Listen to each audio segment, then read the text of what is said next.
Good Tuesday morning, everybody. John and Lance along with Dell for the next 3 hours, along with AJ as well. He is back in studio. He'll be answering calls when you call in to talk about all that is going on right now with your Houston Rockets and your Houston Texans. How about the big news? We've been waiting and waiting for the organization to make the decision. Everything I see, Lance, is a positive about Nick Caley. Everything. Yeah, I don't. But one thing I've noticed is you don't typically get negatives about most of these hires. Not guys who've never really? done Brian it. Schottenheimer, how was that? No, guys who've never done it. Oh, well. If you've done it before, it's your same old, same old. Like you can go find something negative in the background. You can't really find anything negative with a guy who's never done it. Yeah. You just assume he's going to be good because he's never done it. Yeah, right. So I've noticed that. Like if you've done it before, like this guy. Other than Chip Kelly was. Except we were looking for somebody that had done it before and obviously failed. Because if you're looking for a job, you failed. So I mean, I'm okay with. It's another guy that's got to learn along with CJ. Which another guy from the same tree, basically. Yeah, right. By the way, the Rams tree is very similar. It comes from the same. Comes from the same group as the San Francisco tree. But I don't mind a McVay guy as opposed to a Shanahan guy, right? I don't mind either of them. It's not. I don't have a problem with where you come from. Those guys typically have they view it just Slowick didn't work out with the Houston Texans, but yeah, I'm cautiously optimistic on this. I think that when once again, this is a guy who's going to have to figure things out on the fly, which is not ideal, but it's just where we are. CJ's got a 2-year start on him. D'Amico's got a 2-year start, and so this guy, he does come from a different system or a different. He didn't come from the San Francisco way, so maybe that's a good thing. Maybe there's a different perspective or way of looking at offense. Kevin O'Connell, who's one of the top play callers in the league, came from the Rams. McVay obviously does a really good job. So, that's one of the things you're hopeful about. He was not a play caller over there with the Rams. Caley wasn't. So we'll see. We'll see how it goes. But yeah, you had to get one. You had to get one before you get to the combine. Combine's coming up at the end of the month. You had to get one quickly. You got free agency coming up in March. So you got combine, then you got free agency, then you got draft. The Texans really couldn't wait till the end of this week. I mean, it has to happen before then because the new coordinator is going to have to look at the roster, make his own determinations about things. Forget offensive install. He's got to determine, in his opinion, who fits what he wants to do, which I would imagine everyone fits for the most part. We all know who's probably needs to go. It's not. So I think there's a really good chance, by the way, that Shaq Mason is a cap cut this year. That's the rumor is that Shaq Mason, there's a good chance he's going to be out and that Titus Howard can end up sticking at left guard and Bryce Fisher at right tackle. Blake Fisher. Rather. Yeah. I call him Bryce, but but same thing. There's a chance that Fisher's right tackle, and he had some bumps. There were some bumps in the road. So, it's we'll see how he does, but there's a chance that Howard now will be locked in at guard because he doesn't want to be he doesn't want to be cut also. Yeah. Well, I'd rather have that money that he's making than get cut and have to go look for work. But he'd find work. He'd find work. He's a starting right tackle, but so you may be looking to draft or free agent. The thought also is I was talking to somebody at the combine and he said they think that the Texans will go veteran that they'll look first in the free agent pool. Now I haven't looked at who the free agents are, but a free agent and then draft pick because they also need depth. Yeah. So they need a few positions. You could see them go because Juice Scruggs needs to play better in year 3. He's been hurt frequently. He needs to play better too. You got Patterson, who he is what he is. He's okay. He can play either center or guard. Kendrick Green Kendrick Green just not good enough. Kenyon probably doesn't make the team. That's pretty much a lock, I think. So he's got to, the first thing is, and I'm trying to remember. Did they hire a line coach? Didn't they hire? No. Well, they still haven't hired an No, O-line they don't coach. have Okay. no. Yeah, well, that's next, and it needs to come within the next couple Yeah. days. AJ, Because whoever it is has to look. They got to go look at all the free agents. You know, this is your job after the year. By the way, so I used to talk to my dad about this because this is how I found out that most coaches don't know the players. They don't know any players at Senior Bowl, and they don't know most of the guys at the Combine. They just look at them real fast because you would think, oh, these coaches know all the Combine. Oh, they don't. After the season's over, they got to look at their players first, and then they have to go look at all the free agents at their position to make a determination about, okay, these are the free agents I like. This is what we're going to do. And then you got to just watch like 8 plays on guys from the Combine. Boom, next, because you have so many of those guys. So you better get your O-line coach in here within the next 2 to 3 days because they got to look at all of the – a lot of work to do. They got a lot of work. AJ, I put in some sound. Nick Caley. And if you can get that ready. Nick, this was back in 2014. You see this, Del? John put in work already. Yeah, John puts in work every morning. This Don't is worry. almost like most of the sound is from me. So this is almost like Ship Talk. It's almost like you do it. Yeah, this is Ship. There's no question. This is Ship Talk. But it's actually Nick Caley on Nick Caley. He was at Florida Atlantic at the time, and Nick Caley is here talking about what he's like, about his energy. He's big on energy, and he's big on fundamentals. So here is you got that ready, AJ? Here is Nick Caley talking about Nick Caley.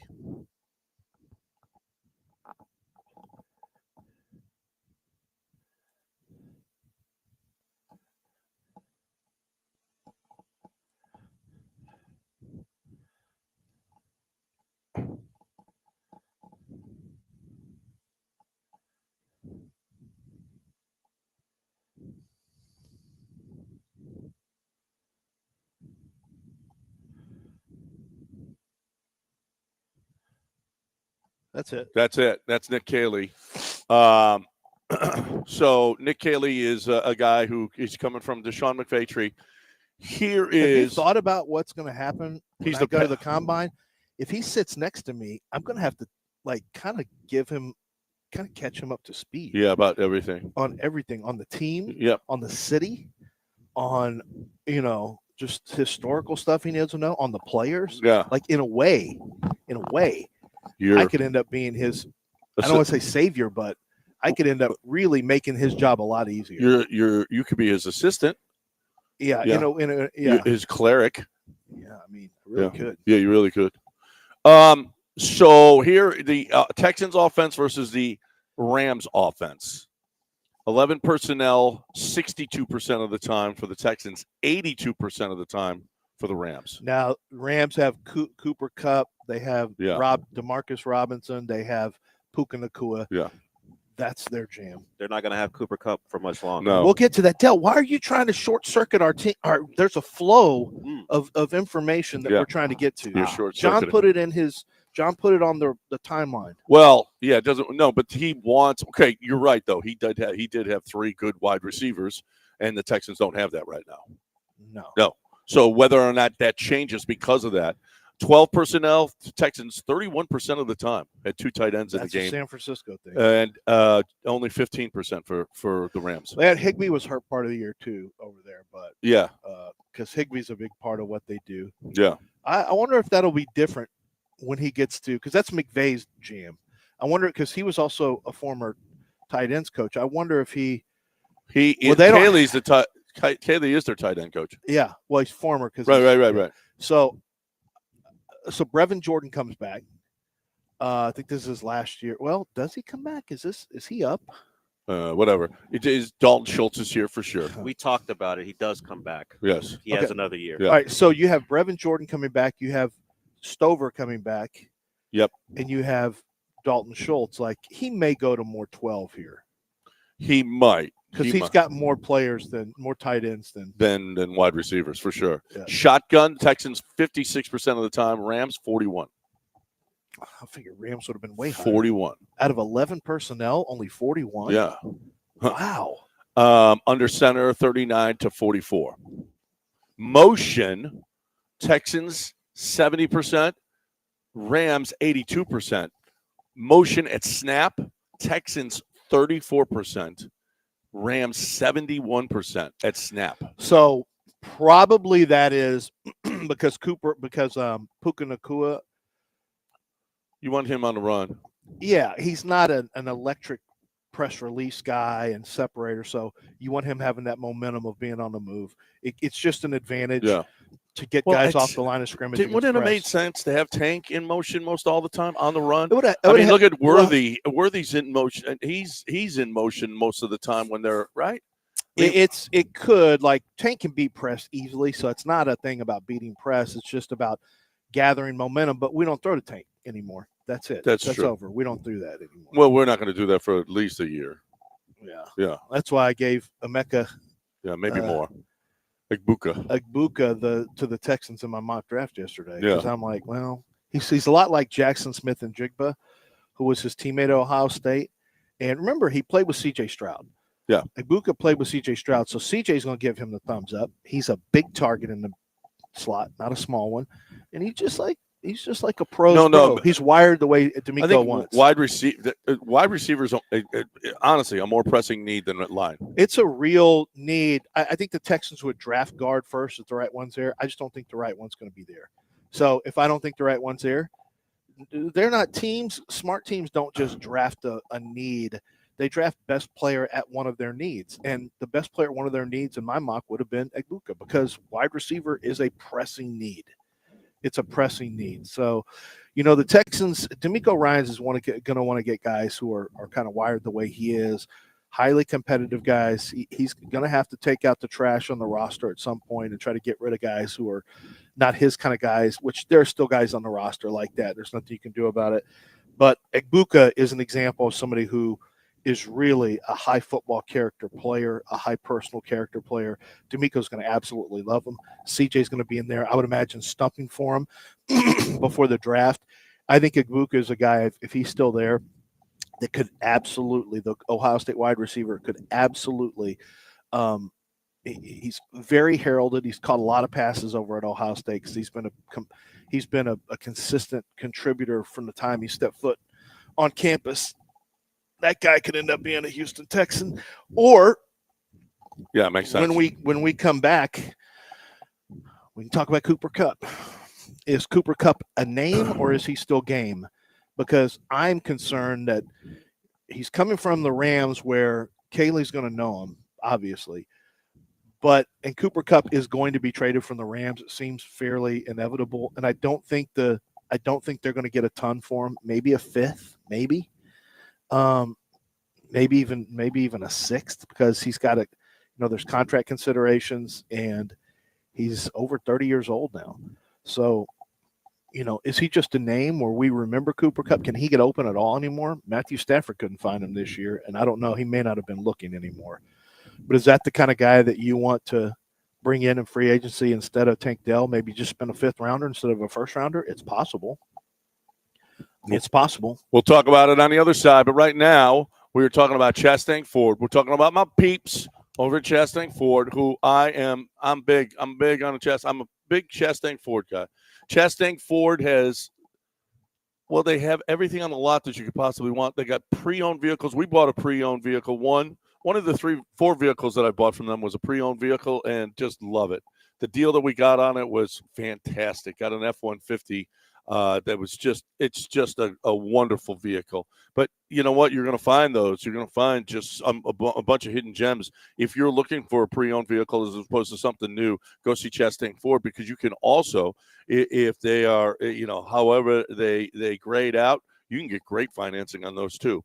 And we did as well. So here's the deal: is you're looking for that new vehicle for someone who's just starting. The Bronco Sport Big Bend is an excellent starter car for your kids. If you want an F-150 right now, the STX, they got unbelievable deals on that. If you love the hybrid, you got the Escape hybrid. And I'm telling you, all of them, every single vehicle that you get from Chastang Ford, you're going to get a square deal. No add-ons, no markups. They just don't believe in it. And that's kind of a big deal, people, okay, because you're going to go to a dealership and they're going to try to upsell you on windows or leather seats or whatever it is. Don't.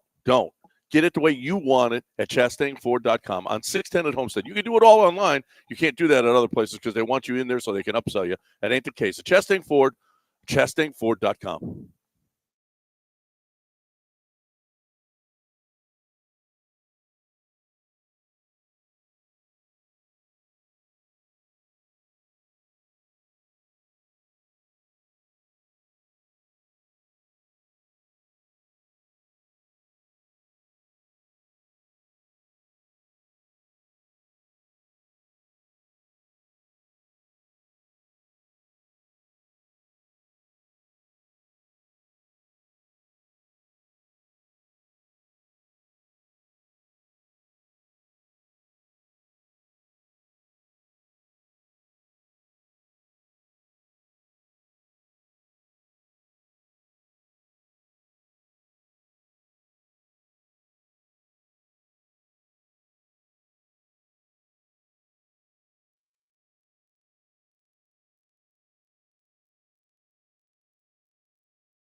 It's John and Lance, on ESPN 97.5 and 92.5. broadcasting live from the Mobile Veritex Community Bank Studios located at the Golden Nugget Lake Charles.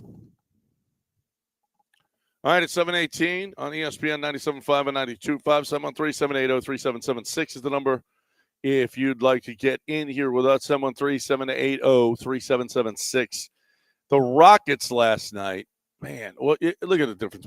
Without Elpy, without Van Vliet, without Jabari, you know, listen, this is a better team than they've shown the last three nights, the last three games. They fought last night, but after a 47-point fourth quarter, now they got a 46-point fourth quarter. It's ridiculous. It is simply ridiculous. There we go. This is truly a nightmare. Yeah. They are losing every fourth quarter now. It's unbelievable, and losing badly. They cannot hold a lead in the fourth quarter. Now, they cannot hold and close games. They've obviously held some leads and won, but they have lost leads in the fourth. The game I was at against Cleveland, they lost the lead and then had to have a miracle to win that one. Lost a big lead to the Celtics, lost a big lead to the Cavs. I mean, you kept your lead. It just wasn't a big lead. And it's because you're losing fourth quarters left and right. And this is got to be examined. 46 in the fourth quarter. 46. You had an 11-point lead entering the fourth, and you lose. And you had a lead. I mean, you had a 4-point lead with 4 minutes, a little over 4 minutes ago. Then you had a 1-point lead. You know, after that 4 minutes, you started trading baskets back and forth. But defensively, you couldn't get a stop. And what does Ime Udoka think about the defense? Well, here is Ime Udoka talking about the way that they played in that fourth quarter. Just totally unacceptable. Ime was not having it.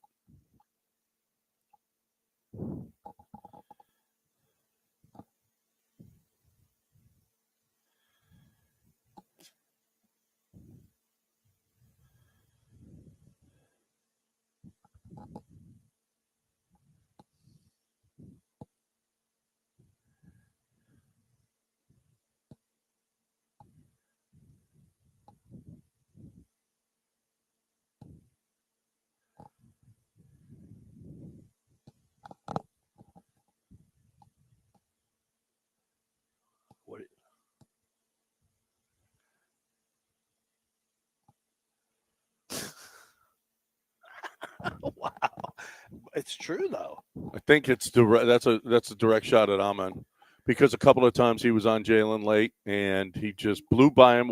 I'm going to tell you this though, when it was 115, 114, Jalen Brunson put up the quickest three I think I've ever seen him. I mean, his release was there was no one in the league that could have stopped this shot.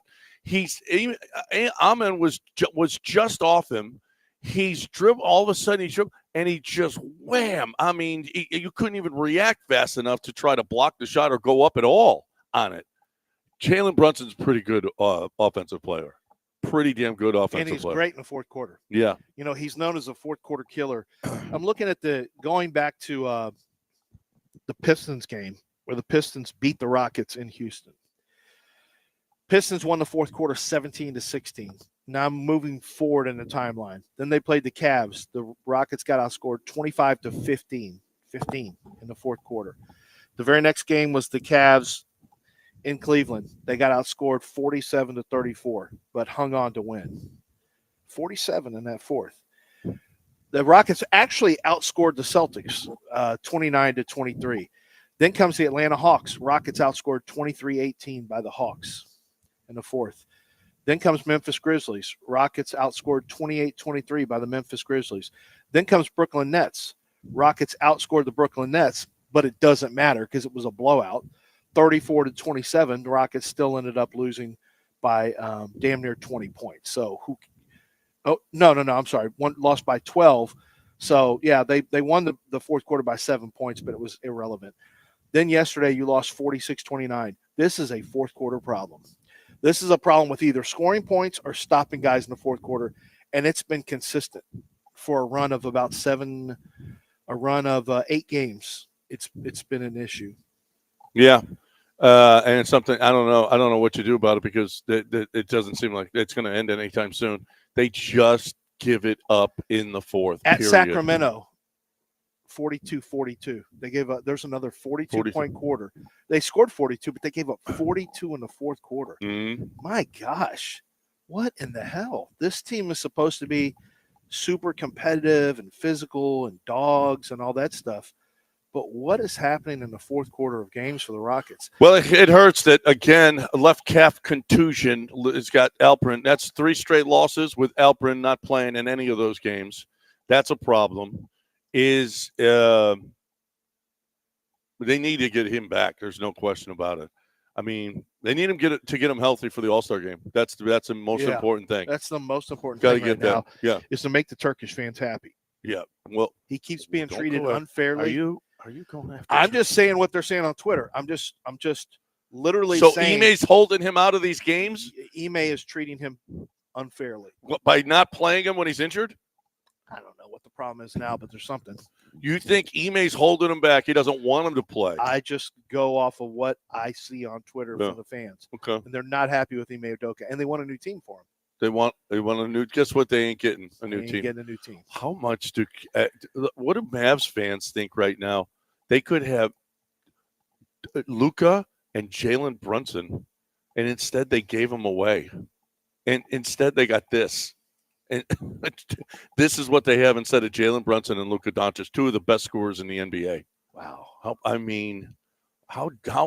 bad is this? I love that. Dallas, congratulations. You made a final. Congratulations. Beat it. You're terrible. You're terrible people, too. 713-780-3776 is the number. Your Rockets lose again last night. That's their 3rd straight loss. They are squarely in 3rd place now in the West. They got to get, well, first of all, they got to get healthy. They got to get Alperin back. There's no question about that. And if Ime will even play him, we don't know. Do you think Ime will play him when he's healthy? I don't know. I don't know. Yeah, I think he will. You think he'll play him? Okay. Yeah, I'm trying to use StatMuse to see what the Rockets are averaging in the fourth quarter of games. And all I can see is that, I guess points per game in the fourth quarter, they're allowing 26.7. But I'm telling you right now, when I just went and looked at all their losses, when Memphis beat them, when the Heat beat them, it's always they're getting beat in the fourth quarter. Like, it's really, really bad. it's bad. It's not just in a stretch. It's really bad what's happening with the Rockets in the fourth quarter. Well, over the course of the season, they're minus 56. Oh, are they? Where are you looking at? Is that NBA? Stat Muse. I don't have by game, but they're minus 56 in the fourth quarter overall. Wow. Minus 56 in the fourth. That's not good. That's not good. I think that needs to be better. Okay. I'm going to go on the record. That needs to be better. I think you're on one right there. I think I'm on to something here. Yep.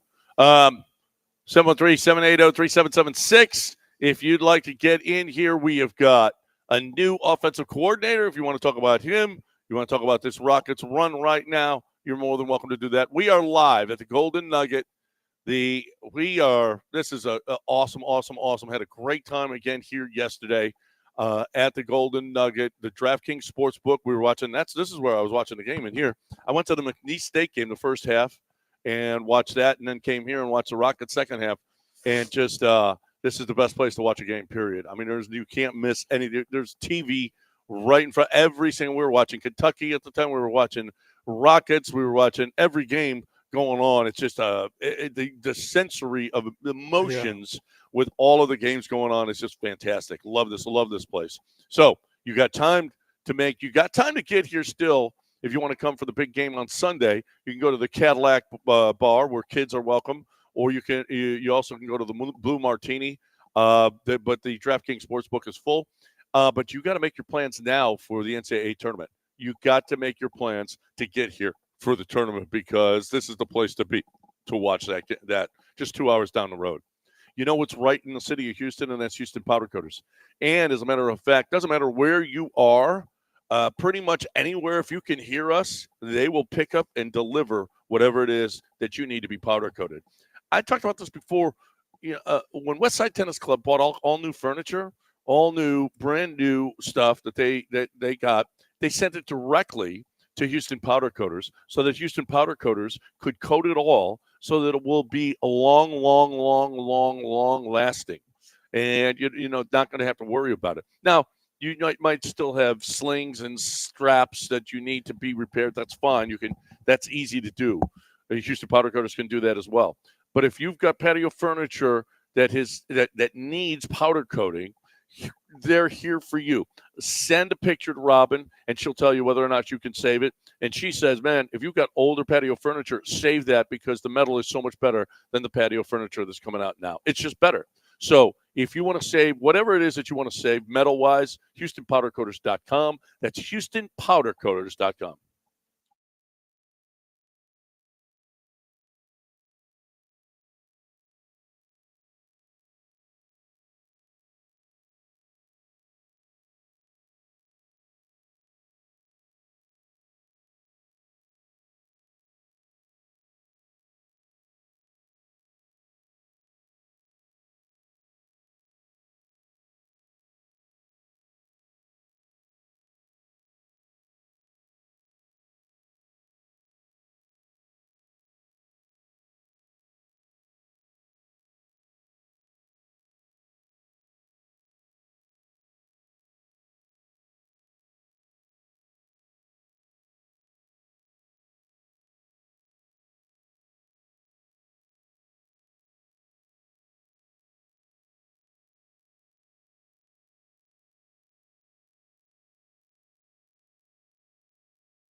You're listening to John and Lance, broadcasting live from the mobile Veritex Community Bank Studios located at the Golden Nugget Lake Charles. Here's John Granato and Lance Zierlein.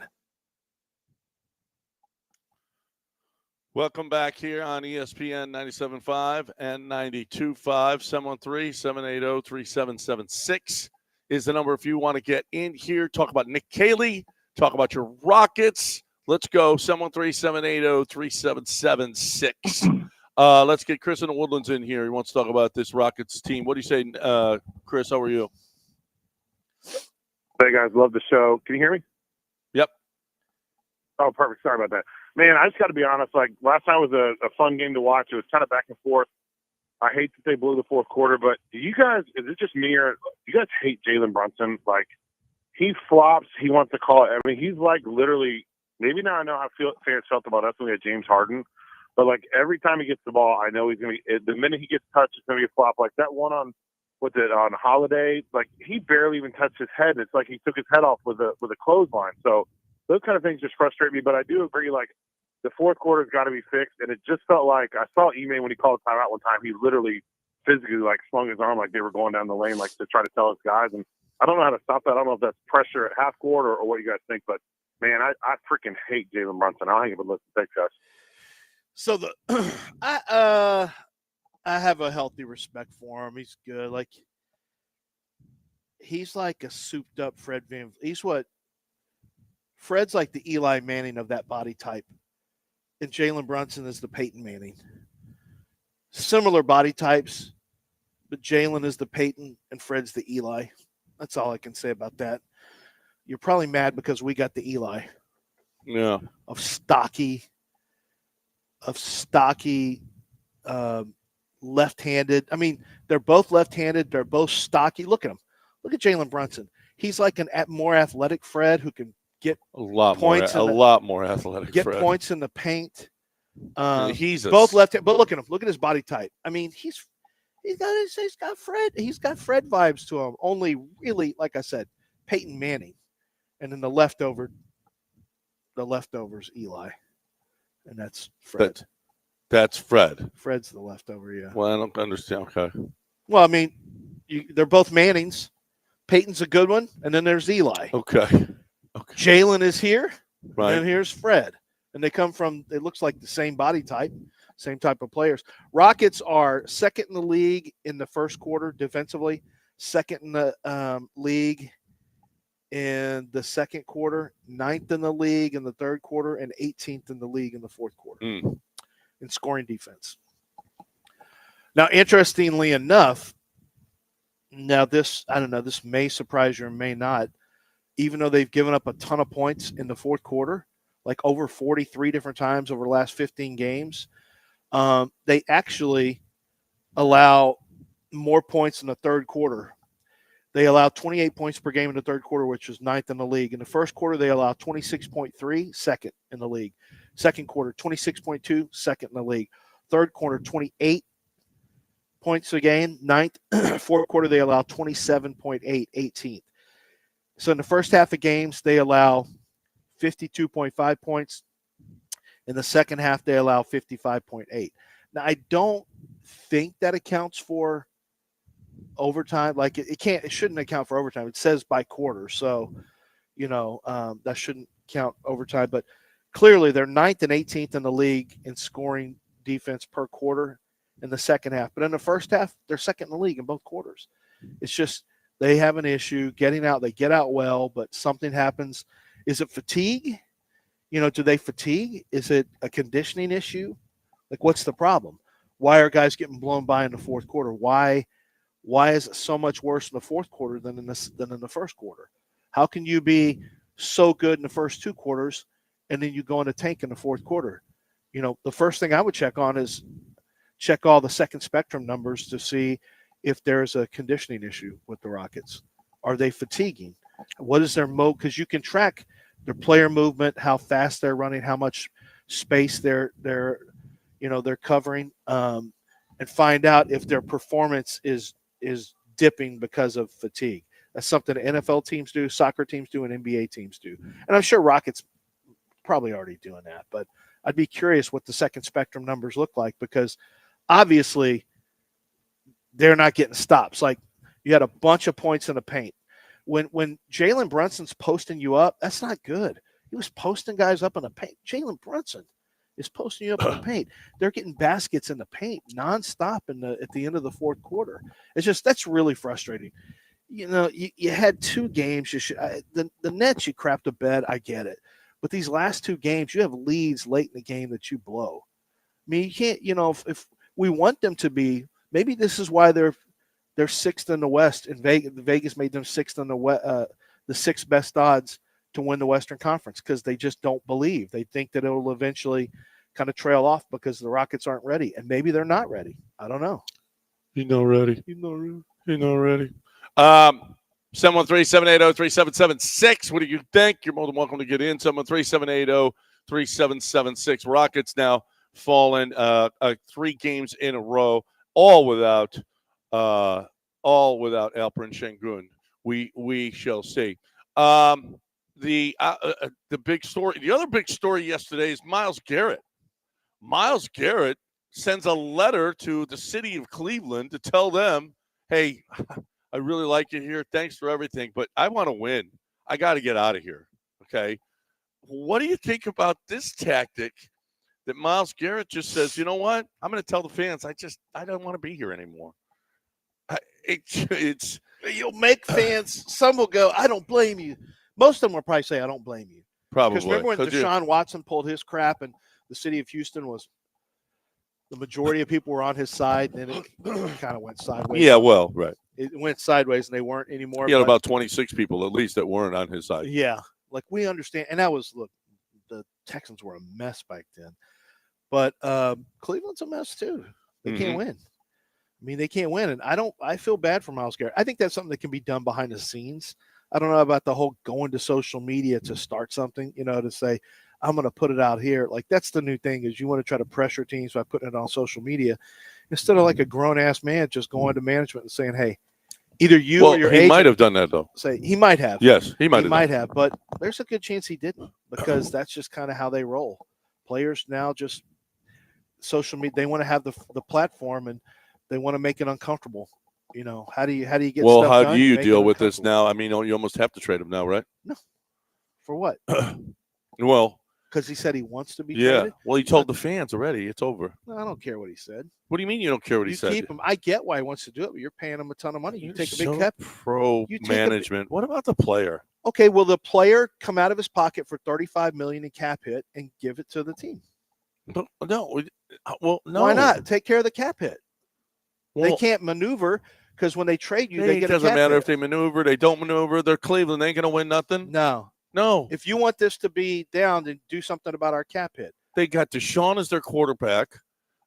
Not my fault. No, it's their fault. No, and I don't blame. It is your fault, because you're management now. I don't blame Garrett either. No, I don't blame Myles Garrett. Myles Garrett wants to win, and he knows. He looks at this roster and says, "We got this goof at quarterback who can't keep his hands out of people's shorts." Wow, we've got. That's an ugly way to put it. And that may not be even as bad. You know, that's only one problem. The other problem is you can't throw a complete pass. He can't stay on the field. Well, it doesn't matter. He's not playing next year. He tore his ACL, his stupid Achilles again. So Deshaun won't play again. He's more interested in TikTok videos than he is in throwing touchdowns. So you don't have a quarterback. You got the same management that you'll have no confidence in. Like, I don't blame Myles Garrett. He knows his career will end, and he'll be a nothing and a nobody. They'll never. Well, from a win standpoint, he'll be a Hall of Famer. Obviously, I shouldn't say nothing and nobody. But from a chance to be in the playoffs, he may never taste it. I don't blame him one single bit. Maybe don't sign as long-term a contract. Maybe recognize that you're playing for the Browns and don't sign a deal that's that long. You know, but the problem they have right now is there's a cap hit associated with Myles Garrett. Now, I would consider it if I were Cleveland. Problem is you don't have a kick-ass, you know, top 10 in the draft, in the NFL draft this year. So for Myles Garrett, I'm asking for 2 firsts. What do you get? I'm asking for 2 firsts and 2 seconds. What did Khalil Mack get? 2 firsts. 2 firsts. Did he get 2 seconds as well? I don't think so. You don't think so? You mean back then? Yeah. Yeah, I'm asking for a heavy quarterback. This trade. is the best guy in the league. Yeah. 2 first, 2 seconds? Yeah, I want a quarterback deal. Wow. I want a quarterback deal. You want Myles Garrett?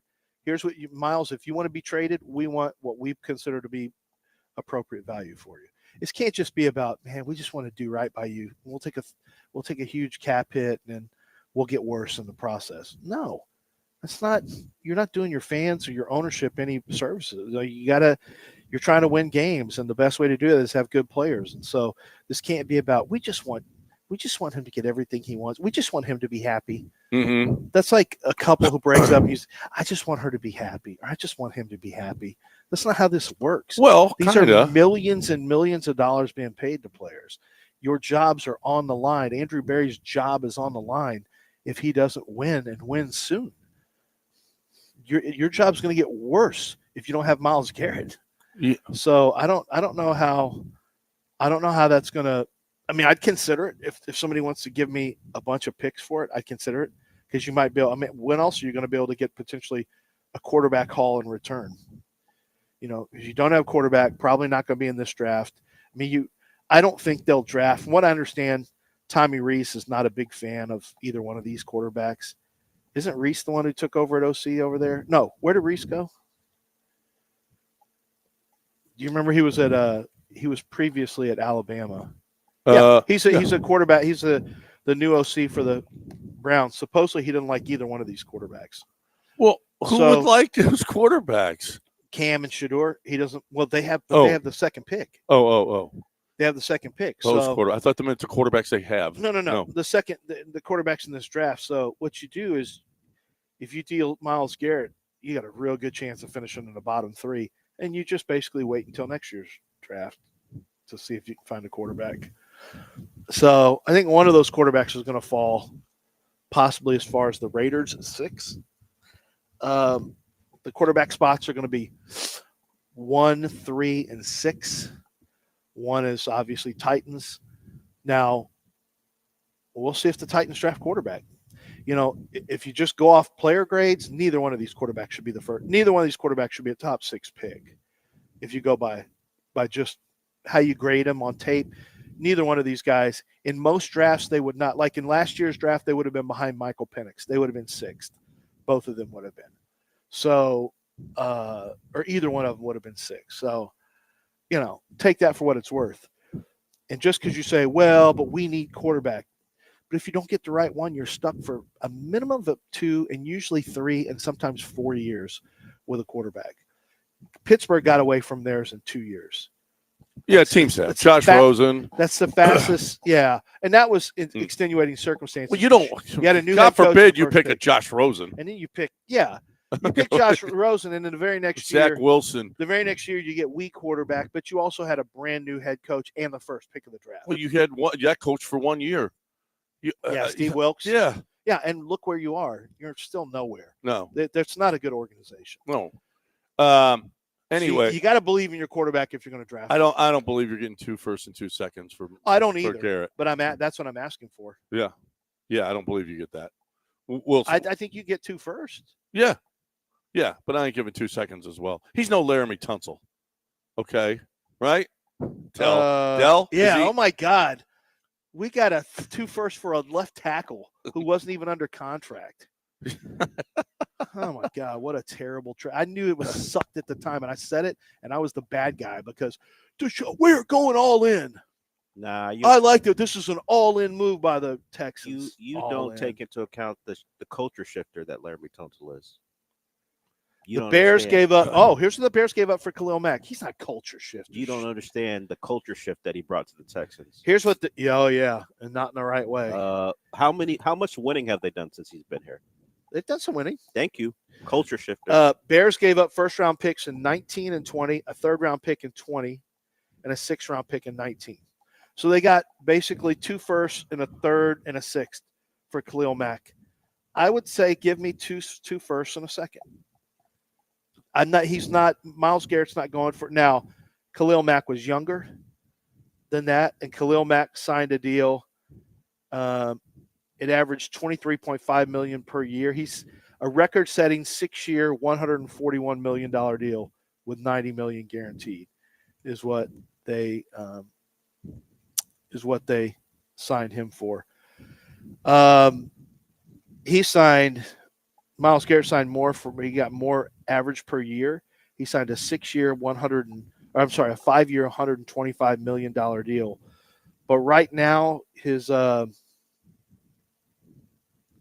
gotta see maybe they don't take the hit that ESPN had, or some graphic I saw had a huge cap hit for the Browns if they traded him. But it's because a bunch of the money's guaranteed. That's why $100 million is guaranteed. So that's why you take a hit if you try to trade him. I guess. I mean, because his cap space, Myles Garrett's cap space is $19.7 million this year and $20.3 million next year. Oh, yep, the prorated option. Here it is. So you got $37 million. Holy crap! That will accelerate. You're going to get your ass kicked if you trade him. Yeah. Well, whatever. You can wish in one hand and poop in the other. See which one fills up first, Miles. Let's see. But that's it. That's the. Which one's going to fill up first, Del? You don't like that analogy. You don't like that. Nah, because it's all circumstantial. What did I eat the night before? How big is my wish? I don't know. What's going to determine? There's a lot of information left out of Did that. I have noodles the night before? I don't know. Did you go to Lily's yesterday? I did. You went to Lily's, so did I. That's what I Did had you go for to dinner. Lily's yesterday? Claim jumper. Oh, you went to Claim Jumper? I actually went to Vic and Anthony's for dinner. Oh, you did? Yeah, it's got a nice. steak tartare and baked potato. Oh, look at you. All fancy. Vic and Anthony's. Yeah, I had wings. I had a baked potato there. No, actually, JJ Isbell got a trucking company here. We had a dinner at in the restaurant here. It was fantastic. In Grotto over there, it was fantastic. I just had redfish, Asian chicken salad for lunch. Yeah, that's it. It was good. It was good. It was yeah, so 36. They could take a $36 million hit. Sorry, bye. But the cap savings. But they'll save a total of 16.4. I mean, they'll lose 16.4 million. But the cap, they'll take a $36 million cap hit. Like, you can't even maneuver around. I'm sorry, Miles. You wanted all this guaranteed. Now, what do you want us to do? We move you, and now we can't even maneuver in free agency. Yep. All right, we got a break. Nico's is what I'm talking about now. What are your plans for the big game? What are you eating? Are you going to eat? You're going to eat, right? Well, how about these? I'm telling you. Well, they've got sliders, but their hamburgers are delicious. Delicious. He brought Dimitri brought us those burgers, and I'm telling you, it's as good as any burger I've ever had. That's how good these are, and they travel well. He brought them to the station, and it was like, holy cow, are these fantastic? I'm raving about their burgers. Okay, that's how good they are. You got gyros, you got shish kebab. You've got pasticcio, which is the Italian, which is the Greek lasagna. It's good. It's really good. I'm telling you, they don't do you're looking for a great way to entertain. I'm telling you, Nico's will cater. Go to Nico/catering and order it. Get the OPA app, order it on your app, and you get reward points for it too, which turns into free food. So if you're having, I don't care if it's just 2 of you or 4 of you or 200 of you at this party. Nico's is a great way for you to enjoy the big game. And, oh, by the way, if you're out and about, you're up in the Woodlands area, they got a new location up there that's fantastic, Research 4745. You're on the west side, I-10 in the Beltway. Or if you're, in the downtown area, Montrose and Westheimer, been there forever. Yeah, the only Greek food that you get in the city of Houston is Nico's. Make it for your party, the big game, NicoNicos.com.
It's John and Lance, on ESPN 97.5 and 92.5. broadcasting live from the Mobile Veritex Community Bank Studios located at the Golden Nugget, Lake Charles. All right, welcome back here on ESPN 97.5 and 92.5, 713-780-3776. The number to hang out with us here. Gary is here, wants to hang out with us here on the show. Hey, Gary, what's going on? Hey, what's up, guys? Just want to say, you can't call me crazy trade guy anymore after that Luka and Anthony Davis thing because anything's possible now. But obviously, it'll be a long shot. But what would you guys think? Myles Garrett for Danielle Hunter, a 1, and I don't know, maybe like a second or third rounder. With the caveat that because I've heard that we may trade Wormy Tunsil, and then that could kind of, give us some more draft picks back. Man, you're looking for a left tackle. It's just so tough. So here's the problem. You take a $35 million cap hit. You don't have money for that. First of all, you don't have you can't. You cannot make that deal if you're the Texans because you're over the cap. So you only have $6 million? You don't have hardly any money to work with right now in free agency anyway. If you were to trade Danielle Hunter, he just signed a contract. Your dead money hit would be $35.8 million. Makes it impossible. So in a game where cap hit doesn't matter, that's fine. You can't take a $35 million cap hit. You can't. And even if you made the trade, let's say you make the trade. Oh goodness. Hold on a second. So if you made the trade, I take it back. If you made the trade, the Texans? You actually, I was looking at, I don't know if it's right now before the season or after the season, but actually on Over the Cap, it says so you would take a cap hit of $16.8 million if you traded him before June 1st. Who, you would Tunsil? actually, no. Danielle Hunter. Danielle Hunter. You would take a 16.8. You still can't afford that, by the way. Why are we doing this anyway? Because he wants to trade Myles Garrett for him. No. Myles Garrett's contract is less than Danielle Hunter's. If you trade it for Myles Garrett, you're going to do an extension. You're going to add 2 more years to his contract. So you'll have him for 4 years. But the $16.8 million cap hit is a killer. However, if you did this trade, John, after June 1st, the cap hit's only $4.2 million to move Danielle Hunter. Because you can what you do is, I guess it's I don't know. I'd have to check. I guess the contract voids in 26. I don't want to talk about this. We're not trading for Myles Garrett. Do you know that he has a contract that voids in 26? Danielle Hunter. Well, it's fine. It's fine. It means he's basically going to hit the market again. And we had a 2-year deal with him, basically. Yeah, that's fine. We signed a 2-year deal for Danielle Hunter. That's great. Well, he'll be 31. Yeah, that's great. No, you know what? And then you go find somebody else that's going to be a lot cheaper. How about drafting somebody sometime and getting that other side? Because Will Anderson is going to be a guy that's going to cost you a ton. You're not going to be able to have CJ, Will Anderson, Danielle Hunter. What you're going to have to pay Stingley now. Petrie's coming up.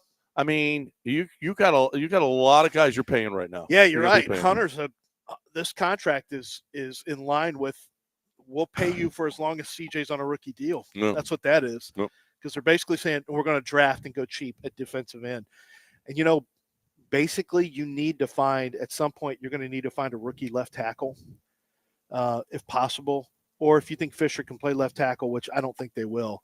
But they're going to need to find a rookie left tackle and be on a rookie contract there. You can't have you're not going to be able to afford. You're not going to be able to afford a lot of stuff when CJ gets paid. CJ and Will Anderson are going to get paid at the same time. I can't imagine. I don't even know how you're going to field a freaking team. It seems like because CJ is going to make $60 million a year. I hope he's really good because he'll be making $60 million minimum by the time that comes up. Will Anderson will probably be making. I mean, Hunter. I mean, at age, I guess he's going to make. So Khalil Mack, so you have the contract, $25 million. So you'll probably be making $28 million a year. So between two players, they're going to be making about $90 million a year. Between CJ, their cap hit, or their AAV, between your quarterback and your DN, you got about $90 million. That's Bullock was going to come up. Yep. Stingley's going to come up. Stingley's going to be the highest paid corner in the league. Yep. Yeah. So there's like 100. There's another $20 million a year. Hey, why are you in production of the Texans horror movie? That's 2 years, 3 years in advance. This is Not like 3 years. This is like pre-production of the Texans horror movie. Wait, that he's no. doing right This now. is this 3 years? When is CJ? No, coming this up? is 3 years for Stingley.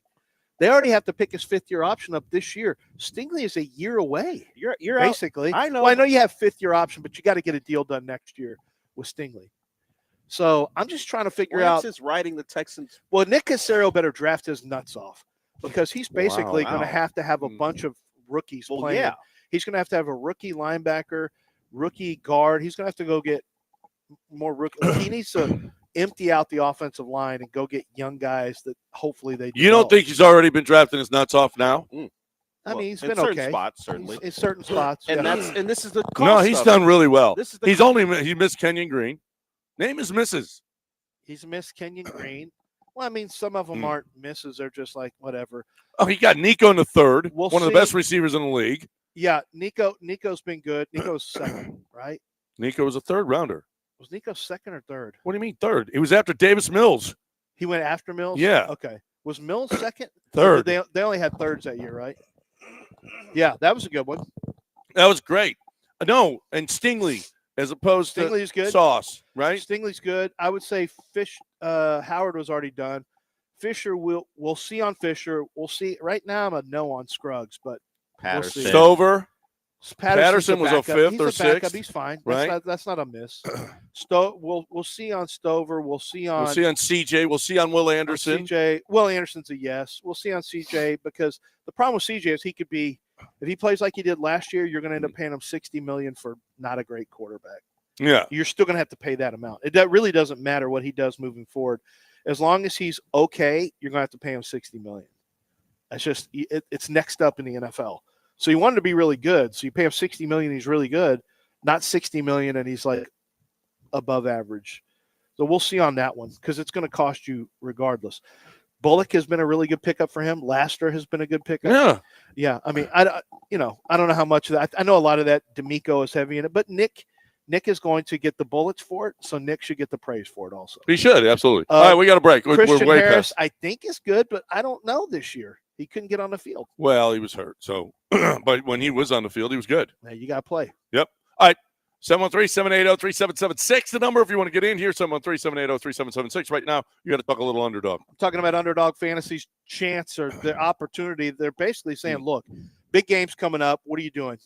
Are you going to be playing the game? Not in the game, obviously, but you have an opportunity to play along with the game you're going to be watching. You're going to be at a Super Bowl party. Why don't you watch the game with statistics on the line? You go higher or lower on statistics that they have for the individual game. You match them up with 2, 3, 4, 5, 6 players. You go higher or lower. Do you know if you hit, for example, all 6, your payout can end up being huge. It goes all the way up to 1,000 times your original play. In this game, you're going to have an opinion about how the game goes. Who are the matchups? Who is likely to see a lot of targets? Is it going to be higher on the receptions or is it going to be lower on the receptions? How about receiving yards? How about yardage, rushing yardage in the first quarter or first half for Saquon Barkley? These are some of the things that are available for you right now, and it's a great opportunity for you to go take your sports knowledge and make money using higher or lower. It's never been easier. Go to Underdog Fantasy, download the app. When you download the app, use promo code Lance, and they are going to you have a chance to get up to $1,000 in bonus cash. That's instantly, but you have to use promo code Lance. Underdog Fantasy. And if you have an injury in the game that ruins your picks, guess what? They give you a refund and they give you a bonus pick. So and They have profit boosters in there. I mean, so many ways for you to make money. You must be 18 or older in present state where Underdog Fantasy operates. Terms apply. Concerned with your play, call 1-800-GAMBLER. Go to ncpgambling.org.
Well, as long as he's one of the worst three, he's fine.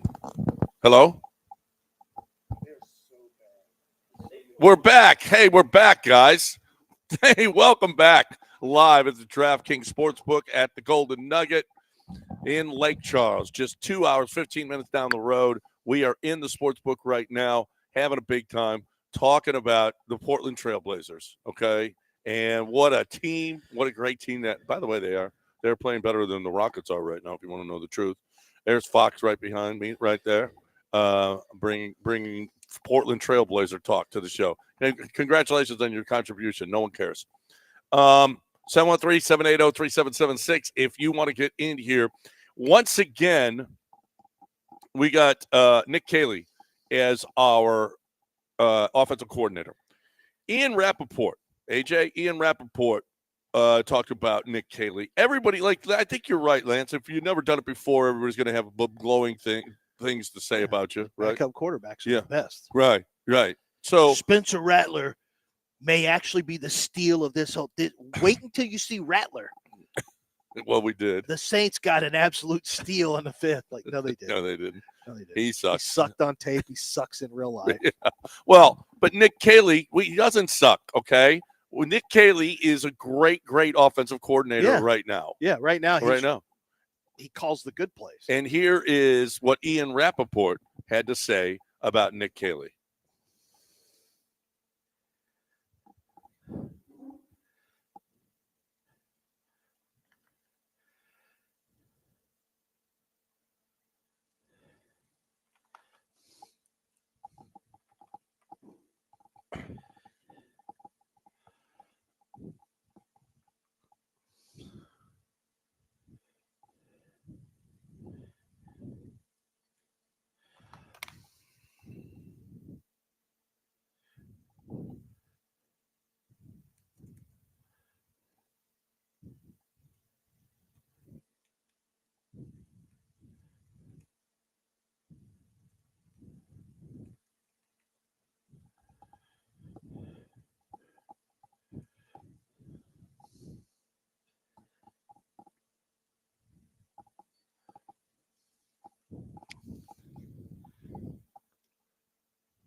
You missed what he said, didn't you? Yeah. Did you hear what he said? There's something pretty interesting in the middle of it. What did he say? That was interesting. He said there were players internally. There were players who said it's pretty clear there were players internally who are saying a change needs to happen. He had I think he said lineman. I think he said lineman. Well, a change did happen. Interior lineman. They had changed. Well, you have offensive linemen saying we need to get rid of Slowick. This may have been a player-led thing too. I'm not sure this was D'Amico. I'm just not. They're buddies. Coaches have to fire friends all the time. It happens. I'm not saying it doesn't happen. My whole thought was D'Amico is not firing his buddy after one good year and one bad year. He's getting a third year. I don't think Hannah could have, Cal and Hannah may have said, we gave him a bunch of money and this is not good. And more importantly, the fans aren't happy, which I think the fans probably did play a little bit of a part, at least if ownership. Well, now if there was a player mutiny, though, that's a problem. But was it a CJ problem? Was it an offensive line problem? I mean, I'm sure offensive line had lots of opinions. Well, and I'm sure CJ had an opinion too about getting killed last year. Yeah, I'm sure he had an opinion. Yeah. I'm sure he had an opinion. I would think that opinion was, let's change the offensive line coach. His opinion should be, let's change some of these linemen too. I'm sure in his mind, CJ's probably like, you got to go. And I'm not sure you should be staying. And go get me Garrett Wilson. Well, yeah, that's all fine and good. If you want to give away your draft picks, you just gave up a second this year. For okay, is there Diggs. anybody in there that would be comparable to Garrett Wilson? What do you mean? Anybody in this draft? No. I mean, well, Travis Hunter. Yeah. Let's say I think. Egbuka isn't close to Garrett Wilson, is he? No, and I think Luther Burden's better than Egbuka. Now, Luther Burden is really good. He's really good, except I don't want that attitude. Well, that's the thing is he may not be wired the way D'Amico wants him. Well, he might be wired like a Pittsburgh wide receiver. Yeah, and that's your concern. Yeah. Is now I read a lot of articles on him before the year that he had done all this growing up. Like when he came in, he was immature. He was a 5-star player coming in. Missouri is the first 5. Drinkwitz got his first 5-star. He's from East St. Louis. Like he's this great athlete, really fast. And his production wasn't as great this year, but that's when I watch is like, that's because the quarterback wasn't good. And all they do is throw him little short stuff and let him run. Like that's the design of the offense. When you go watch him down the field, I was telling this to a team. I said, go watch all of his intermediate and deep routes and go look at how good he is when they allowed him to run those, because it was part of their offense. They were calling the bad plays and they had a quarterback who wasn't very, wasn't that good either. But Luther Burden is one of the top receivers in this draft. But you're right. I'm not messing with Steeler receivers.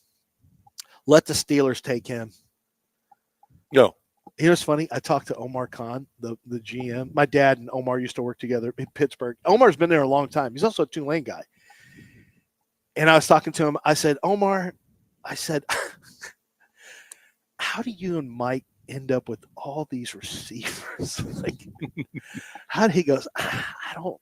He said, it doesn't start that way. He said, we're not trying. You went from Hines Ward to those guys. Yeah, Hines Ward and Santonio. Yeah, Santonio had his. Yeah, but Hines Ward. He was a little diva, though, behind the scenes. Who, Hines was? Targets, yeah. I found that out later. It kind of hurt my feelings. I was at the Super Bowl talking to the receivers coach at the Super Bowl against Tampa.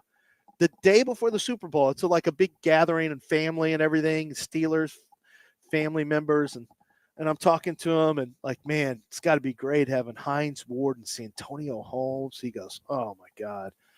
I said, what's that like having those two guys? And that was when I used to be more positive because I thought everything was great until I got negative because I realized everything is actually not great. And behind the scenes, it's almost never great.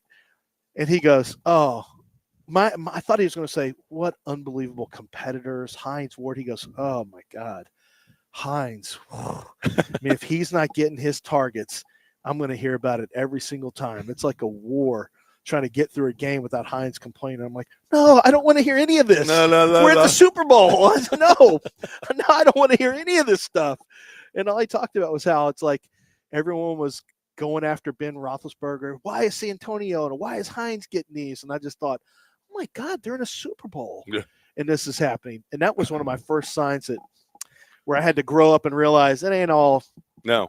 If you're a fan, you think everything's chocolate and cocoa or whatever. I just made that up, but it's really not. Everything is chocolate and cocoa. Yeah, it's that's awesome. Pretty much the same thing. But you think, exactly. Right. You think it's great. Chocolate on top of cocoa, but it's actually not. You start finding out in real life, and you know this too. Gives you diabetes. That's right. But in real life on teams, it's actually a lot of times, even on good teams, it's not. It is on ours with Nico. There's more politics. And Tank. Yeah, it can't be. Yeah, it's awesome. They're good, and CJ, those guys like each other. But there's always politics on teams. Like the Rockets feel like, other than Cam, I feel like the Rockets. I think the Rockets, everything's great. You know, when I found out all the Harden stuff behind the scene, I was like, oh my God, no, this is terrible. Oh, I heard another Harden story. Oh my God, just awful. I'll tell you. After in the break, he's just the worst. Anyway, thank God, Luka Harden's not here. Let's break it here. 713-780-3776 live at the DraftKings Sportsbook. Time to talk about game day men's health. Time to talk about these guys. I'm telling you, there's 11 locations open right now. It is awesome. They are awesome. I love game day men's health. First of all, you are going to get a free evaluation, which you don't get at other places. You just don't. So you have to pay. A new location opened up just recently in Friendswood. It's Kyle and Stephanie. Congratulations to their new place. But there's places all over, 11 now. By the time this is said and done, 20, 25, 30 locations around the city. Houston is a place where they have really decided this is where we're going to concentrate, and we're going to have the best services that you can get in the industry. I've been doing testosterone replacement for a while. This is just better. Again, free thorough evaluation, labs right on site. They have not only answers for your ED, they have answers for you to look better, to feel better, to gain more muscle mass, to focus more at work, all of the different things that can help with the peptides. And they just put more into it than the other guys do, okay? You're looking for, I've talked, I don't know how many times to them, they want to make sure that everything is perfect. Okay, and they're going to give you that kind of attention as well. GameDayMen'sHealth.com. You're looking for a great way to get that testosterone replacement and more. GameDayMen'sHealth.com.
You're listening to John and Lance, broadcasting live from the mobile Veritex Community Bank Studios located at the Golden Nugget Lake Charles. Here's John Granato and Lance Zierlein.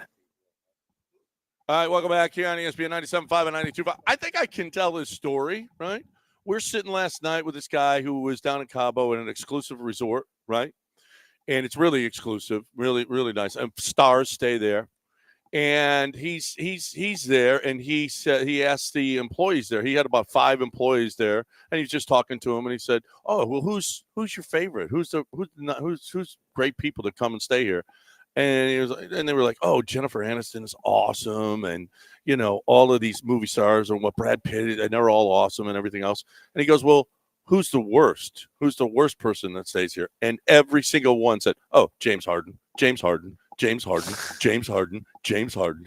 He's the worst. He's the biggest a-hole." Yeah. It's like he how he mumbles. Yeah. He said he'll mumble something, and you're like, "Excuse me, sir? What, you can't understand what I'm saying?" He talks to. He's actually intelligent. He treats different people different ways. He's got a standard for you, but then he'd have a different standard for somebody he likes. Right. And well, that kid that he's walking in the store is Cologelo's son. Cologelo's kid. It was at a Target. No one else is around. Like, hey, can my son get a picture with you? And he just looks over at his bodyguard, and James is shopping. And then James starts laughing and walks off. Like, why would you do that? They were in from New York. They had moved from Houston back to New York. It's like, why would you do that? There's no need to do this James's shopping crap. It was in 2015, I think. And then Adidas, I'm not afraid to say this. Adidas, I may have said this on the air, I may not have. A guy who used to work on the Adidas football side, who's not there anymore, said he was there at a big shoot they had. But he was there with DeAndre Hopkins, and James Harden was there, and James wasn't coming. Like, James wasn't there, and Tad Brown had to get on the phone and like, James, you need to. This is after James had this huge deal with Adidas. Yeah, and he said, James, you really need to come down to this. Like, we've been waiting like an hour and a half. You need to come down. And James finally made it down. I think it was after a 2-hour wait for everybody. And he gets there, and James's people, because James always has people with him. James got his boy, his good friend is in charge of. I don't think he is anymore. Was in charge of security. Yeah, right. For the Rockets. Rockets, yeah. That big guy. Yeah, he was. Yeah, James. He was affiliated, by the way, too. That guy was. But anyway, yeah. But so they all had to wait, and this guy goes around with a basket, or he's trying to collect everyone's phones. Like, I need your phones. I need your phones. And so people are giving up their phones in some photo shoot for Adidas or a commercial or a photo shoot. And my guy, who was representing Adidas's football side, and he was there, like I said, with D-Hop, he's like, I'm not giving you my phone. He goes, you need to give me your phone. We don't want people taking pictures of James and trying to do all this stuff. He goes, trust me, I'm not here for James Harden. I'm not taking pictures of him. You're not taking my phone. I need to be able to communicate with my people. Like, we better not see you with your phone out taking pictures or videos of James. He goes, don't worry, it won't be a problem. And like, they just said he was the biggest pain in the ass, wasn't showing up there. Yeah. I haven't heard one good story. Not one.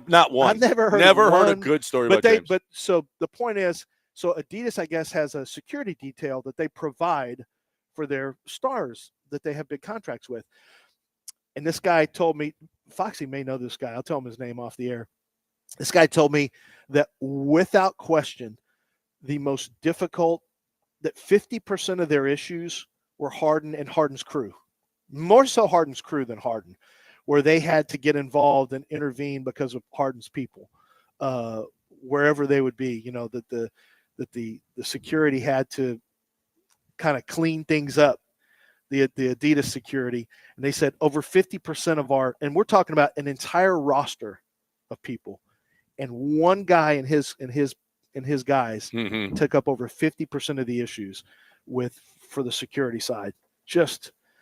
And this is, it's things like this where when I heard that Tillman or Patrick or whoever, or Rafael Stone, that they wanted James back, I'm like, why? There's no way they don't know all this stuff. Yeah. They gotta know this stuff. Like, why would you ever want that back? There's so many better ways of doing things. And it's just, God, that was terrifying. It was terrifying that they were going to do that. And thank God Ime came in and got Amen Thompson, the anti-Harden. Yeah. Triple-double, by the way, but did not lost got a the ball basket in a late, critical. got a dunk late. I mean, he actually, lost the ball in a but critical he made situation. a critical defensive play to knock it off. He I did. couldn't believe Thibodeau challenged that. Well, granted, and it at was the moment, who's the ball off of? take the jump ball. Yeah. Why are you taking a chance? They took a chance. They lost a timeout. It would have been a jump ball. At least you had a shot.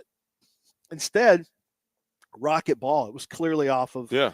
It was clearly on video off of Jalen Brunson. But yeah, Amen made a big dunk late in that game. Then got that. Oh steal. my God, that the one dunk where it was the fastest I've ever seen anybody go through the lane and get up, and I was like, whoa, super fast. That is unbelievable how fast that dude. He dunks on the way up. When he wants to speed dunk, he can dunk as he's still jumping up in the air. He can dunk, but that was a good play by Jalen Brunson too, defensively to get it. Yeah, right. Because I thought, I love this matchup here. We're going to go right in the lane and get a shot over Jalen Brunson, but Jalen's just like Fred, like he's rich Fred VanVleet. Yeah. Both of them are very tough. When you try to run by them, they have a way of stealing a ball from you. And Jalen's the good Fred. He got the steal. Wow. We got a good Fred too. Our Fred's Fred's fine. okay. Our Fred's okay. Their Fred's better. All right. Their Fred is better. He's one of the best in the league. Their Fred's really good. Their Fred is the best Fred in the league. Without question. Their fans are cheering MVP for their Fred. Their Fred's pretty good. Yeah, Their Fred is pretty good. What about this? There's the proposal from Jarrett Bailey of the Sporting News. Houston receives DK Metcalf. Seattle receives pick 89 and a 2026 fourth. He is an unrestricted free agent after this year. He can void the last year of his deal. So, in other words, you got to pay up before you pay CJ, before you pay Stingley, and before you pay. Or you just get him for 1 year. No, we're trying to get cheap at wide receiver. We ain't trying to pay more when you got a corner. What do you mean? We're gonna have the top. We're gonna have the top paid rusher in the league, the top paid cornerback in the league, and the top paid quarterback in the league when they come up. Am I wrong? But you only got 1 year, DK. Then he's done. Why are you paying? Why are you giving an 89 pick then? We just rented a guy for a second. What are we renting? Go get Cooper Kupp for a sixth. What are we doing? Cooper Kupp ain't DK Metcalf. I don't care. I got Nico Collins. I don't need DK Metcalf. I got a really good wide receiver. You kind of need another one. No, you don't have Tank. Okay, Xavier Hutchinson. You great. Can draft. Xavier Hutchinson. Woohoo! You can draft Robert Woods. Why am I sending another DK's pick better. away? I don't care for 1 year. Yeah. Why you can sign him. Stop renting. You just rented Diggs. And you want to rent DK? No. Draft and build. Draft and build. No, I ain't got time for that. Yeah, we ain't got time for all this going on. I ain't got time for that. This Bill O'Brien goal on in crap where you just throw. No, it ain't going all. It ain't throwing a 2026 fourth rounder. It's not a fourth. I'm the 89 pick is not a fourth. It's no, next year's 2000. Next so year's you're giving fourth. a third and fourth? You're giving up, yeah. No. Who said this? Jarrett, somebody of Sporting News. That guy's stupid.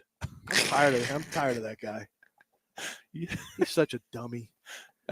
Stop trying to give all our picks away. You guys want to give picks away for second receivers who always not even a first receiver on this team. We got one. 1 out of 6 fourth rounders make the league. Nico. 1 out of 6 fourth rounders make the league. We got Nico. I got one of the best receivers in the NFL. It's way higher than no, it ain't. 6. Yeah, it is. 1 out of 2 first rounders make it.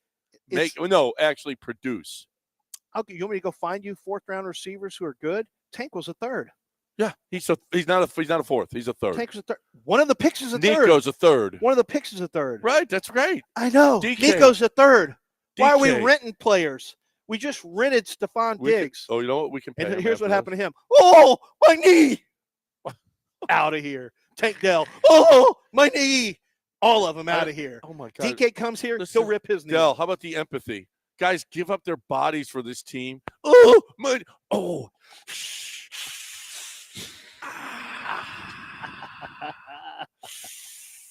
These guys are giving up their bodies, their whole careers for this team, and he's denigrating Well, I them. don't condone his actions and talking about guys getting hurt, but I will. I just gave you Emeka Egbuka. I just gave Emeka, it to you. I don't know who Emeka Egbuka, but the Texans are not some second receiver away. Did we watch that offensive line this year? Why are we? We still got our first and second rounders. Why are people acting like they're a player away and we're going all in? They're not. Look, we just saw this team. They're the same team. They've been their entire. Jalen's like, you had Tank Dell, Stephon Diggs, and by the way, Stephon was pretty good. Yeah, Tank, Stephon, and Nico Collins. Of course, not all at the same time usually because of injuries, and it didn't matter because he's all worked up. Jalen was getting his wig split. Jalen, are you watching? I just saw Jalen Green. I'm sorry, CJ was just getting his wig split. Like, who cares who your wide receivers are? They're the same team. They've been Find me a for the guard. last 20 years. Get me a guard. Win the AFC South. Not good enough to compete with the best. And we're thinking, let's trade for DK Metcalf. That's going to change things. Get out of here. F out of here, Jared Bailey. You are stupid. Yeah, I told you he was dumb. Did you just take a picture of Dell? Sam told me to. Why? What is Sam? Why is she bossing you around? She's bossing everybody around. Oh, my God. Here, Sam. It even says, please take pics of Dell. That's another order. That's right. That's. I mean, why is our mom? There's two. There's always two pictures, Sam. That's all we got. Sorry, beat it. Time to talk about Doc Manavis, okay? If you're having a rough time of it with your prostate. Now, how do you know? Well, how many times you go in the bathroom? How many times you have to get up in the middle of the night?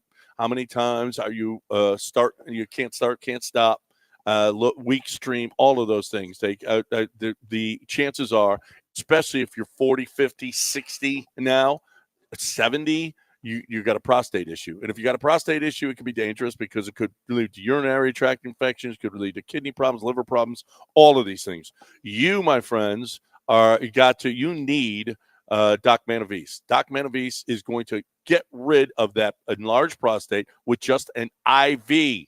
Just an IV. It's such a simple process. It's like 45 minutes. That's all it takes. Do not let your doctor tell you that you need surgery for an enlarged prostate because that's the way they used to do it. And that's like one of the worst punishments you could ever give somebody, the way that they go about this thing. So Doc Manavis is here for you to save your life.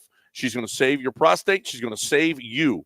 975prostate.com. That's 975prostate.com.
It's John and Lance, on ESPN 97.5 and 92.5. broadcasting live from the Mobile Veritex Community Bank Studios located at the Golden Nugget, Lake Charles.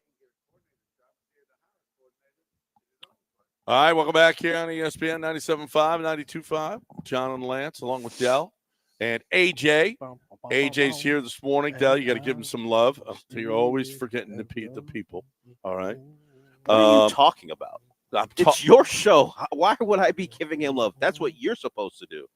All I'm saying is that AJ's working his ass off. I'm sure he is. I'm not sure why I'm supposed to acknowledge that. He is putting in that work. He's putting in that work. Yeah. And a little appreciation is all I'm saying. You're not gonna give him any appreciation during your show. Well, he won't be doing my show. That's so that why. would make a lot of sense. That's right. Why would I give him appreciation? He's not working on my show. That's what I'm saying. I mean, you're It's just your not job. a good person. Okay. Okay. All right. Did you see the Pat Hoberg story? Yeah. Holy crap. What's holy crap about it?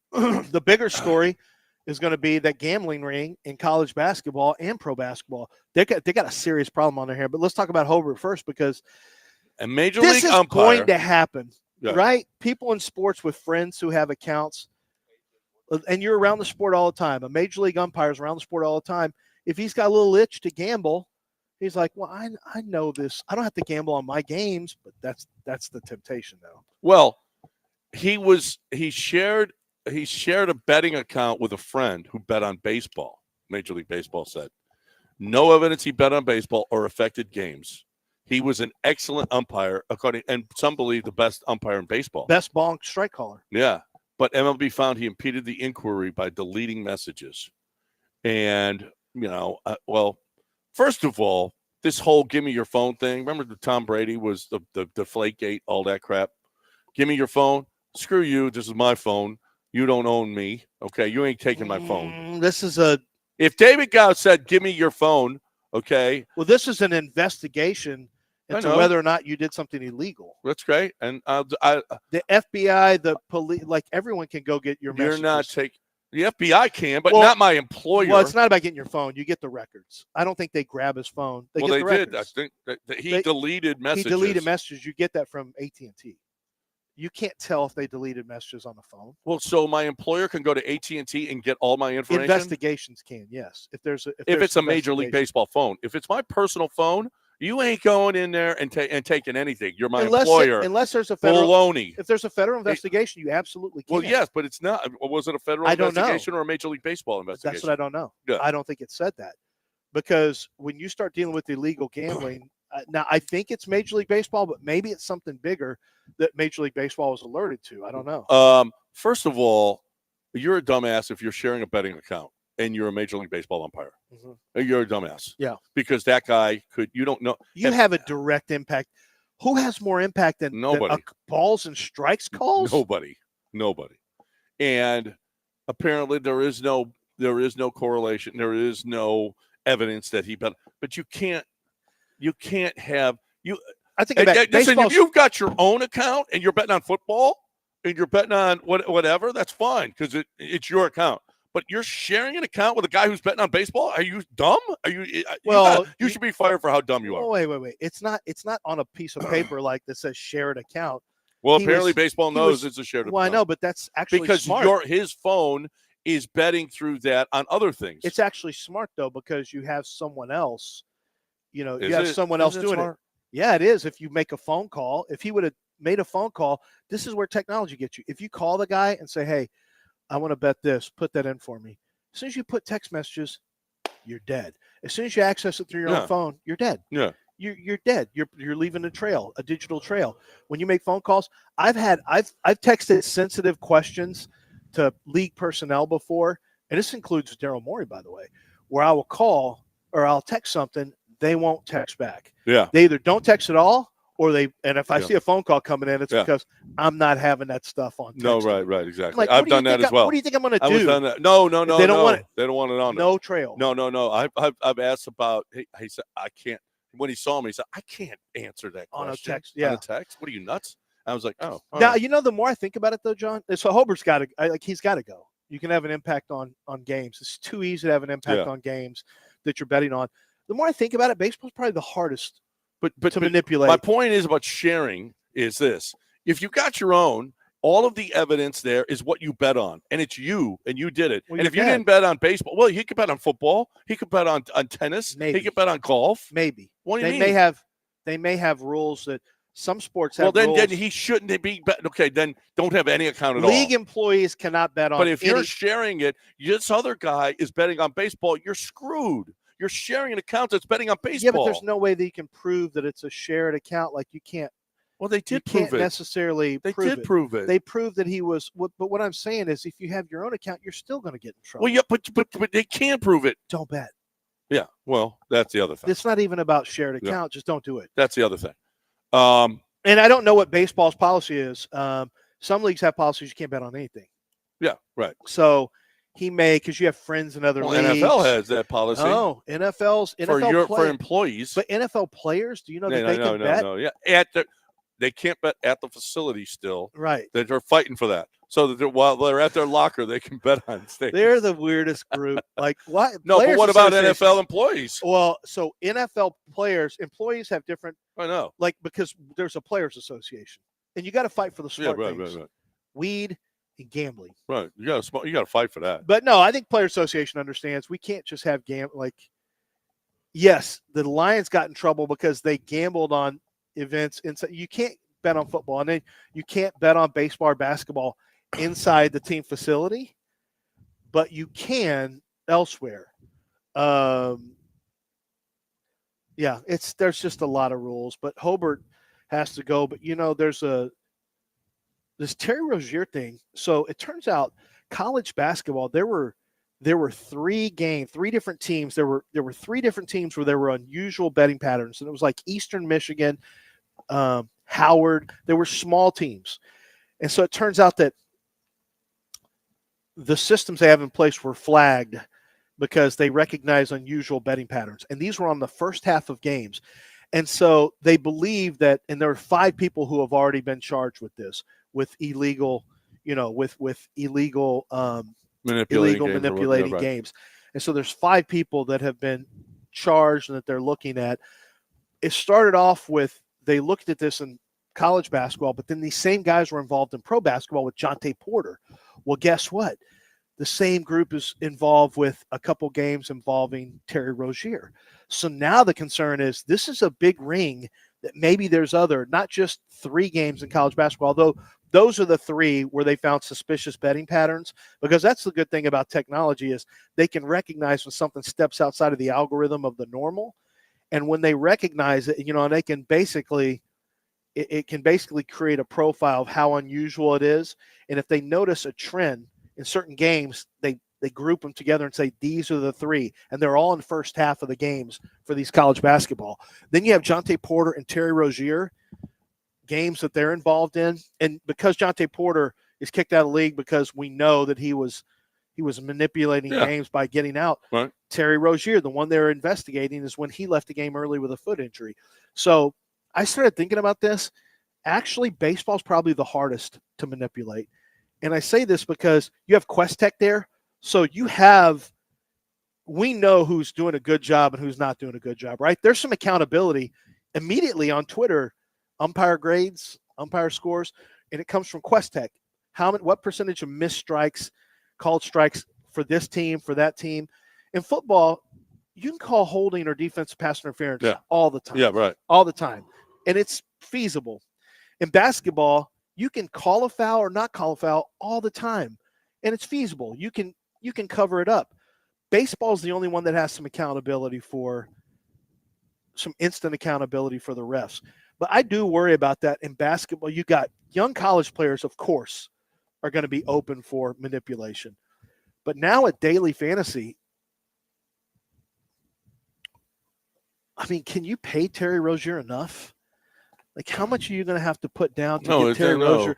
The money's so big. The money's right so now. good. Why would Terry Rozier want to risk that? 60,000? Yeah, right. 100,000. For what? It's ridiculous. All right, we got to break it here. Now referees are a different case. Yeah. So in the NFL, people who work in the NFL, you work in the NFL, you can't bet on anything. Well, Right. we have different rules that Yeah. we have to utilize. Right. You can do this. You can't do this. You can do this. There's Well, I know someone that's working in the NFL just texted me, said, I can't bet on anything ever. Yeah. And so that, you know what? That's fine. Live that terrible NFL communistic life of yours. You can go to casinos. You can go, can't bet on anything outside of the league. Like I have to stay here. Technically, I'm not even supposed to be in here. But it's not even open. It's not open, Yeah. and I'm grandfathered in because it's radio. So Right. I'm not. It's my radio stuff, and it's not. There's. I would never want to work for that communistic, that terrible organization that tries to run and ruin your life. Okay, NFL blows. Time to talk about, you know who's great? Basketball's great. Pro Dunk Hoops. ProDunk.com. Is there a better goal in the market? The answer is no. There's never been a better goal created, period. Tempered glass backboard, the stanchion that's unrestable. What about you raise and lower the goal? Can go down to 5 feet, but the push of a button, okay? Back in the day, we used to have to crank it. Back in my day, we used to have to crank it. Now it's just a push button, and the goal raises and lowers. You want it 10 feet? That's fine. Okay, you want it 5 feet? That's fine too. The kids want to dunk, Dad. The kids want to have fun, especially you got little ones that want to be outside playing. You want them outside playing basketball as opposed to just sitting around playing video games. You want some exercise? Yeah, but Dad, we can't reach a 10-foot goal. Well, then let's lower it, and so y'all can have fun. You get that shooting eye going. I'm telling you, there's money in them there hills, university hills, for you to go get out there. If you can shoot, brother, if you can make baskets, there's money out there for you. If you're looking for the best way to get, your wife will love it because it's beautiful. Everything about it is the best. ProDunk.com. Tell them you heard it right here. ProDunk.com.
It's John and Lance, On ESPN 97.5 and 92.5. broadcasting live from the Mobile Veritex Community Bank Studios, located at the Golden Nugget Lake You Charles. can hear us?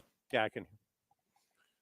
All right, welcome back here on ESPN 97.5 and 92.5. John and Lance and Dell along with AJ here. And we're talking DraftKings Sportsbook, the general manager of the whole facility, the Golden Nugget Lake Charles. Gregory Hennigan is with us right here on ESPN 97.5 and 92.5. Welcome back to the show. We appreciate you. This is some of my favorite days. Welcome back to the Golden Nugget. Yeah. Glad to have you back. You know what's really cool is this thing that you got going on with the golf, the Southern Texas PGA. Oh, yeah. It's built in. I mean, all the guys stay here, right? Yes. And then they play the golf course. How many? You got 72 golfers out there?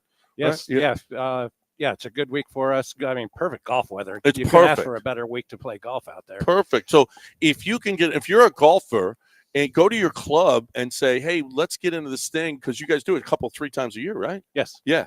I mean, there's another one coming up this month. Absolutely. And then there's another one in September, right? Don't you do it in earlier August or September, right? Southwest Texas PGA. Southwest. Yeah, I love it. It's awesome. I've played in it before, and it's just a lot of fun. So if you guys have never been a part of this thing and you're a golfer out there, make sure that you talk to your pro about joining up in this thing, because it's a lot of fun. It's great competition.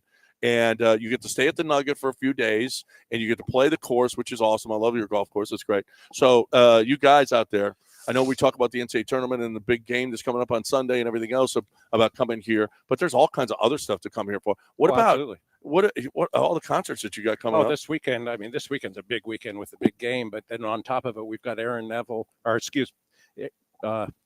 Lewis and the State Liners are performing Saturday night. So he always brings in a good crowd. So it's going to be a busy weekend for us. Okay, so, and not only that, but you have the Ice Cold Reel slot tournament coming up. Yes. Okay. Yes. What kind of skill do you need? I got the camera off for a slot. Yeah, don't. He was doing when it comes it. to slot tournaments, it's more about luck than skill. It's You about think? pushing those You buttons think? at the right time. So it's just who can push the button fastest. Yes. That's all it is. Yes. Who can push the button fastest. Well, it's still. Well, it's and not then just you got to push be it lucky fast. enough to hit a. You have more spins that way. Yeah, you have more to spins. maximize the amount of spins. Right. Yeah. But you still have to have. You still have to have the luck. luck on your side. Yes. Really, yeah. You just have to have luck. What are you gonna say? I'm the best at slots because I've got a method. No. Well, what's your method, sir? Getting off after you win? Pushing the button that's fast. it. Collect my ticket. I got a system. I'm the best. I got a system. So that's pretty cool. And listen, you get a $10,000. First place is a $10,000 spin. Yeah, that's awesome. That's awesome. So if you are somebody that wants to do that, that's February 7th. If you think you can push the button faster than other people, let's go. You can actually qualify if you're in the Billionaires Club. You get an automatic entry. Yes, into the deal. So just all kinds of great stuff going on. Yeah. I mean, with the big game this weekend, and then next weekend we got a 3-day weekend, and a lot of good things happening next week. I mean, you got Valentine's Day next Friday night. No better place to take your Valentine than Vic and Anthony's. You know? Yes. And we've got other restaurants, beautiful restaurants. Grotto, Landry's, Chart House. Landry's, yeah. Great place to take your Valentine. Yeah. So absolutely. No, there's 12 restaurants in here. Yes. Take her to the Blue Martini afterwards. Absolutely. Having some drinks Little afterwards, dancing. Little romance. Oh man, I tell you, you got the best bands in there. Yes. I've been there, I don't know how many times, and it's always a really good. You guys do a great job of the Blue Martini having bands, the dancing bands. Absolutely. Yeah. My father-in-law fell down one night there in there. We dancing a little too hard. Dancing. He was dancing a little hard. Well, he might have been drinking a little harder than he was dancing. But that's all kinds of fun. But the NCAA tournament is coming up as well. Yes, talk March about Madness this. book now. Yes, book it now. It fills up quickly. So yeah, get your tables now. That Thursday and Friday, it's crazy. Yeah. I mean, this place gets packed and it gets roaring. It's awesome. How much has the DraftKings Sportsbook? It's what, 2.5 years now, 3 years now. What's the difference in before DraftKings Sportsbook and after, as far as is your total? It really brings in a whole new demographic. You know, obviously the demographic for sports betting is young males, and that, you know, a lot of camaraderie, a lot of fantasy picks, and really brings that young crowd in here. That otherwise the main casino floor is a little older demographic. So, gives those young folks a chance to people choking down heaters, playing slots, and yeah. Just hit. But it absolutely, it's well, I mean, I just love it. I was walking through there last night. Playing your poker room is awesome. I love your poker room, by the way. And it connects right there to the sports To the book. sports you can book. See, so you Yeah. can see all the action. All the action, and you got TVs in there as well.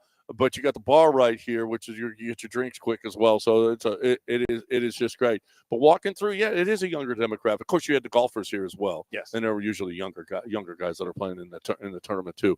But yeah, great, a great crowd. I hadn't noticed before. I guess I was always on the Gold Tower, but it attaches to the Spa Tower too. Yes. It's gorgeous. Yeah. Three beautiful towers. Yeah. Great rooms. How great old views. is the Spa Tower? The Spa Tower was here when we first opened in 2000. But it looks like it's brand new. You guys have done right? Well, you got to keep it up if you want to keep it coming. I guess, yeah. That is great. How many rooms do you have? You guys have here? We have 1,100 rooms. Wow, that is awesome. Yeah, a lot of rooms. But and I was talking to John yesterday. Asked John yesterday, and he said, "What's the percentage of Houstonians that are here? In here?" Oh, so about 80% of our business comes from Texas. That's unbelievable. Yeah, we're a short drive away, and a lot of entertainment reasons to come visit us. So yeah, we get a lot of Houstonians here. And for the most part, I would say, you know what? Well, first of all, going to Vegas 8 hours takes you to get from door to door. Right. It's at least 8 hours. Yes. By the time you get your bags and go to get your ride to the hotel and everything else, you an hour and a half before your flight, all of that stuff. You can be here already up thousands of dollars by the time you get there, but just by driving 2 hours and 15 minutes down the road. But your rooms are not going to be as expensive here as they are going to be there. Right. You got everything that you could possibly want with the pool and the hotel and the restaurants and everything else already right here. Yeah. I mean, and we always have a great entertainment lineup. Like I said, yeah. Aaron Lewis, we've got February 28th. We got Ron White, one of those blue collar comedy guys who always does. Ron White's always hilarious. Is he? Yeah. You'd like him. Yeah. He's always got a drink in his hand. Oh, I like that guy. Cigarette. I don't know if they still do it, but drinking a cigarette. He's funny. He's a good funny brand of comedy. He's good. Yeah, we've got a great lineup of entertainment this spring, so a lot of good reasons. So get here. So get on over here and enjoy. I mean, it's just to me, and you don't have to buy the plane ticket. You know, it's just gas from Houston to here. Everything about it is just and it's a Vegas style, and with the DraftKings Sportsbook that makes it great. Look, make your reservations now if you're going to want to come here. If you want to come here for March Madness, because it will fill up. There's no question about it. But you guys have opened up Cadillac Bar. Yeah, so for the big game this weekend, DraftKings is it's already booked up, but we still have tables available in Blue Martini and in Cadillac. Cadillac's got a big video wall for the game. So and you can bring your kids to the Cadillac. Yes. Right, but yes. As opposed to Blue Martini in here. Yes. Right. Blue Martini is a nightclub. So, and then the DraftKings Sportsbook, you got to be 21. So, but if you have kids and you say, well, how are we going to do it with kids? You can do it at the Cadillac. Yes. So that's a great place. You and you still have rooms available?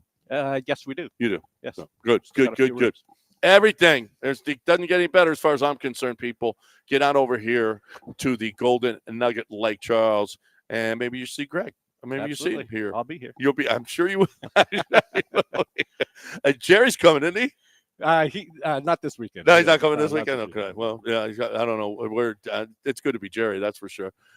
He's got his pick of all of the casinos to watch the big game. Gregory, thanks for having us as always, man. Hey, thanks for coming back. Always fun to have you. We love being here. So we hope this relationship lasts forever. That's Gregory Hennigan, general manager here at Golden Nugget Lake Charles, and I've been talking about it. Listen, make your reservations now. Is there? I mean, what else do we have to do to tell you how great this place is? If you've never been here before, and if you have been here before, maybe you haven't been here in a couple of years. I mean, the renovation, they always keep it up. It's always like the hotel rooms are like they're brand new. It's unbelievable how well maintained this is. And you've got the Blue Martini if you want to go out at night. You've got 12 different restaurants. And your selection of seafood to steak to the highest Vic and Anthony's, which is as good as it gets, Grotto, Italian, all the different restaurants that you got. You got the swimming pool, which is awesome. You get a cabana there and have a big time. You can have your fantasy draft here. But get here this spring and enjoy all of the sports that'll be on, including the March Madness and everything else going on right here at the Golden Nugget Lake Charles. GoldenNuggetLC.com, GoldenNuggetLC.com.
All right, this is our final hour here on ESPN 97.5 and 92.5.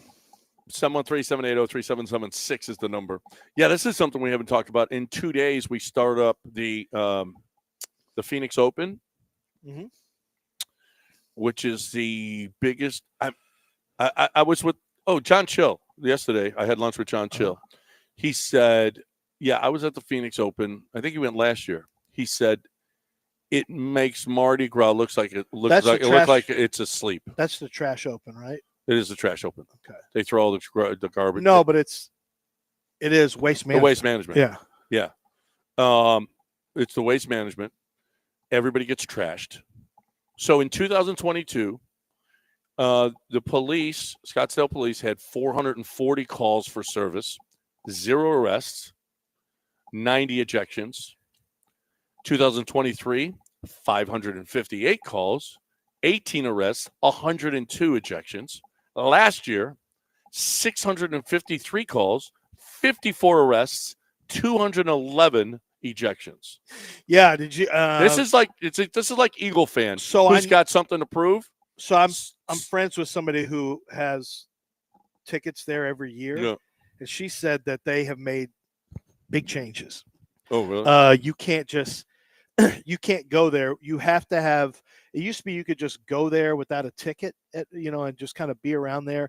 Now they've got all kinds of new restrictions about really? It's going to be a lot different. Yeah, she said this year they're expecting it after last year. Last year people were running in the sand traps like it was out of control. So she said that this year they've got major changes. The videos of the drunks there, it can't be better. Better. Yeah. You like golf? Do you think golfers probably think this is the worst? When a guy that's halfway falling over, trying to watch, and he can't even control I can imagine himself. how much Dick Harmon would have hated this. Oh no, I think he liked this. Oh, not this. This has gotten out of control. No, it's out of control. It's one thing for fans to be in stands. They're running in sand traps. Yeah. Oh, he'd hate it. Know your place. No, that's not it. Know your place. You're out of control. You can't be getting on the course. No, I remember when Bill fighting Murray cops and stuff. I remember when Bill Murray threw a fan into a sand trap or something. Well, the old lady. He was swinging her around and dropping her. Like, but was that there? That was a Pebble. Yeah, I was going to say. It was, what are we doing? Yeah, he hated that. Hated you think he'd want fans in there? Yeah. Hey, He was, so drunk. Rory! He like, look at that. How about this shamrock? Not a shamrock. God. That's Stop not a grabbing your privates and screaming about him to touch my shamrock, Rory. What? That's not. Oh, no. How'd you get in here? No, that's not what we do. This is what they do can you imagine if the Masters trying to pull that crap? Oh, you wouldn't get arrested. You'd get killed. No, you'd be beaten in the back. Well, Ace Rothstein, where you got your a hammer hit on your hands. You know what it costs to lose one of your badges at the Augusta National? You cannot. Why don't they do that at Phoenix? That'll shut it down. It was one of the things, because you get badges, you rent a house, and the house gets badges, and they say, if you do anything to lose this badge, you are going to be liable for thousands and thousands and thousands of, because it means each badge each year is up to $10,000 in revenue for people, each badge. So or more, because you can't rent a house without the badges. So you can't. No, Augusta National, we don't do that, sir. We don't do that at Augusta National. Although I did bring in a flask one year at Augusta. Mm-hmm. Why would you take that chance? Yeah, he said. Ricky says he wouldn't watch current day Phoenix Open for 1 minute. No, I told you he'd hate this. Yeah, he'd hate this. Show some respect. Like, it's one thing to,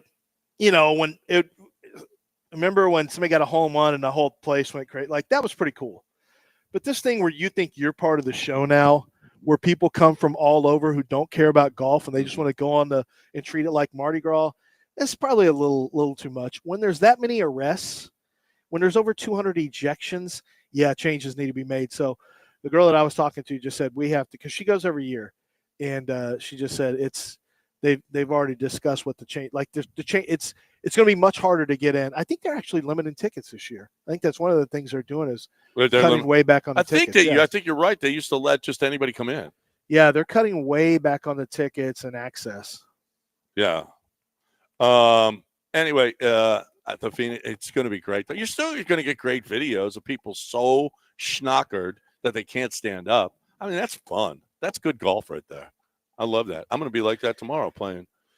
Yeah, that's how we get when we play. Who's we? Me and my boys.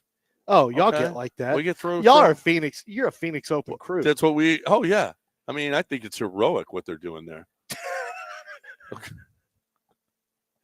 You know, Pro liked you a lot. He didn't love you, and this is why. Yeah, no, he did. This is why. It's your heart. He knows you're a Phoenix Open guy. That's you're part of the problem.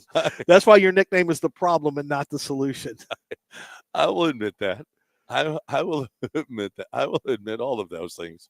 I am a Phoenix Open guy. Okay, I've never been because it's always Super Bowl week. It's always Super Bowl week, so I can't go. I mean, I've got a responsibility because, well, if the Texans are in it, Del, I got to be here.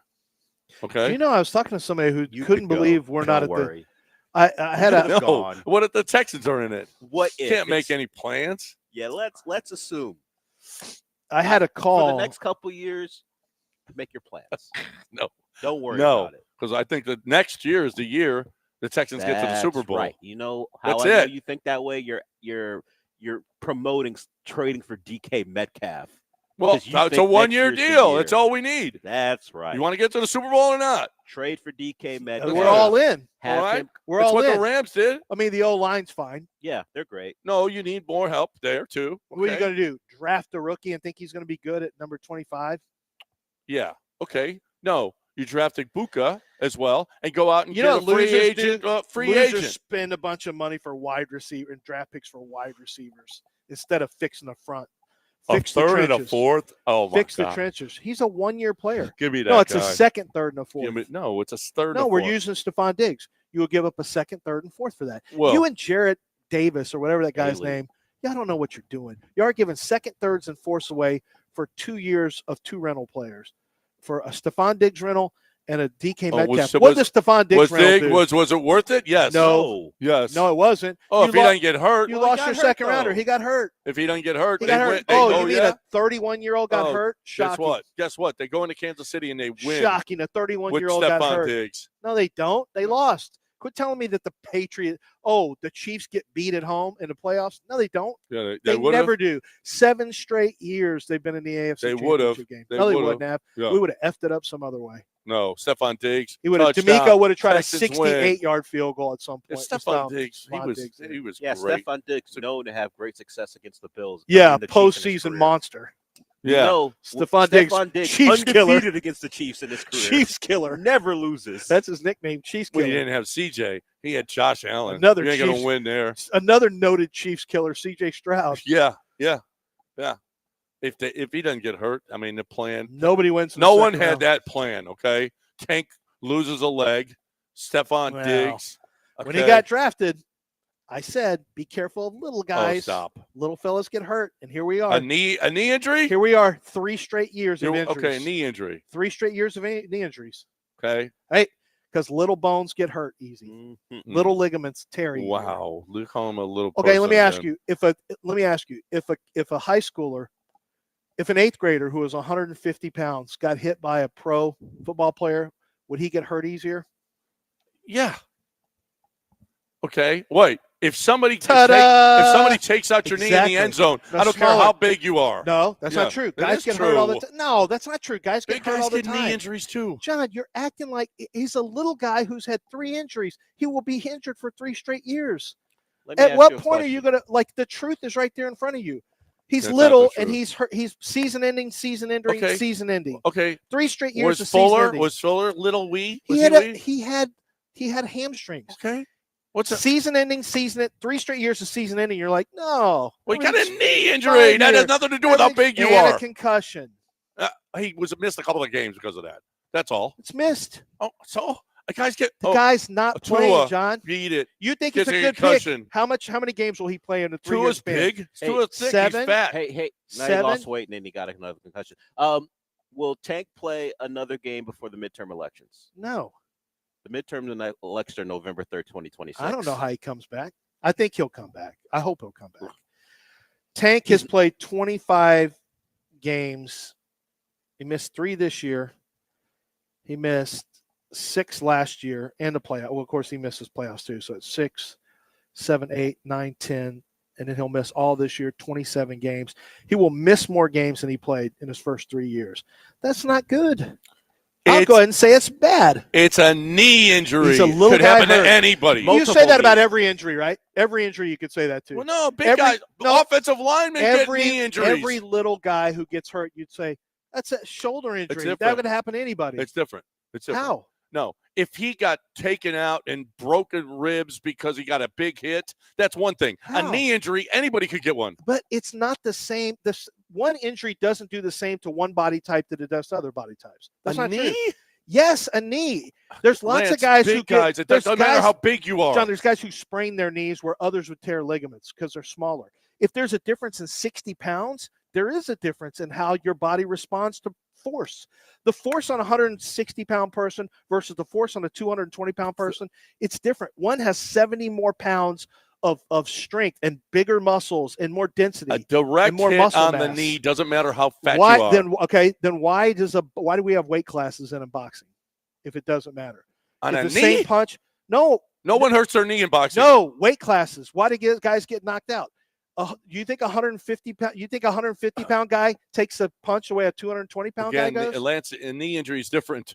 Anybody could get a knee injury. It doesn't matter. And anybody can get knocked out. If you get a hit on a knee. You can't absorb. John, how are you not getting this? You don't absorb force at 150 pounds the way you do at 220 pounds when the force is, if a 220-pounder gets hit, whether it's the face or the knee or anything, they don't absorb the same amount of force that a 150-pounder does. Smaller people can't take the same amount of punishment from that size. Why do you think running backs don't last? Why do you, Lance? Every injury. Again, a blow to the face or the head or the ribs or somewhere else is different than a knee injury. No. It's totally different. It's not. Totally Shoulders, different. every joint is the same. It's all joint injuries. It's the same thing. You're smaller. I'll just say the proof is in how many games he's played and how many he missed. Okay. It's another historical fact. How many games has Kenyon Green missed? How fat is he? All the history is How many there. games has Kenyon Green missed? You're trying to No, conflate Kenyon the Green's issues. a fat guy. Is he a small guy? I'm only dealing with small guys. The argument is small players, so don't try to make it somebody else. Name all the small players. Historically, guys who weigh less than 165 pounds cannot hold up in the NFL. Calvin Austin has had major injuries. This is a historical fact. I've done the research on it. It was brought to my attention by the Steelers who drafted Calvin Austin. Like, it's a massive problem. That's why I have to look at guys like, Travis Hunter is going to be about 175, but Devontae Smith has been able to hold up relatively well at about 170 pounds. He's one guy who's held up relatively well so far. It's a low number of guys who hold up. It just is. And yeah, there's some injuries that can cause more. I'm not saying they don't, but I'm just saying historically small guys get hurt. It's just the history of the NFL. Well, little guys get hurt. Yeah, I get it. I get it if it was, but it was a knee injury. That, to me, totally different. Totally Well, different. he won't play next year. Well, right, because of a knee injury. I know. Right. Okay. And he'll be on his 4th year of his contract, and they will have had 25 games. You owe him some flowers. Go to Zadok and buy some flowers. Zadok Jewelers is not where we get flowers. We don't do flowers. You got to get Tank a diamond? I'm not getting him that. He was a diamond in the rough at one point, and now I feel bad for him. And you know what? And that is something, actually, CJ could get him something nice if he wanted to. They're good friends. And Valentine's Day for me should be about not getting your friend stuff. It needs to be about getting your wife something, about getting your girlfriend something. And Valentine's Day, Zadok Jewelers is going to win for you. They're treating you to the service that they give everyone at all times, but it matters more for me, I think, on Valentine's Day, because you need to surprise your wife with something that she didn't know she needed or something that she really, really loves. And they have the top brands that every wife is going to love. Bulgari, Chopard, Mikimoto, Cartier, all these top brands are available And there are pieces that she is going to love. Diamond tennis bracelets. If you love her, diamond tennis bracelet is the move.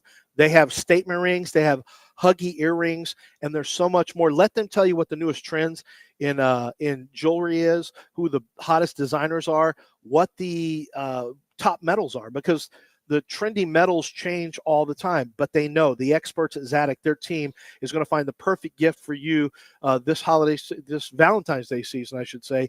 Show her how much she means to you with a great gift from Zadig Jewelers. 1801 Post Oak Boulevard, off of right there off Post Oak. Years and years off of Post Oak, with a brand new 28,000 square foot location that's going to blow you away, and gifts that are going to blow her away is Zadig Jewelers.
It's John and Lance, On ESPN 97.5 and 92.5. broadcasting live from the Mobile Veritex Community Bank Studios, located at the Golden Nugget, Lake Charles.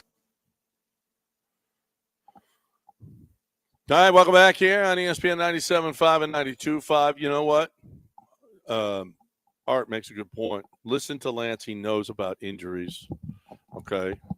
Because he It's has. true. He does. If there's somebody who knows about injuries, it's me. Is Tank And running around? And I one was of those... injury-free until 2017 when I came back and got the curse of the ESPN. I'd never had an injury until I'd had one where I hurt. We were dunking on this little mini goal back after we watched LeBradford Smith in a dunk contest with Larry Johnson, and Dennis Lindsay was in a dunk contest. He didn't make it to the second round. Oh, wow. At Jay Parker's BCI shootout at Autry Court. And, God, it was an unbelievable dunk contest between LeBradford. The Olajuwon brothers was there, or Taju or Afis Olajuwon was in the game, but Schumacher was in the game. Oh, yeah? Yeah. It was an all-star game, basically from west, east. Johnny Pittman was in it. Anyway, I stepped off a curb and my ankle got all jacked up. That was the only injury I'd had, and I was 17 at the time. And then I get back to ESPN, Liz Frank in the foot, 2nd degree high ankle sprain, separated or dislocated shoulder. Terrible. Yeah, it is terrible. My wife did scratch my cornea when I was at 790, where I turned over in my sleep and her finger just went. Never scratch your cornea. It's terrible. That is a terrible, terrible, that terrible sounds like injury. It's not. That's very, very painful. And I'm not It's not as bad as that guy. Why is your camera off? Because you got your hands out. You're all good. I'm not having any of these guys just take videos anymore. Okay. They're done. They're done. Sam's not my boss. Sam is kind of your boss. Take your picture of Dell. I'm gonna tell. Do what she tells you to do. Okay. Hey Sam, well your computer's in it. Anyway, well crop it. What are you? What kind of person are you? Didn't she tell you to do it when I'm doing my show? I don't care what she told me to do. Does she think she's the boss You of me? think he's gonna? She thinks she's the boss of everybody. You think he's gonna stay here? For No, 1 I don't minute think of your so. show? I'm not going to be here I don't for want your him show. here, but I know that's what she told him to do, and I know she less than a second into your he show, listens. I'll to, be gone. Okay, this is why I can't deal with Twitch.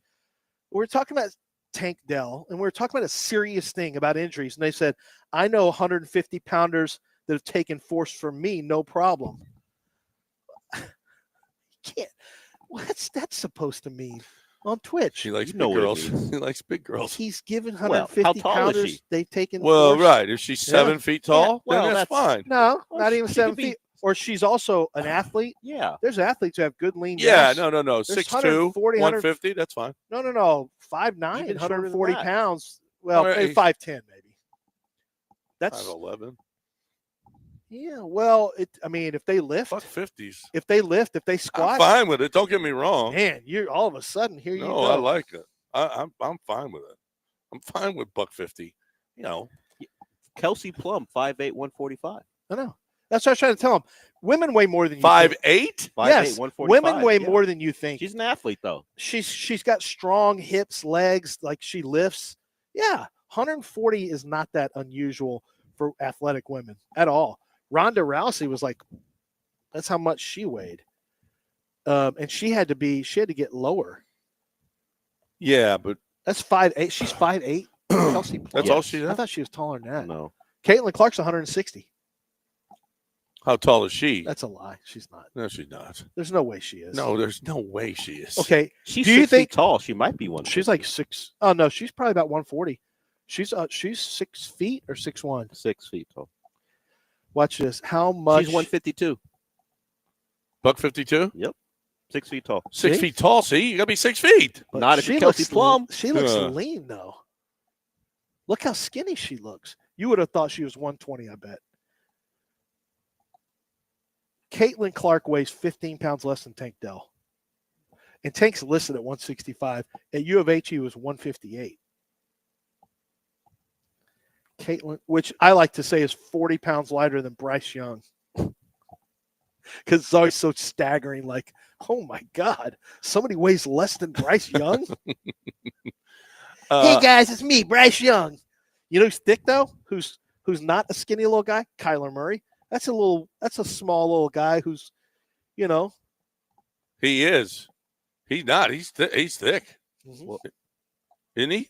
Dell? How thick is he? I'm not. I don't know. How thick is that guy? That's a question you shouldn't be asking anyway. Okay. Really. Yeah. Okay, how thick is that guy? Stop saying that. Somebody else in chat says 150 for a woman is my low limit. That's a low? Why y'all Gotta quit be talking some. about women like this? Yeah. We don't do. Come on, just cut it out, guys. Yeah. 713-780-3776. We have a new offensive coordinator, Nick Caley. He's a good one too. Well, By all we accounts, don't know. Sean McVay had good things to say about him. We don't know that. Sean okay? McVay said good things about him. Yeah. Dream Shake sent us an audio. I don't know if we Did have Kyle it. Shanahan say good things about Bobby Slowick? Yeah, probably. Mm-hmm. Well, Bobby Slowick was good that one year Yeah, when he the called good the good plays. ones. Yeah. Then for some reason he called sack plays, and the yucky plays. He didn't. He said he just called the good plays and the offensive line, and Strausser just screwed it all up. Good Lord. By not coaching him well. Strausser called bad protections. Bad protections. You know who didn't do anything wrong? The blockers. Because you talked about They had no choice. They had to let guys in. you talked about a potential mutiny where the players may have wanted Sloak out. All right, you got your cover. Bobby's gone. You can't hide behind the OC's calling the bad plays again, or the O-line coach. Well, you can try. You can try, but no one in that organization should buy it this time around. So you know what's funny? I just saw. I'm easily distracted, but I just saw Luka getting off the plane, and I know what that person. Somebody on Twitter said, who listened to the show, said, I saw Luka get off the plane. There's no way he's 270. Yes, he is. We just told you that Caitlin Clark is 150 pounds. This is what people don't understand. Luka's like what, 6'8", something like that. 270. It's not that big. It's not that crazy. No. There's offensive. Let me put it this way. There's offensive tackles in high school who are 6'5", 270 pounds, and Luka looks thinner than those guys do.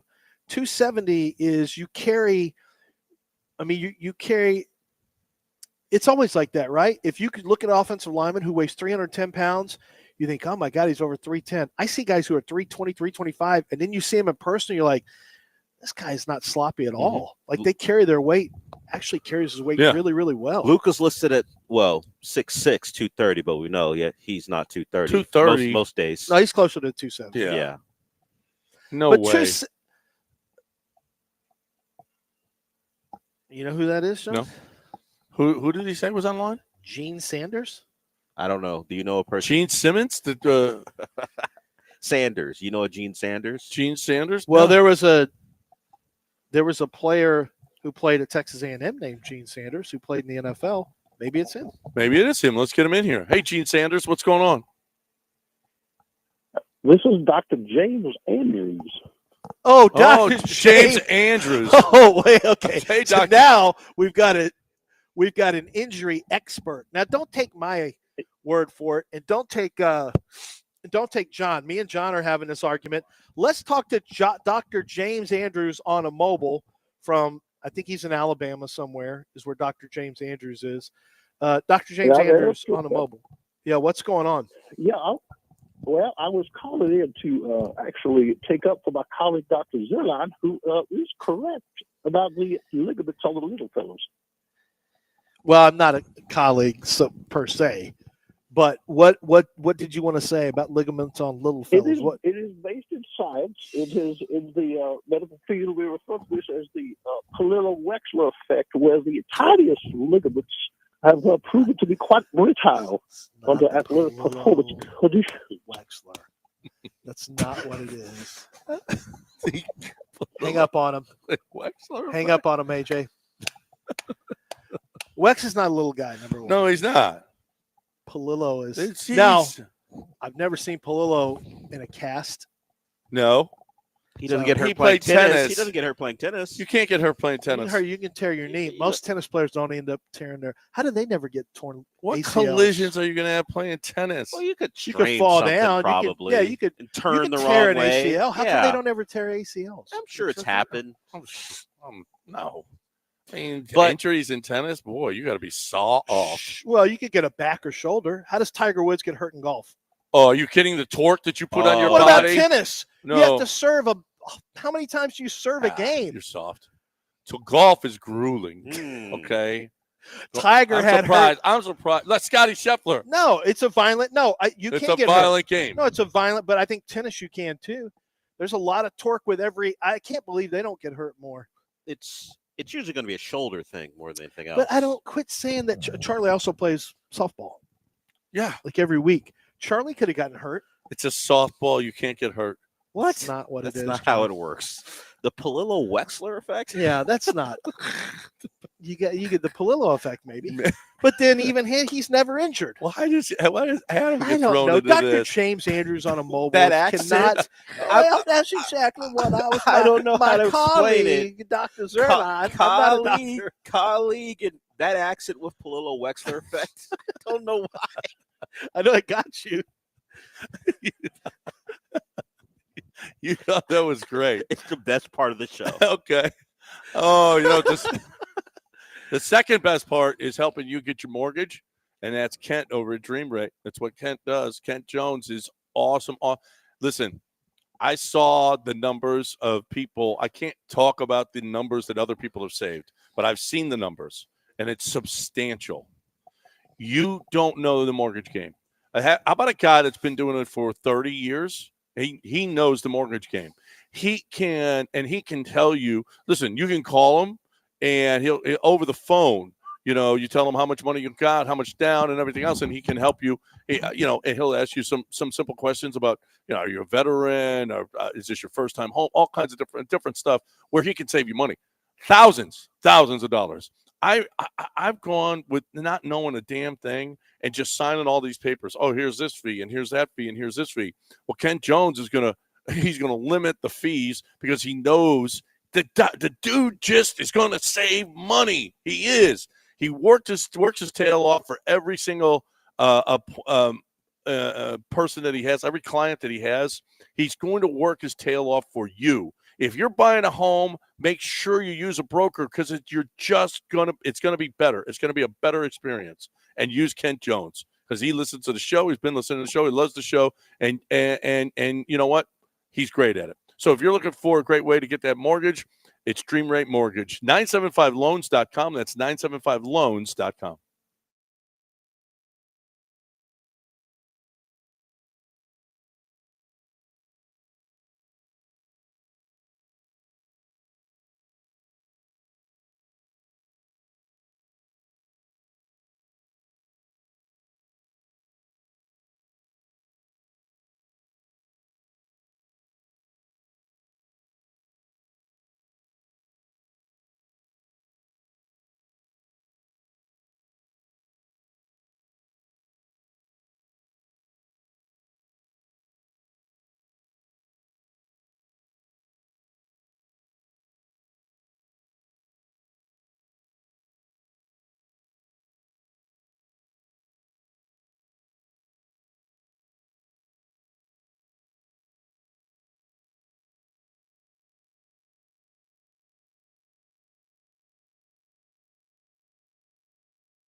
It's John and Lance, On ESPN 97.5 and 92.5. broadcasting live from the Mobile Veritex Community Bank Studios located at the Golden Nugget Lake Charles.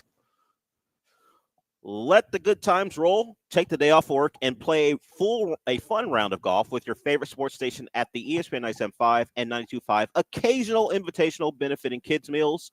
This year's tournament will take place on Fat Tuesday, March 4th at 12 p.m. at Wildcat Golf Club. Each golfer will receive beverages from Carbach Brewing Company lunch and dinner from Valencia's Tex-Mex Garage, and 18 holes of golf. Register now at ESPN975.com under the promotions tab and use code EARLYBIRD. That's EARLYBIRD for a $97.50 registration for a limited time. So the occasional invitational is back March 4th at Wildcat Golf Club. There it is. Hey, that's a lot of fun. It's March 4th. It's Mardi Gras. That's Mardi Gras Tuesday. Yeah, Fat Tuesday. Fat Tuesday. So we're going to be partying the last day that everybody drinks because Lent starts the next day. So that's what we do. Everybody quits for Lent. So this is a great way to go out. All right. No, it's what everybody does. Everybody should do anyway. I mean, you should do it with me this year. Okay. Give it up for Lent. I got a few of my boys that do it. Give it up. Why? Because it's good for you to clean out. It's good. Why don't you do dry January and roll it into Lent? Because Can you imagine how clean you'd be? Because How good for January you is would NFL playoffs. And what does Okay. that mean? No, That means like you got to drink. Do you? you can't enjoy the soup. Oh, wait, no. Oh, yeah, there's no sports really going on when you're in No. Lent, is there? Well, No it's March March Madness? Madness is March 5th. Yes. Oh, yeah, I guess it is Yeah, technically. I mean, I miss March Madness every year. I usually miss the rodeo, so I don't go to the rodeo cook-off because you can't What do you drink. mean you Why would miss you go? it? He doesn't go because I don't he can't go because you drink can't at it. drink. Why would you You go? really don't go places Yeah. because you can't drink? I sit at home. You know, my wife does dry January, and it's like Yeah, but she doesn't eats even right, and she runs. I know, but she's Marathons. like, no, but she drinks though. She She'll- hikes. She's a, and I say, do you want to? Hey, you want to go here? No. I guess she doesn't. Well, Like you she can't- doesn't crave going to restaurants to eat, Hmm. so she can't drink. She's like, Ricky Waters, for what? For who?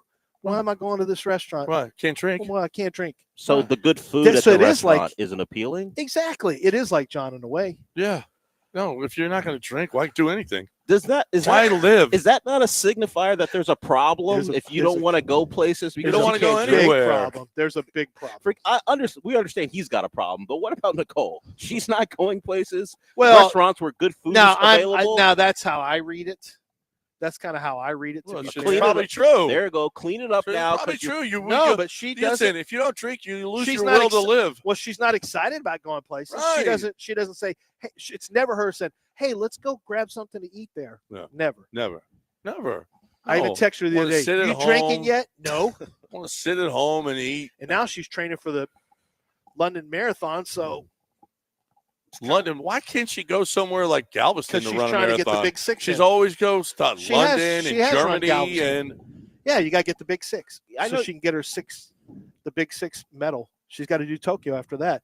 She'll be hobbling around on a knee that barely is So holding up. are you going to Get your wear? ass to Tokyo, Are woman. you going to wear the Big Six medal? Yes. You are. You are. Big I already Six. told you she tried to wear her New Big York. Six. Oh. She tried to wear her New York Bragger. marathon medal in to this speakeasy. She thought we were going to get into the speakeasies. Like she had been having some drinks. Like, do you know where this? Do you see this? Like, oh no. Do you have And the gay guy who was in charge of it, because you have to go through a phone booth, like to try to get it's at a hot dog stand, and it's one of those typical like cool little hipster New York, places? yeah, hipster New York places, and you pick up the phone in the little phone booth they have there, and like the guy on the other side of the line, and then he opens the door, and we see her talking to him because we had been waiting You about know who 45 I am? minutes, and she was like, and she pulled her, and and Solus goes, "This isn't good. This is not good." And we Did could you get see, we could see the guy, and so it's a really sassy guy, and he's like, and you can see him doing his little moves, and she comes back, and so what happened? He goes, he just told me that he is proud of me, and that I should take my medal and all my friends and go hang out at other places where I can get in earlier. Like, so basically, he just told you, Yeah. we're on the list, but basically, he told you we're off the list. Off is the what he list. just You're told you. off. Way to Beat go! it. Beat it, he said. And I did see him go like this. Little runner. He was reading her like It was- this with Well, his little people sassy don't finger. know what it is. what That's you're right. doing. He was reading Cameras his off. Cameras off. good. He was reading Well, his and not like only that, this. but people are in their car. No, because then But you're he's going to try pointing to. his finger. They're going to try to He's capture doing it. a very sassy move. Let's He's say that. sassy. Yeah. So, do you have to get the Big Six medal made someplace? No. How do you get the Big Six medal? Yeah. You have to run Tokyo. I know you have to do all. I don't know. They call it the 6 point. And do they make the medal for you? I don't know what it's called. How do you get it? I don't know. What it's they called. hand it to you after you finish. Where do you get this Yes. big 6 energy? Yes. Well, You got to run the marathon. I just want You to wouldn't know. You don't run marathons. I just want to know if you have to apply. I once ran a you- half marathon Yeah. once. You certify that you ran all 6, and they send you a medal after you. I don't know send the how. I don't know correct how it works. information? But she's going to run Tokyo. She didn't want to go to Tokyo. I said, "You're going. I want to go to an Asian country. You're going." Oh my! Because I can't go. This He was in wants the to- draft. He wants to find his own Madi code. That's what he wants to find. No, if it happens, it happens. Oh, But look, here's no, the thing. if it happens, it Oh. happens. But this is why I can't. This is the first marathon I'll miss because I'll be at the draft, and she'll be her and my mother-in-law and my daughter are all going to London together, and then they're going to go to Dublin. I'm like, yeah, I can't believe I'm paying for this. I don't even get to go. This is the worst. All right, we're going to break, and we are going to do News of the Weird on the other side. That was an enlightening segment right there. Sometimes we just kill off time. That's right. Well, No, we've got one segment to go. I think we do that Here. too We often. just kill off time. Well, that's what we do. We kind of do it too often, It's what we- actually. You know, That's what we do. Can you It's sense the when show. Can you sense when it's Welcome happening? to the show. When you're in the middle of a yeah, we kind did of. kind of get off the Rockets kind of early, and probably needed to spend more time. The on that. Rockets have lost 3 straight. Screw them. Look at Start you turn- winning some Look how he games. turns on his Yeah, team. but they're 18th in the league in the fourth quarter defensively. Yeah. I mean, what's this crap? I don't know, but This we isn't what we signed up for. We're winners. got We're some winners volume now in on- here. We got some volume in here. Yeah, now. one more segment. Who cares? What the? That doesn't What's bother that? you Turn guys. it louder. Who cares? Hey, hey. Oh yeah, you got a show. It's in the 12. Can you ask John to turn that down? That's great. Thank you. We'll be back right after this. But first, my friends, have got to talk about Coors Light. Speaking of which, Better get them in. I know, right? Coors Light, like they're wondering, like they come to Houston, have emergency meetings in the spring. Like, what happened to sales? What happened to all the Coors Light? Well, John's on Lent. Chad's on Lent. Oh, that's why.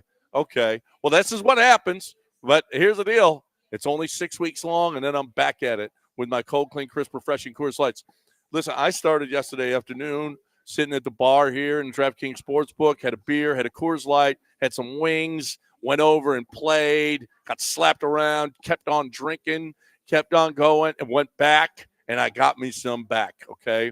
Because that's the way we go about it. You got to persevere, and you got to do it with a cold, clean, crisp, refreshing Coors Light. Look, there's just no better way to refresh. There's no better way to have some fun when you're at the sports book, when you're not at the sports book, when you're playing poker, when you're not playing, when you're playing golf, when you're not. It doesn't matter. If you're looking for cold, clean, crisp, and refreshing, there's one way to go. For me, it's Coors Light. Climb on, brother.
Did you see Mark Zuckerberg's video in which he is telling everyone that he's going to fire any staff who leaks company intelligence?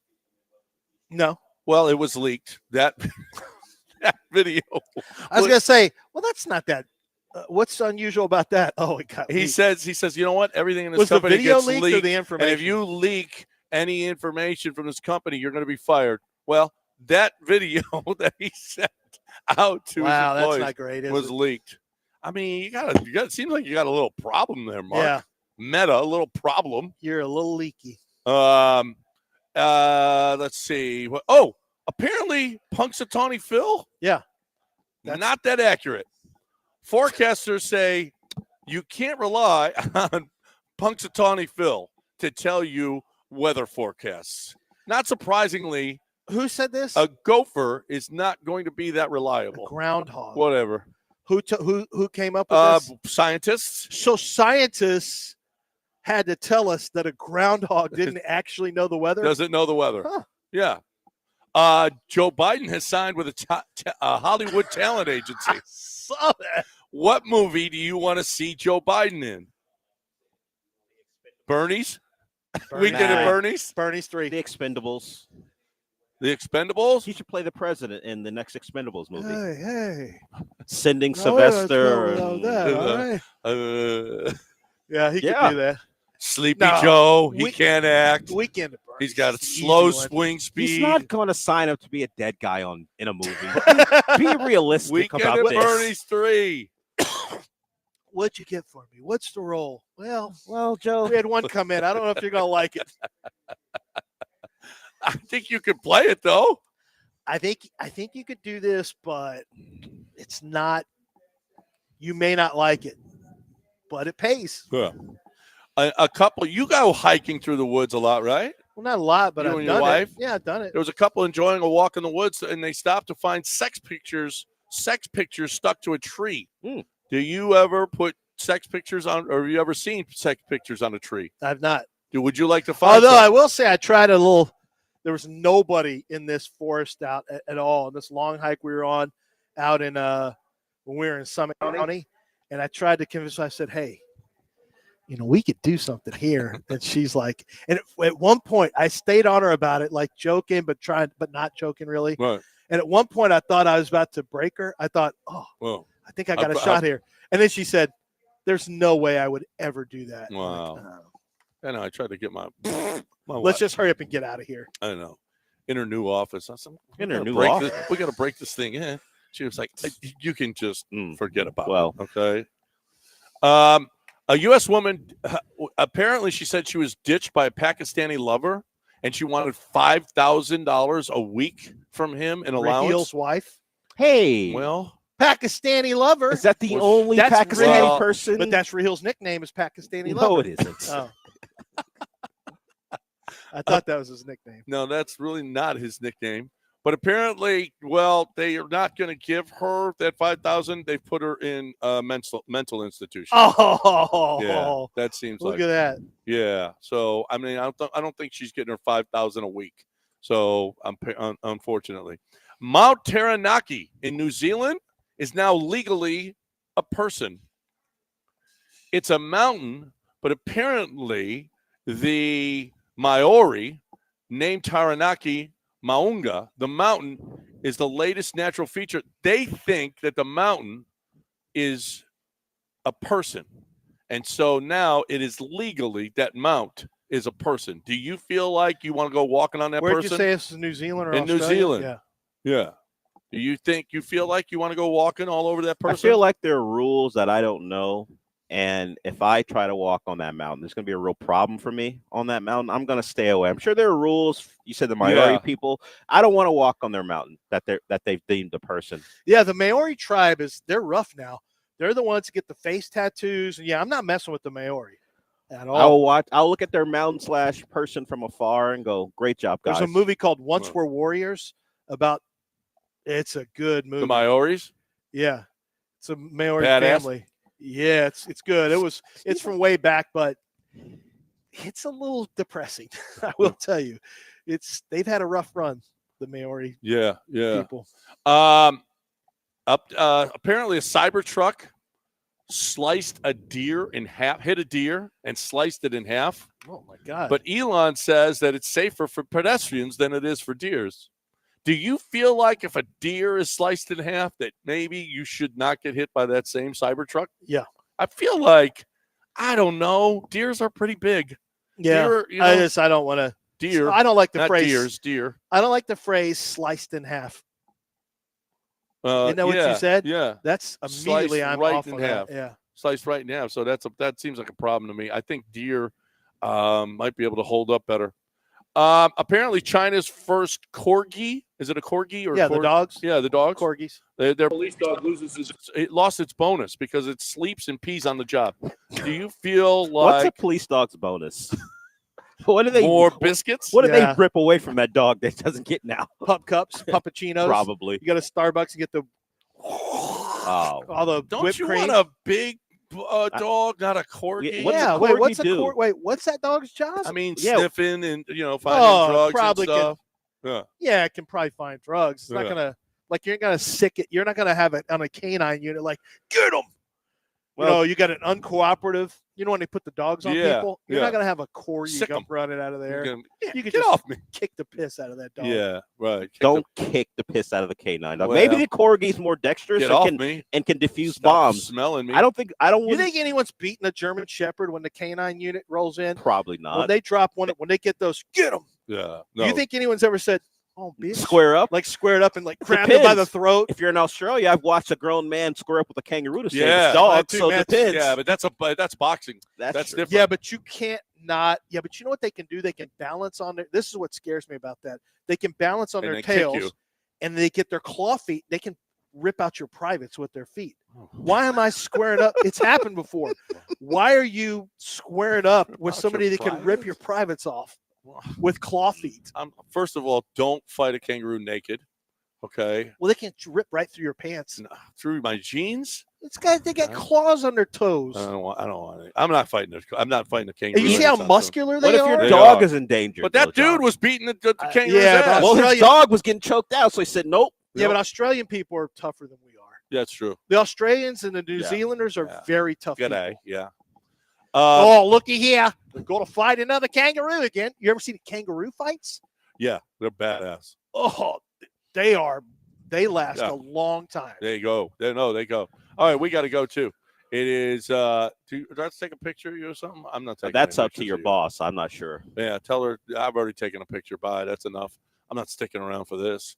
Time to go. Hey, thank you, DraftKings Sportsbook. Thank you, Golden Nugget. Thank you, Greg. Thank you, John. Thank you, everybody over here. We love it. We appreciate it. Make your reservations now at GoldenNuggetLC.com to get here for March Madness. So you can still get to the Cadillac Bar to watch the game, and you bring kids there too. So if you're looking for a great place to watch a big game this Sunday, right here, GoldenNuggetLC.com.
And it's John being beholden to his new boss. He said he wouldn't dare to hang out until Sam said, get that picture in. So John took a picture of me starting the show because Sam told him to. So I don't know where that picture's going to wind up, but at some point when you see it, just know Sam's the boss of John. So we found that out today. Sam, our dedicated leader of our socials, in all ways, social team. She posts. She makes sure commercials that we film get in the right spot, and she bossed John around. So a picture of me starting the show will be somewhere at some place. But we are wrapping up our time here at the Golden Nugget in Lake Charles. We're in the DraftKings Sportsbook, and it's been a great time had by all. You know, John celebrates in ways that I don't, but even me, someone who doesn't drink and refrains from gambling, can have a good time, and you can too. Of course, Super Bowl week, that's why we're here. John ended the show talking about they've got a couple spots remaining at a couple places. But hey, even when it's not Super Bowl time, you want to come out here if you're in Houston and you want to get away for a little bit, spend some time in a Vegas style casino, but better, of course, because it's closer.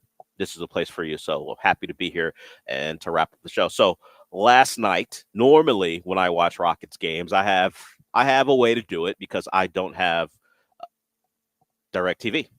And let's just say the connection wasn't as great here. The Wi-Fi's fine. It's just, at least with my laptop, it didn't work as great. So I got a bit more of a spotty view of the game, but I did watch and was able to watch the entire fourth quarter. And the Rockets have a big fourth quarter problem.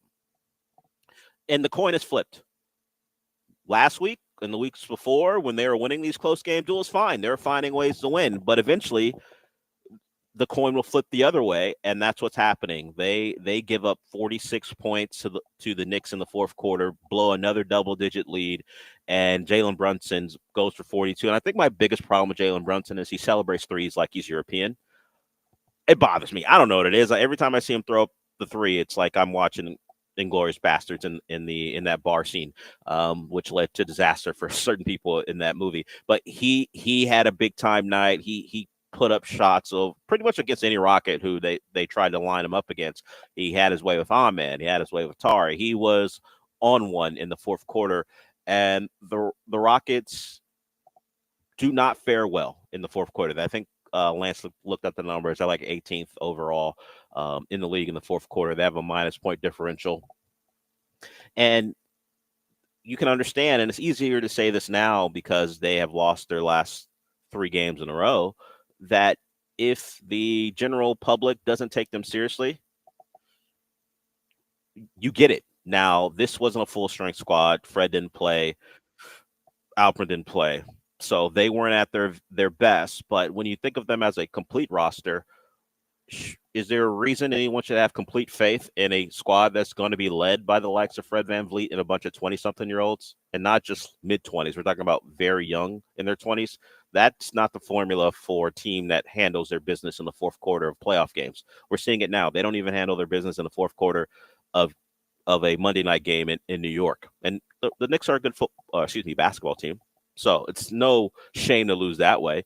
But 46 points, which when your identity is supposed to be defense, we know you get your offense, and they're pretty good offensively because they offensive rebound, they get out in transition, they force turnovers. But as a tried and true, we're going to execute you in the half court, it's not exactly who they are. They're a drive and kick team. They want to beat you off the dribble and create open either lanes to the bucket or to create open shots on the perimeter. But defense is what gets them to the point. That's why they're leading these games. And unfortunately, that defense has kind of slipped away. And we played sound from Ime yesterday about lack of energy costing them against the Nets. Well, he has a different thought about what cost them against the Knicks. Here's Ime Udoka about the issues for his team in the fourth quarter.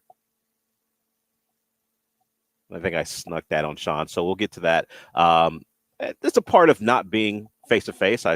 I did not tell Sean I wanted that sound, so we'll get to that. One of the interns was asking me to check the audio and the description for the John and Lance Hour 3, and I was like, I don't know what they talked about. Sorry. See, I'm not in the building. I mean, because it is hard to tell the difference between AJ and I. I understand we get mixed up all the time. But yeah, that's what happened. The intern's just swimming, man, drowning, just looking for help, trying to make sure the podcast goes up. AJ is in the bullpen with yeah, them. I know. I get it. They're just looking for help from anyone they can get it from, and at some point, the person podcast, running a show is who they have to ask. You seem like the responsible one at the moment, so I'll ask you. Look, at some point, the podcast will be something they barely care about, so they won't ask you for anything. But it's very early in the semester, so they're going to try to make sure that show goes up in its correct way. They don't want to mess up. So we will show the intern some grace, and certainly I'll take some grace from Sean because I put him in a bad spot. But Ime Udoka last night after the game, here are his thoughts on his team and their performance in the fourth quarter. 46-point quarter. We scored 29. We scored 118. We scored enough points to win, but very soft and uncompetitive defensively, and just going at us one-on-one, and we're complaining about offensive fouls, not boxing out, not doing our assignment, getting back cut, off-ball actions, and that adds up to 46. And so scored enough to win. It seemed like you were trying to make some substitutions and find somebody who could guard. Did you see anything that you thought was working well? I mean, a few guys, but not enough. Even our, supposed defenders got cooked tonight. So we can assume that's maybe a bit of a shot at Dylan Brooks and Amen Thompson. Those are supposed to be the two guys they look to, and Tari Eason, throw him in there as well. The three guys they look to as their wing defensive stoppers. And as I talked about very early in the show, Amen didn't have a great fourth quarter. No one did. You give up 46 points, and he talked about all the defensive breakdowns. So it's not just simply the man-on-man defense. It's the help defense. He mentioned the back cuts. It was poor. That was a game, the way we expect them to play defense, that you find a way to win when you're up by that amount going into the fourth quarter. It's follows the same formula as either their tight ball games that they win or the tight ball games that they wind up losing. What happens to them in the fourth quarter of these games? I would assume that their problem would be offensive execution. Games get tight. The opponent cares more on defense. It's time to lock in. Let's go get some stops and try to get back in the game. Offense has generally not been their problem, and you heard him. Offense wasn't their problem yesterday. You score 118 on the road. You're supposed to win that game. Hey, a 29-point fourth quarter isn't a bad fourth quarter. There was a time where the teams were going shot for shot. Unfortunately for the Rockets, they entered that quarter up by enough where you would hope they weren't having to play clutch minutes, and they were. And eventually the Knicks made enough shots because at some point the best player on the other team may go pull a game out, and that's what Jalen Brunson did. He, despite his stature and as far as size, he is the best player when you think about these two teams. He has established himself as a killer and a closer. And the stat popped up on Space City Home Network about what he's like at the free throw line late in the game, and he hit the free throws he needed to hit. So when you allow the game to get close, you allow the opponent's best player to make a difference, and he was that. They had a place they can go to possession after possession to go get a good shot or get to the foul line. The Rockets don't consistently have that person. Amen Thompson will have his moments. We know he made the shot against Boston. Fred VanVleet, when he's out there, will hit shots occasionally, but no one on that Rockets roster is like a Jalen Brunson, where get out of the way, give him the ball, and we expect him to make a good decision and get us a good shot or get us to the line. And that helped decide the ball game yesterday. So the Rockets go down. They have the Nets tonight, second night of a back-to-back, and I believe it'll be the final. And maybe are they playing on the 6th, the trade deadline day? Because that is a day that NBA teams have actually changed their schedules around because they don't want to be in the air when a potential trade goes down. I guess a lot of movement could be expected in the Rockets. They play do Minnesota. play on the 6th. Yeah, they play at Minnesota, another big game.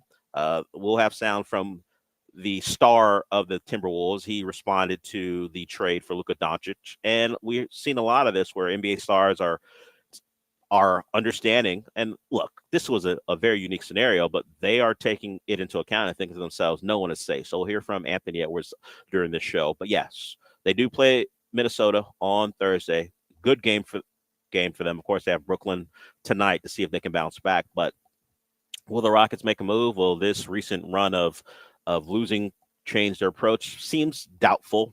You don't particularly want a young team to be, or at least a young team being run to be at the whims of a couple losses. Like if you're the Bucks and you've lost 4 in a row, and you need some juice because you got to keep Giannis happy. You got to feel like you're a title team. You could see why maybe a Chris Middleton is out the door, or Bobby Portis. Those two contracts can't be combined right now. They have to go send a guy out to aggregate, but salaries. But shipping one of those guys out to make a move to improve your roster. The Rockets, you drop a couple games in what at this point is your worst stretch of the season.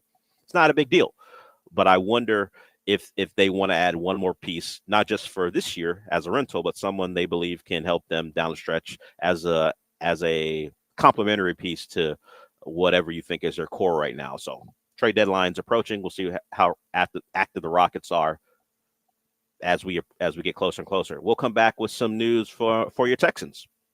They have hired a new OC, and really there's only one reasonable approach to it, because if you're making strong declarations about someone you've never seen call plays before, I think you've lost the plot. We'll talk about the Texans hire, and we will discuss who won as far as philosophy, because we talked about this yesterday. About the reporting from Jonathan Alexander of the Chronicle was that the Texans, or at least D'Amico Ryans and the Texans, were trying to figure out which approach they wanted to go with. The spread them out, shotgun, we're going to throw the ball around and maybe lean into CJ strengths, or did we look to a more balanced approach, something that's more along the lines of Shanahan and McVay? Well, we got our answer, and we'll talk about that when we come back.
You're listening to the Del Olaleye Show, on ESPN 97.5 and 92.5. broadcasting live from the Mobile Veritex Community Bank Studios located at the Golden Nugget, Lake Charles. Here's Del Olaleye.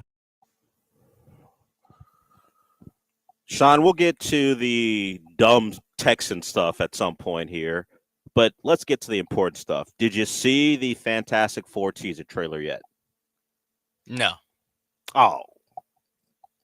It's only like a minute 18, and it's a period piece set in, I guess, in the 60s or something. So far, from what I could tell, it looks good. And look, I'm a sucker for Vanessa Kirby. Ever since I saw her in Mission Impossible Fallout, like she played Prince Margaret in The Crown. She was good in that, but yeah, whatever. Playing a pseudo action star, I was in, and she's in it. She's one of them ones. If she's going to be in something, I'm going to pay attention. And she fits the bill. And she's in the movie. She plays Sue Storm. So I'm in. Pedro Pascal's in it. You've got Joseph Quinn. Yeah. You've got Joseph Quinn, who if you saw The Quiet Place what's it called? The Quiet Place Day One. He is the male lead in that. Then you've got Cousin. Yeah.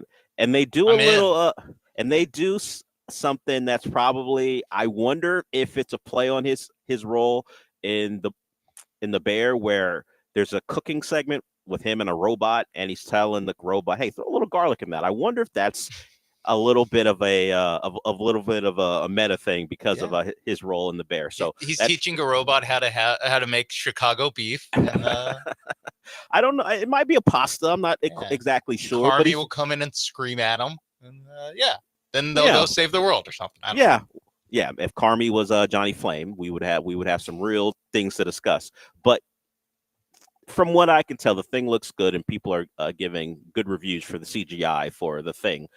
So far, so good with the trailer and the Fantastic Four, which is a big thing from Marvel. They have to get that right, and at least from the trailer, I'm down. But hey, Vanessa Kirby could have been just talking for a minute 10, and I would have been like, great trailer. So we'll see. And Galactus is in it. Looks like he's the main villain, or it is the main villain. So there's that. But the Texans made a move. They hired Nick Caley as their new OC, and a lot of people are like, well, I thought this was the guy all along, considering how they approach things. I don't know if that's the case. They interviewed quite a few guys for Nick Caley to be simply the one they were waiting on. He wasn't busy. They could have made this hire a week ago if they wanted to, but Nick Caley is the guy. He is a former Rams assistant. As Sean has somewhat disrespectfully said, he got Sean McVay's coffee, and that seems to be enough for some people. Being around Sean McVay has made him a good hire, I guess. I don't respect anyone's not decision, but opinion of this hire unless they go, well, I don't really know. If you say that and throw that in as your major caveat, cool, because we don't. And it isn't simply just about everybody who's never called, every OC at some point never called plays before. That's understood. But making any strong statement about what he will be as a play caller, we don't know. Even leading into what he did with Sean McVay is fine, but Sean McVay was the designer and play caller for that offense, and he also had a veteran quarterback. I know a lot of people are talking about it should be good for CJ to be the one to make all the line calls and determine blocking assignments, but that was done with Matt Stafford. Matt Stafford, a veteran. Matt Stafford got to the Rams nearly fully formed. I'm sure Sean McVay helped them, but Stafford had been through the wars in Detroit. He wasn't young. So is Nick Caley going to hand the reins over to C.J. Stroud, no matter what people think of C.J. Stroud's football intelligence? That's yet to be seen. I don't remember how Sean McVay treated Jared Goff. I can't speak to what he treated him like as a young player. Was Jared Goff making the calls? And, of course, they're two different quarterbacks. Maybe C.J. Stroud's more adept at doing that sort of thing than Jared Goff was. But using Matt Stafford and the way they treated him and how he could get things done at the line and saying, well, Nick Caley is going to bring all that over for C.J. Stroud, I would say wait and see. Wait and see if they think C.J. Stroud's adept enough at doing that to make it work. This was generally always going to be the case unless they hired a retread or they did actually get Chip Kelly. We were in wait and see mode with the OC. At least you comfort yourself with this. he happened to be around Sean McVay. And that might just be enough for you to feel okay. But I will say this, check your receipts, because what were you saying about Bobby Slowick and him happened to be around Kyle Shanahan? What's the difference other than Nick Caley doesn't have the scars of failing that Bobby Slowick eventually gained by year 2 of his tenure? And Bobby Slowick, I was just trying to find people's opinions of Bobby Slowick when he was hired. And so you just type his name in and you type in his name and hired, and boy, was he getting crushed over I couldn't get to 2023 when he was hired because everyone was crushing him before he got fired. Like Jason LaCafora just destroyed him, said, if you are a team who needs an offensive coordinator, in no way, shape, or form should you hire Bobby Slowick, because he never adjusted to the rush. He never found a counter to the pass rush. And we watched that throughout the year, how from week 1 on, the Texans didn't have an answer. Is that all Bobby Slowick? Is that the former O-line coach and Chris Strauss, or is that a bunch of offensive linemen who aren't capable? We're going to find out. Lance revealed, well, maybe he heard it. I think it was Ian Rappaport. We played some sound. We might get to that. Ian Rappaport talked about what happened in Houston and why a move had to be made. And this was partly a player's decision. It was kind of said because there are multiple people talking in the clip, so it might have been missed that it was a player-led or partly a player-led move to get rid of Bobby Slowick. Wow. Well, those players don't have the cover anymore. You can't blame the departed OC and the O-line coach anymore for what you may or not be able to accomplish, and particularly on the O-line. That seemed to be the center of the conversation. It's not strictly on those guys, but you can't player mutiny, and I put that in quotes. I don't know how strong their feelings were. You can't go against another coach or O-line coach and OC pairing. You gotta find answers for yourself. And that should be the approach, and that should be how the organization looks at those players if they did take what they said into account. So that's where we are. Nick Caley, the new OC for the Houston Texans, former Rams assistant. He'll be here. D'Amico apparently leaned into that as opposed to the spread shotgun stuff that was talked about in the Chronicle article from yesterday that we discussed.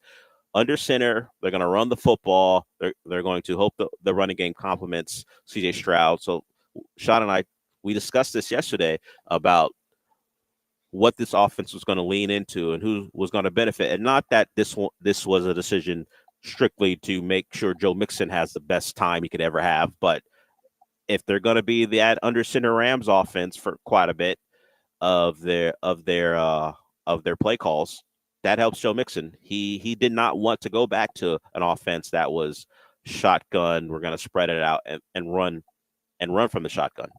And by the way, this really does show how much standing next to Sean McVay defines you as a coach, because he stood next to Sean McVay for 2 years as tight ends coach and passing game coordinator.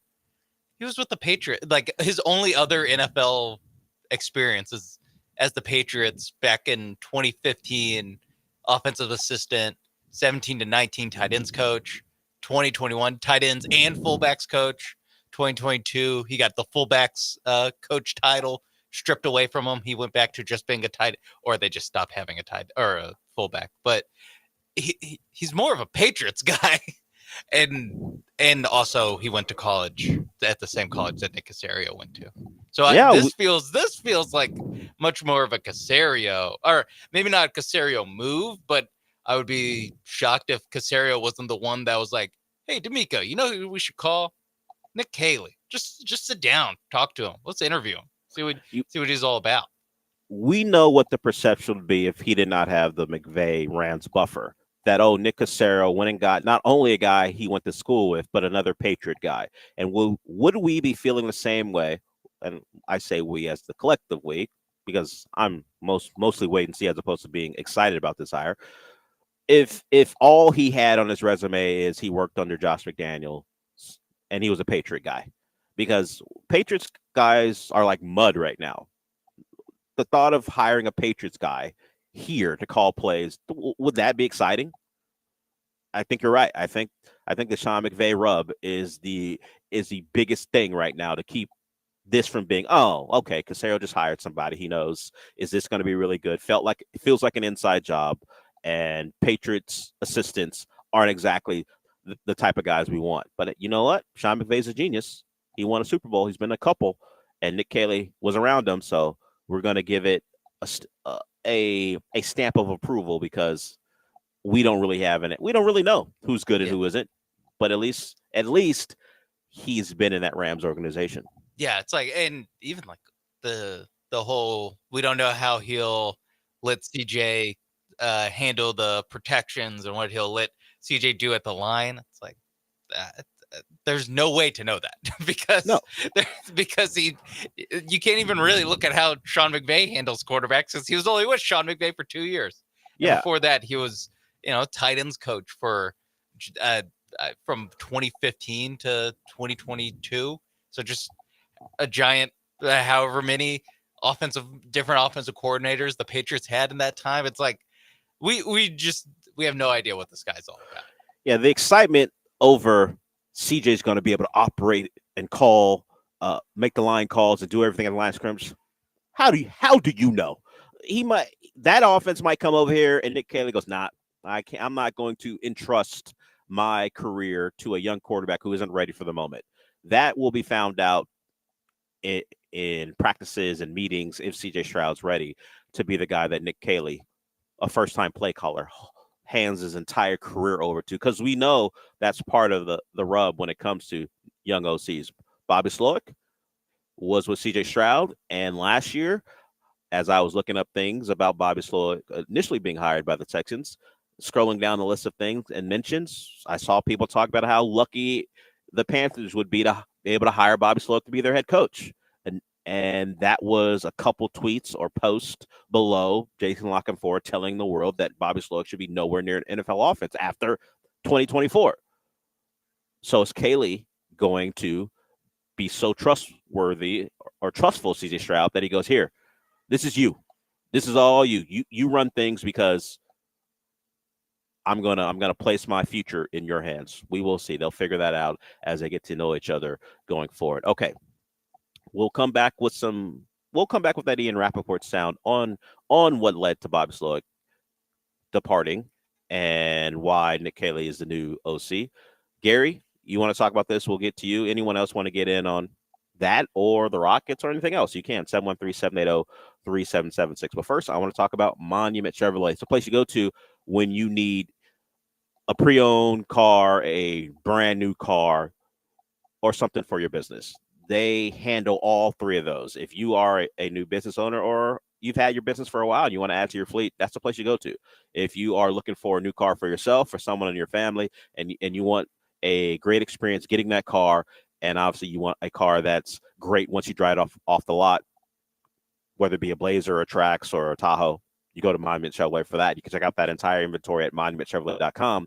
And if you are not sure about something new, you want something reliable and great, but it doesn't have to be new, they have a great stock of pre-owned cars, and that inventory is there for you at the website too. And the best part, or at least one of the good parts about going to Monument Chevrolet, is they're offering that warranty, a 6-month, 6,000-mile warranty for pre-owned vehicles. So you get on the lot, you check it out, and you drive it off the lot. And you go, you know what? It's pre-owned. Am I going to be happy with this? Is it going to work out for me?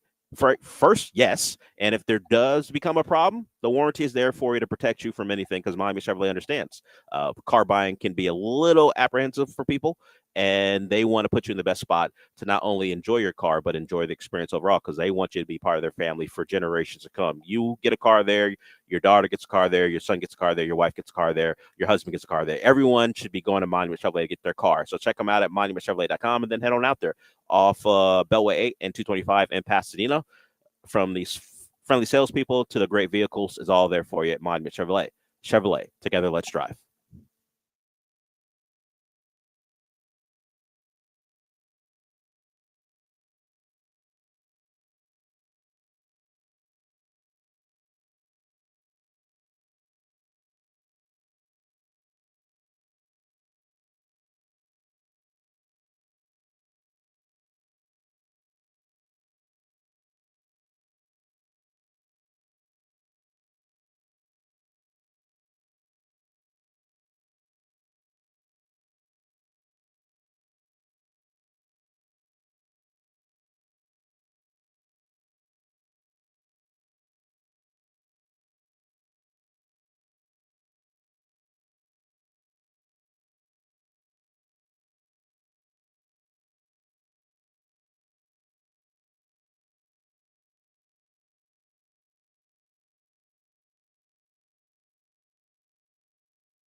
You're back inside the Mobile Veritex Community Bank Studios located at the Golden Nugget Lake Charles with Del Olaleye.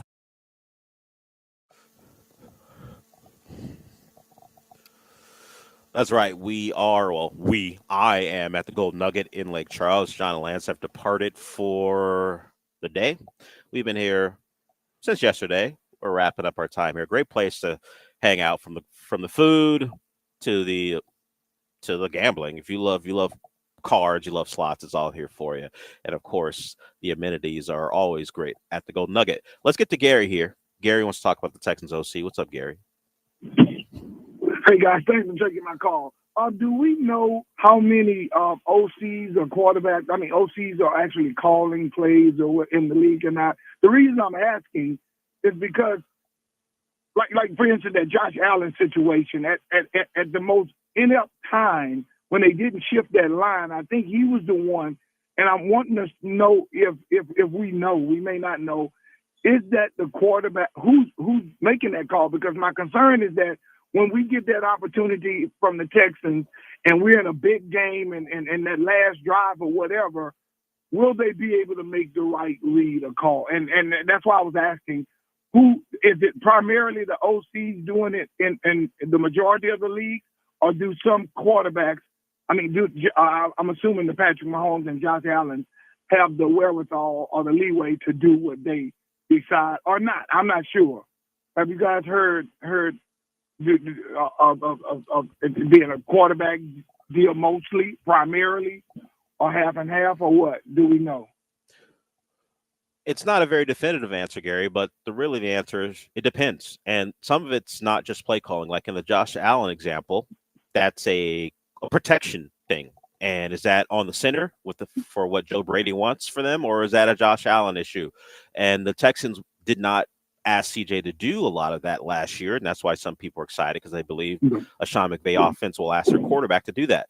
Plays are different. Generally, that is going to be in the hands of the OC, or if the head coach is the play caller, his responsibilities. And then the quarterback can have the freedom of changing something if he sees something he likes. But protections, all of it is more dependent on the offense and what the OC likes. He may just put it in a veteran center's hands. The Texans don't have a veteran center, not one that has enough pelts on the wall that should be able to do that. So it could be, or at least trusted to do that right now, particularly in this offense that's coming in. So I think that's something they'll figure out in practice and in camp, and they'll decide who's best suited to make those type of calls when it matters. Because yes, you watch a call that's still being discussed. I saw it this morning.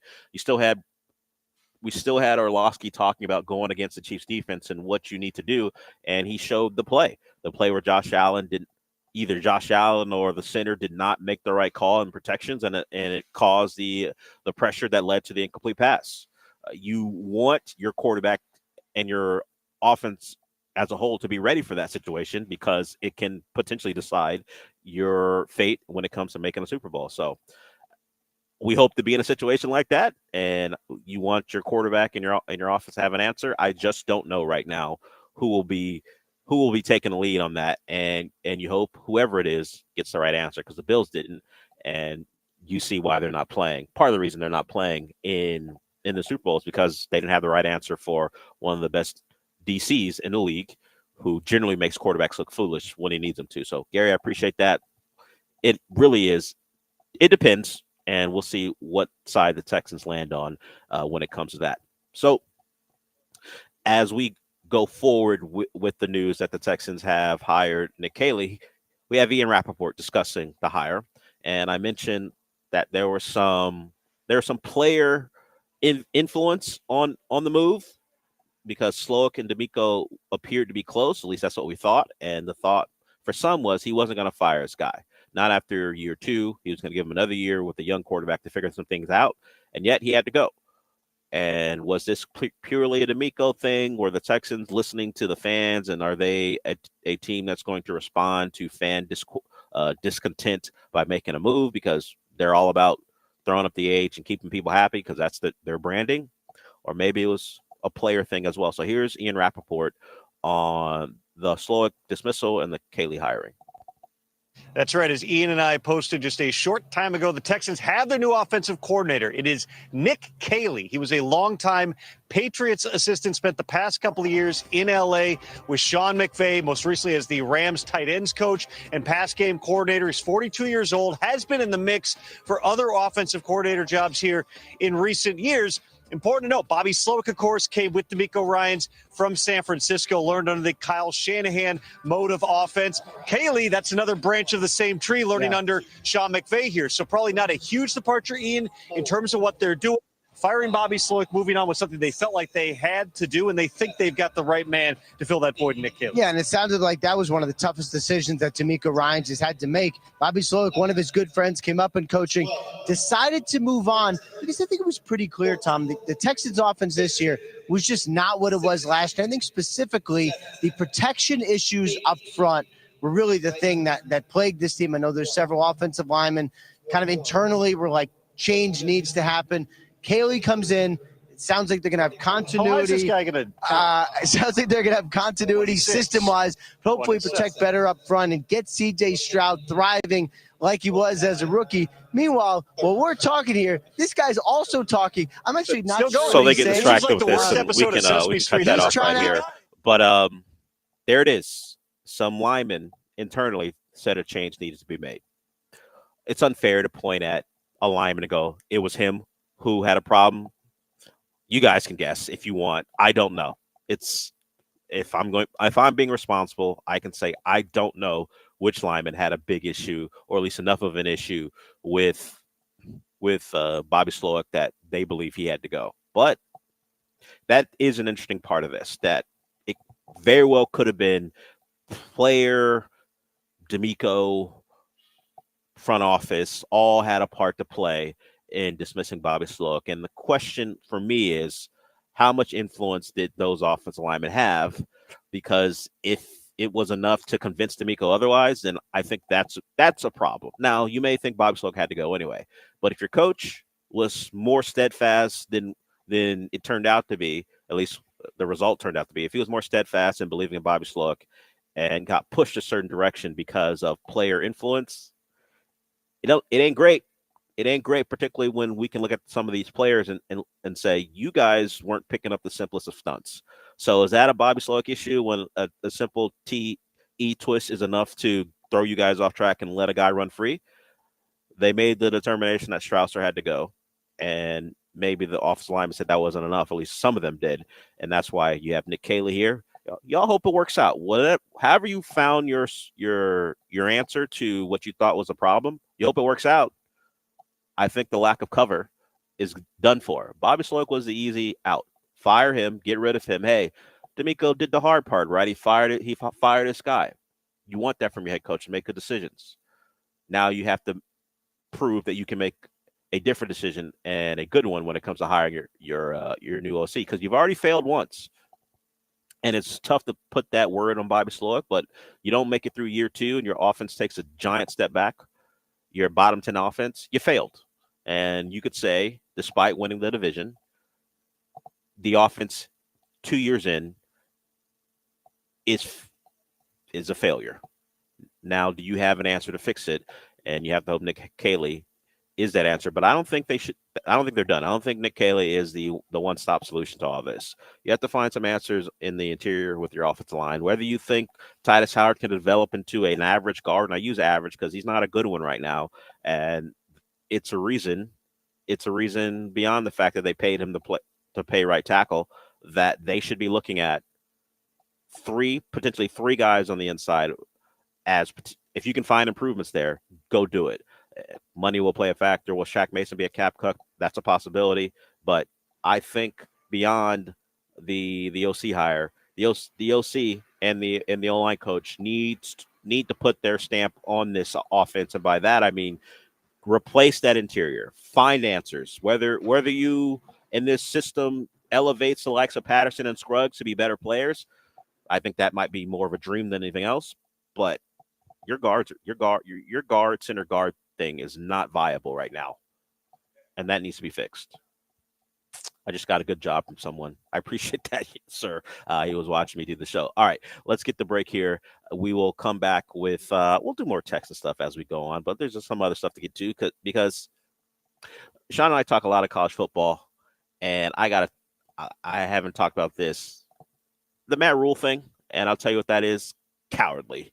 I can't stand a coach who can't adapt and has a problem with his job being made harder. So he's going to potentially kill off a Nebraska tradition because he's afraid of what it might do to his roster. So we'll get to that when we come back. But first, Sean's going to tell you about Prize Picks. Yes, Prize Picks, America's #1 daily fantasy sports app. And today, and just like almost every day, you get little bonuses if you have the Prize Picks app. Just now, like 10 minutes ago, I got a notification that I have a free lineup up to $15 using NBA Squares on Prize Picks. Prize Picks is always offering different deals, such as the Patrick Mahomes to throw more than half a yard in the big game. And today is a Tuesday. I'm sure I'll be getting alerts for some reduced player projections for Taco Tuesday. That's right. Taco Tuesday, every Tuesday on Prize Picks. They're trying to help you get some money in your pockets by using Prize Picks and going in.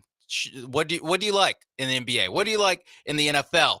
We're coming up on that game on Sunday, and you gotta get in on Prize Picks in time for the game. So what do? Download the Prize Picks app today. Use promo code MAPES to get $50 instantly when you play your first $5 lineup. That's promo code MAPES on Prize Picks to get $15 when you play put in a $5 lineup.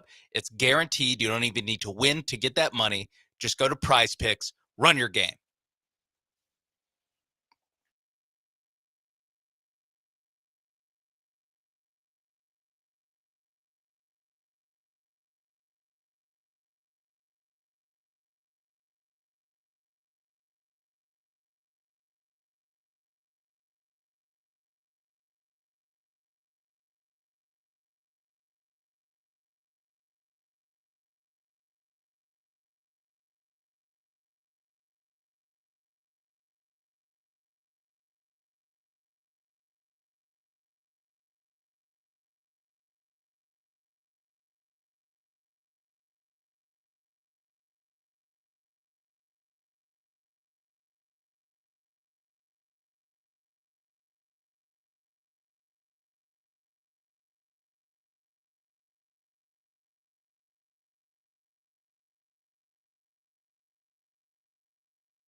You're listening to the Del Olaleye Show, on ESPN 97.5 and 92.5. broadcasting live from the Mobile Veritex Community Bank Studios located at the Golden Nugget, Lake Charles. Here's Del Olaleye.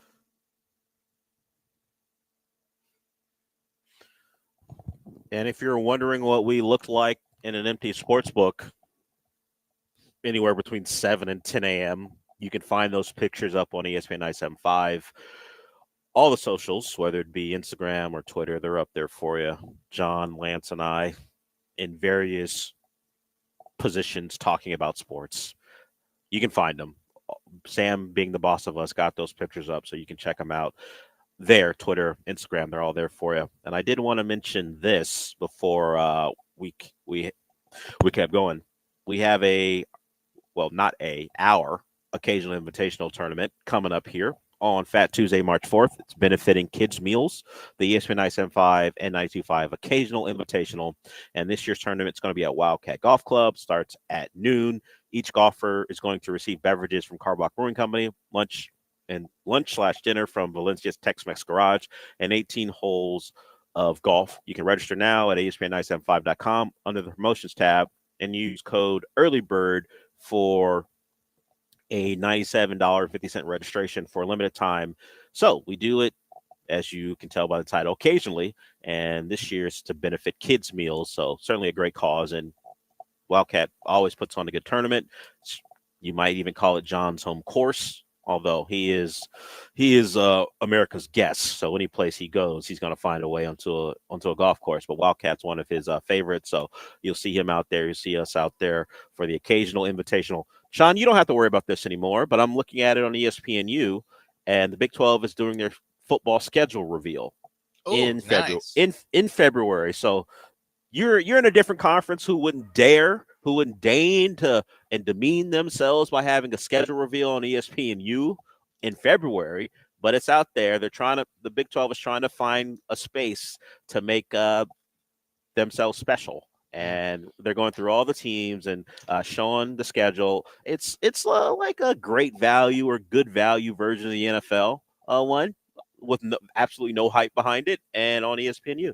At a certain point, if you're going to have it at 10:54 on ESPNU, do you need to do a schedule release show? Like that's a question. It's a question. The Maybe NFL a gets one. to do one because they'll be on ESPN and NFL Network. And NFL Network, yeah. The in SEC prime time does it because it's on SEC. The ACC gets to do it because it's on ACC Network, and they have their own network. Yeah.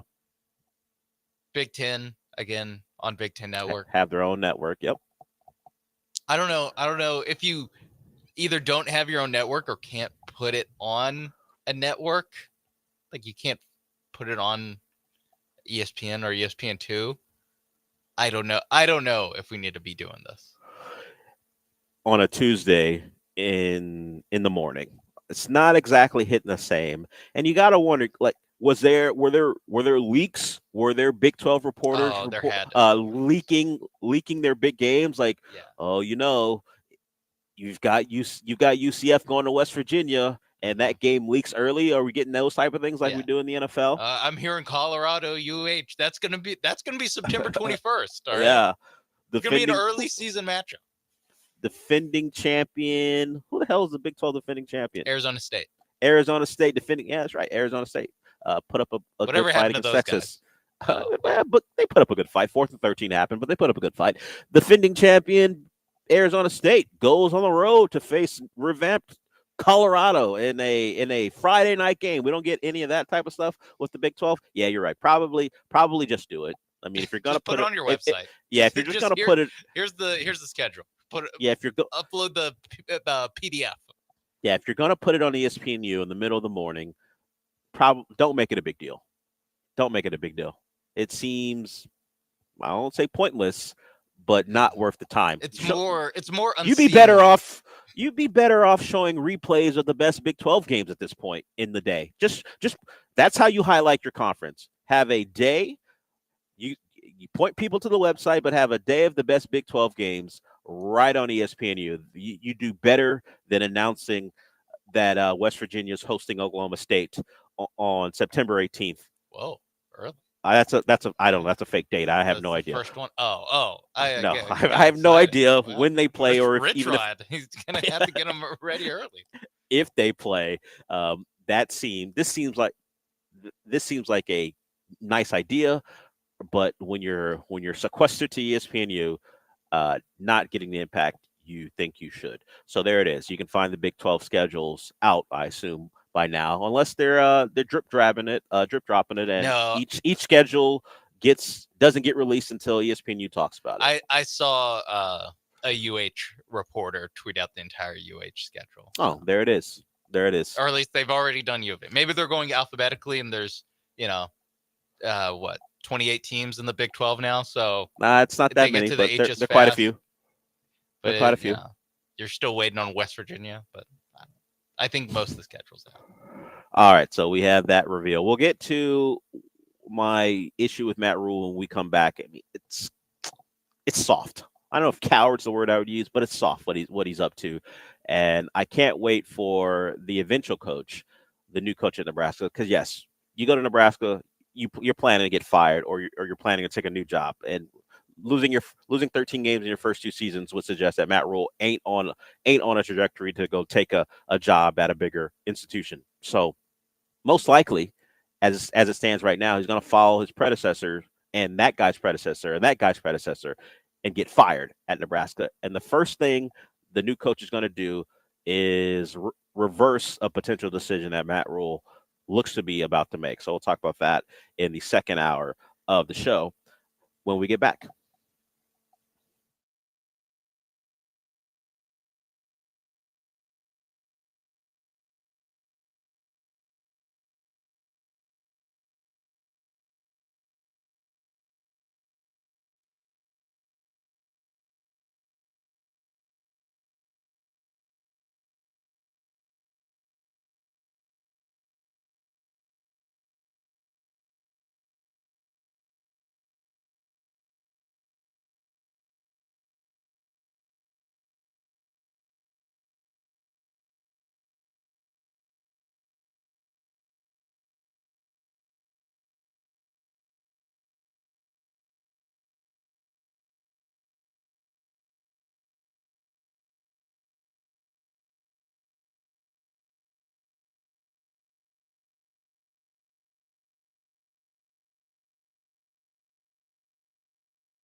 Our final hour at the Golden Nugget here in Lake Charles. We're in the DraftKings Sportsbook. We've been here for the last couple of days and happy to be here. They always show us a good time.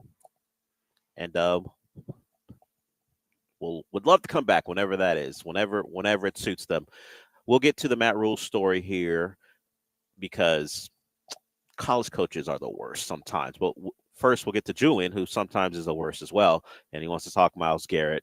And, of course, he has the thought of Myles Garrett being traded to the 49ers. What's up, Julian? What it is, Job Turkey. And, yes, I can be the worst, and I love it. So, with that being said, Cleveland needs a playmaker on the outside. Deebo Samuels can be a playmaker for them.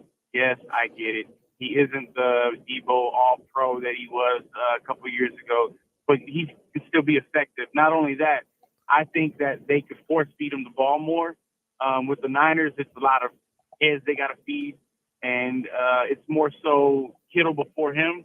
Now, I say that with Deebo, maybe 2 seconds and a third, just because I don't feel like Cleveland has the leverage. You already have someone asking for a trade. It's different than you shopping them around without the request. I know it seems silly, but the cap, you got to look at the numbers too. Deebo's cap, they lowered it, but it's still fairly high. Garrett's only $19 million this year, and I think $20 million next year. It's not so far-fetched. It's not 30 like Bosa has or whatnot. Have a good day, gentlemen. He hung up before I was going to be able to ask him a question. And let's not do the numbers and how it affects the cap, because the reviews are in on that stuff from this morning and people hated it. People hate math on the air about contracts and how teams' caps would be disrupted by making a trade. So let's not do that. But let's talk about his proposal. Numbers aside, I'll ask anyone this since he's gone. Why do the Browns want a 29-year-old non-route running wide receiver? Understand they have to trade Myles Garrett, and you did throw in draft compensation, but the allure that you're using is, hey, don't you want Deebo Samuel? Why do I want 29-year-old Deebo Samuel as a Brown? To do what? The Browns aren't going to be good, and it's different than the NBA where not only do you get draft picks, you can go trade for a promising young player that doesn't cost a lot. It's just different mechanisms, but I'm not trading Myles Garrett for a 29-year-old receiver who isn't even really a real wide receiver if he's not running a slant route or an option route. What is Deebo Samuel providing for the Browns for a yet-to-be-named quarterback, because Deshaun Watson won't be playing quarterback for them next year? So while I understand you're trying to improve your team, who is on its last legs, Julian, when it comes to potentially contending, you might want to pack it up too, as far as trying to acquire big names for that 49ers team. You might want to look at that team potentially taking a different approach right here. They may have one more year in them, but if I'm the Browns, Deebo can stay in San Francisco. I'm not trading Myles Garrett for Deebo Samuels. It's picks and that's it. Yeah. Can actually just give us more picks so we don't have to take Deebo. Yeah. In fact, if you want us to take Deebo Samuel, give us more picks along with the picks you're trading for Myles Garrett. Because right now, is Deebo Samuel a positive asset right now when you throw in the contract for a team who is in no way competing? No. It would take more. In fact, Julian, you're better off trying to dupe the Browns into just giving him to you for picks.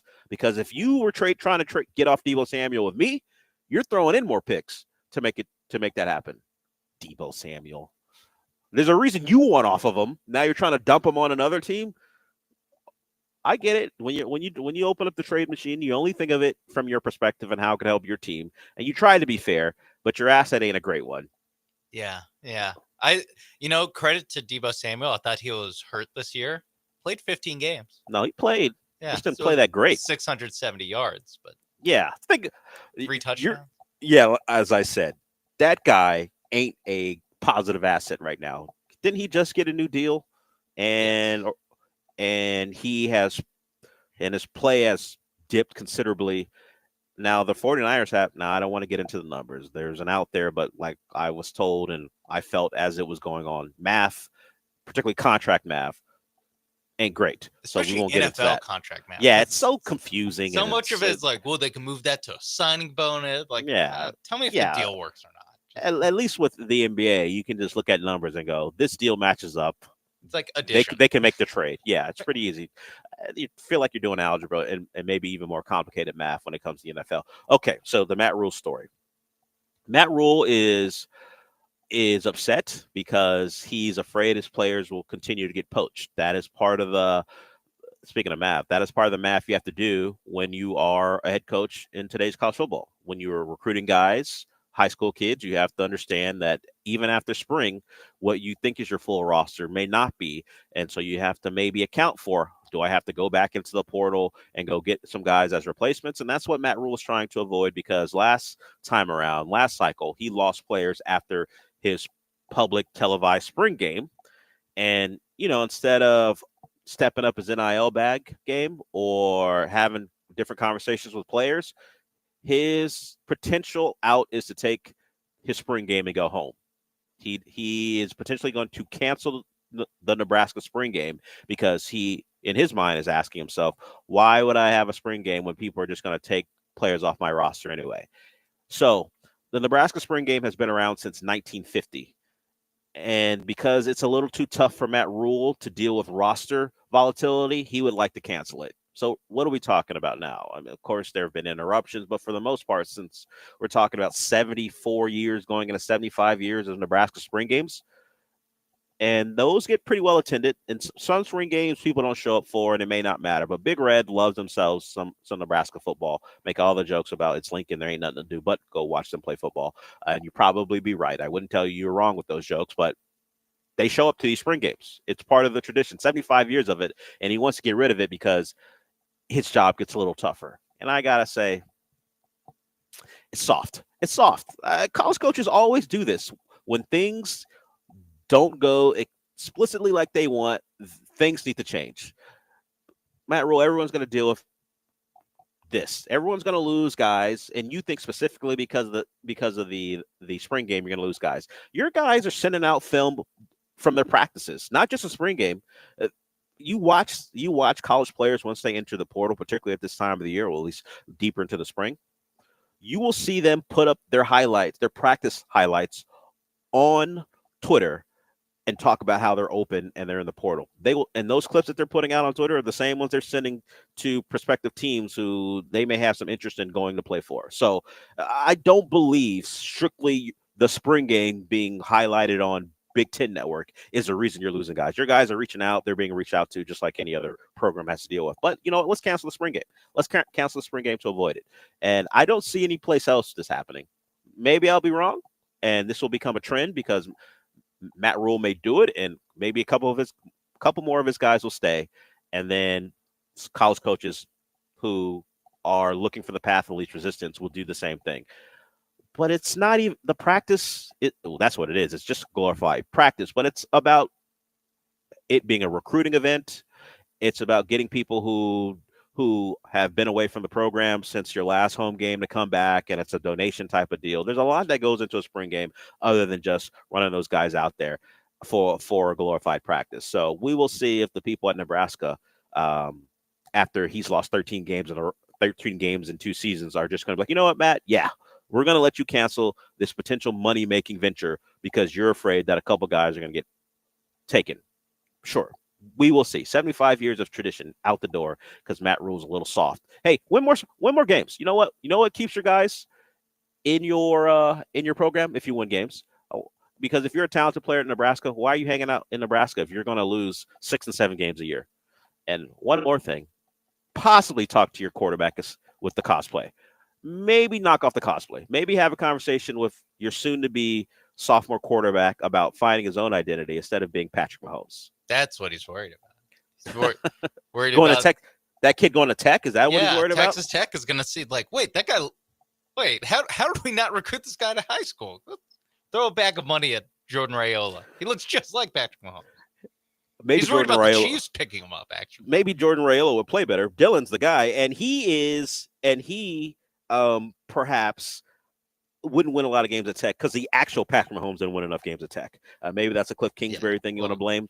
But hey, do you want to go 7-5 or 5-7? Come to Tech. Come to and Texas. you know what? Leave 5-7 in Nebraska. Come to 7-6. 7-6 this past year. I forgot they made their first bowl game since 2016 and won it. Was it the Pinstripe Bowl that they won? They did and win they the won that. Pinstripe And they won that game. They so he's won on a it hot. in Yankee Stadium. They won a football game. Yeah. You win a football game in a baseball stadium in the postseason. We're Now not gonna everyone's going to steal their players if they have a practice on TV. Yeah, we didn't see those players for 13 games this past season. That wasn't enough to get them out of your program. But we're gonna watch them in, I guess, their months that they had to improve since their last game show out against other Nebraska players and go, well, got to take them now. You know what? It was a spring game that got it done. The 16th practice that they had this spring, that's when it all came together. Now we're ready to take their linebacker. That's right. Or perhaps, Matt Rule, your players were always had a foot out the door, and they were just going to wait to make sure a spot opened up for them, and then they left. Not that they were players who weren't getting a lot of attention, and then they played in your spring game. Some portal scout locked in and go, hey, that guy's pretty good. Let's grab him. Those guys are probably already being reached out to and wanted to make sure with the prospective new teams coming after them that there was going to be a spot available for them after those program springs, and then they made a move, perhaps. But let's get rid of the spring game and see how it works out for you. I would just say win more games, because you know what's going to happen. If this goes the way it goes for all Nebraska coaches in the last 30 years, the first thing that new coach is going to do is bring back the spring game and go, you know what? We're not what that other guy did. He won't even mention him by name. Yeah. It's Nebraska, about the community. They forgot about the community of Nebraska football, which is one of the best aspects of Nebraska football. That's why we're bringing it back. Bring your kids. Bring the whole family. He will sell all of that. We are about tradition at Nebraska, and it was sacrilegious that the spring game was canceled. We're bringing it back. Big Red is back, and everyone's going to lose their minds. It's an easy win for the new coach if Matt Rule decides to cancel the spring game. He's giving Matt Campbell a free layup in 2 years. Yeah, well, Matt Campbell to Nebraska. Sean's calling a shot. We'll get to somebody who called a shot years ago, and now might come back to benefit him if the Chiefs find a way to win their third straight. We'll get to that in a bit because a deal has been struck between a certain man who resides in South Florida and the NFL about a trademark. So we'll talk about that when we come back. Matt Rule, cut it out. But before we do all that, let's talk about MyBookie. MyBookie is the place you go to if you want to put some money down on the big game and you think the Chiefs may secure a third straight Super Bowl title. Maybe you think the Eagles will win. You can put some money down on the Eagles. And it's not just about the game itself. We got all the props, whether you think President Trump will tweet, what the Gatorade color will be. All that stuff is available for you at MyBookie to celebrate the big game, number 59. MyBookie. You know the tagline. You go to the website. It's right there in front of you. You can bet on anything, anywhere, anytime. So they are leaning into that with the big game. So you've got that game on Sunday. You've got basketball tonight. You've got basketball throughout the week, of course. College basketball, NBA, UFC, boxing is all there for you to join in on MyBookie. And they have a 50% match up to $1,000. Use that promo code BET975 when you're on the site. And just take a look. Maybe, hell, I'm in a casino right now. Maybe you want to play cards. They let you do that too. They have a live casino option where you can watch the cards being dealt and play poker or blackjack. They got it all for you at mybookie.ag. Bet on anything, anywhere, anytime with MyBookie.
The Del Olaleye Show continues. On ESPN 97.5 and 92.5. Now back to the Mobile Veritex Community Bank Studios located at the Golden Nugget Lake Charles. Here's Del Olaleye.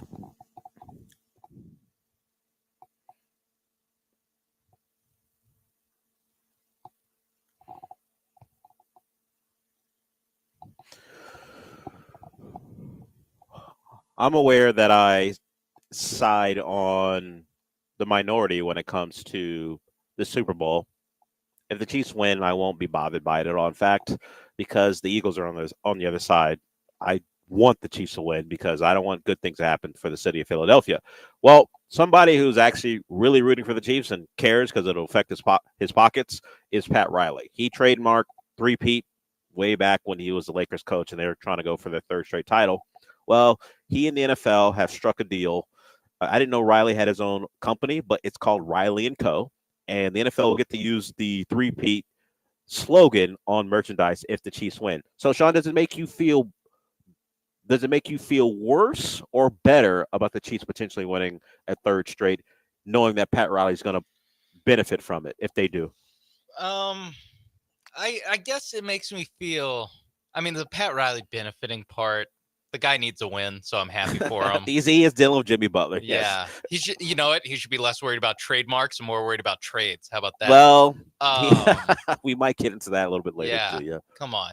No, I'm pro this just because that means we won't have to have some like knockoff phrase for the Chiefs where some poor poor three amalgamation Chiefs of or them winning something. three. Yeah, we don't have to watch three Chiefs on shirts and hats and Yeah, stuff it's like that. no, they just get the phrase that makes the most sense. Yeah, I agree. It's simpler. Some creative force in the NFL offices doesn't have to come up with something that incorporates three and Chiefs together. We can just call it three. But KC you know that's three. Something. that's going to happen anyway. But at least some of the official NFL merchandise to begin with will just have three-peat on it if they happen to win. The ones with the really terrible sayings you're going to have to buy out of some Kansas City area man's trunk of his car. Likely, at a tailgate next season. Sure. But I'm glad that, the good people over at the NFL and Fanatics can just use three-peat. Yeah, Fanatics. Let's see if the quality of their It might be misspelled, but yeah, if whether it might be spelled, the A in Eagles might be out of place if they win it. Who it's knows? spelled how that mayor spelled it. Yeah, maybe that should be something they do to honor the city of Philadelphia. Just an inside joke for anyone who knows what we're talking about there. I'm speaking of trades. I'm looking at all the TVs here in the DraftKings Sportsbook, and there's Luka. He decided to wear something slimming. He goes, "Hey guys, all that 270 stuff, it might be true, but I'm a slim 270." So he's up there for his introductory press conference, and they did it kind of like a town hall, no desk, no dais. It's just him and Pelinka sitting on stools talking to the media. Pelinka wearing a motorcycle jacket, or not, but like a leather jacket that's very like I live in LA. It's LA, man. That's exactly what it is. And then, meanwhile, you have Luka wearing a cardigan, like he got. Or a sweater, crew neck, like he got called into the principal's office. Yeah, I don't know the PR team behind Luka and how they made that decision, but yeah, he is up there looking dapper, talking to the LA media, but he's got his Luka's a Laker. I don't know. I don't know. I still don't even really know what to think of it, other than it happened. It's real. Shams even approached it that way. Hey guys, and I swear this is real. And now we've got real confirmation. He is sitting in LA. I had to say, Shams, even the quote tweet saying like, "Hey, this is real," made me think that it's even more fake. Yeah. He should have just done a selfie video and been like, "I am the real Shams Charania. I am saying that this trade is happening." Like He might that not- would take him 5 seconds. And we know he has the capabilities. He does all those hits he does across the media all the media spaces with a camera in front of him. We know Chris Haynes has his own apparatus where he will put out a 45-second clip of him sitting in the studio announcing it doesn't with even have to be music that. and It could just be pick up the phone that you're tweeting this out with and just do Nah, a selfie. Selfie Shams video of he doesn't want that bad I swear to angle, God, man. This is for real. He doesn't want that bad angle. He's he presents himself. He can't Here's- disappoint Kay Adams. He's here's got to the- look good. Today's newspaper. I am Shams Charania. I am saying that he is getting traded. He wants to present himself a certain way. He was going to need the full on makeup and That's probably everything. what it was. He didn't have his hair. Yeah, it's the middle of the fresh night. cut. Yeah, he's got to get the barber in, all He was those seeing things. it's like, I'm seeing my barber tomorrow. Damn it. Sean Why knows. couldn't have Nico Harrison hold off one day? Yeah, breaking news is a TV presentation thing, even on Twitter now. So he understands the video there's got to be video. He's got to look great, and that's why Shams didn't show up in some dark room with his camera up his nose, telling everyone this is real and he's not kidding. You don't have to do it up your nose. You don't have to do it like you're Ed Werder. I don't.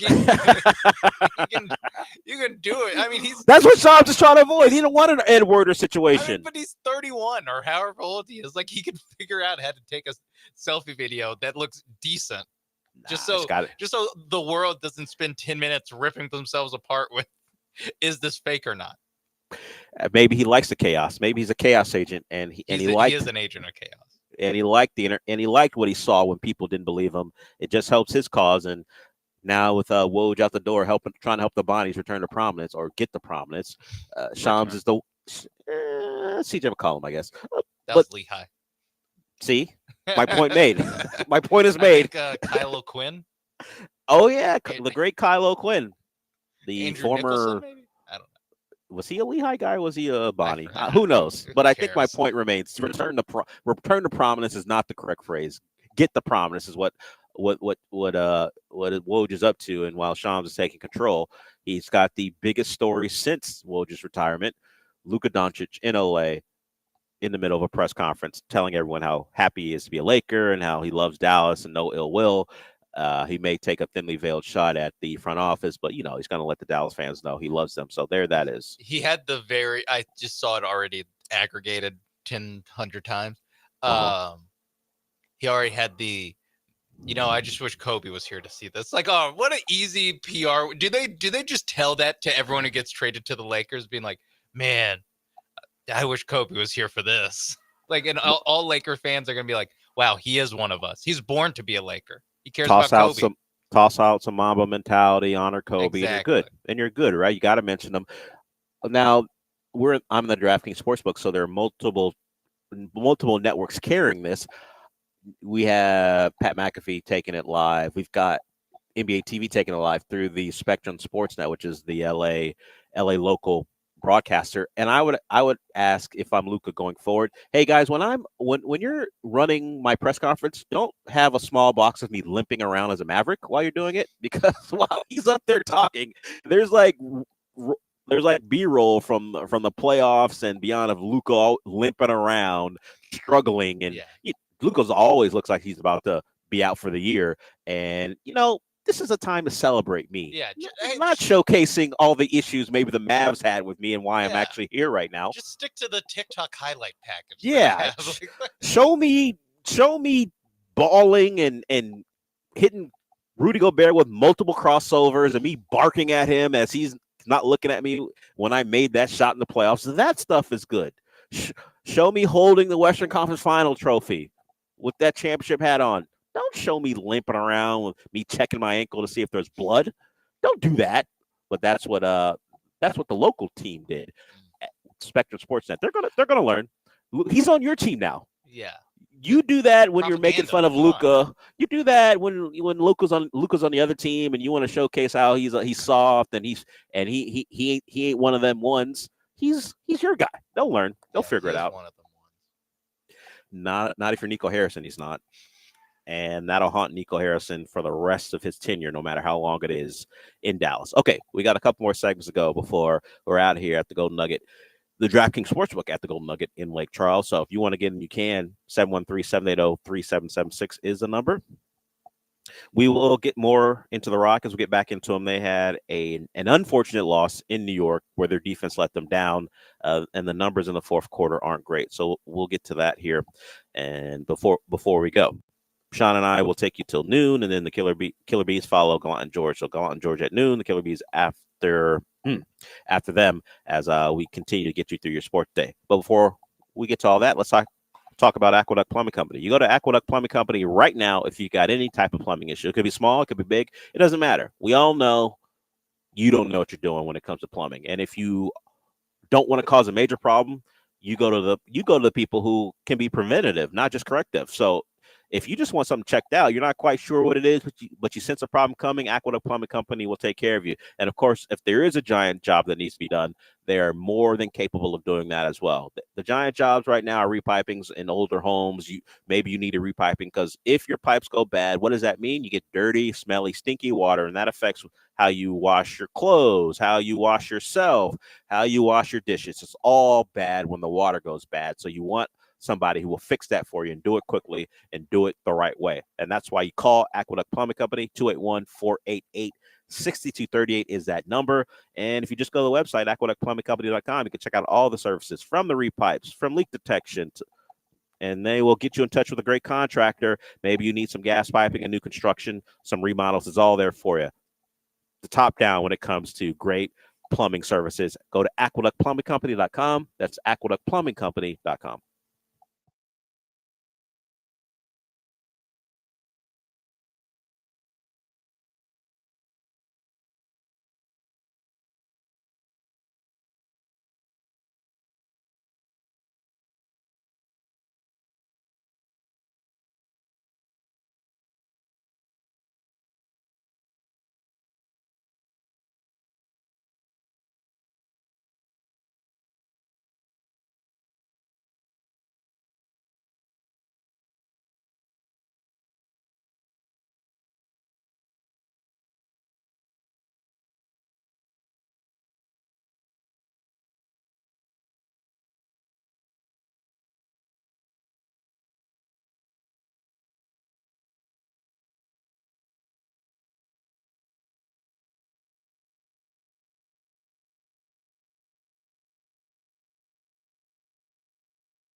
This is the Del Olaleye Show, On ESPN 97.5 and 92.5. broadcasting live from the Mobile Veritex Community Bank Studios located at the Golden Nugget, Lake Charles. Here's Del Olaleye.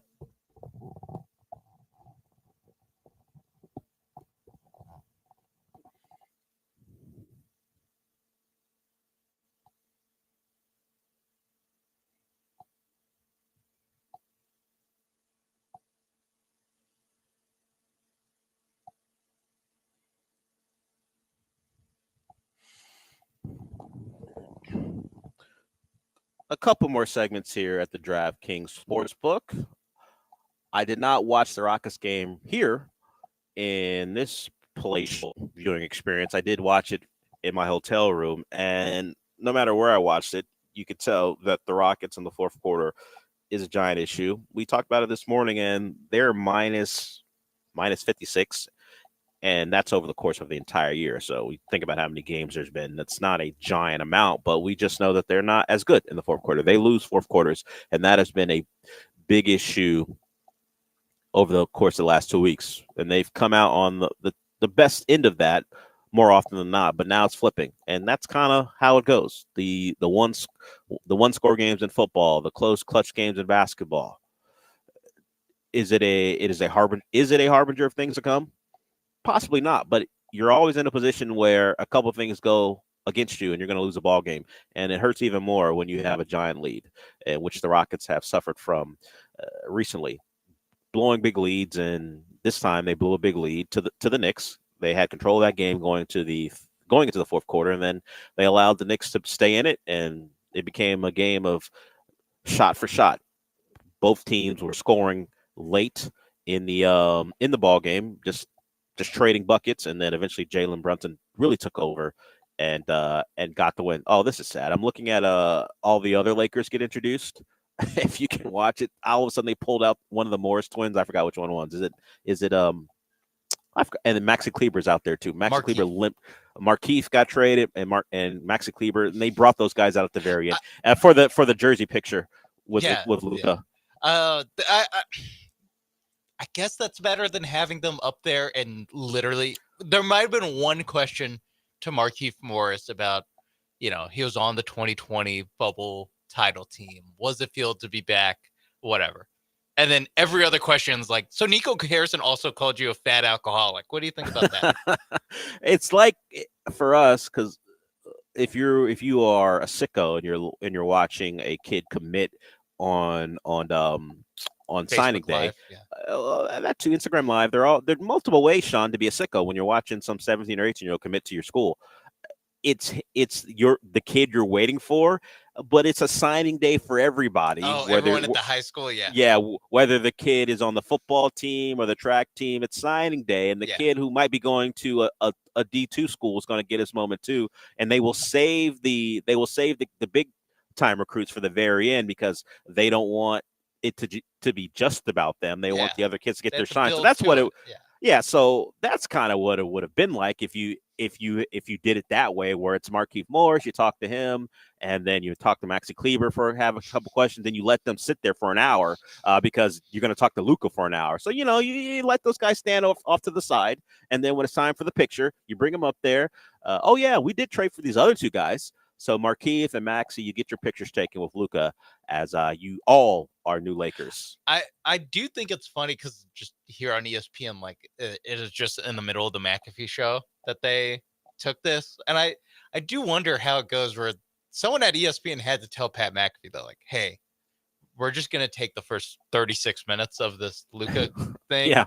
You guys just sit tight as we watch a press conference, which I have my own thoughts about why do press conferences need to be shown live. They're pretty boring if you've ever been in one, like especially introductory press conferences. Like, I don't know. You can kind of just run it on ESPN2 or something. NBA TV, I get why ESPN they run News, isn't ESPN News the spot for that? Yeah, just like I don't know. I don't know if we need to be interrupting like live studio programming for Luka to sit there and be like, I wish Kobe was here to see this.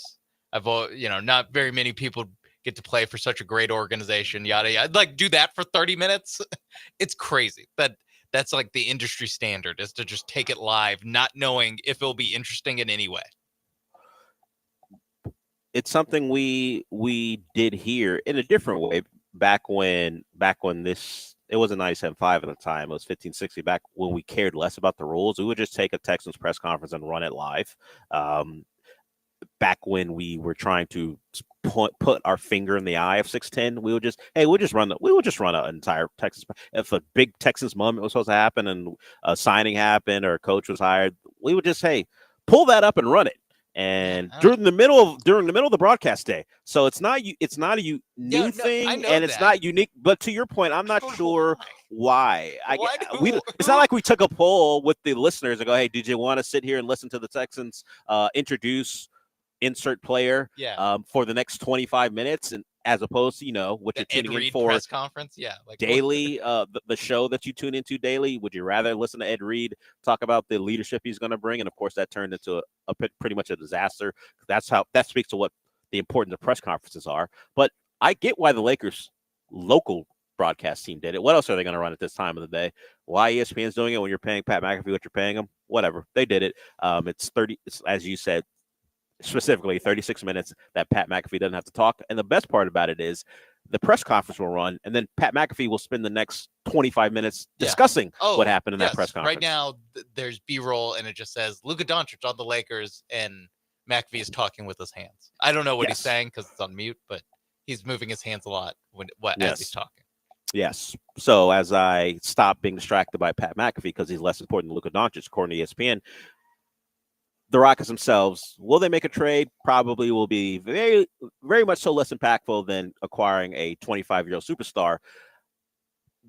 But as a team, as they're built right now, I don't think any one player that would be available, unless the likes of Kevin Durant shakes free, is going to change their real trajectory.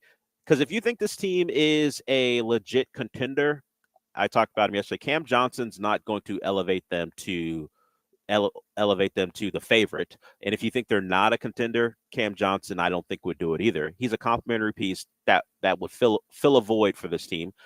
But their biggest problems will consistently be, until proven otherwise, can they perform in the fourth quarter? And early, I discussed it. Offense is the thing you would think would be the problem, but they're 18th in defense in the fourth quarter. And it's not a tremendous difference from what they do periods 1 through 3. Lance went and did some research after we talked about it. Like in the first quarter, they ranked second in defense, second in the second. It gets worse in the third, they're 9th, and then they dropped to 18th in the fourth. Hell, the third quarter defense, they give up more points, but in the fourth quarter, teams lock in. If the game has a chance to be won, teams are going to try to go out and get stops. And some of it has to do with the fact that if you're blowing out a team, you will play your backups, and in those fourth quarters, maybe the point total is lower, period, because the backups aren't as good as the starters. But in the Rockets' case, you have seen that the defense has struggled, and they're giving up points in bunches in these games now. And I didn't think that would be the problem. I would think, well, we joked about defense traveling. I didn't think defense would get worse. Their defense would get worse in the fourth quarter unless offenses are spamming the things that work as opposed to running through their sets. But when you need a bucket, you know what to go to and what to go at and who to go at. And it's interesting. There's a Steven Adams account. It's not a Muse account, but it fits the profile of that. And it's someone, for some reason, who has latched on to Steven Adams as the person they want to highlight. And the on and off numbers when Steven Adams is on the floor, and by the way, he was the one available center, I believe, yesterday because Landale was hurt, and then and Şengün's going to miss time. The on and off numbers when he is on the floor, and even when Şengün's on the floor defensively, are much better than you would think. When you look at what the Rockets are when it comes to what you would think there would be their best defensive units, that switchable unit where you can go 1 through 5 and put everyone out there, and you don't have to put 2 on the ball because you can just switch, and you think that's going to work. They're actually much worse. If you're going by the great account, Steven Adams stats, the Rockets gave up 1.8 points per possession with the fully switchable lineups. That's the Taris, the Amens. You got Roll Jalen out there, Jayshawn Tate, all the guys you think will go up there and get stops. You heard Ime Udoka, we played the sound. He said even our supposed defenders were getting blown by and giving up buckets. So it isn't just, hey, isolate one of your bigs. The Rockets right now are better with their bigs. Per 100 possessions with Steven Adams on the floor, they're plus 11.8, plus 3.8 with Şengün, and a minus 12.7 since December 1st. When neither one of them is on the floor. So the small ball stuff isn't exactly working for the Rockets right now. And you would assume your defensive coach is going to lean into those guys down the stretch, expecting to get stops. And right now, that has not been the case. And the 46 points by the Knicks were just the latest example of that. Got to figure that out. If you're going to play those lineups as much as it seems Ime wants to play them, they have to be better defensively. And right now, at least since the start of the month of December, they have not been. In fact, they've been one of the worst lineups when it comes to getting defensive stops. So Rockets go down. They lose to the Knicks last night. They got the Nets tonight. Try to get some get back after losing at home here over the weekend. 3-game losing streak. The Knicks one doesn't fall into the Charlotte, Portland, and what was the other one? Brooklyn losses. But it is, maybe it's disappointing because you were never really in that Brooklyn game after like the second quarter. the way these games are going when it comes to blowing leads late, it seems like a trend that needs to get fixed, or we're going to be having these discussions leading into the playoffs and never really feel comfortable with this team, because apparently double-digit leads in the fourth quarter don't mean much to them because their defense falls apart. Okay, we got one more segment to go here before we wrap it up. If you do want to get in, you can 713-780-3776. We will be back.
You're listening to the Del Olaleye Show, on ESPN 97.5 and 92.5. broadcasting live from the Mobile Veritex Community Bank Studios located at the Golden Nugget, Lake Charles. Here's Del Olaleye.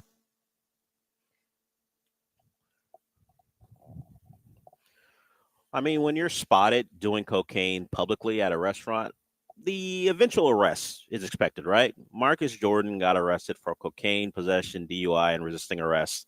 It is the triumvirate. All right. The DUI, resisting arrest, and cocaine possession, a pretty special triple to hit for.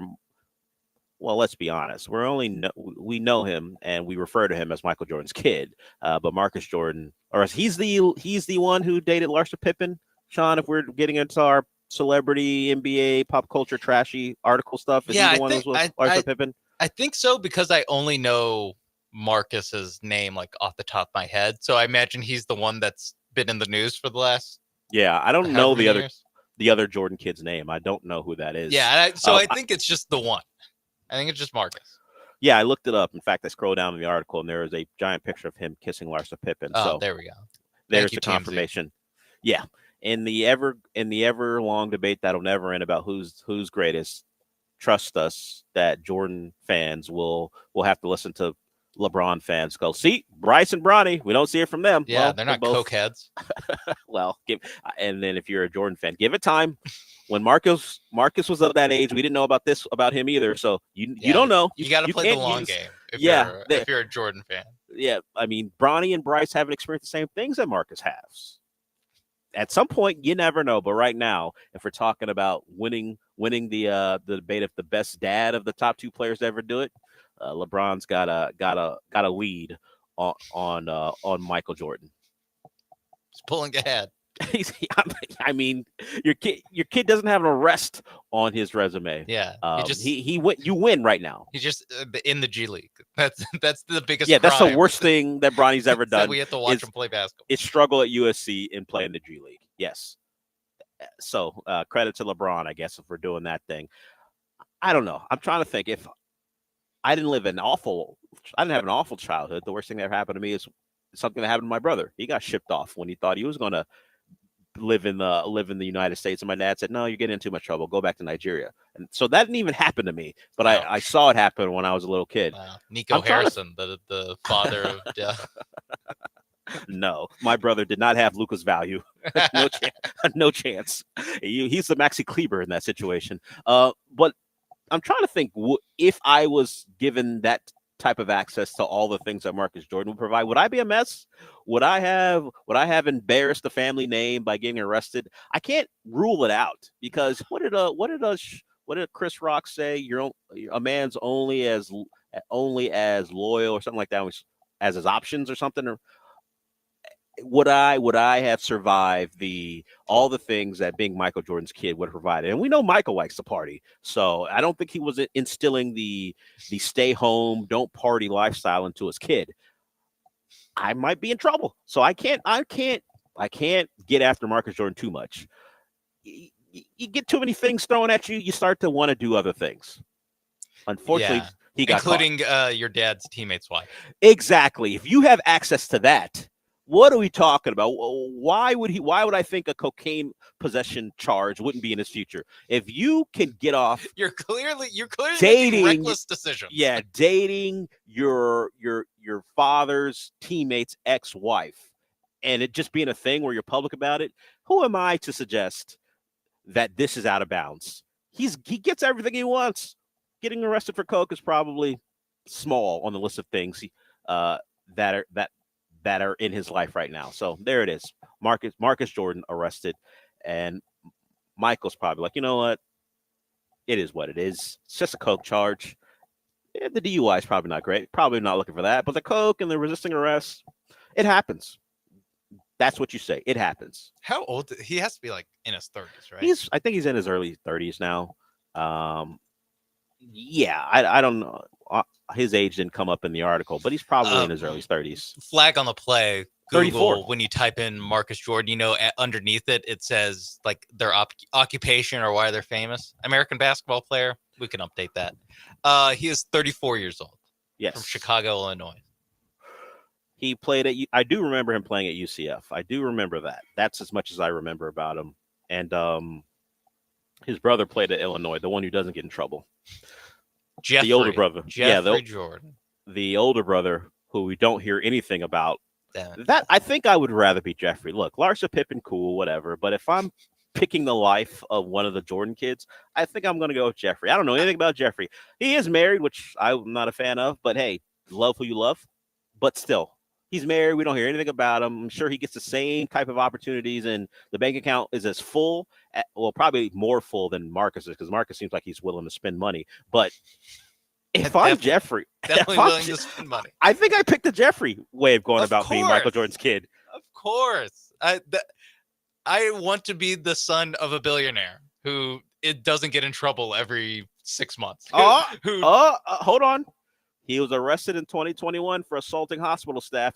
So he's got one of those. He's got an arrest on his resume too, but not a coke charge. And he's not a TMZ. You know what? He's not a TMZ staple either. You know what? Now it's a I'm kind of on thing. LeBron Stan's side of this guy. LeBron's a great parent. Look at these rapscallions that Jordan is raising. As I said, the only defense the Jordan people have right now is LeBron's kids are only of college age and high school age. Just wait. If you're a Jordan stan, you say just wait on it. Just wait. Give him a decade. We'll see. Bryce James forced to sit outside for the rest of class because he kept making jokes. What? It's different. That's different. I mean, he's making give it a fart decade. noises with his hands. Now he has to get I don't chewed know. out in the hallway.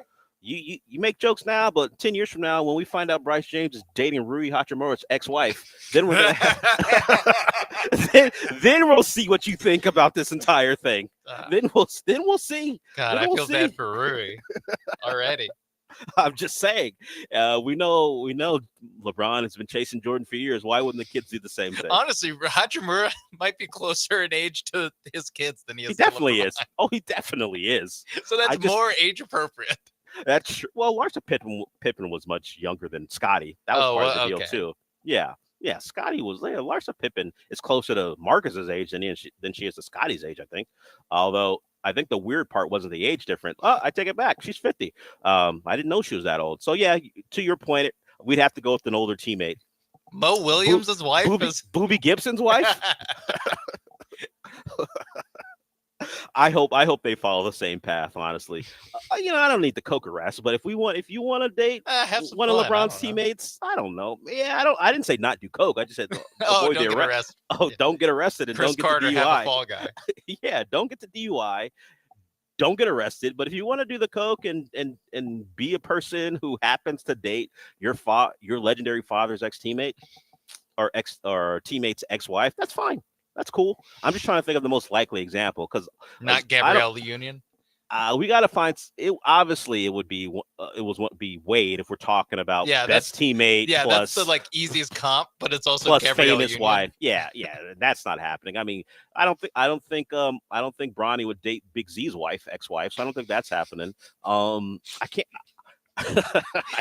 Never in my life have I ever considered if Big Z is married or not. It never was interesting. Neither have I until this conversation started. But if now we I'm forced to picture what Big Z's wife looks like. But if we want these two superstars to be connected throughout history, we need their kids to follow in the same path. And Big Z's probably he did love himself some Anderson Varejao. It'd be Kevin. You know Brazilian. what? It'd be Kevin Love's ex-wife. I think that's the target. If we're looking for the most shock, because it wouldn't be Gabby, but if we're looking for the most shocking potential ex-teammate's wife, it'd be Kevin Love's wife. The fit in or fit out jokes are right there. It's all right there. So Bryce or Bronny, get to it. Start having some fun because maybe Bryce has a long NBA career ahead of him. Bryce, keep your head down until you get drafted, at least. Yeah. Until your dad gets you drafted. Bronny, a couple more years, you can start showing out. Yeah, in like 18 months, you can start having a little bit more fun. Yeah. Once your dad retires, it's all on the table for you, Bronny. You don't want to be tooling around the G League after your dad's gone. Have Lucas show you around the town a couple times. We know he likes to have some fun. If we believe what the Mavericks are going to want to tell us, that music means we are done for the afternoon. We're done at DraftKings Sportsbook in Lake Charles in the Golden Nugget. Appreciate them for having us out here. You can come out here and enjoy all they have to offer, from the big time sportsbook to the restaurants to the golf. It's all here for you to get away and have a good time. I'm done for the day. Gallant and George are up next, followed by the Killer Bees. So since we're done, Sean, what does that mean? That peanut butter skin. I don't know what Kevin Love's wife looks like. I'm not sure that's the appropriate descriptor, but I appreciate it anyway. I'll talk to you tomorrow.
Square Garden.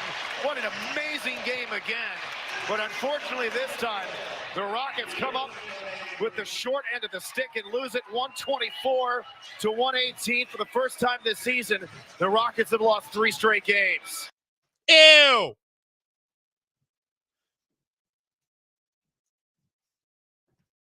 I think it's a valid way to put it, Paul. Thank you. Ew. Ew. Gross. Yeah, why are you wearing a Rockets hat in studio today? Great question. Just grabbed one on the way out the door. You do look fetch. Thanks. You got your Coug shirt on. Yeah. Stash is extra stashy. Jordans that You don't got match. Ooh, but you are wearing Jordans. Yeah. I mean, I'm just wearing some Cole Haans right now. Sean's looking as Sean always does. Welcome back, Sean. Thank you. That is a compliment. Okay. That is Okay. a compliment. But last night, the Houston Rockets looked like a big old steaming dump in the fourth quarter. 11-point lead going into the third. You get that Amen Thompson incredible and one dunk to wrap up the quarter. And I'm thinking to myself, hell yeah, the fraud-ass Knicks doing what they do best, being absolute frauds, because that's what they've been their entire existence. And I was getting ready to send a couple of messages to my delusional Knick fan friends who think that that team is ever going to be good. Next thing I know, Jalen Brunson has somehow scored about 45 points or so, and the Rockets are looking up at the scoreboard at the end of the game. Yeah, Jalen Brunson was incredible in the fourth quarter. That was a tough fourth quarter for the Rockets. 46 points. That's a lot of points to give up in one quarter, especially by a team that prides itself on basketball, on good basketball defense. Defensively, right. The Knicks shot 63% in the fourth quarter. They had 80 points in the paint in totality. So, at the very least, after a very disappointing loss, the Rockets' third straight, their longest losing streak of the year, I'm glad that you got a guy like Ime Udoka to talk about the way things ended and throw in our favorite Ime Udoka word. You were trying to make some substitutions and find somebody who could guard. Did you see anything that you thought was working well at any moment? I mean, a few guys, but not enough. Even our, supposed defenders got cooked tonight. Even our supposed defenders got cooked tonight. And there's another word as well that he dropped. And we'll get to the Rockets' struggles in the fourth quarter, which has been an all-season issue. But more Ime Udoka on the Rockets. I don't think it was rim protection. I think it was one-on-one defense. They have a 46-point quarter. We scored 29. We scored 118. We scored enough points to win. But very soft and uncompetitive defensively, and just going at us one-on-one. And we're complaining about offensive fouls, not boxing out, not doing our assignment, getting back cut, off-ball actions. And that adds up to 46. And so scored enough to win. Called him soft, said there was too much bitching. God, he is from what I know about you, Paul, now, he is the perfect coach for a team that you root for. Yeah, I love it. Like, he is the perfect. He's the perfect coach for anyone to call out your players, like pretty direct but indirect shots at, I think, both Amen Thompson and Dylan Brooks there. And I know people have been like gassing up Jalen Green's pick and roll defense there in the first clip we played. Feel like that's another shot at him for the defense. But then to call out, the begging for offensive foul calls. It was brutal. It reminded me of the James Harden Rockets a little bit in the fourth quarter last night. I got those vibes. I agree. Totally agree. It's not just defensively, the lack of effort. It's also Jalen Green out of control, driving through the lane, not getting foul calls. And the Worrell Army rose up in unison online. The Rockets fans who constantly whine about the refs too, whine about the refs. Some were even suggesting that Jalen Green flop going forward. Bias Houston is the worst Twitter account in Houston sports that hasn't blocked me yet. He is absolutely awful. Same guy who said that, yeah, I think I'm going to root for the Lakers after they once again trade raped another team into getting the best player in the league. Now here he is saying, yeah, I think Jalen Green needs to flop a little bit. Nope. I'm glad Steven Silas is gone, and the Rockets little kids club going to have to go back to timeout. Going to have to go to the little kids table again. I can't deal with your crap. I need Ime Udoka to get you people to come in and run suicides. I hate these people. I hate them. Hate them, hate them, hate them. And I like that he's in charge instead of these little puss children who are constantly whining about how this Rockets team, like, oh, they got to get star calls and they need to flop and all this stuff. I hate it. Hate it. And I'm glad Ime Udoka is leading the charge. And now the real question is, after 3 games lost in a row, are the Rockets going to be able to pull out of a nosedive? This was bound to happen sooner or later, but do these guys have the sack to go up and tonight against Brooklyn do what they couldn't do over the weekend against Brooklyn? Yeah, they have to. You don't want this thing to unravel. And we know Fred VanVleet now is week to week, and that's a huge problem. Like he is the point guard for this team. They are a worse basketball.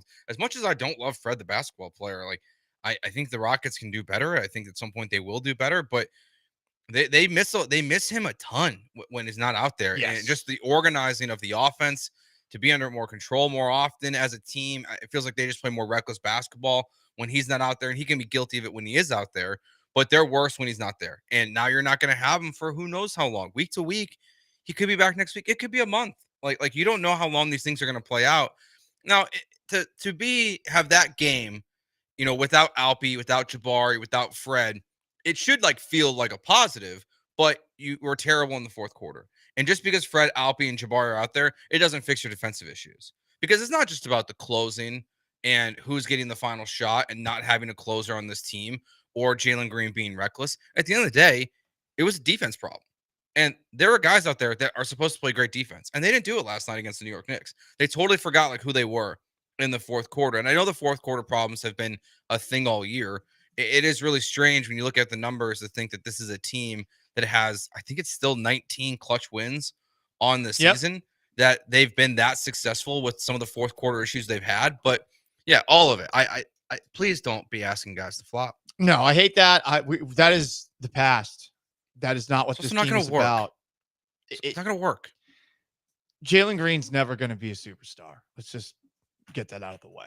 Could he be a star someday? Sure. Superstar? No. Guy like Jalen Brunson, he's on the borderline, and he's going to get a lot of calls. And yeah, he was flopping a lot last night. But he also, it's also about control. Jalen Brunson goes to the rim with body control.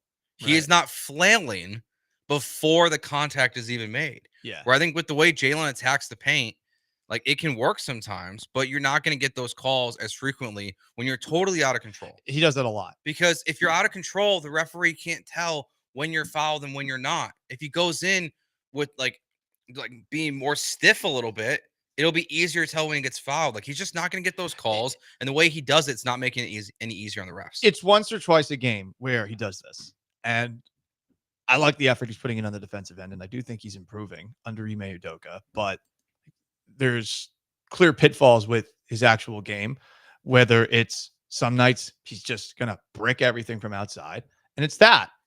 I feel like there are moments where he tries to do a little bit too much, and it lends itself to that. And God, I just hate that Rockets fans are like, well, maybe he needs to start flopping. And that a lot of people agreed with this. I know. That to me, it just bothers me to my core. It's unmanly. There's no honor, first of all, but it's unmanly to flop. We're America. We are not Italy. We are not all these soft ass countries that we had to kick the ass of in World War II. No, that's not us. That's never who we're going to be. If you're open to that, honestly, we should deport you. I'm cool with the illegals staying here. I'm cool. Let's deport you. You are making us softer as a country. Okay. So watch out. I have put in a request just now with ICE. They're going to come after you. I'm from this country. I've never lived anywhere else. Tough, you know whatsies. Okay. Can't say that. Tough, you know whatsies. You're gone. Can't handle it. Especially because I can almost guarantee you that these people who are asking for Jalen Green to flop are probably the ones that were still freaking out about Mahomes and his slides and his flops. Capital H hypocrite. There's definitely got to be. Yeah, you got to pick a stance and stick with it. What's the circled things where they intersect? You know what I'm talking about? Oh, the Venn diagram? Venn diagram. Right? That's it? Yeah. Yeah. Thank you, Joe. Bailing me out here. Yeah, the Venn diagram. There's for sure a commonality there. And we'll talk about, by the way, the refs going into this Super Bowl. This city has been done such a disservice by Bill Worrell, legendary broadcaster, but the whining about the referees in basketball. It's unbecoming. And now some of you guys actually want to flop to create more bad calls from the referees. Speaking of hypocrisy, Ime Udoka was asked about the Rockets' struggles to close teams out. Here he is. At times it's not scoring enough. At times it's obviously not getting stops like it was tonight. Most of the time it's been due to poor scoring fourth quarters. That wasn't the case tonight. 29-point quarter, 118 for the game, and 11-point lead going into the fourth quarter. We talked about that recently, looked at our month of January, all the leads that we've gained, and then haven't been able to maintain. And so that's where we got to obviously get better, especially in the fourth quarter and close games. So, second best team in the Western Conference, right? One of the best records in the league. 24th in fourth quarter margin this year. Whew. That ain't going to work. It adds up. And you take a look at the actual numbers. They're not as bad as you would think. It's -1, but that's something -1.1 or something like that. But at the same time, we're still talking about a team that ranks 24th in the fourth quarter. You're in the same conversation as Philadelphia, Portland, Washington, Chicago, Toronto, and Utah. That's a really bad group to be a part Those of. are all really bad teams. Yeah, so it doesn't look that bad if you just look at the number itself, but when you put the teams next to it, it's pretty terrible because those are some of the worst teams in the NBA that were just listed around the Rockets. Mm-hmm. Look, this is part of the reason why the idea of not trading anyone this year does make some logical sense, because this is what you're learning. This is what you're learning about your basketball team. This is what's the most important about the future of the Houston Rockets is what happens in the final 3 minutes and the final 12 minutes of a basketball game. Who's in, who's out, who can play defense, who is a real closer, who is not. That's what the Rockets are trying to learn this year. And in the last week and a half, 2 weeks, feels like every game is coming down to these moments. And you're really, I think, some of these guys are getting exposed a little bit for what they are in the fourth quarter. I think Jalen Green specifically, just with him offensively and defensively, and the fact that Amen Thompson, who can't really shoot the basketball for the third time in the last week, is being asked to be the guy to take the final shot. He's Joe. I'm Paul. 713-780-3776 if you want to weigh on the Rockets' collapse last night. Up next, some fun facts about the Texans' new offensive coordinator, including quite the origin story to how he became the Texans' offensive coordinator. What a road it was. We'll talk about that. Stay put.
You are back with Gallant and George On ESPN 97.5 and 92.5. from the Veritex Community Bank Studios. Here's Paul and Joe.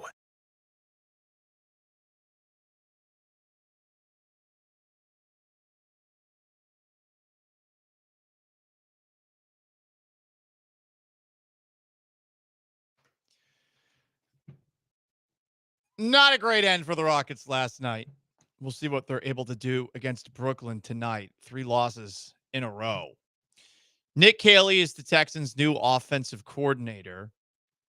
I saw a very interesting story posted to Reddit about how he got his start in coaching. So, per this Redditor, who supposedly, and I'm taking it with a grain of salt, went to college with Nick Caley at Walsh University in North Canton, Ohio. Caley created his team, Walsh University's playbook, in NCAA football, where you could create plays and not just the playbook, copied it onto a bunch of PlayStation 2 memory cards, and players who had the NCAA football video game knew assignments much better than previous seasons. So they credited Nick Caley, and that's, per this Redditor, how he got his start in coaching. Started off at that level. I mean, look, that gives me hope that my coaching dreams are still alive. Just got to start importing playbooks into the game and send it to Nick Caley and be like, hey, man, that's what the Texans should do. I do think that would help players remember the playbook. Oh, yeah. Like, if you just put all the plays into Madden or a college football game and we're like, hey, this is exactly what you do, definitely would help. Isn't that what Jaden Daniels does with, like, virtual reality? Yeah. Thing? Like, he puts on a VR headset and runs it at, like, 2.5 times speed or something. And so he's like, yeah, the game feels slower or whatever. Yeah, that's what supposedly Jaden Daniels does. I don't buy it as much as the reports. I feel like it's being gassed up a little bit. But, yeah, and this guy he's a genius. He was a genius early on. At least based off of that origin story. I mean, that's a pretty cool origin story for all the dorks like us out there who I thought he went to John Carroll. Occasionally play college football That video games. is what I was going to say. Like, at the very beginning where you're like, this is a Redditor, I don't know how, and then it was like a university that isn't John Carroll. I was right. like, So he eventually went to John Carroll. Okay. Once he was like, I'm going to be a head coach, I need to go to the school where all the coaches go. Redditor at Walsh Cav commented, I went to college with Nick at Walsh University in North Canton, Ohio. He started there before transferring to John Carroll. He went to Walsh because of our head coach, Jim Dennison, being a coaching legend who gave guys like Jim Tressel and Mark D'Antonio their starts in coaching. At the same time, he had every single connection you could want in coaching. I was in his office one day when Mac Brown called up to ask for some advice. What? That's interesting about Jim Dennison. He's talking about Jim Dennison there. Nick Caley is not being called by Mac Brown for 20-year-old Nick Caley. That would be psychotic. All right, Mac Brown. What are you going to do? You go to NCAA 04. You load up the playbook with all this. Give it to Vince Young. But Caley's always wanted to be a coach. He went to that college to help out, and then he transferred over to John Carroll. So this guy who commented thinks he's going to be awesome. Again, we'll see. Also of note, and I heard this being chopped up by Landry and Cody on their Texans podcast, the idea that coaches who have been tight end coaches before, it has a trend of success. Ben Johnson was a tight end coach before his first OC gig. Kevin Stefanski was a tight end coach before his first OC gig. Andy Reid was a tight end coach before his first OC gig. And Sean McVay was a tight end coach before his first OC gig. Huh. That's interesting. I did think their point, too, on their podcast was interesting about that I didn't really think of in terms of, like, the difference between Caley and Bobby Slowick is part of it is, like, Bobby Slowick was never a position coach for anything.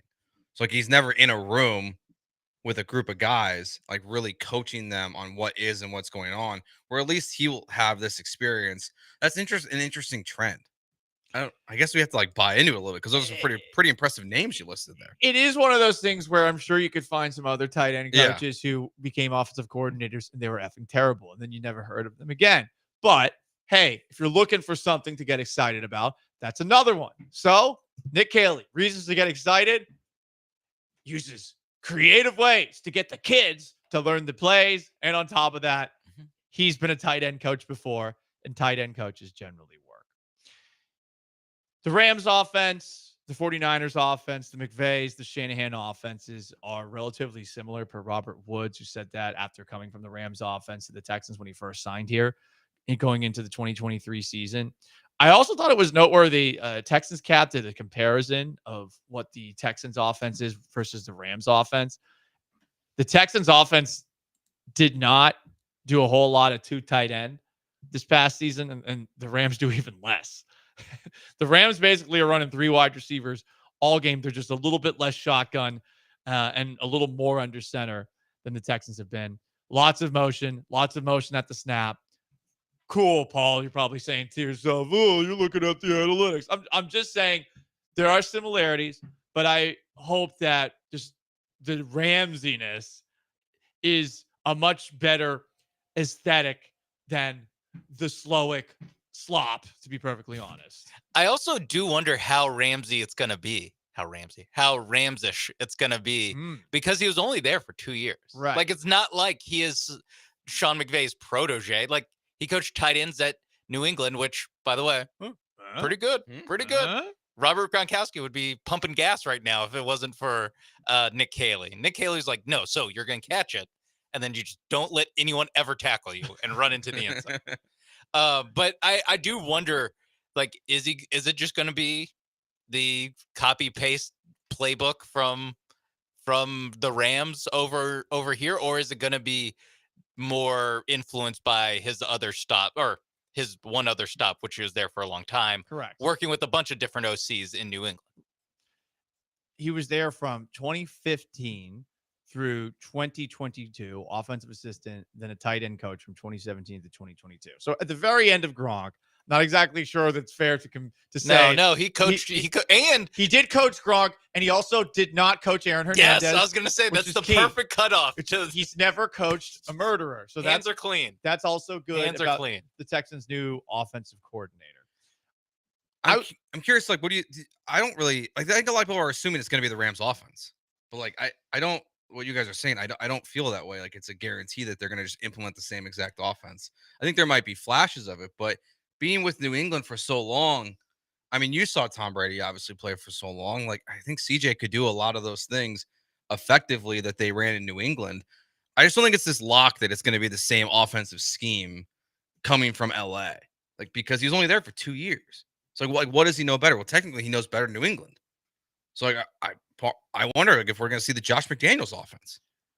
Yeah, the Erhard Perkins offensive system, in case you've never heard of that. I had not ever heard that before. That is the Dale Earnhardt was the OC. The Erhard Oh. Perkins. So ERHARDT Perkins. I don't know what it means. Okay, I don't know what it means. I just know Tom Brady is the second coming of God, and that certainly was an offense that he excelled in. Does Stroud have some Brady tendencies? Yes.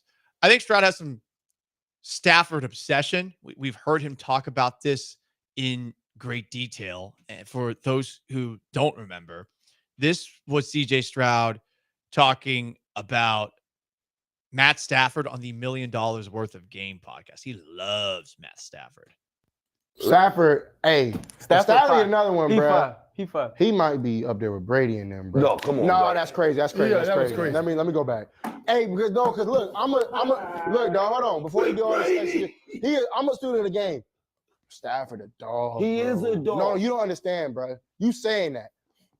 That's all I watch. I don't watch nobody else. I watch Mahomes at times because Mahomes does some stuff that like you can't coach. Stafford, dog. He will beat you with the same thing every time. All that no-lick stuff, I got that from bruh. Like, look, that's one of my big, like, I'm a fan of his. Like, if you give Matthew Stafford a chance like Aaron Rodgers, I guarantee he might have had more rings, for sure. Matthew Stafford had more rings than Aaron Rodgers. Yeah. Oh, yeah, he have another ring probably. I'd say he had like 3, 4. He might, it's possible. Bro. He is, bro. I mean, he's obsessed.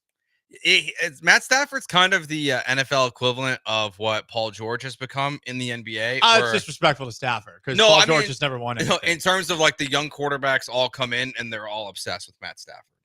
It's very interesting because CJ's not the only one to talk like this. Like they all seem to love Matt Stafford. The comparison you're making from it's surprising that Matt Stafford is put on a pedestal. That is similar to Paul George. However, again, I have like close to zero respect for Paul George. I'm sorry, I just don't like this whining about the Pacers should give me the both those. You're like, shut up, dude. You're not that good. Like you're good, but you're not that good. Okay, relax. But Stafford, yes, you're right. Like there's a cult following of Matt Stafford, and let's be honest. If you like something, you're generally going to try to emulate it, whether it's sports or it's hosting a radio show. Like you'll hear a style or you'll see a style. And it's I think a natural byproduct of watching somebody that you like. You're going to try to do some of the same things. So I'm curious as to if the Texans, if they involve CJ in these conversations about who's the next offensive coordinator, we're like, hey, man, this guy coached Matt Stafford. And that might be all CJ knows about him, but it sounds like it might give the sign off of just like, let's do exactly what Matt Stafford's been doing. He doesn't know he's only been there for 2 years. Let's just make assumptions. I would assume CJ was consulted in some capacity for this hiring process, even just of how comfortable are you in the offense? How important is it for you to be in a similar offense? Like, do you feel like you would excel if he ran the Tom Brady New England Patriots system? And even if they didn't, like you have to do what's the best decision-making process that you think for the GM and the coach, and you do what's best for CJ Stroud, but he had to be consulted in some capacity. He's your quarterback. From YouTube, Keith on at ESPN Houston. Kaylee from Ohio. Ohio puts out coaching gold. I'm sold. So no reservations like with Ohio State quarterbacks about coaches from Ohio. Coaches from Ohio in. Why is there such a football hotbed in Ohio? What else do you think they do there? Pennsylvania. I don't know. Like make cars. I don't know. Maybe not. That's all in Mexico. Yeah, that all moved. Right. Like what do you do in Ohio? There's the Rock and Roll Hall of Fame. Eat cats. Weird. Like, there's nothing to do in Ohio. They probably just have eating football. the dogs, eating the cats. Yeah. It's Springfield, Ohio. Is it? Yeah. I don't remember that story. Oh, it's a big story, dude. It was? Yeah. There's, and again, it was like overplayed rumor, but yeah, that's what was being said about Springfield, Ohio. They're eating the dogs. They're eating the cats. Oh, gross. You not remember that from? No. Oh, wow. Iconic line. Anyway. Hey, he's Joe. I'm Paul. Sean's behind the glass. 713-780. When you said Springfield, I was thinking Simpsons. It's the same. I mean, same, Sean. There's a Springfield in like every state. That's true. There's a Springfield in Massachusetts. 713-780-3776 to call, to text. You can join on YouTube at ESPN Houston, on Twitch at ESPN 975. You want to weigh in on Nick Caley? Are you enamored with him more now that you know that this guy uses NCAA football, the video game franchise, to reach the kids? And if you want to weigh in on the Rockets' collapse of the loss last night, you can as well. Up next, Roger Goodell was asked if he feels the NFL is rigged for the Kansas City Chiefs. You'll hear what he has to say. Stay put.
It's Gallant and George, on ESPN 97.5 and 92.5. broadcasting live from the Veritex Community Bank Studios. Here's Paul Gallant and Joe George.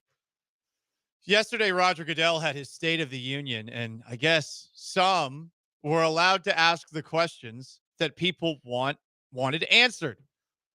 It wasn't cherry-picked questions from little Danny or some random children that he uses so that no one asks him about like how he lives with himself after slandering the greatest quarterback we've ever seen. But that's fine. I did go to one of those press conferences and raise my hand the whole time. That was my intention, was to ask a pointed question like, how do you live with yourself for besmirching someone's reputation because the rest of the NFL were jealous of the greatest quarterback ever and the greatest franchise ever. The Patriots were under attack. They were. That week was ridiculous. No, in this press conference. Oh. There was two different times. Well, there was actually really a theme with this whole press conference because I ended up going down a rabbit hole, aka I just watched like all 37 minutes for some reason. You can go to the transcript and find stuff. Yeah, But they just kept asking indirectly about the Patriots hiring practices. Oh, they're not going to ask about the Bears doing the exact same thing. I know, but like they they interviewed Eddie George on Sunday. Yeah, sure, and then they hired Ben Johnson. What? Oh, on Monday. But like they directly referenced the Aaron Glenn not taking the Patriots interview. There was about 15 questions about DEI and the NFL's thoughts on it. So that was pretty much the entire press conference. I'm sick of those three letters too. Yeah, It's like I get it. Like people aren't happy with it, but can we stop using this as the reason for everything that's going on in our country? Oh, it's DEI. Shut up. It's not everything's DEI. Like go in timeout and chill out for just a little bit. But anyway, to bring it back to Roger Goodell, he was asked about the possibility that the league favors the Kansas City Chiefs. Here's what he had to say. Well, this sort of reminds me a little bit of the script, right? That I write a script, and I have the script for the entire season. Listen, I think from a lot of those theories are things that happen in social media. That's ridiculous theory for anyone who might take it seriously. Ha ha ha! The script is out. 1-0-1-0-1-1-1. I am Goodell bot. This question questions the integrity of the league. Initiate shield protocol. Deny. He needs to be rebooted. I'm glad someone asked him. I am not of the belief that it's rigged for the Chiefs. I think that all these other teams regularly screw up. But for sure, from time to time, when Patrick Mahomes is getting touched violently, or being just a little bit touched, sure, the flags are going to come out. I wish my only issue with the questions is that I think they should have been more directly pointed to like those plays as of the slide itself, not just do you think it's rigged? No, like the slide's a problem. Like, why are you allowing the defenses to be at a totally unfair advantage constantly in these games? Instead, they ask it in a way that lets them say that, which is a bunch of nothing burger answer as much of his press conference. But yeah, I don't think it's rigged. And I think it's only on social media where you think it's rigged. Like, I don't think that many people really think it's real life. I wonder, because it did feel like it gained a huge groundswell over the last couple of weeks. After the Texans game, when the Texans lost because of 8 sacks and pissing their pants all days on special teams. And the Bills, even though the Bills lost because they forgot to give the ball to James Cook down the stretch and fumbled the ball 5 times, they didn't deserve to win that game. They recovered all 5 of those fumbles. There had to have been some sort of consequence from the football gods when you put the ball on the ground as many times as that. But that's my opinion. That is something that has really picked up steam over the last couple of weeks, even though some people have put out statistical data showing that the penalty yardage differential in some of these games is, for the most part, favored the other teams, not the Chiefs. So it's still something that's in the back of everyone's mind. For sure. And I do wonder how this game gets called as a result of it, because if we know anything about the NFL, when there is a large amount of people that are complaining about a specific thing, they will generally correct quickly, sometimes to the point of overcorrection. Does that mean a Super Bowl where they let them play a little bit more than in games past? I think there's a fair chance of that. I think so too. I think you have to like be conscious of it. And they act like the referees wouldn't be is is insane. These are people. Like they're going to be. They don't want to be the story. They don't not want to be the story of the guy who throws the flag on Patrick Mahomes, and they turn on the TV on Monday, and everyone's calling them out by name for a controversial call that they had. Like they don't want that. But this is where it's like a no-win situation, because then let's say they keep the whistles in their pocket. Like they'll just be screenshots of every touchdown pass that Patrick Mahomes throws where you grab the still image of his right tackle holding someone. Like no matter what, or a Chiefs defensive back holding someone, and so it's an incomplete Jalen Hurts pass. Like no matter what, if good plays happen for the Chiefs, you can find a still frame of, oh my God, how'd they not call this? Just like you can do it on literally every play in the NFL.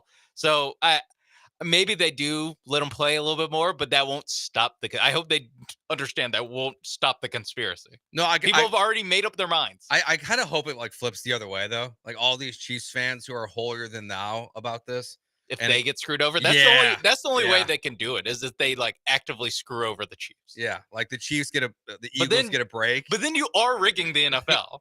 Then you are proving them right. No, I'm not trying to prove them right. I'm just saying it would be ironic if there was a bad call in favor of the Eagles. But if they do that on purpose. I'm not saying do it on purpose. Okay. It seems like you are. I'm just saying it feels implied. Well, yeah, Chiefs fans are whiny little bitches right now. So like Are they? I think so. I think Texas fans were way worse. I think Bills fans were way worse. The entire NFL is being whiny bitches by the fact that they have to ask the commissioner if this sport is rigged. Seriously, I think that Chiefs fans are annoyed and they don't know how to handle this because bless their little Midwestern hearts, they don't understand how to be hated. You know, they aren't about that life like Astros fans were after the sign stealing scandal popped up, and like Patriots fans were. That's just not who they are. But now this might be their origin story, and I'm kind of here for it. But yeah, Joe, I totally disagree. The Texans fans and Bills fans whining about games where they lost this game on their own. To me, it's the worst, and it leads to this like build up before the game. And while I think it's totally fair to say F the Chiefs, you can. I also am kind of annoyed that people are like, well, everyone favors them. And I mean, I don't remember people doing that with the Patriots that much back in the day, complaining about it. I think there's more complaints about favorable calls for Kansas City than there are about the ones that were for New England. And I mean, no, I think you're right. I don't know that it was like all that different. No, I think you're there right. was the fumble return for a touchdown in the 2017 AFC Championship game by Myles Jack that was clearly a fumble that they overturned. You know, it's one of those things where like, everyone is the beneficiary of officiating from time to time. And the idea that Kansas City is the only one because they're the team that keeps on winning, I feel like is a reach. Yeah, I think with the Patriots, it always felt like it was just always focused on the gates, Spygate, Deflategate, all that stuff, and potentially what the players and the coaches themselves were doing, and the referees weren't as focused on as much after the Raiders game, like when obviously with that play that happened. So yeah, I think the referees are definitely way more focused on the Chiefs because it's the only thing you have to stand on. It's the only thing people have to stand on right now with the Chiefs. No one wants to accept they're just like potentially one of the best teams in the history of the NFL. I'm even willing to accept it. Yeah. And I mean, they're challenging my favorite team ever. You can't argue against it. What they have done with Mahomes and Reed to this point is really, especially if they win a Super Bowl, second to none to open up a guy's career. Mm-hmm. This has been insane. Yeah, it's one of the all-time runs in any sport ever. Yeah, and I mean, shoot, I don't know that it's going to stop after this year. I have no reason to believe it will. Who's hiring Steve Spagnuolo as head coach? No one. Is Andy Reid retiring? Doesn't seem that way. You get a three-peat. Don't you want to go for a four-peat? Travis Kelce, is he going to retire? Is he going to propose to Taylor Swift at halftime? Interesting question. Is Travis Kelce going to propose to Taylor Swift at halftime or not halftime? After the Super Bowl's done. We got to get back into a segment that we have done for ratings, and on top of that, continued conversations about the NFL. Does it have a referee problem? Plus, Rockets lost. Nick Caley's the new Texans offensive coordinator. Gallant George, ESPN 97.5, 92.5 on YouTube at ESPN Houston, on Twitch at ESPN 975. Stay put.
Broadcasting live from the Veritex Community Bank Studios, it's Gallant and George. On ESPN 97.5 and 92.5.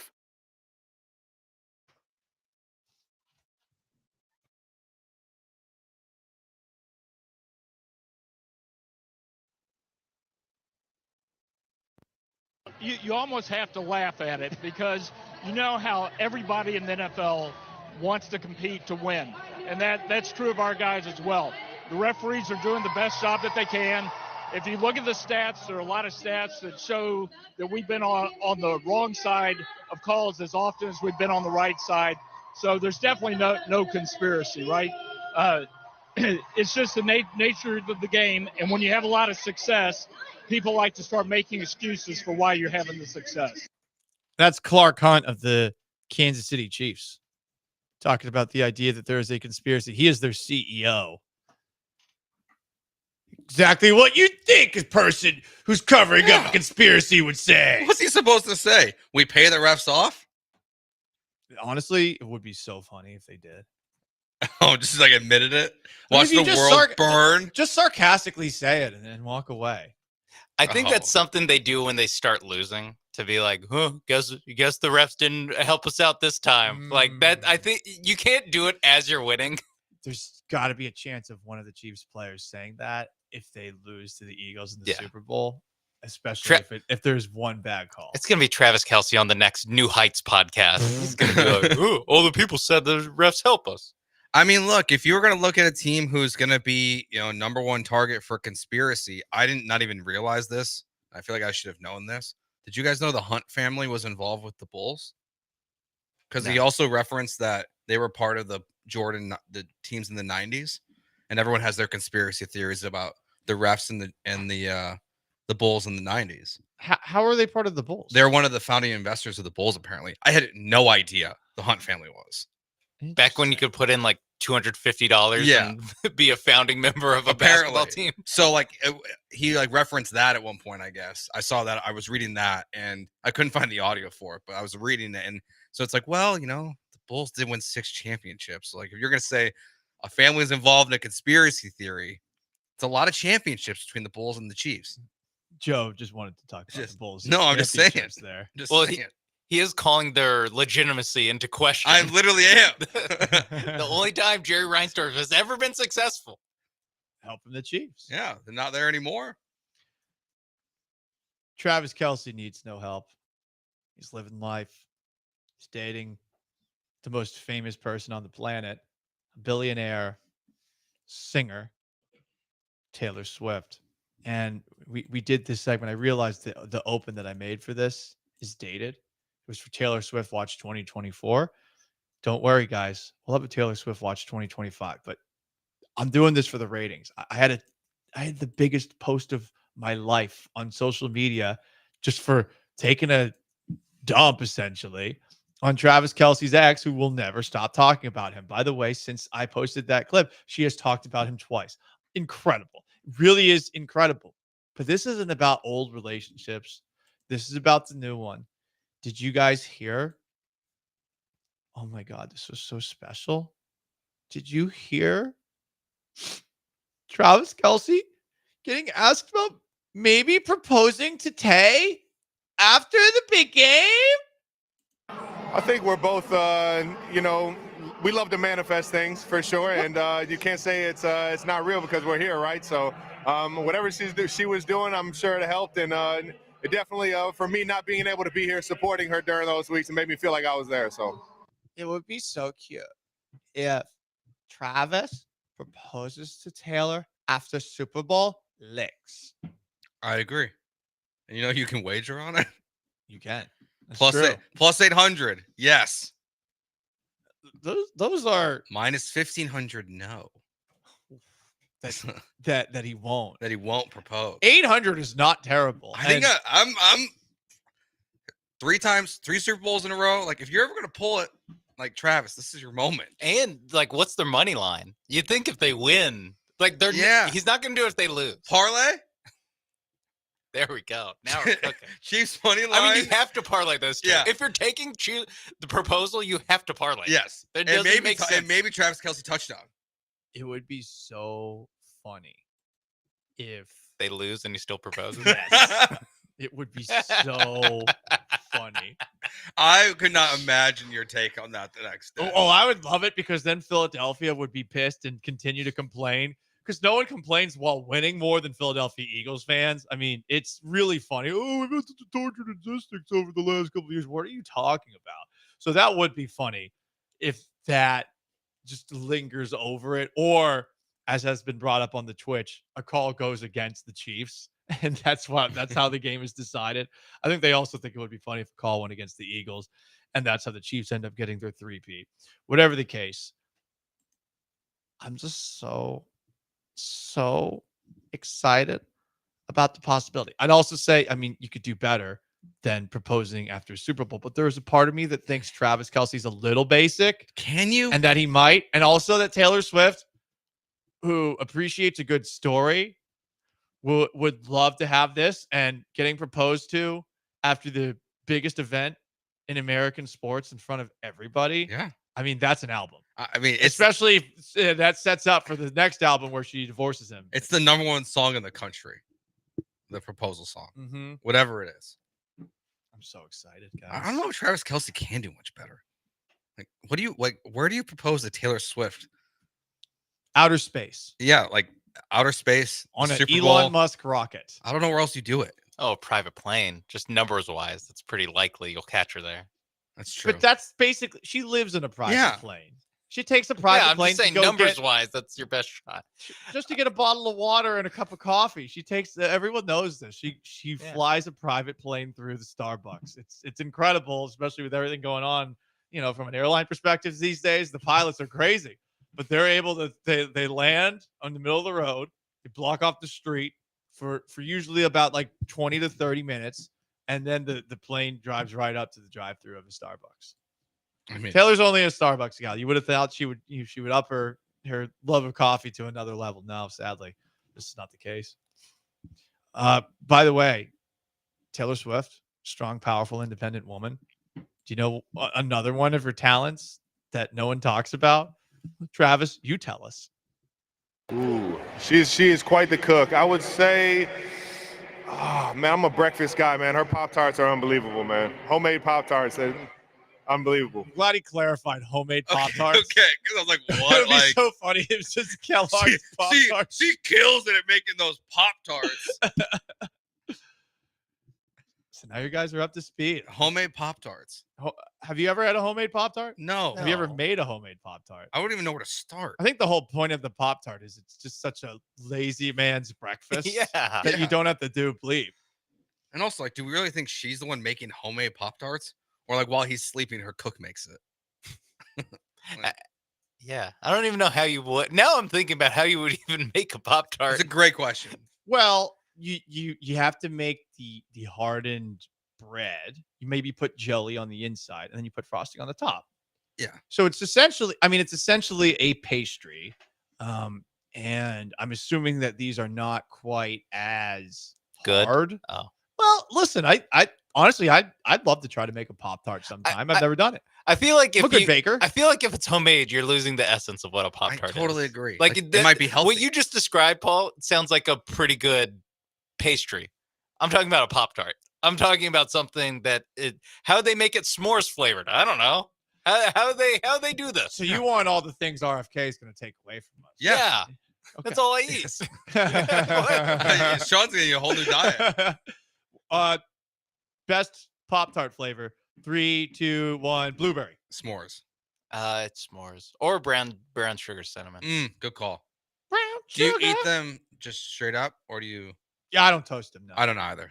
They were my crack in college. They had them at our the vending machine at our library. Oh, So that's I would- dangerous. yeah, Wow. yeah. I would That's really That's the I would dangerous. get most so many. profitable vending machine in America. Oh yeah, yeah. You could use your student ID to Should get we it. do that here? Wow. I can put a request in. No. Yes. I'm trying to get hot. Okay. Playing flag football last night for the first time in a while. I realized that we've got some ground to make. How'd it go? Did you get the dub? Didn't get to play very often, and we got killed. They didn't even put you in garbage time? I was rotating in as a pass rusher Okay. wearing new cleats. That's an excuse, and a reason, stuff with the lie. There are two plays where I screwed up, I felt, and then DJ screwed up, and we had, but I screwed up first and should not have gotten to that. There were a couple of plays where the guy rolled out to his right, and I'm rushing the passer. I've never done that before, and it's on this field, and I just did not. My pursuit was pretty crap. So he got off an incredible touchdown pass that was over DJ.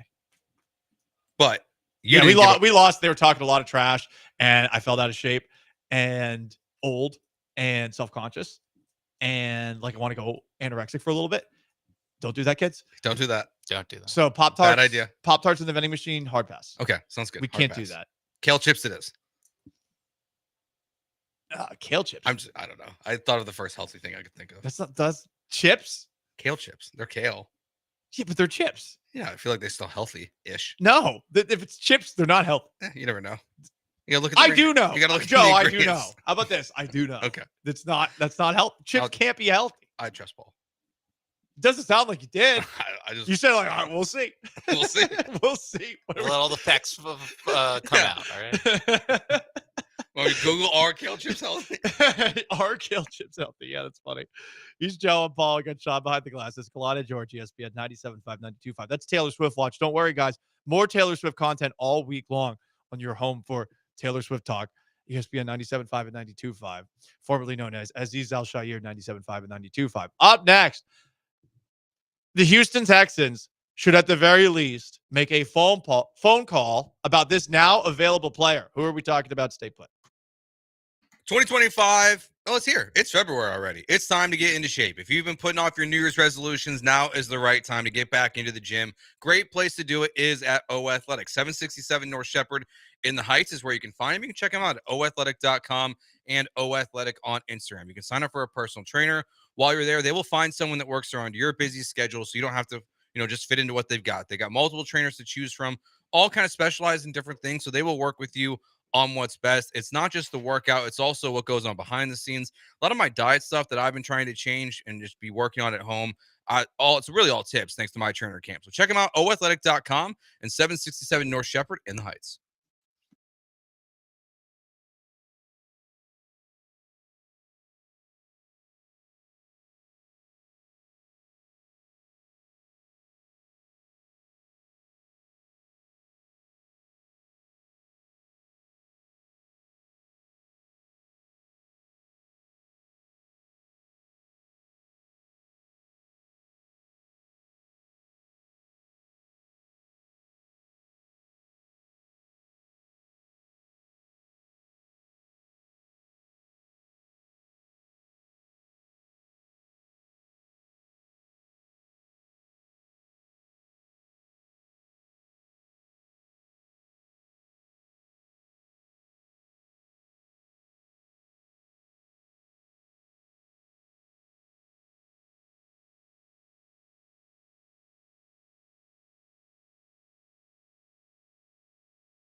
Not a great night for the Rockets last night.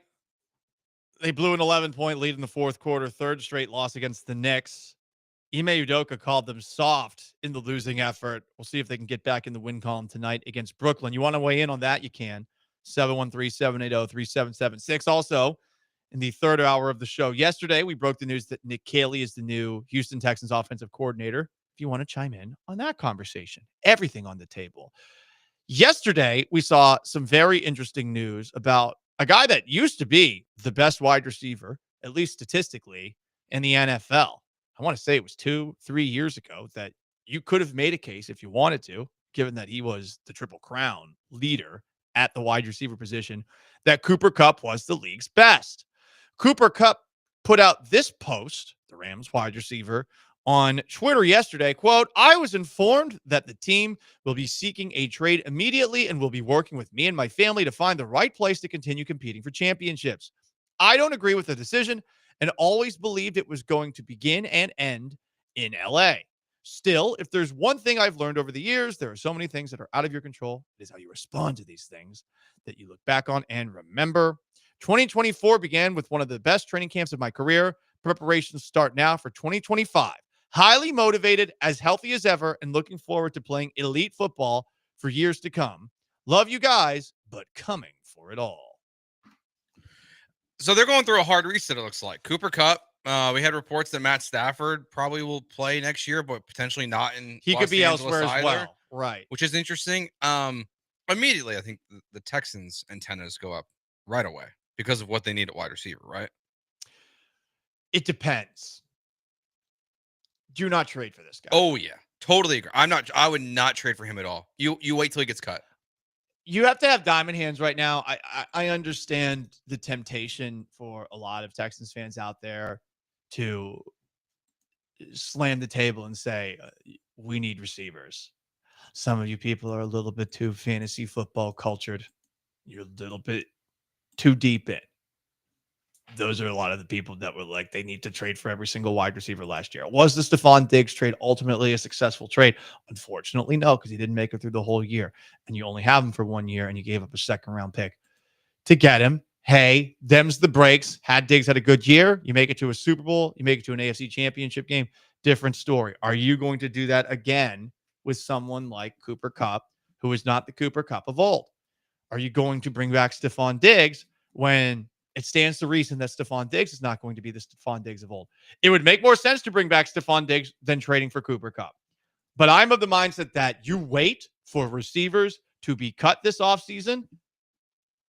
There will be markets for some of these guys, but the salary situations for a guy like Tyreek Hill, for a guy like Cooper Kupp, it lends itself to, if you sit back patiently and those guys get cut, guess where they're going to want to play?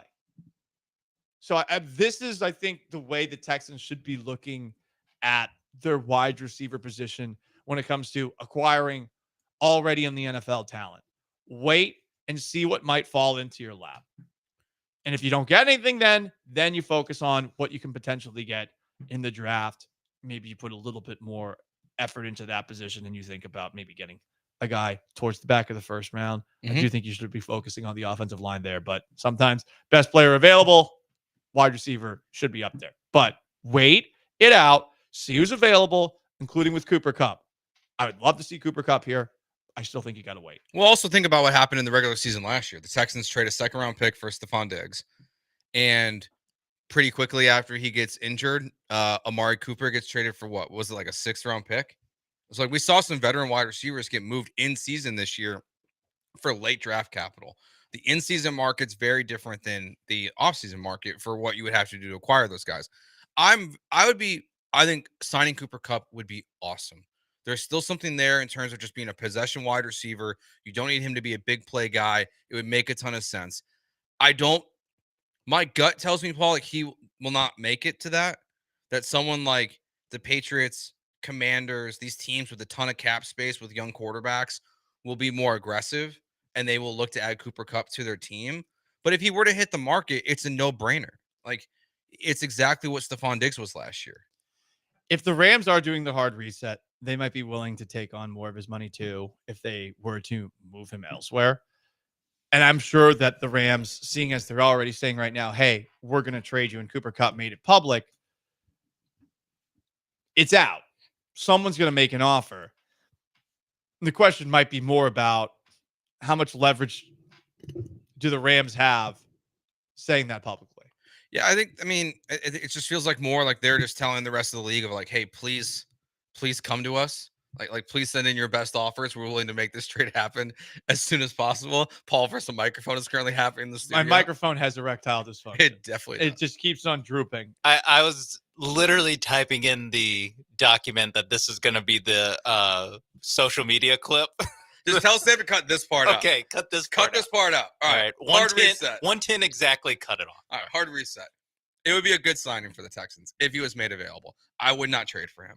No matter what they're eating for in LA for his contract, you only have like $5 million in cap space right now.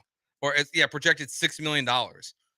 So you can't really do that. You can't really trade for him without making major roster moves first. And it just feels like all that stuff will play out by the time he's actually on the move. But if they're putting this out right now, they must also have a feel that teams will want him.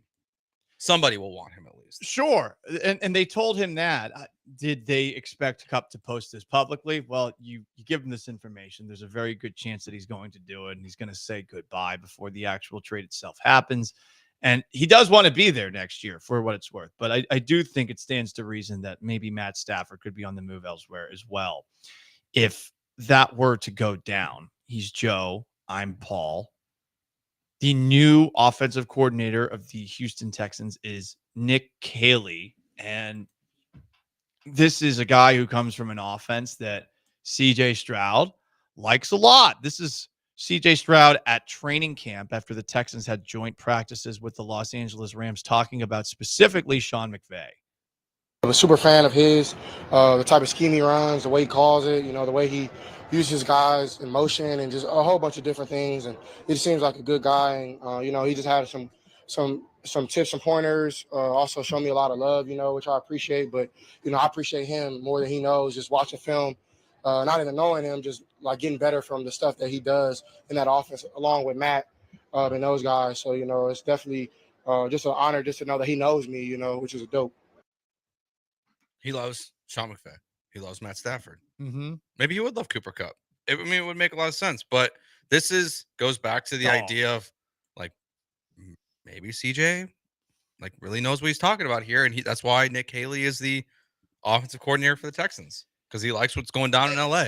It's probably if there was a sign-off factor, it stands to reason that he has every single reason to sign off on Nick Caley. But there's also the Nick Caserio ties. I think that's the biggest thing, and the fact that he interviewed with them already, another huge factor here.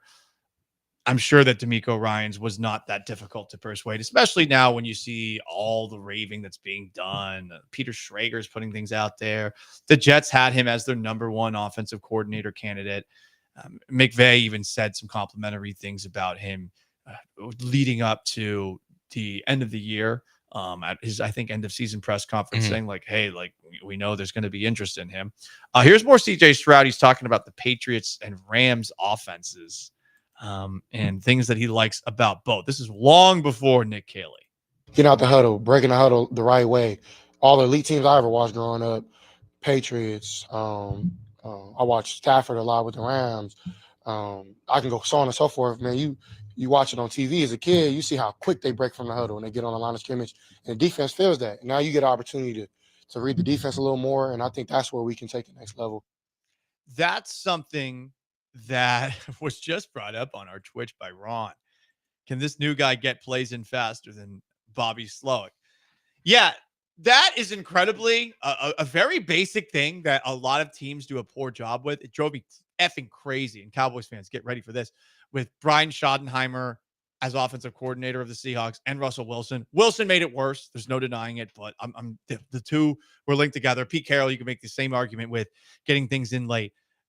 There's a lot of teams that do this, where they're just slow in and out of the huddle. And it is really funny to hear CJ, after a loss against some team last year, saying, yeah, maybe if we were more like the Patriots, more like the Rams, Nick Caley.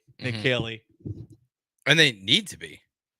Right. I mean, think about that fourth down play in the playoffs when there's 6 seconds left on the clock and they're walking to the line of scrimmage and they're not prepared. I mean, because they were so slow, it's not, like we always talk about like the stunts and all these things that are hurting the offensive line and Drew Scruggs, not CJ Stroud, calling out pass protection. Same thing with Jared Patterson. Well, I felt like a lot of times this season, like you're giving these this first or second year players less than 10 seconds to make these pass protection calls. It took them so long to get to the line of scrimmage. It was a huge problem this year, and it's something they have to fix because the more you have, the more a quarterback has at the line, the better things will go. And we see Stafford, Brady, Rodgers, Manning, like those quarterbacks who've had great success. They're at the line of scrimmage forever. So I do hope that's something that changes dramatically for this team. We'll see what happens. Nick Caley's the new offensive coordinator. You want to talk about that? You can. 713-780-3776 to call, to text. Also, thoughts on going after Cooper Kupp. You can also join us on YouTube at ESPN Houston, on Twitch at ESPN 975. Up next, do you have Chiefs derangement syndrome? And the Rockets lost, but we did have a star moment from the guy that I think is already a star. Stay put.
You're listening to Gallant and George on ESPN 97.5 and 92.5 from the Veritex Community Bank Studios. Here's Paul Gallant and Joe George.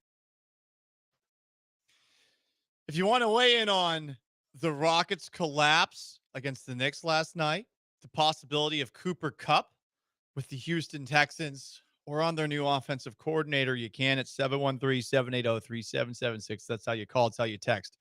But we do have some pretty interesting Astros news, courtesy of Chandler Rome. During his address at the team's annual media luncheon, Astros general manager Dana Brown twice spoke about Alex Bregman in the past tense, saying once that the team, quote, lost Bregman. More from said press conference. I know we're missing out on Tucker and we're missing out on Bregman, a line that he repeated. Okay. That sounds pretty definitive. He also then, now he did have, he said the same thing he said last week after that in a more, one-on-one Q&A session, it looks like, where he said that the team is still having internal communications about Alex Bregman. No external. So they're just talking to each other, Paul. They're just saying, hey, Joe, what you think about Alex Bregman coming back? That feels like that's the extent of it. But to say we're missing out on Alex Bregman twice, I feel like we can close the door. It's been a long day without you, my friend, and I'll tell you all about it when I see you again. We've come a long way from where we began, and I'll tell you all about it when I see you again. Damn. It was pretty okay until the end, Paul. What happened at the end? Oh, nothing. The end of the Alex Bregman era. You're Yeah. right. It was great until the end. Yeah, when they lost to the Tigers. When the Astros lost the Tigers and then were unwilling to give him more than 6 years and $156 million and seemingly drew a hard line in the sand about that. And about 7-year deals when 3-year deals for Jose Abreu and 3-year deals for Rafael Montero are totally fine. But hey, to each their own. That is noteworthy. So no chance? It feels like, I mean, I felt this way yesterday before even, seeing these quotes and hearing a little bit of what Dana was saying. It's nothing's changed. The same teams are being talked about. The Tigers, the Blue Jays, the Red Sox, the Cubs, the Astros. One day, these teams are in. One day, these teams are out. The reporting keeps going back and forth. Like, just seems like no one really has any idea what's going on. And now, I think the Astros offer is very fair, because if it wasn't fair, he would have got a better offer somewhere else. And I don't know what he's waiting. I don't know what Alex Bregman's waiting for. I don't know, because unless he thinks that a team like the Red Sox or the Cubs are going to up their offer to 5 years at the same monetary value that they're offering, 2 or 3 year deals to, well, that's not going to happen. And I think the Astros are out. And you don't say we're missing out on Alex Bregman if you feel like you're going to bring him back. You don't admit that you're not, returning Scott Boris's text within a 24-hour time period if you're really interested in bringing back Alex Bregman.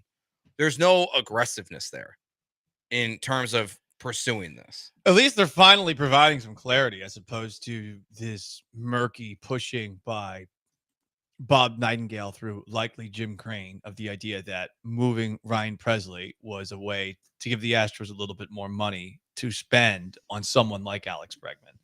And it does feel like Bob's connection to the Astros is only Jim Crane. And that might be these internal discussions that Dana Brown has now referenced for the second time of Jim want Bregman, Dana Brown don't. And yes, he's the owner, but maybe he's not meddling in the way that he's meddled in the past like he did with Jeff Bagwell and bringing in Jose Abreu and overpaying Rafael Montero and bringing back Justin Verlander and trading prospects to do so. Maybe that's what's happening right now. And if that's what's happening, good.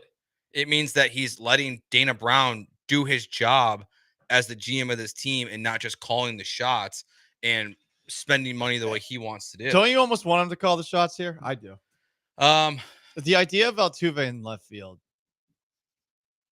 is one that I just cannot stomach. And I mean, I don't know that they're going to spend on anyone given who's available in the outfield. So at the very least, I'd like to give myself someone who I can put in the infield that allows for a little bit of flexibility and perhaps a little bit of DH by committee, where Altuve is getting it from time to time and Jordan's getting it from time to time.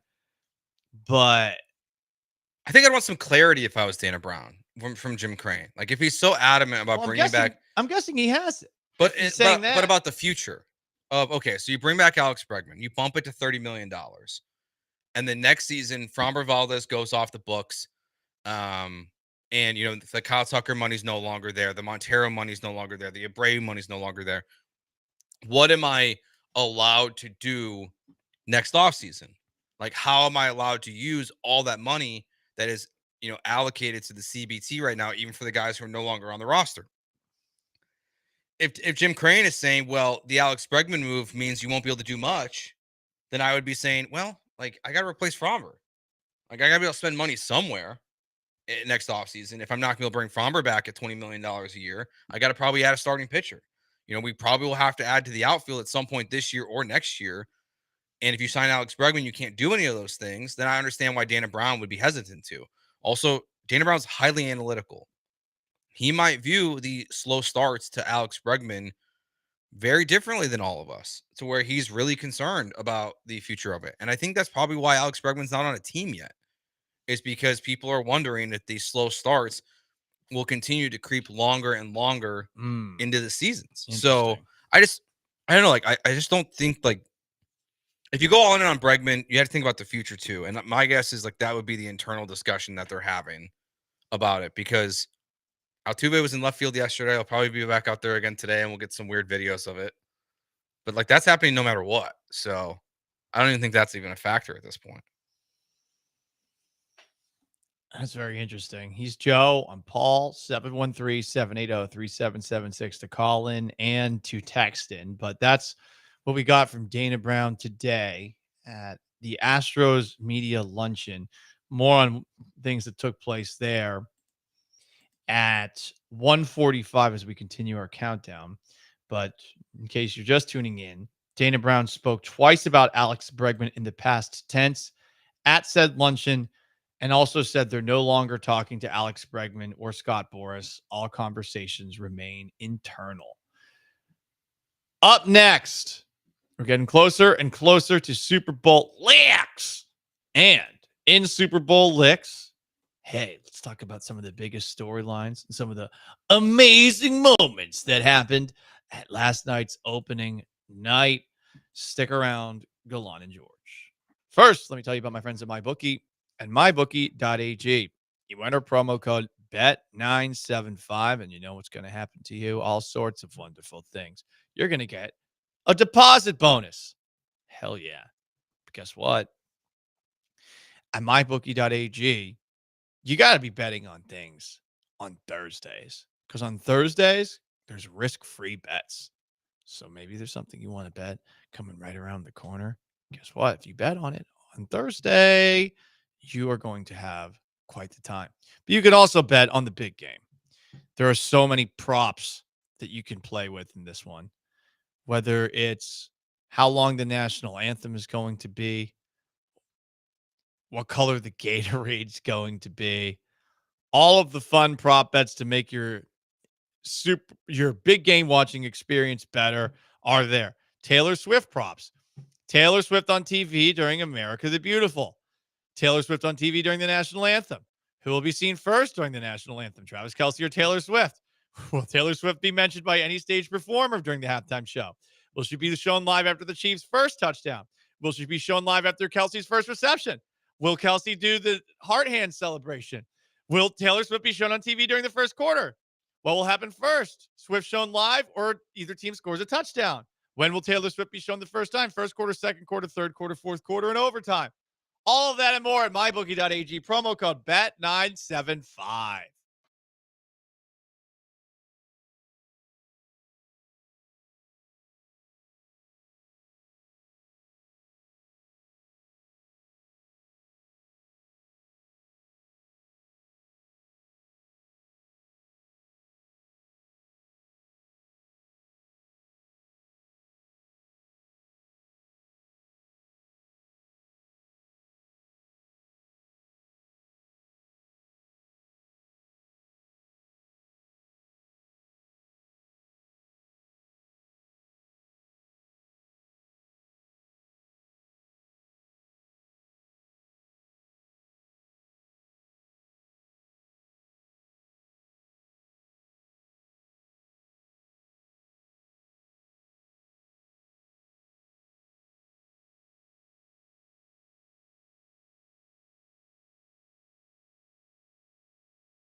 Super Bowl licks. I'm going to keep calling it that because that's what the Roman numerals spell. I'm not a pervert. Don't tell me to bonk myself. No. By the way, the big game for mybookie.ag, promo code BET975. Chiefs 1-point favorites. Yesterday, Chiefs and Eagles players and coaches met with the media for what they now call opening night.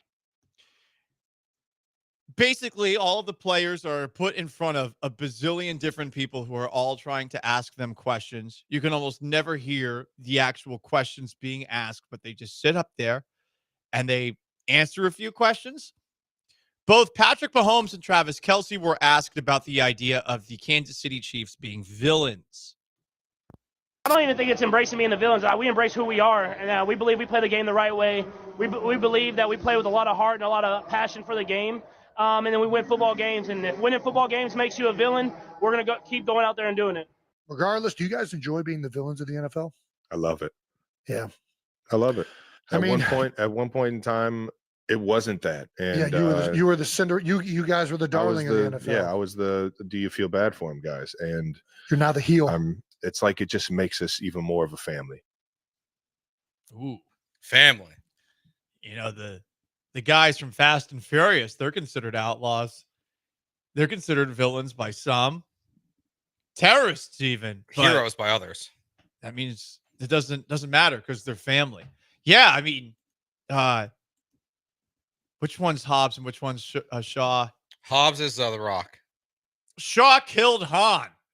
And then they're still part of a family. Bury the hatchet. He's also not. He's alive. Yeah, Spoiler Han alert. also spoiler alert, faked his own death. But he practically killed him. Yes, at the time they believed he killed him. Yeah, we didn't know for like 12 years.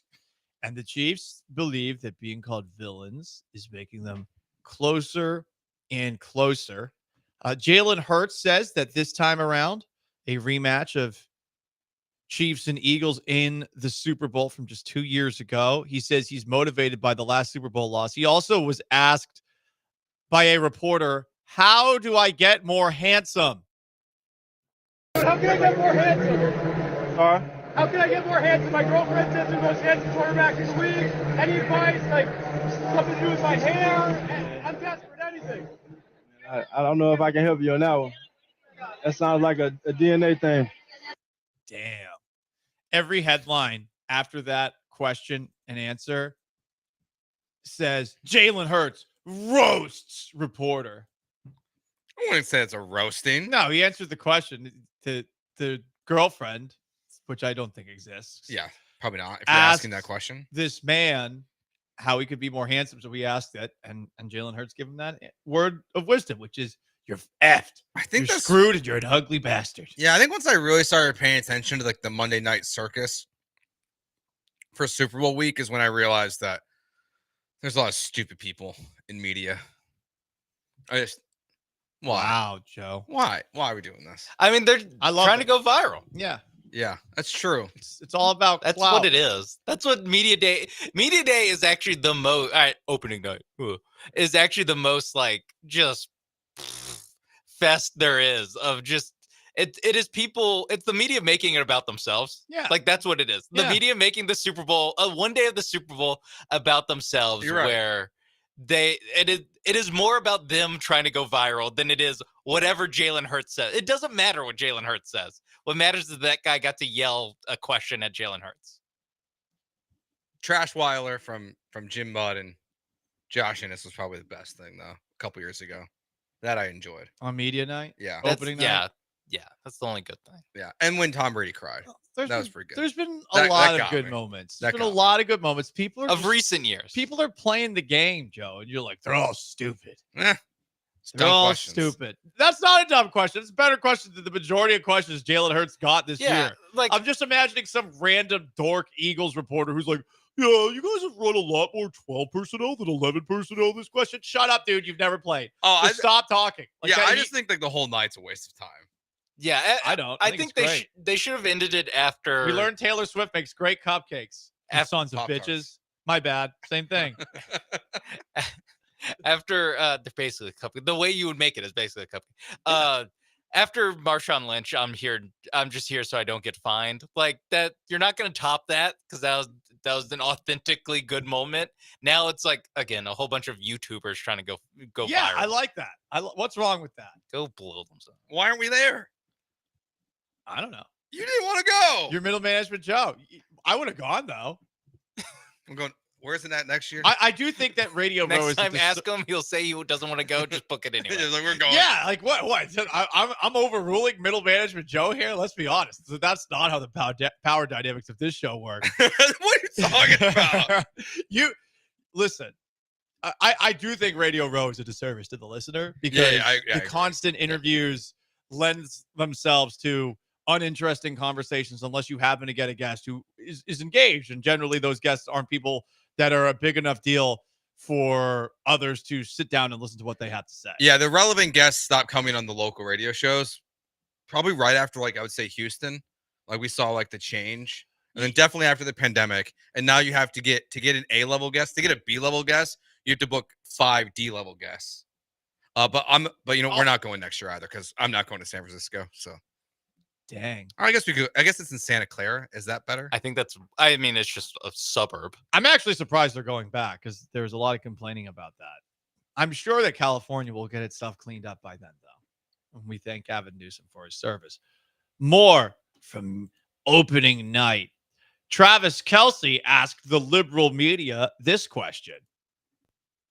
If I could ask the media one question, why are you guys leaning into this whole ref thing? Damn. You know what I mean? Like, why are you guys leaning into it? That's all I got, though. Know what I'm saying? Clicks. That's why. It does numbies for people. The complaining about the referees and yes, and conspiracy theories. Yes. You're right. It does huge numbers. That's why media attaches to it. I have Instagram is back on my phone now. Oh, really? No, not Big good. change. There's a lot. I stumbled into a lot of terrible conspiracy theories online, and the amount of people that were buying into them. I'm like, good God, guys, you need to step away. And then I thought to myself, it's 1:15 in the morning, and I just played a flag football game. Maybe I need to step away. And then I threw my phone underneath my bed. It was like 2:15 in the morning last night, and I was like, man, You're Batman up really needs to like kill the Joker right now and end this movie because I'm ready to go to sleep. What movie? Dark Knight. Okay. I just threw it on. You started it at like midnight. I was doing some work, and I just was like, I threw it on, and then I got hooked. Bad decision, man. But you know how it ends. Like, I know. You really need to stay awake. I know, but I love the movie. I just didn't want to I do stop it. too, but okay. It got to that point where I was like, I feel like I'm just pot committed.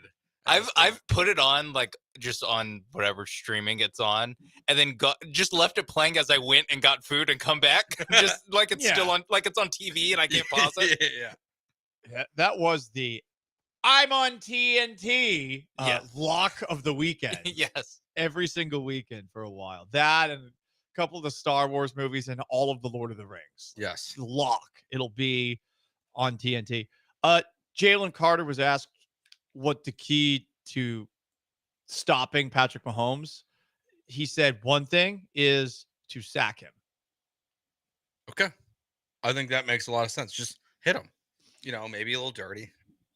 He did look like he knocked a guy out in the Washington game with a punch to the face. Well, better to knock him out than to cause a accident. But hey, he's on to the Super Bowl licks. So good for Jalen Carter.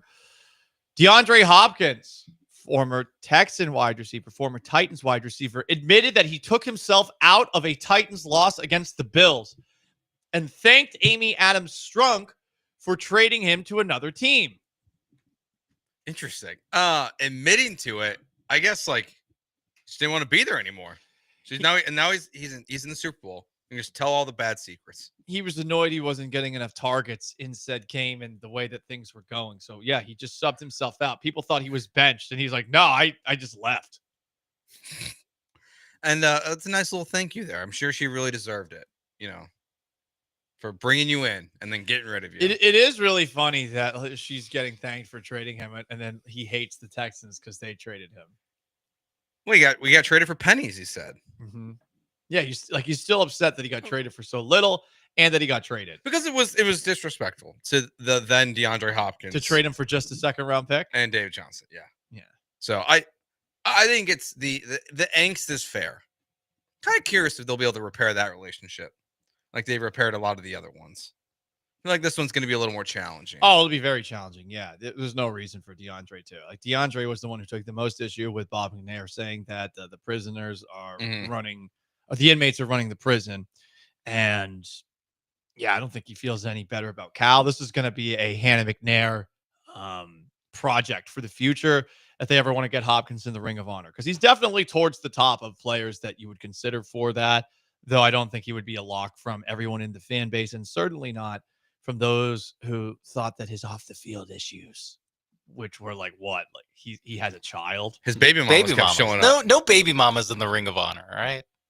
It's not his fault that the baby mamas came to practice. I think it is. I think it is. You know what? I'm actually just happy that DeAndre Hopkins showed up to practice that day. So DeAndre's there. Didn't often. So they knew where to find him. So he was at practice. I'd be more mad about him not going to practice than the baby mamas being there. I still need more details. Like, was it always like, were there always just people at practice, like family, but they came and caused a ruckus? Or were they just like knocking on the bubble, telling DeAndre to come outside? Also, if I'm a family member of an NFL player, like, trust me, I'd be super psyched. I don't want to go to practice. I don't want to watch you guys practice. Have you seen a football practice? It's not that entertaining. Speaking of trades, the Browns say they will not trade Myles Garrett, who just asked for a trade. I don't believe that. As what you have to say. Yep. They're going to trade Myles Garrett. They will definitely trade Myles Garrett. You have to. They're terrible. They have terrible contracts. They're going nowhere. He's the only like valuable asset pretty much on their team. Yeah. At this point, like you have to trade him. Last thing that we heard from Roger Goodell at his press conference yesterday, an 18-game season for the NFL will happen in the next 2 to 3 years, but there's still a lot of work to be done. Wonder what that work is. My guess is where the buys go and what the players are going to get back in return for this, because there's going to be some kind of concession because the collective bargaining agreement goes until 2030, I think it is. So they're going to have to rip it up to make this change. So the players are going to have to get something substantial in return that they think is substantial. Most likely it won't be. It'll most likely be something totally inconsequential that the players agree to vote just on. like less mini camps or something. Like legalizing weed, basically. Cool. Didn't they already do that? I feel like the last four CBAs they've legalized. Yes, smoking pot. But like they lessen the punishments, they lessen this testing every time. It seems like it's a major issue all the time, and they ignore other stuff. But yeah, so like they just have to figure that out. But look, at this point for me, it's happening. He also said the 16 games overseas he's working on in one season, which is crazy to me. Ew. 16 games overseas. Any games overseas. Yeah, but one every week. I'd allow Mexico and Canada. Because they're not overseas. Because they're future American territories. Yeah. Greenland too. But yeah. I mean, they're going to Berlin this year. The Eagles have already committed to playing in Australia in 2026. I can get down with Australia. Which is crazy. I mean, they have to plan it this far ahead. Where's Ireland? They play college football games in Ireland every year. Good question. They're more college. They're anti-Irish discrimination. Yeah. Yeah, we'll see what happens. I bet Ireland's on the table eventually. But yeah. For now, 18-game seasons are 2 to 3 away, and that's probably going to be the plan. Every team plays an international game or something like that.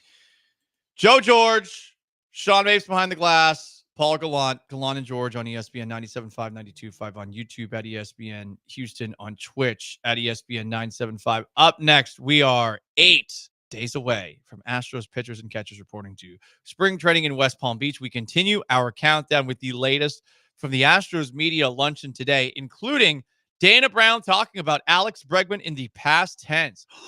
Stick around.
This is Gallant and George. On ESPN 97.5 and 92.5. Now back to Paul and Joe inside the Veritex Community Bank Studios. Let the good times roll.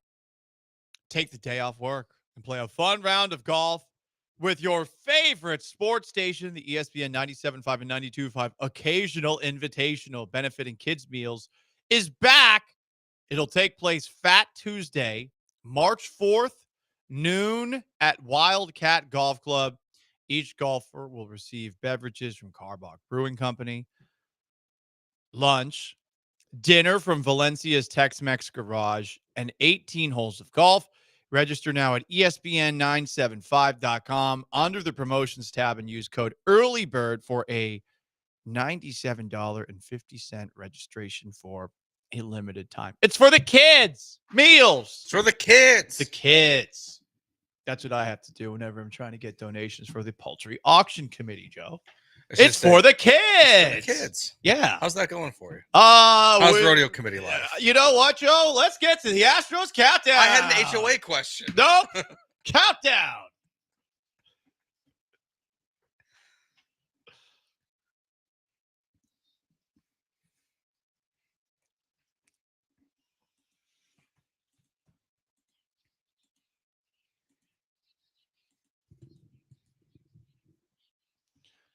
I said all that because I have not done as much as I need to. I've been procrastinating. I got to get on my A game. The Astros officially announced their team slogan for 2025. And they did it with a 1 minute and 18-second video. It's a montage and it's pretty cool. With the caption, "We know who we are and what we're after." The Astros slogan for 2025 is built for this. Astros built for this. Oh, wait, my bad. Astros built for this. Okay. I think we stick with Bang. I like Bang better. Yeah. Built for this. That's not, as far as these like lame hashtags go, they're not that. You know what? I think you should win like a playoff game the year before you go built for this. I don't know. Yeah, because now it's like, oh, you're built for this? Well, you're built for the AL West to win it. Well, not by some of the nerdy projections that say you're not going to. Numbers. Built for lame. West. Yeah. Built for West. Yeah, I like that. You got to win if you're built for this. Yeah. The pressure is on now from the social media team. We own the West. Boom. Yeah. Yeah. The Dodgers would probably beg to differ, given the money they've spent, the World Series they've won. Astros got to get that World Series. Yeah. They got to get that third one to officially win the war. All-time called shot in 2017 to go earn history, and then they actually go out and win. Yeah. Like that's crazy. That made the Sports Illustrated magazine true. I mean, built for this will be a good call your shot if they win this year. Built for this. But built for this is just like, it's so generic. And you can lose in the ALCS and What still was be last like year? built for this. Relentless? Relentless. Yes. I like built for this better. The one before that was Ready to Rain. Yeah. Yeah. Yep. And Ready to, right? Right. Because there was about like, hey, we're going for The second title. another title. I forget what it was the year before, but that's the motto, the slogan for 2025. Also, we heard from GM Dana Brown. He spoke about Alex Bregman twice in the past tense. "I know we're missing out on Tucker and we're missing out on Bregman," said Dana Brown, and then repeated, "We're missing out on Bregman" a second time before he wrapped up. I guess there was a Q&A session afterwards that provided a little bit of clarity. Whatever the case, it does seem like Dana Brown's putting a period at the end of the Alex Bregman sentence of Houston Astros baseball. Yeah, he said they're having internal conversations, but haven't had any conversations with Scott Boras. Generally, you want to have conversations with the agent of the player that you want to resign. Yeah. So if you're not talking to the agent, you're not trying to resign him. Correct. Unless they're really just like, hey, dude, 5-156. That's the deal. Or 6-156, whatever it was. Mm-hmm. Like that's the offer. Let us know if you want to change it. We're not moving. And that's the extent of their conversation. Which it might be of just like, hey, this is the offer. We're not doing anything else. Did you hear this? Did you see this, Joe? A man who was an ally of the Houston Astros in the 2022 World Series has been suspended. Fired. Baseball has fired. My bad. I thought it was just suspension because I read this write-up and it made it seem like he theoretically could come back in after a year off. Baseball has fired umpire Pat Hoberg for sharing a betting account. It is a little dicey. He has been fired for sharing legal sports betting accounts with a friend who bet on baseball. Also, for intentionally deleting messages key to the investigation into his conduct. Baseball says Hoberg adamantly denied betting on baseball directly or indirectly with Commissioner Rob Manfred, saying there was no evidence that Hoberg directly bet on games or manipulated the outcome of any games in any way. In its statement, baseball said it fired him for failing to uphold the integrity of the game, that he should have known, that his friend, a professional poker player and degenerate, had bet on baseball from the shared account. The details of the 141 baseball bets placed from his friend's account, 8 bets involved 5 games that Hoberg umpired or had responsibility for replay reviews. The investigation found that although the baseball bets were profitable, the data did not support a finding that the bets from his friend's account were connected to game fixing or other efforts to manipulate any part of any baseball game or event. Sure. Yeah. I don't believe that. You're not going to reveal the results of that investigation No. to us rubes. If this entire thing read the same, but he didn't delete any text messages, I would probably give this guy the benefit of the doubt. But why are you deleting text messages? Like it just shows Doesn't guilt. have enough space on his phone. Yeah, Like- to clear up his, I have it set where after a year it just automatically deletes. I think that yes, you're right about the deleted messages. That's like immediately, and then the shared account bet on 8 games, 5 of which Pat Hoberg was directly involved in umpiring.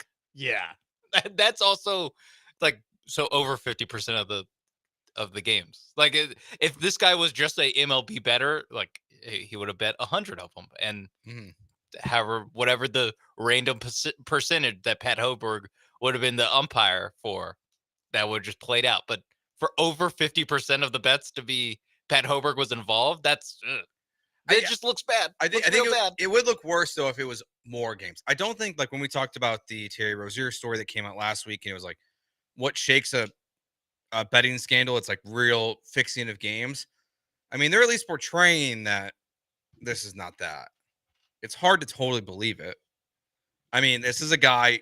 What helps his case here is the ump scorecard from 2022, in which they said he called a perfect game. Game 2 of the 2022 World Series, which the Astros won 5-2. I mean, this is an ally of the Astros. Yeah, he helped the Astros win. He helped the Astros win by calling the best game he's ever called. Yeah, the first umpire ever to not cheat the Astros out of a ball 2. And now this is how he gets torn down. 38 years old, regarded as the best ball strike umpire in baseball. He can apply for reinstatement no earlier than the start of spring training next year. Oh, what? That's what I thought he was suspended. Yeah. It almost feels like Alex Cora getting fired. Yeah. So he'll be back. Slap on the wrist. I would think so, given that they probably are short when it comes to finding the next umpire. And I don't think they want to bring Angel Hernandez out of retirement. That's why the robots are coming. Yeah, it's also like it's what we talk about when athletes get in trouble. It's very funny that this applies to Pat Hoberg, the umpire of. I wonder if he wasn't widely considered the best or one of the best umpires calling balls and strikes. Like, would they be like, yeah, but come back in a year? Like, I think if he was worse, they would be like, nope, see you around. Yeah. Never come back. If it was Angel Hernandez or Joe West, they've beat it. Lifetime dude. ban. This guy's good. And so they're like, I don't know. Maybe if you want, you can reinstate. I'm surprised that it's involved an umpire, and it feels like this is a giant non-story in sports.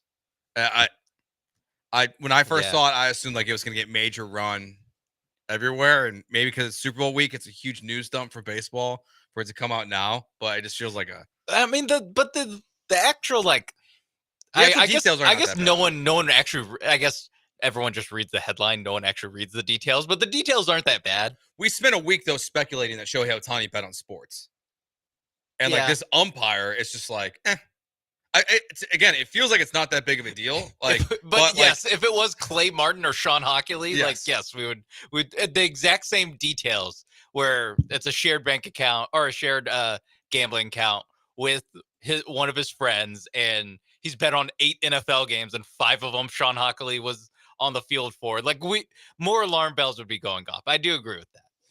That's Sean behind the glass. He's Joe. It's Gallant and George, ESPN 97.5, 92.5. 8 days away from Astros pitchers and catchers reporting to spring training in West Palm Beach. On the table for you to discuss with us. The Rockets collapsed against the Knicks last night. Can they bounce back against the Nets tonight? Also, Cooper Kupp. He's on the trade market. Should the Texans bring him in? And Nick Caley is the Texans offensive coordinator if you want to weigh in on that. That is something we talked about in the very final minutes of yesterday's show. Gallant and George, ESPN 97.5, 92.5 on YouTube, ESPN Houston, and ESPN 975. Stay put.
an amazing game again, but unfortunately this time, the Rockets come up with the short end of the stick and lose it 124-118 for the first time this season.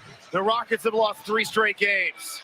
I'm going to have to respectfully disagree with Craig Ackerman of the Space City Home Network.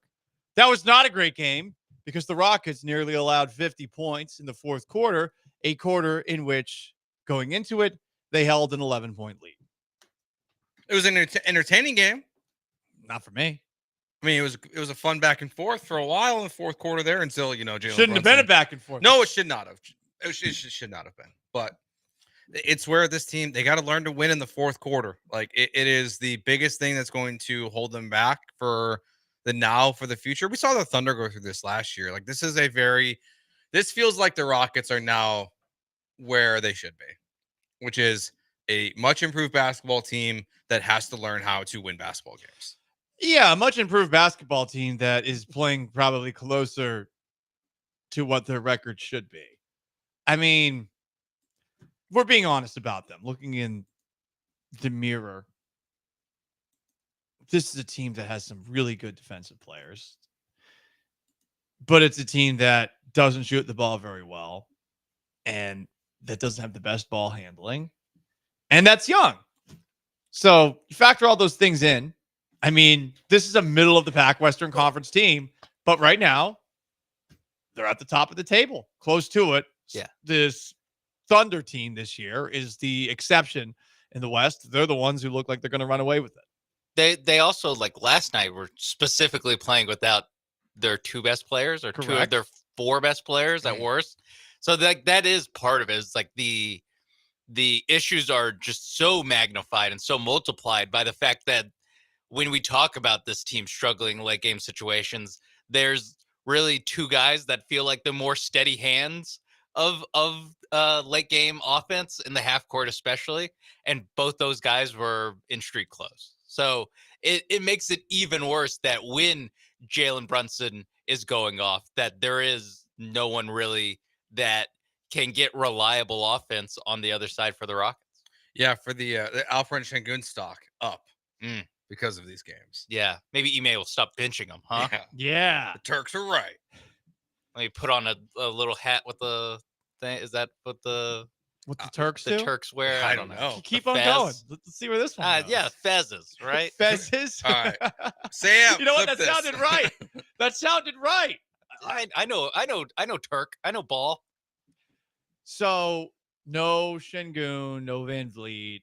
Yeah, that's not surprising that it would end like this. But when you have an 11-point lead going into the fourth quarter and you end the third quarter with this, can we play that dunk that Amen Thompson had where Ryan Hollins, bless his heart, maybe ended the highlight with the crescendo of all crescendos? Oh my goodness! Oh no, he didn't! Oh, he just got Precious Achiuwa backing up, sliding around, losing an edge, nearly falling down, and he got the dunk, and he got the foul, and all of that came within seconds of the third quarter ending. Now with 1.1 to go in it. We got to give this one 5 big booms. Boom, boom, boom, boom, boom. 5 more big booms to Amen Thompson. Is Ryan Hollins starting to listen to us? I don't know. That is a pander to They're us. really growing on me. I mean, I've always loved Craig, but no show appreciates the Costco guys quite like us. Yes, are they a sign of the downfall of Western civilization? Sure, they are. But we like them because of their relentless positivity. And I thought it was great that Ryan Hollins worked that in at the very end. And when they had that dunk, I thought the game was done. The Knicks are a bunch of frauds every year. Oh, Jalen Brunson's a superstar. Shut up. I get that he had 40-plus points, but he's not in that conversation, nor will any New York Knick be in that conversation, including Karl Anthony Towns. But you had an 11-point lead on them, and you let it slip away at the very end. You've lost 3 in a row now, and this is where Ime Udoka has to step in and do Ime Udoka things, which he did immediately to open last night's press conference. I don't think it was rim protection. I think it was one-on-one defense. 46-point quarter. We scored 29. We scored 118. We scored enough points to win. But very soft and uncompetitive defensively and just going at us one-on-one, and we're complaining about offensive fouls, not boxing out, not doing our assignment, getting back cut, off ball actions, and that adds up to 46. And so scored enough to win. Rockets might be on soft boys tomorrow because Ime Udoka called him soft right there. He ain't wrong. He is not wrong. I appreciate him so much for just being so direct. And that's like the nice version. What do you think it's like in the locker room?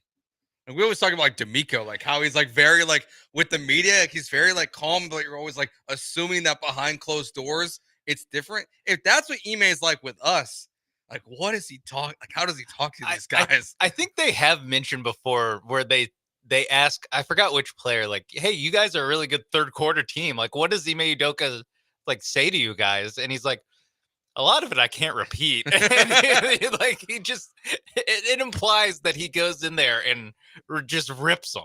Well, how do you think he says it? That's my big question.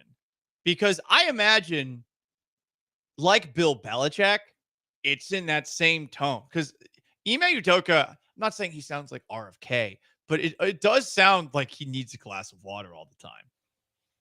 Yeah, he sounds like he's speaking from the back of his throat. Yeah, and he always sounds like he's trying not to raise his voice. Yeah. Yeah, like it's not like Doc Rivers. It's library talk. Yeah, like where like Doc is, would just like lose his Broadcaster voice all the voice, time. but- Yeah, it's just like hoarse. Yeah. Yeah. She I whipping darts. I would assume Ime just screams at them and just rips them to shreds constantly. And we need him mic'd up. And like if you can't handle it, then that's why you're not a fit on the Rockets. But when you saw him in that moment where he called LeBron James soft ass boy, he didn't yell it. He just chirped it. Yeah, he just kind of like. I think when you're 6'9", you don't need to yell ever. That's true. He might not like yell at them, but I just think he would. He yells with. He definitely raises. No, he definitely raises his voice. Yeah, when he is lamenting at halftime about certain plays or what's happening on defense, it is at a very loud decibel level. Yeah, that's what I would imagine. I don't think that he goes in there and he's like, Amen Thompson, you have to stop him from if Jalen Brunson scores one bucket on you, it's a reflection of you as not just as a player but as a man. And I question everything. Jalen Green, stop bitching about foul calls. Dylan Brooks, you're not making shots. Stop taking them. Like I think he raises his voice and raises his inflection when he's ripping these guys. I hope he does, but it would be just as effective, I think, if he's saying it like this. Like Belichick would yell occasionally, but Belichick, for the most part, the deliverance of what he said to players was similar to the way that he talked at press conferences where he's not really speaking loud, but it was vicious what he said. Well, and that's what like makes you a great coach is you have to know when, because you can't have the same tone all the time because then it becomes tone deaf. If you just scream all the time and if you're just happy-go-lucky all the time, like you have to be able to go back and forth. And that's probably what he's like. And that's why, like, even though, this 3-game losing streak, it's tough for the Rockets. And tonight it will tell you, I think, a lot about who this team really is because they should smash Brooklyn, especially after their last performance. Alperen Sengun's probable to play. So it seems like he'll be back in the lineup tonight. You're getting recognized left and right. Ime was coach of the month. NBA Communications just put out that Amen Thompson was defensive player of the month this last month. So they're getting their flowers, but you're on a 3-game losing streak. Flowers are soft too. You got it. That's true. Yeah, Ime's like, step on those flowers. Give me some thorns. Defensive player, my ass. Vanessa Richardson had a great stat, although she credits Rockets PR in the stat, where Ime Udoka was named January's Western Conference Coach of the Month from Rockets PR. He has won the award in 5 of his 13 opportunities as a head coach. He's been a conference player of the month or coach of the month in 5 of his 13 months coaching. Pretty impressive. That's insane. But it's very apparent. I mean, and now it's a matter of this team, which has been way overachieving, is now losing 3 games in a row. Is he going to be able to pull them out of this? My assumption's yes. I think so. I feel pretty good about it. It is a tough spot, just like schedule wise. And injury wise. Right before the All-Star break it's always kind of a. Oh yeah, because this team, remember around vacation times under Steven Silas, like Martin Luther King Jr. weekend's coming up. It was like from Thanksgiving till the All-Star break, till President's Day. Kevin Porter Jr. would be like, it's hard to focus with the holidays. It's so funny. It's so funny.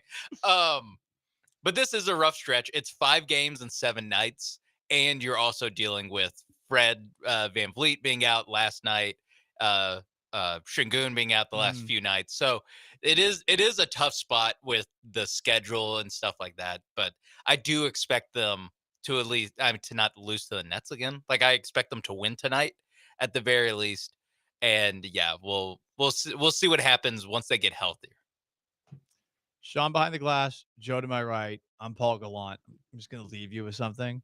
My favorite Bill Belichick line ever while he was speaking in this kind of tone is from a Patriots book I read, and it just came to me right now.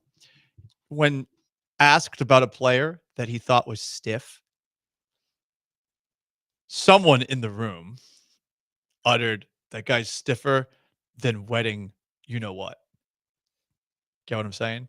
Yeah. Yeah. I was like, damn, Belichick. That would cut deep. That would cut deep in the pre-draft evaluation of a prospect. Good thing that Dell didn't use that to describe Alperen Şengün. He got close. Instead, he called him the big Turkish stiff. And next thing you know, it's an international incident. Also, Fez is the Turkish name for that hat. Gotcha. Okay. Good job, Sean. You said it in their get language. I know. How many accent? I like this guy. How many accent thingies does it have on it? 0. Just really FEZ. Yeah. Okay, cool. Very cool. All right. Gallant and George, ESPN 97.5 and 92.5. You want to talk about the Rockets that collapse against the Knicks? You can. You want to talk about Dana Brown talking about Alex Bregman in the past tense? That's also on the table. Stay put.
You are back with Gallant and George on ESPN 97.5 and 92.5. from the Veritex Community Bank Studios. Here's Paul and Joe.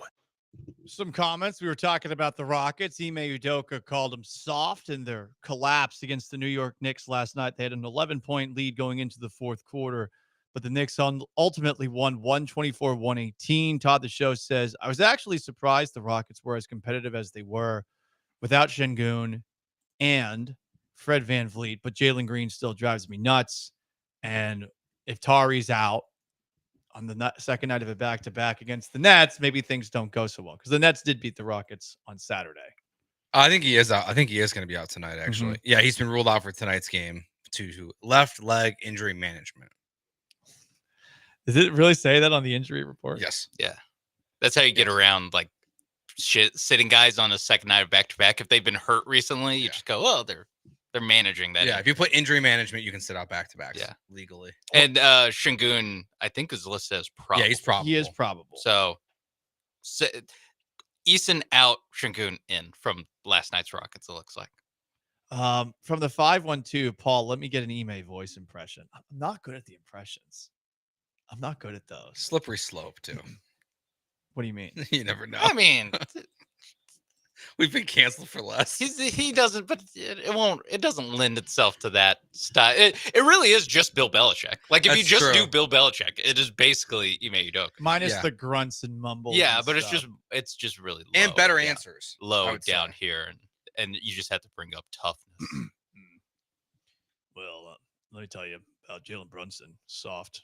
Just completely soft. No, I'm going to have to work on this. And I think it is something I can do, but I'm going to have to work on this. But that is a good one to workshop. I like the idea of voicing Ime Udoka's inner monologue. So that's something I will work on. I appreciate the suggestion. It's like the Key and Peele anger translator sketch with Obama. Yeah. where Ime Udoka impersonation.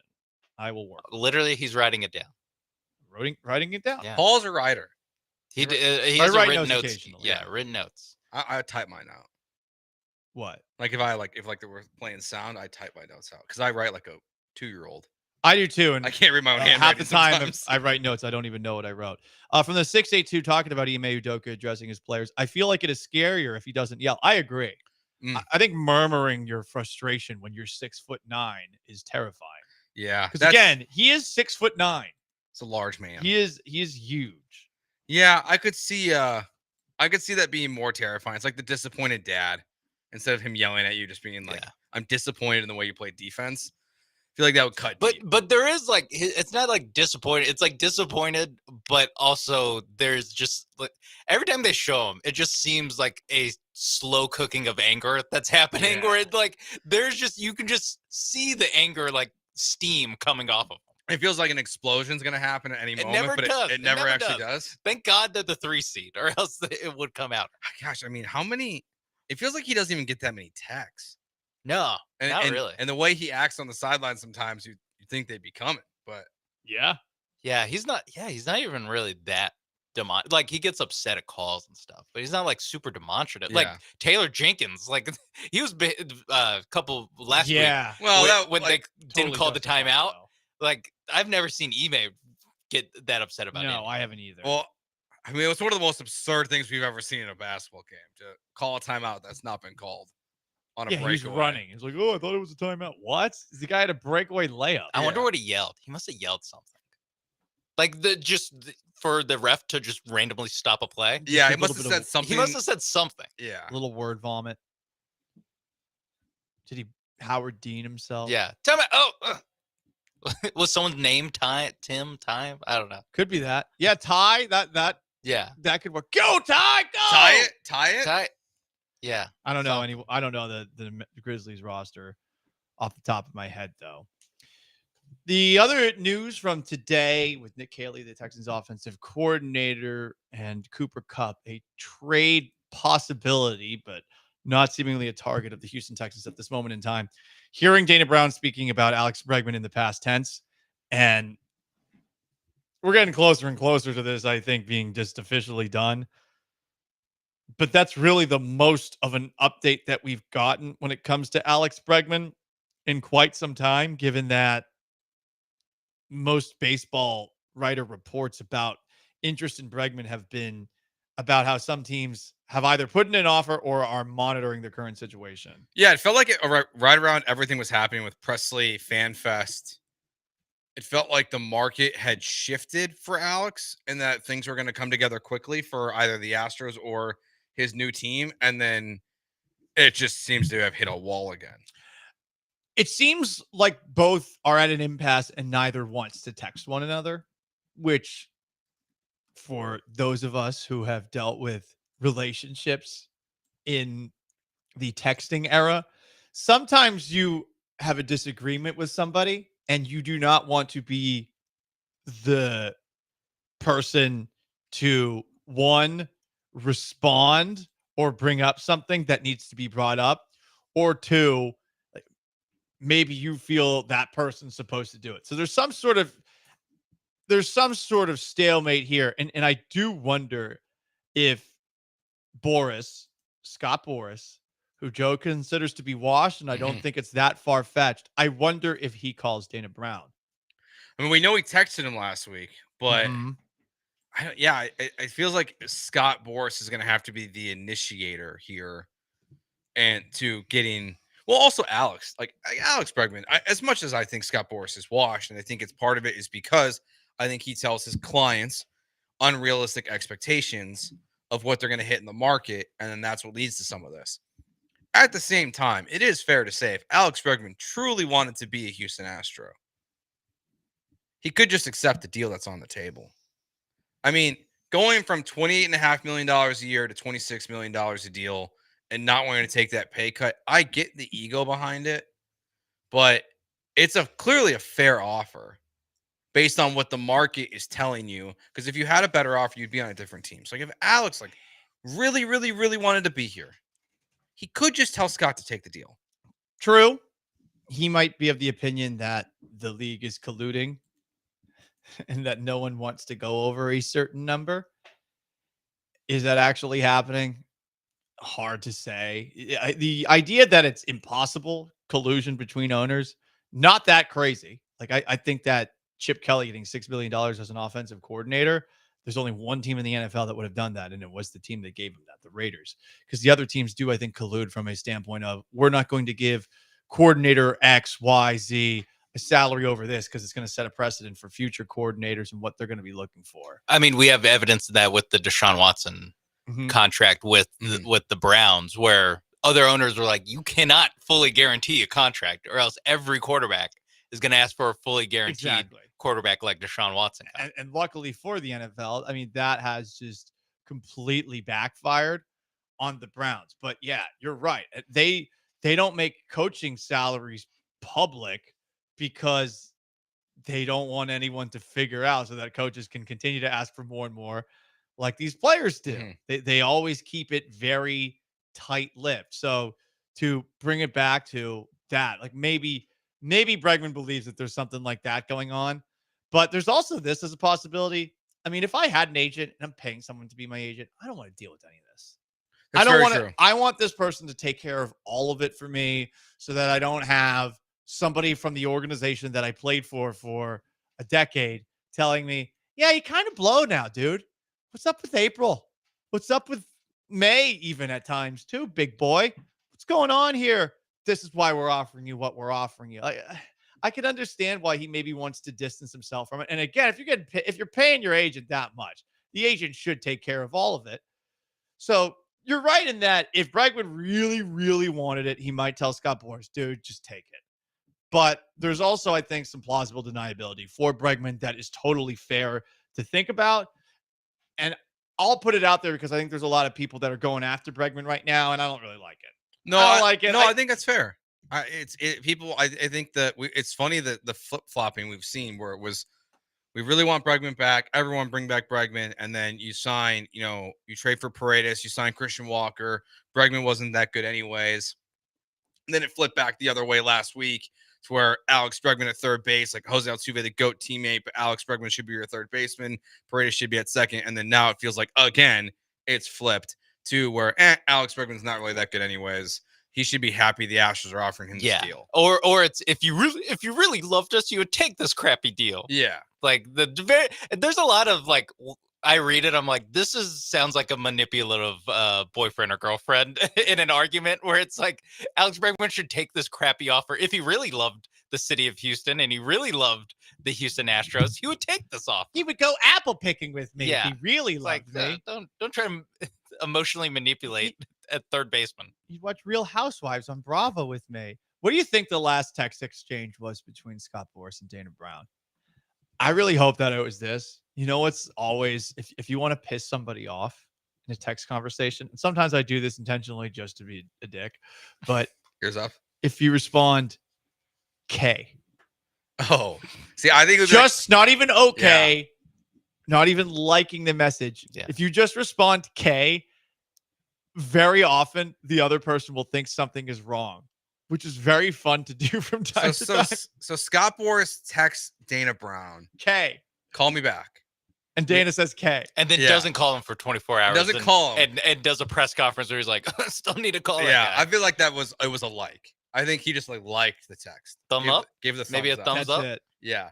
Not even sent the emoji, just held on just to it. Liked it and just pushed the thumbs up. What if so on Instagram,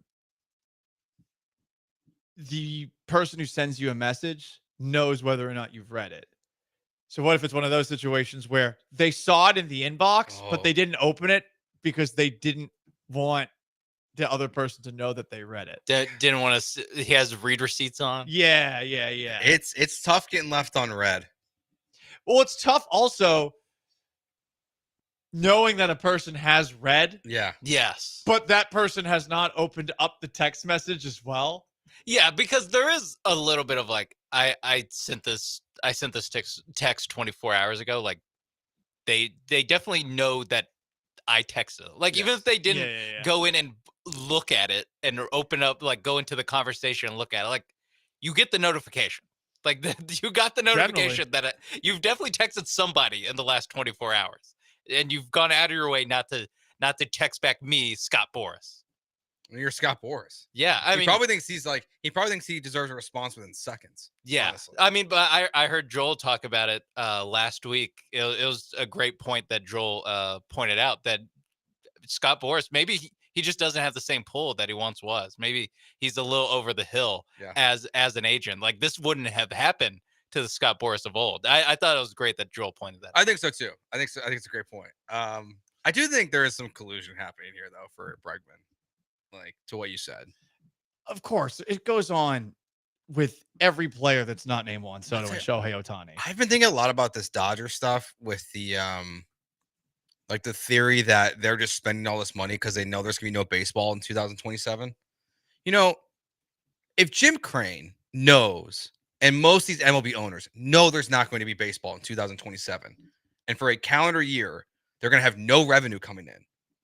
There's gonna be no parking lots, no jersey sales, no people no one in watching these games on TV or in person. Do you think they all want to spend money right now? Knowing that a lockout is probably coming in 2 years and that they're going to go to the salary cap. It goes back to why is Jim Crane only giving out 3-year contracts all the time? Because he has publicly said he's open to restricting length of contracts before. So maybe they just all know they're all going to be real broke for a calendar year coming up here. And that's why a guy like Bregman is not getting paid. It makes me wonder. It makes me wonder. We'll see what happens. He's Joe. I'm Paul. Sean's behind the glass. 713-780-3776 to call in and to text in.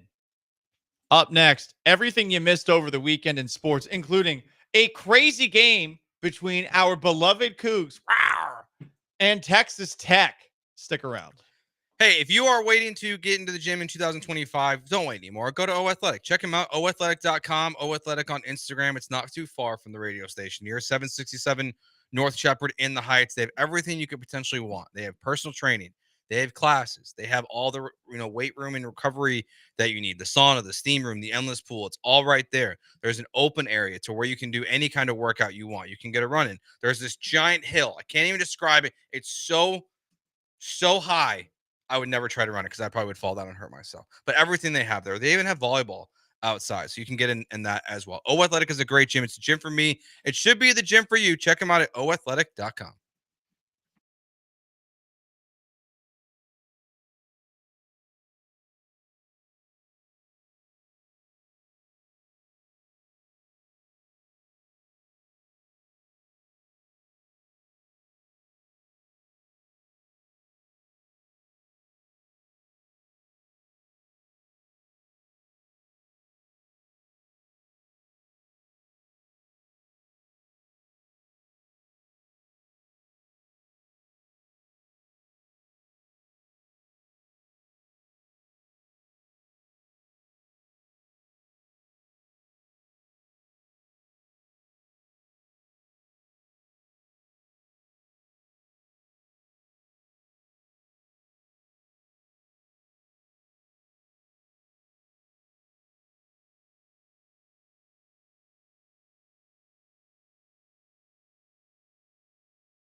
Everything you might have missed over the weekend in sports. So, our beloved Cougs had a top 25 showdown against Texas Tech at the Fertitta Center. Wish I had gone. This game was fun. Our Cougs lost 82-81 in overtime. This thing was intense start to finish. 4 minutes in, Texas Tech's JT Toppin, their best player, got ejected. Why? While throwing a cross-court pass, he jumped up in the air and his right leg connected directly with the nuts of a Cougs player. So it didn't seem intentional, but there was a review. It was called a flagrant 2. And Texas Tech coach Grant McCaslin lost his mind when he saw the replay. He got ejected. I don't understand. I don't think it was intentional. I don't think it was either. But I know you're trying to protect the players, and if Draymond Green or Dylan Brooks had done it, I would have thought it might be intentional. yeah. I did not think that JT Toppin did that intentionally. Yeah. Apparently, Brett Yormark, the commissioner of the Big 12, said that it would be addressed and there would be accountability for this. I'd hope so, because the Texas Tech athletic director, Kirby Hocutt, said, I am appalled and disappointed by the officials' egregious decision to eject JT Toppin from tonight's basketball game against Houston. This decision, made on a play that was clearly accidental and without intent, is unacceptable. Immediately after the ejection, I spoke with Commissioner Yormark, who assured me that the situation would be addressed and there would be accountability. On behalf of Red Raider Nation, we are extremely proud of our team and the leadership of Coach McCaslin.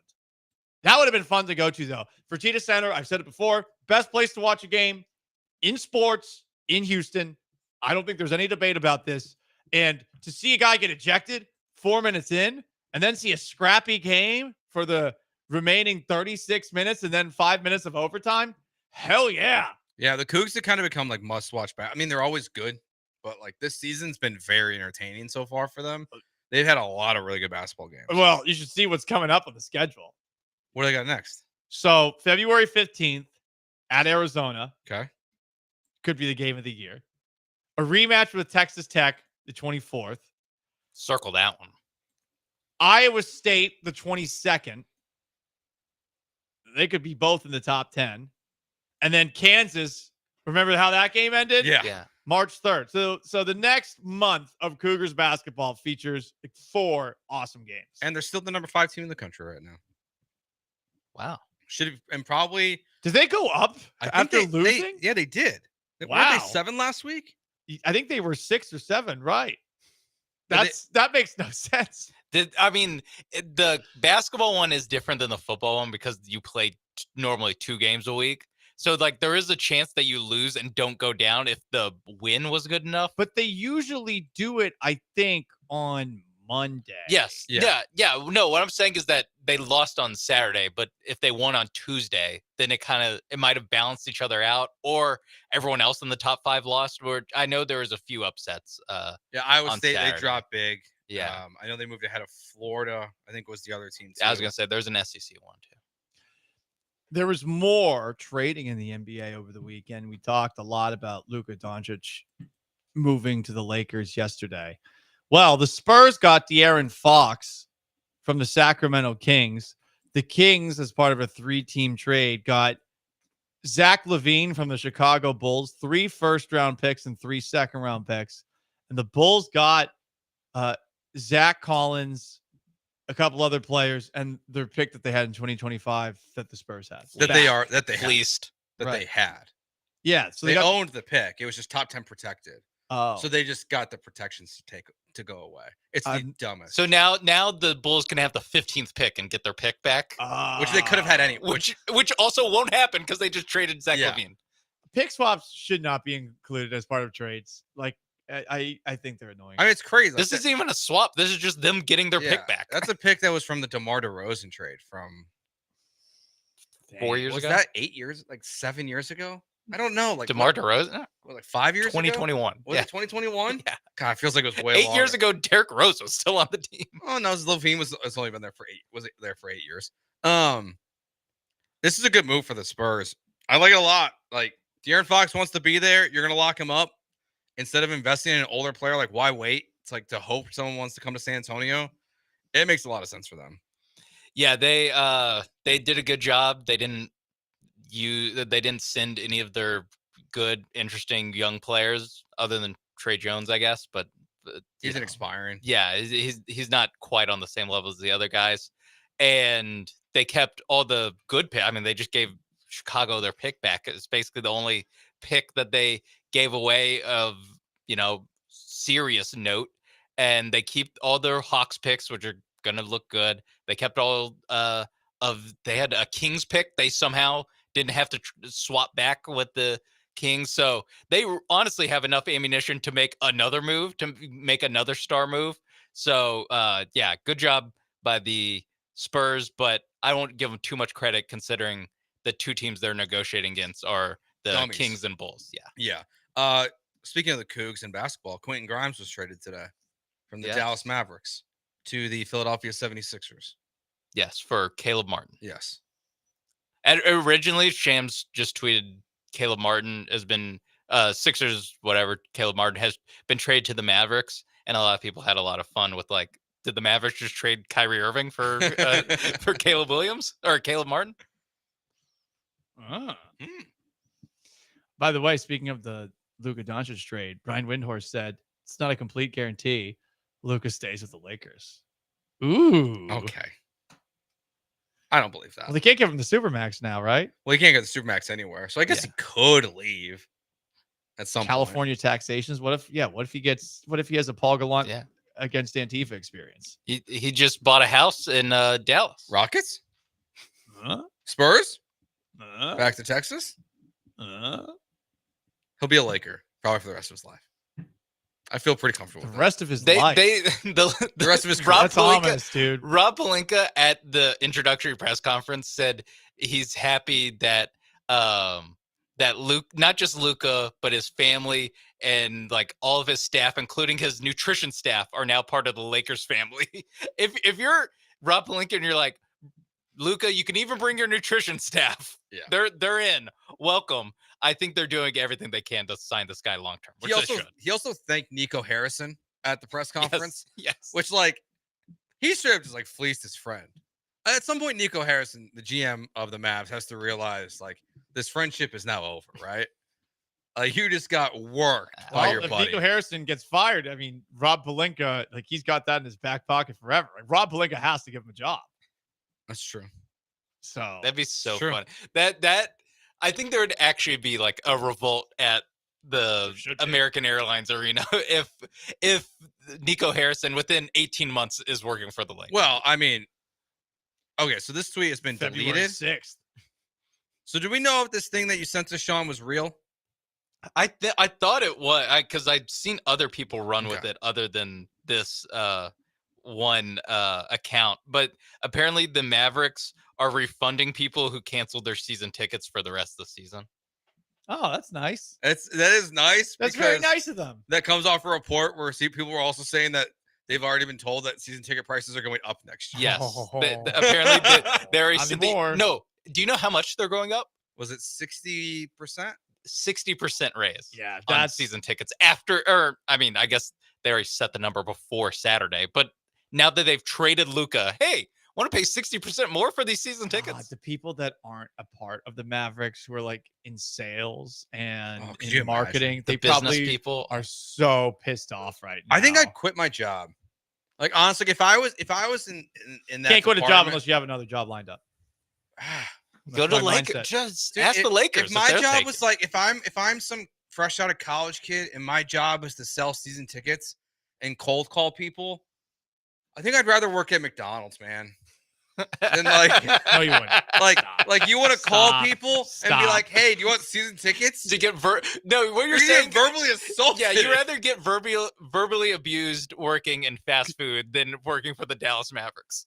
Either way, you're going to get yelled at by people, but Yeah. you rather Yeah, you're rather doing it for minimum wage. get a McGriddle. What do you think they pay people that sell season tickets? Like that much more than minimum wage. Probably not that much. You're not going more. to get shot at Much if you're at McDonald's, All which right, is go work always at a Chipotle. possibility. or Chick-fil-A. Yeah. Really go work at Chick-fil-A. Brush up your resume and apply No, Chick-fil-A. you're keeping that job, and you're not looking at it the right way. You got to release some of these calls. You got to release some of these calls Record 'em. publicly. You right. can't. You can record it in Texas. Yeah. Oh, you can't? No, you can't. It's a one-party consent. Wait, what?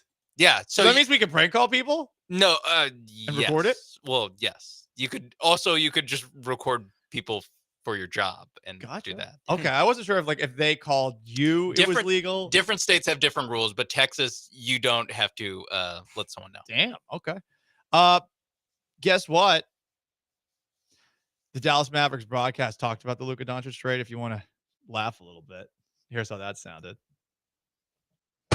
Hi, everyone. I'm Mark Bonneville. Devin Harris will join me in a minute. I'm sorry if I look a little haggard today, like a lot of you. I didn't sleep very well last night. We're stunned. We're shocked. We're going through it. You all know what I'm talking about. The end of one era, the beginning of another. The news came down last night in reports, officially this morning at 10:05 Eastern, 9:05 Central Time. Luka Doncic traded to the Los Angeles Lakers with Maxi Kleber and Markieff Morris for Anthony Davis, Max Christie, and a first-round pick in the future. We're in this together. Gosh, that's a hard thing to probably, because you're probably getting fired if you say the wrong thing on those broadcasts or suspended, like Kevin Brown supposedly was with the Baltimore Orioles. Yeah, wouldn't enjoy that job either. Being the play-by-play of the Mavericks? No, just like having to be like, yeah, Luka's gone. The propaganda arm of, we're fired up for Anthony Davis, NBA champion. It's a great job, but like. That fat, whining slob is no longer bringing us down. I feel like you kind of have to lean into it. It would be funny if he came in. Do you think they already had their Slovenian night or whatever, Luka Doncic bobblehead night in commemoration of, I don't know, winning the Western Conference last season or scoring 70 points last season? Do you think they wait until they had all the Luka Doncic night? Do you think they wait until all those are over before they shipped him off? Probably not. I mean, we know the Astros didn't do that. Yeah. They had bobblehead nights for guys they traded the week after, remember? They had Low Profito bobblehead night in Sugarland last year. The week after he got traded. That is in case you missed it, everything you might have missed over the weekend in the world of sports. All right. Close to the end of the show. It's been fun. It's been real. And it's time for garbage time.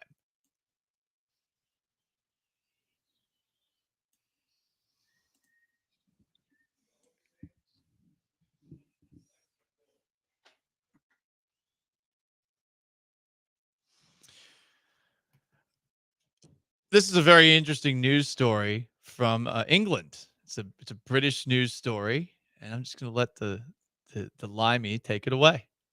A woman from Wales is facing jail after bombarding her boyfriend's ex with videos of herself farting. Rhiannon Evans, 25, has appeared in court today to plead guilty to harassment in Britain's first ever cyber farting case. She is accused of causing distress or anxiety to her boyfriend's ex after sending videos of herself passing wind. The prosecution told the magistrates that in the first video she sent, she proceeds to pass gas by placing the camera on her bottom and passing the gas. Over the next few days, another 4 videos were sent of the same nature, showing Rhiannon passing wind and then showing her face smiling at the camera. Her tweeting continued on Boxing Day and New Year's Day, despite police getting wind of what had happened. Rhiannon was arrested at her home in Carnarvon and will be sentenced this week.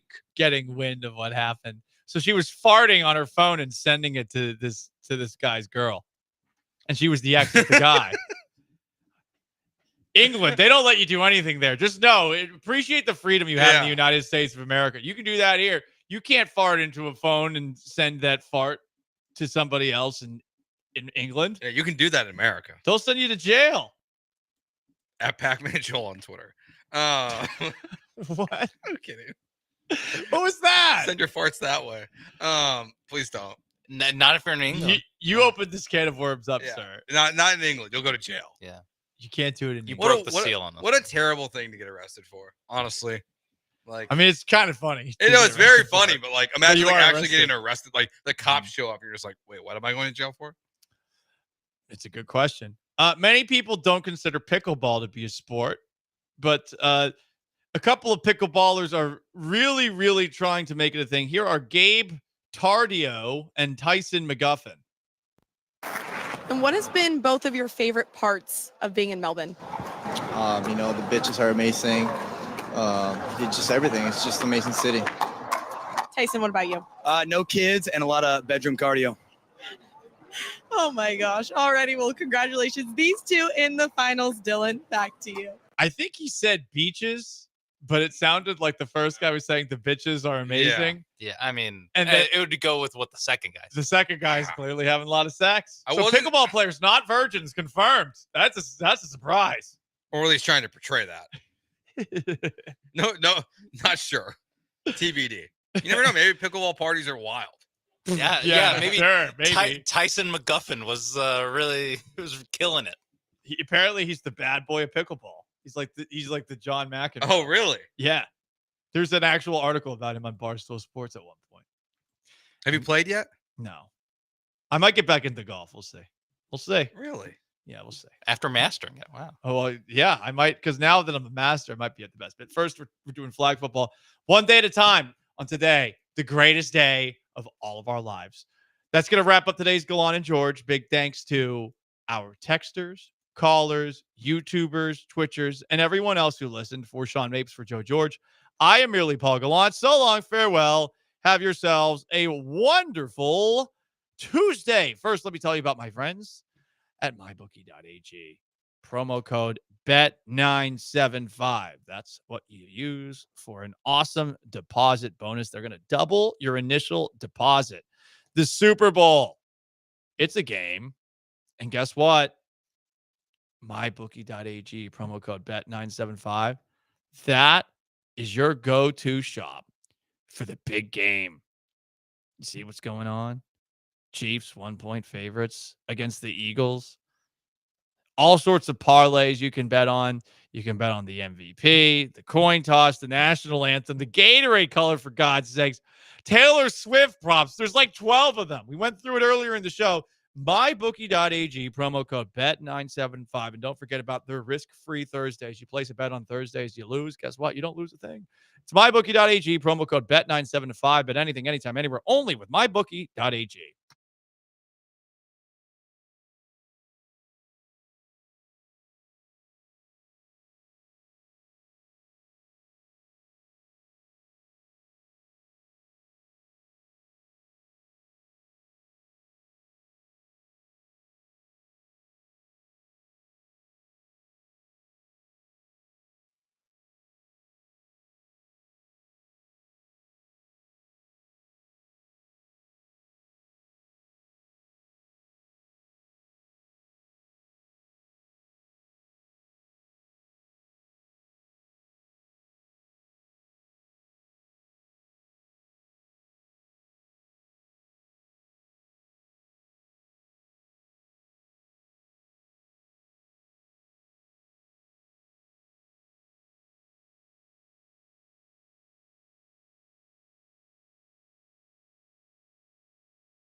What up, H-Town? Hey, how we doing? He's blank on Branham. It's Brian behind the glass, and it's a Tuesday edition of the Killer Bees on ESPN 97.5, ESPN 92.5. It's a Taco Tuesday edition. I created that. I trust you guys had your tacos Acknowledge today. me! Everybody tacoed up, ready to go? Sure. That's not very convincing. Oh, too bad. Either you're not excited about tacos or you're lying to me. One of the two. Probably both right now. How could you be both? I'm not excited about tacos at this present moment, and so I was lying to you, yes, that I'm not excited. Well, that's bad. Brian, what about you? Tacoed I haven't up? had tacos yet, but it's what I plan to have for dinner. Oh. Okay, good. There you go. There you go. Rockets played a basketball game yesterday. They lost said basketball game inside the mecca of basketball, Madison Square Garden. Now, the Rockets were down 3 starters. Can I say that? Can I get away saying that they were down 3 starters? Fred VanVleet, Jabari Smith, and Alpi Şengün. Can I say they were down 3 starters? 2.5? Technically, you're right, but there's another side of me that says, but it was either one or the other that was going to stay in the starting lineup if Jabari was healthy. So yeah, I'd go 2.5. Yeah, I feel like I'm lying whenever I say 3. Like, I think I can lawyer you and say 3, but it's not really 3 because if they're all healthy, there's one guy who wouldn't be in the starting lineup. So I feel like 2.5 is fair. the way to, it might even be 2. You could argue me at it all the way down to 2 if you want. But Rockets lose. They fall by 6 to the Knicks. And the story is one that we've been harping on for a couple of weeks now. These fourth quarters the Rockets have been playing in have not been good. They get outscored by 17 points in the fourth quarter yesterday, 46-29. What could have been a really nice win. I'm not even mad about this loss. Like, I don't love the fourth quarter. They need to be better in fourth quarters. This loss yesterday, because it was a winnable game, actually makes me mad about the Nets game, because that's the game you should have won. You should have won the Nets game at home. You're not supposed to go into New York and win that game. You were 6.5-point dogs, which, by the way, Rockets covered, Blankers. Thanks a whole lot for that. But you weren't supposed to win yesterday's game. Point, man. And I was actually pulling for you. I was very much paying even closer attention to the score because of it. That half a point mattered. It did. It mattered a lot. Man, we talked about it from 6 to 6.5. But look, from the standpoint of the fourth quarter, the thing that's still I've been harping on this team's inability to close games. They play in this time. You got breaking news, Brian? For this time, I normally say they play about 45 minutes before they kind of fall into this lull that kills them. Last night, you took 11-point lead into the fourth quarter, and then you just disintegrated. You didn't play defense. You couldn't stop Brunson. And Jeremy, I'll start with the fact that of all the things that kind of stood out to me that were kind of bothersome, Jalen Green's starting to get really bothersome to me. And we joked about the fact that he could be like Kevin Martin-esque the way he disappears in the fourth quarter. But maybe it was, as you said, the mecca of basketball that gets these guys that feel like they got to show out and do it all themselves. But the turnovers, the ball hogging, the excessive dribbling, and then what really bothered me even more than all that stuff was the James Harden-esque, if I don't get a call, I'm going to sit back on the offensive end and whine and complain and hammer the refs instead of getting back on defense. Giving the Knicks numbers to get easy baskets was frustrating. Yeah, I didn't love that from Jalen. I didn't think they were getting a good whistle, if I'm being honest, though. Like, I do think that they were getting a poor whistle. That said, like, that's part of adversity. That's part of going on the road. Like, you can't just sit there and gripe about it and put yourself in a disadvantage on the defensive end. Like, you got to continue to play on and then maybe get your 2 cents in and a dead ball or whenever you can get those 2 cents in. So I agree with you on that. I didn't love seeing that. But, yeah, he's the roller coaster that is Jalen Green is it's tough because he's really good for stretches of time, and then his shot just is not very good for stretches of time. So this inconsistent roller coaster that we have to ride with Jalen Green is super frustrating, but at the same time, he's 22 years old. Like, he's still very young. He's a capable scorer. He's averaging right around 20 points a game. He's shooting a career high in 3-point percentage. So it's like, should I continue to be patient? Should I jump off the Jalen Green train? Like, it's a roller coaster of emotion when it comes to Jalen enough Green. There. It's like a bad series of movies, but there's enough there. There's enough plot there. There's enough excitement and action that you keep coming. It's almost like, and I don't want to hammer the Fast and the Furious, but it's like a movie chain like that where if you see one and you want to see the next one, and it gets kind of corny, and but you love the car scenes and the action and some of the other stuff, even though Vin Diesel's acting abilities are awful. You're like, okay, I'm going to keep coming back. That's what it seems to be like. It's like there's just enough there that keeps you going, but at the same time, you're like, not really. Yeah, I mean, is there not though? Like, no, he's got all, we keep talking about. He's got the skill set to be one of the better players in this league, but whether it's just mentally he breaks down, or he just doesn't get it, or he's at hell-bent adamant that I'm just not. Those aren't me. I'm not doing those things, and he doesn't want to buy in. What things though? Like, I don't know what you're saying there. Well, like, play team basketball in the final couple minutes of the game. Yes, you are capable of scoring, but you had an off night with the basketball in your hands. I mean, was he not playing team ball? Like, I mean, I know he had the turnovers and stuff, but I wasn't in a moment where I'm like, this Jalen Green's going rogue and he's doing it all for himself. I felt there was a couple of plays down the stretch where he just dribbled the hell out of it and wanted to go ISO and was just hell-bent on ISOing instead of, like, give it up, maybe you get a better shot, but regardless, the team's going to get a good look. That kind of frustrated me. I get it, but you're also playing without your best post scorer, without your point guard. So, like, I feel like that has to be calculated into this equation where we talk specifically about, and look, he had way too many turnovers. He's probably not a high volume ball in his hand guy, like probably needs the point guard on the floor. His shot wasn't falling yesterday, but the whole like buy-in thing, I'm not a believer in that. I think that Jalen Green has bought in. I think he's totally an Ime Udoka guy. I think you can tell by the way he plays defense. He has limited his turnovers last night, notwithstanding. That is something that now like bothers him. Like, he's not as careless with the ball. I think he's turned the corner in terms of his demeanor. Yeah, no, I agree with that. My question's more like, is he ever going to be a consistent shooter? Like, to me, that's where the hang up. That's where my hang up's at with Jalen Green. Is he ever going to be a consistent enough shooter where you can count on him night in, night out? Part of me says no, but then the other part of me, talking on both sides of my mouth, says, this guy's 22 years old. Be patient, Branham. Yeah, it's just, again, but there's a certain point also where you're going to reach the threshold of maybe he's just never going to get it. But to me, it's like, yes, you're right. Two guys were out. But at the same time, if you execute the offense with some kind of structure, I think you can get better looks. I think that you can avoid some of the pitfalls that this team consistently keeps doing down the stretch. And as you get more maturity, or you want to become more of a leader on this team, you have to take it upon yourself to say, hey, I'd really like to just take my guy off the dribble and then, take my chances. Mm-hmm. But I know that if I start to drive and you see like the defense start to collapse in the middle, I have to trust that I'm going to kick it out to some of my shooters, and whether they shoot the jump shot or they can put it on the floor for a few dribbles, they can probably get a really clean look. Yeah. See, I think part of that too is like, hey, Jalen, go take over. Like, we talk about being the closer too, and we're like, hey, it should be Jalen Green. So it's like, on one hand, we want Jalen Green to be the closer, and on the other hand, we don't. So it's this balance, this fine line with Jalen. And I'll be the first one to admit it. There's some days where I'm off of the Jalen Green train.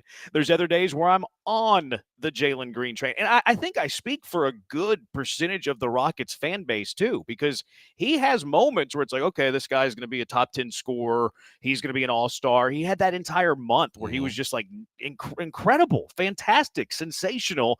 And then he'll have a stretch of 5 games where he's 1 for 8 from 3, 0 for 5, 1 for 7, 6 turnovers last night. He had 7 turnovers in one of the previous games in the last 5 too. So it's very, very difficult to, one, buy in, but then on top of that, to stay bought in with Jalen Green. Absolutely. And that's my frustration. Like, I don't know whenever I should just jump off completely. Well, he's consistently inconsistent, right? So he teases you, and along the way, he shows you enough when he's on a good stretch that you're like, okay, we've said this multiple times.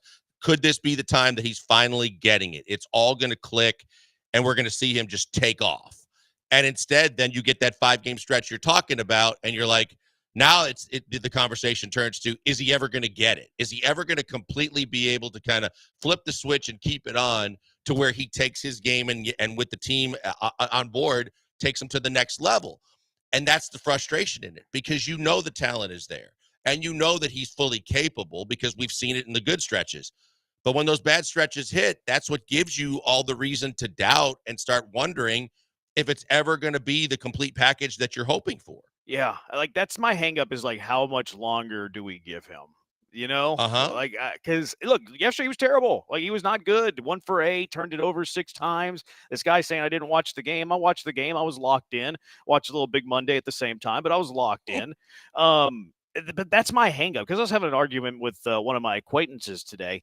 And it's like, well, he's telling me to be patient. He's telling me to ride the course, to see it through with Jalen Green, which is easier said than done on a couple of fronts. One, the whole contract front. Absolutely. And I know that they gave him an extension, so he's still tied up for a few more years. But then you continue to kick that can down the road where you're going to have to eventually come to a decision again. Secondly, the trade deadline's 2 days away. Like, is he going to be somebody who's shipped away? Probably not, unless you're getting back potentially only Devin Booker. But you don't always have the luxury, and I don't think the Rockets do for a long time, maybe a couple of years, but for a long time, they don't have the luxury of waiting. Like they can't just wait around till he's 29 years old and be like, let's see what he is then. Like you kind of have to, and this is what we talk about with general managers all the time. They have to be really good at predicting what a player is going to be 3 years down the road, 5 years down the road, 10 years down the road. I have a tough time knowing what he's going to turn into. Oh, I think we all do. And I think that that's the scary part. That's the fine line that you walk. When at a certain point do you reach a threshold and say he's almost borderline at the prime of his career now and he's still not doing it? When do I pull the plug, right? And then God forbid you pull the plug and he gets it and he flourishes. But you have to kind of weigh it at a certain point, like you said, in forecast.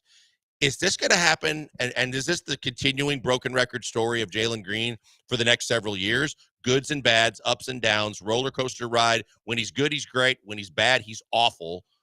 And how long can I tolerate it? And then, like, how's the development of the rest of your team? Because at a certain point, that's going to matter too.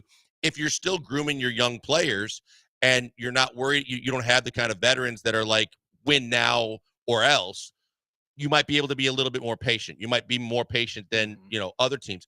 But this team's starting to turn the corner and get so good that I don't know how much longer you can be patient with him.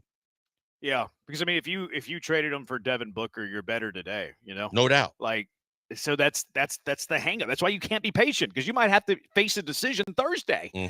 Rafael Stone might have to face a decision Thursday morning whether or not he wants Jalen Green or Devin Booker. Not saying it's going to happen, but like those are the things a general manager faces, and that's why the whole patience thing. I totally understand. I get it, and I like your point too. Like if this was a 50-loss team, easy decision. Sure. Easy decision. If this is a 50-win team and we're talking about them finishing in the top half of the Western Conference and the Western Conference being gettable, you don't have the luxury of waiting. No. So I know that being on the fence is a terrible place to be in sports radio, but I am a flip-flopper. I am a waffler when it comes to Jalen Green. I just, me, I guess I've bordered more on being maybe hypercritical of Jalen Green because I know that there's talent in there. I know the skill set that he has. But I hated the early comparisons. I hated the bona fide superstar talk because there's so much to prove in this league, no matter what you did, high school, college, or otherwise. And then at a certain point, when you look at it, it's like, well, AAU and the system that these guys are coming up in now is the devil for these players. And we're seeing it more so with the next generation of Jalen Green, which is Cam Whitmore, which is, I've been the man my entire career, all through my AAU, all through my high school, all through my 1 year in either the G League or Ignite or college for a year. And all of a sudden I get to the NBA. I'm not the best player on my team anymore. I'm not getting the ball all the time. I believe that the only way I prove my value is by scoring. So now I'm going to pout or I'm going to not be, not going to be fully engaged. Yeah. And that becomes a bigger problem. I have seen him mature on that front, though. Like he has for sure. Yeah, like that's an area where I've actually seen a lot of growth with him. Like my biggest hang up with him from a basketball point of view, nothing to do with that Instagram model getting a tattoo of him on her neck. Not any of that stuff. I didn't see that, but that's unbelievable. Specifically on the basketball floor. My biggest hang up with him is he ever going to be a consistent enough shooter? And that's I don't know if that comes with development. Like, do you remember a star early in their career where they were inconsistent shooters and then all of a sudden became consistent shooters? Because I don't recall that. Yeah, but it's and I brought this up before. There's two guys that always come to mind for me, but their skill set was so polished and good everywhere else that whether they could shoot it or not, they were destined to be great. That's Jason Kidd and that's Gary Payton. Both of them came into the league. They didn't have a jump shot. They facing the basket was a death sentence because they just couldn't shoot coming in. but they were able to kind of reconstruct and develop their jump shot. But they were so good defensively and, handling the basketball and assist wise as it relates to each guy that you kind of could deal with it and be patient while they developed a shot, kind of like Amen Thompson. Whereas now you're looking at Jalen and you're going, okay, the thing that's starting to scare me is you see Harden tendencies without Harden's abilities, right? Because I think that Harden's a better shooter than Jalen is. Harden's a better three-point shooter than Jalen is. Harden had mastered his ability to play, read the defense, take advantage of the rules, and become an unbelievable scorer. Not to say that Jalen can't get, kind of on that same path, but the things that I'm seeing from him that's similar to Jalen is when the shot's not falling, he doesn't have the same kind of pep in his step defensively. When he thinks he's fouled and he didn't get it, he wants to hang back and talk to the officials instead of helping his team by getting back. Those are the things that concern me now that I wasn't noticing as much, even as he was kind of maturing the last year or so. See, I haven't seen that all year, though. Like, to me, it's definitely it was more recent. of an anomaly for his recent struggles than it is like his character per se. But I mean, let's watch it closer. Like, let's see. Like, one time is, what do they say? One time's an accident, twice is a coincidence, and three times is a habit type of deal. Yep. So, like, let's watch it, I guess. What'd you think of Cam's game? Because Todd, the show's like he should have played more because he had a good game until the final 6 minutes. I didn't play in the final 6 minutes. I think that we're seeing. Look, I know how good he is offensively, and he can be. We know this is the exact example we were just talking about. He has a ton of offensive talent, but mentally, he feels like in order to be engaged or feel like he's doing something, he has to score points. But I thought early on he was really good. I thought for most of the game he was really good. Then what really drove me nuts was in the fourth quarter, whenever they went to the bench, he was literally like short of a lazy boy chair, lounging with a pouty face. And every huddle, when the rest of the bench is standing up, he's still sitting there in his sweats with his legs crossed, stretched out, kind of looking at the sky like, what am I doing here? And I'm going, at a certain point, Udoka's going to look for guys that are engaged to engage in the rest of the game at the most important time. I can see where Todd's point is valid. When you were struggling offensively, you could have used him. But also, his actions warrant his time on the floor, and he looked like he was completely disengaged on the sideline. Yeah, I think he does that a lot. He does. And believe me, talking to a lot of people and actually being at the game Saturday night and being able to connect with some others, it is we talk about Jalen and some frustration. It is the utmost frustration of a lot of people in that organization right now that they know how much talent he has and they don't know any way to break what's going on with him mentally in terms of his ability to check out because he's not scoring. Yeah, that's the reason he fell in the draft. Yep. I mean, it's a project. It's not a project in terms of the talent. It's a project in terms of him being engaged. And I think that's like what's difficult for the separation between like coaching staff and the fans, because the fans see the uber talent. They're like, yeah, play him tons of minutes. And Ime's like, I can't play that guy.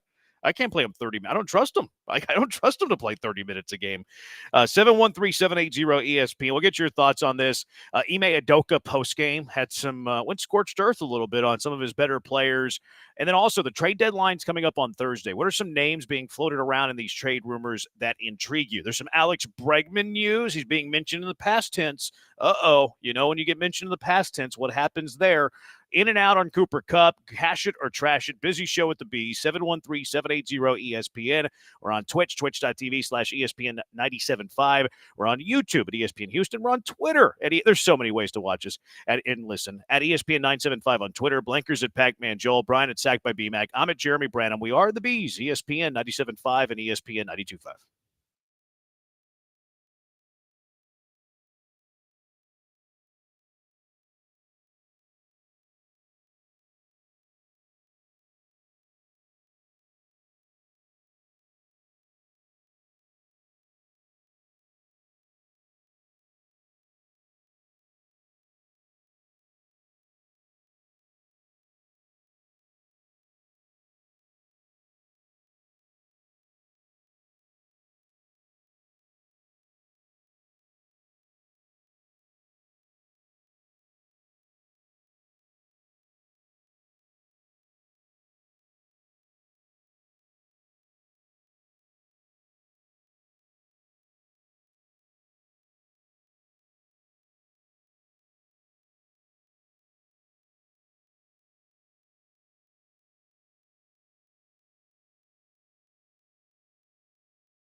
You're listening to the Killer Bees with Joel Blank and Jeremy Branham. On ESPN 97.5 and 92.5. Broadcasting live from the Veritex Community Bank Studios. Texts on the Rockets. You're doing it again, Branham. Don't make me call in. My guess is that's Coward D, but I'm not sure. I don't even know what I was doing. I don't either, but call in. That'd be fun. Add some context. What was I doing? I'm still in on Jalen. It's just the turnovers I don't like. What's weird about it too is it's like he'll have games where he's 0, 1, 2, but then he'll have a 6 or 7 turnover game. It's like, again, the inconsistency. But is that age, or is it just that he's a volatile player? I can't decide. What it is. It's the same thing with his shooting. There's nights where he's shooting it lights out, and he's really, from the mid range to the perimeter, he's shooting it even if guys are in his grill. And then there's nights like last night. Yeah, Texter says Clyde Drexler is a guy who was not a consistent shooter, became consistent. You mentioned Peyton, you mentioned Kidd. I'm talking more about like guys who came in as volume guys, though. Like they were already shooting a lot of threes when they came in as a rookie, and then they became way more consistent shooters. Because like Clyde didn't really shoot whenever he was a rookie or young in the league. Gary Payton barely shot. Jason Kidd barely shot. Rajon Rondo barely shot. But then they became solid 3-point shooters. But they were still never volume shooters, you know? Like Jalen Green, from the moment he got into the league, volume shooter. Like who is a volume shooter that has become more consistent over time? Who do you have? LaMelo Ball. Okay. Because LaMelo Ball was going to shoot it no matter what. Yeah, he was. And he wasn't very consistent. And I saw him whenever he was playing overseas and everything else. I'm like, oh my God, this guy's awful with his shot. Yeah. And he found it. I mean, he can make the deep three, and he makes shots. I mean, he's like 37% career 3-point shooter. Jalen Green's having his best year, and it's 35%. So like he's a better shooter. Maybe the consistency has come with shots. So like I don't know. Like I hate that he's so inconsistent shooting. And it's weird because he's having his best season as a 3-point shooter. Jalen Green, 35%. I would take that at the start. And of the year. Jeremy, again, because it all comes down to the crux of just like being able to digest what the defense is doing to understand. I may have a good shot, or I might want to take this shot. I wouldn't even say a good shot because a lot of times he's doubled and guys are both jumping at him. He's going to shoot it anyway. Yeah. But it's just kind of like knowing if I pass that up and now they rotate, they can swing it right back to me. And now maybe only one guy's on me, or I get a clean look because I know he can knock it down. I think the degree of difficulty on a lot of the shots that he chooses to take is not good. I think his shot selection has gotten better, while not disagreeing with you. But I would also say he is a better tough shot maker. Like he's not a catch and shoot dude. Like he's actually pretty poor. His fadeaway three with 2 guys draped all over him goes in way at a higher percentage than I ever would have guessed. Yeah, like he's not a dude who's just going to sit down, catch and shoot 40% from 3. Like he is a better tough shot maker than he is a shooter. And it's probably because he's like a scorer, not a shooter. But, again, the inconsistency drives me crazy. Texture, you guys sound like you never played the game of basketball before. It's different on the outside looking in. He's 22, for goodness sake. Well, I'm a casual and know nothing. Okay, so Juan right Soto. Yeah, he's 22. And guess what? That has nothing to do with, and whether we played it or not, we know the game well enough to look at the game on a night-by-night basis, watch what he specifically is doing, and be able to tell you that it ain't what you think it is because he's 22. Yeah, Blankers plays basketball still to this day. Correct. He always plays. I've never once dribbled a basketball. I wouldn't even know where to be. I've never shot a basketball. I've never dribbled. I've never touched a basketball. Texter isn't taking the next step of becoming a star on the team and to take over in late game moments. I would argue yes, but I think to your point, Blankers, it's not so much like scoring; it's making the right play. Yeah, because look, we said it's almost a luxury while you're trying to while we're either waiting for Jalen to do it or figure out who's going to be your number one go-to guy. The fact that on a night-by-night basis, based on what the defense is doing or trying to take away from you, you have guys that are capable, whether it's Şengün on the elbow or in the post or a man off the dribble. You have options, but you have to see the floor well enough and also understand what they're doing defensively so that you can say, hey, I know I can still try to get to the rack and get mine, but if they collapse and double on me, if I kick it out or I get the ball to Alpi, they may double him too. Now I might get a better look, or someone else might get a wide open 3 in the corner. Yeah, they didn't have Alpi though yesterday. I know. So, I'm just saying overall from the team executing down the stretch. Yeah. Cam is good as in spurts, says a texter. The more minutes he gets, the more dumb mistakes he makes. I think that's why his role as a bench guy is good, because if he's a bench guy and you're not committed to him as a starter, like semantics, I get it. But whenever you're the bench guy, you can be like, okay, you're not going to play my way. Come take a seat. Like if you want to play well and you want to play how I'm telling you to play, defensive assignments, team ball, okay, well, you can go out and get your 25 minutes. If you're not going to do those things and you're going to cost us, well, I'm going to play you 5 minutes. Come take a seat. That's why I like Cam off the bench. Yeah, I think that the other thing too, though, is that what he has to also understand that if that's going to be his role, he's got to live with it on the nights where if the first couple don't go in and or he's not playing the kind of D that Ime wants him to, you're going to sit down and have to deal with it. But you still have to stay engaged enough that there might be a point later in the game where Ime says, hey, we're struggling offensively and we need a spark. Yeah, I'm going to put you back in. Be ready to go, even if it wasn't going earlier. Yeah, I like him in that microwave role. Yep, because you're not committed to playing him tons of minutes, but if you need a spark, okay. If you're playing well, okay. And I think that was Todd's point though. Like he was playing well, keep him in, type of deal. Ime after the game, with talking about the Rockets giving up 46 points in the fourth quarter, which Jalen Brunson tough, but whatever. Ime said very soft and uncompetitive defensively, just going at us one-on-one. We're complaining about offensive fouls, Jalen Green, not boxing out, not doing our assignment, getting bad cut off ball actions. That adds up to 46. We scored enough to win. And then he said, even our supposed defenders got cooked tonight. Yeah, I mean, like you're right. Part of it is, you know who he's talking about a lot. That is exactly what you want in a head coach, because so many guys are so afraid to do it and ruffle the feathers of guys that are paid a certain way or looked at a certain way. You love hearing it from Ime, but when you hear what he's actually saying, he ain't wrong. Like all that stuff happened, and yes, some of it tip of the cap to Brunson, but more so the stuff that you've shown you're capable of doing for some reason you weren't doing last night. Even Amen Thompson, for as many flowers as he's got recently, he wasn't doing the things defensively that he had been doing while he was on this hot streak, or that he's always done. Yeah, I think that's who he was talking about, quite frankly. Whenever he said even our supposed defenders got cooked tonight, I think he was talking about Amen Thompson, who had the highlight of the year, that little Euro step, and then yamming on a guy for a poster was ridiculous. 5 big booms. And then he had a triple-double, 25, 11, and 11. But he did not play good defense. He also had that costly turnover. Under minutes of play. He just coughed it right up. And Brunson should not take you off the dribble and be able to get so far in front of you that you're even with your length, you can't retaliate, and he just walks right to the basket, puts it off the glass. You're too good for that. Yeah, that was he is. You're right. I think he still has lapses, and it's part of him being young. I get it. But at the same time, he is too good for that. I agree with you. 713-780-ESPN HRP listener line, 713-780-3776. Are there names out there? We're going to talk about this on the other side. Are there names out there being floated around that intrigue you? Let's sneak in Paul as well on the HRP listener line, 713-780-3776. Paul, you're in the Hive. What's going on, Paul?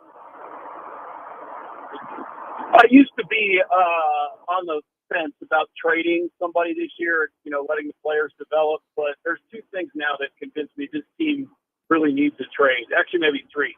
One is the history of teams doing this. I grew up a Pistons fan, and their last 2 titles, they traded for Mark Aguirre this season, and they traded for Rasheed Wallace. And they traded for guys who were hungry and wanted to win. Now, this team's obviously not the bad boy Pistons, but there is a lot of similarities to this team and the 2004 Larry Brown Pistons, which won. There was no real superstar on the team. A lot of good, a big core of good players. So I think that might be a parallel. Now, I don't know who to get. That's past my pay grade. But the fact that you've got guys kind of checking out during games and things like that, that to me, it's a sign that they need some new blood, somebody in there who's either a veteran leader, an ass kicker, a great player, whatever it is, who's not the coach. A player who can help get them over the edge. I know that's theoretically supposed to be a Van Fleet role. He's the veteran or whatever, but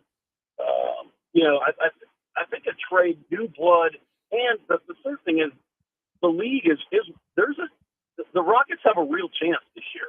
I mean, it's a non-zero chance that they can win this league. So I think trading the surplus of whatever they have, or even nobody should be off limits. They've got a chance this year, and they should go for it. See, I appreciate the call, and there's some good points there. I just personally think that the best thing they can do right now is be patient, because I'm not in go for it mode. Because aside from maybe Devin Booker, we've talked about like the guy's got to be a fit. You can't go get Kevin Durant at his age and expect that now you're truly in a 1-year win or bust, and you're giving up young pieces to get in that sweepstakes to give up whatever you got to give up to get him, to where I think they could actually set you back for the long haul. Whereas Booker's young enough to blend with the guys that you have that you would keep, so that you could continue this progress going forward. So that's why I'm like totally out on big move this year. 713-780-ESPN. Are there names out there that do intrigue you, that you do like? 713-780-3776. It is the Bees, ESPN 97.5, ESPN 92.5.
You found the Killer Bees. Live from the Veritex Community Bank Studios, here's Joel Blank and Jeremy Branham.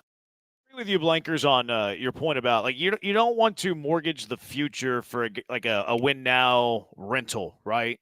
Like I'm with you on that. I if it's Booker, okay, well, like you said, he's young enough that he's going to be part of your nucleus for a good amount of time. So I would need that type of player. And I agree with Paul's point, like a butt kicker that can get the team in shape. I think Dillon Brooks is a bit that guy, but he might not be good enough as an offensive player to like take over games in the way that he wants a mofo, I think is what he wants. Well, let me see what you think about this, because I think that I like the fact that you brought in two guys. One, you have to respect a guy like Fred VanVleet because he's won a championship, because he's been kind of that floor general. So they needed that. And then Dillon Brooks is, like you said, he can be the villain. He can be the butt kicker. He can be the crap starter. But he also can play enough to where these young guys have to respect him, even if they didn't know him prior. But I think now as this team is evolving and you're seeing the talent come out, now it's time for the kind of next level veteran that not only can do those kind of things, but is on the upper edge of being one of the better players in this league. Like that's close to being one of the better players in this league. You're not going to just find an SGA anywhere, but like if you can get a guy that, is an all-star caliber player now to blend with these guys, it's the best of all worlds because he's going to expect to demand a lot of you, but at the same time, he's also going to do what he does to make you a better team so that you can go to the next level, because I'm not sure you can go very much further than you are right now with Fred and with Dillon.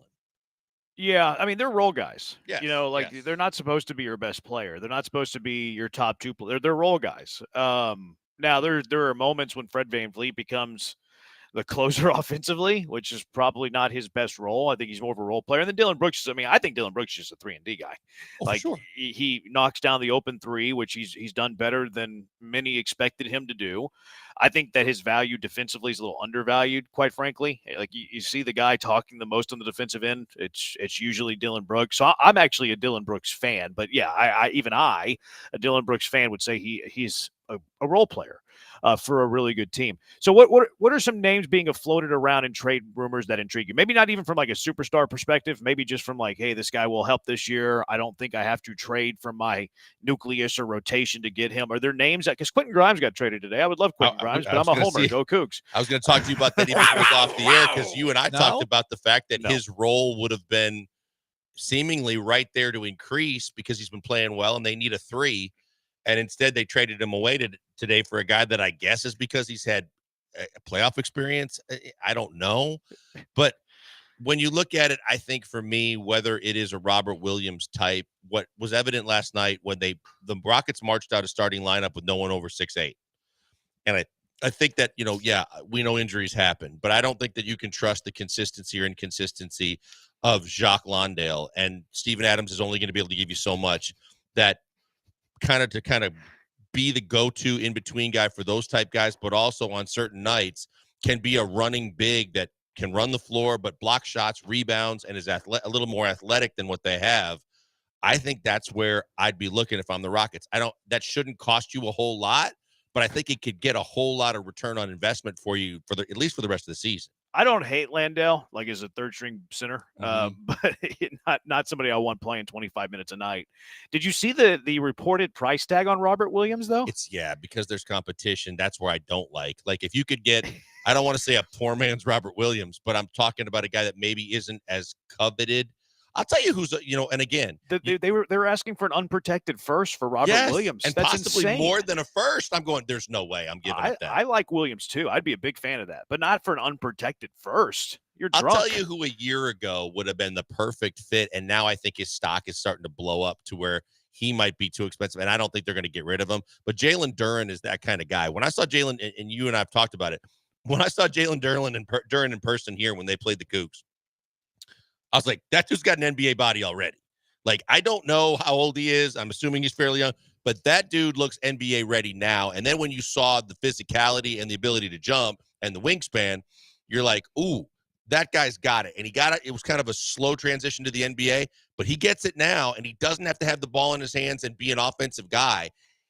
If there's somewhere in between him and Robert Williams that you can find a guy like that, that would be a great fit for this team. Yeah, I think he would. I don't know, like if they'd be shopping him or what his price tag would be, but I agree with you because I think he is kind of a he's kind of a poor man's Robert Williams, or maybe a non-name brand Robert That's Williams. more like it because I think he's more athletic than Robert Williams, but Robert Williams is more skilled in terms on the defensive end.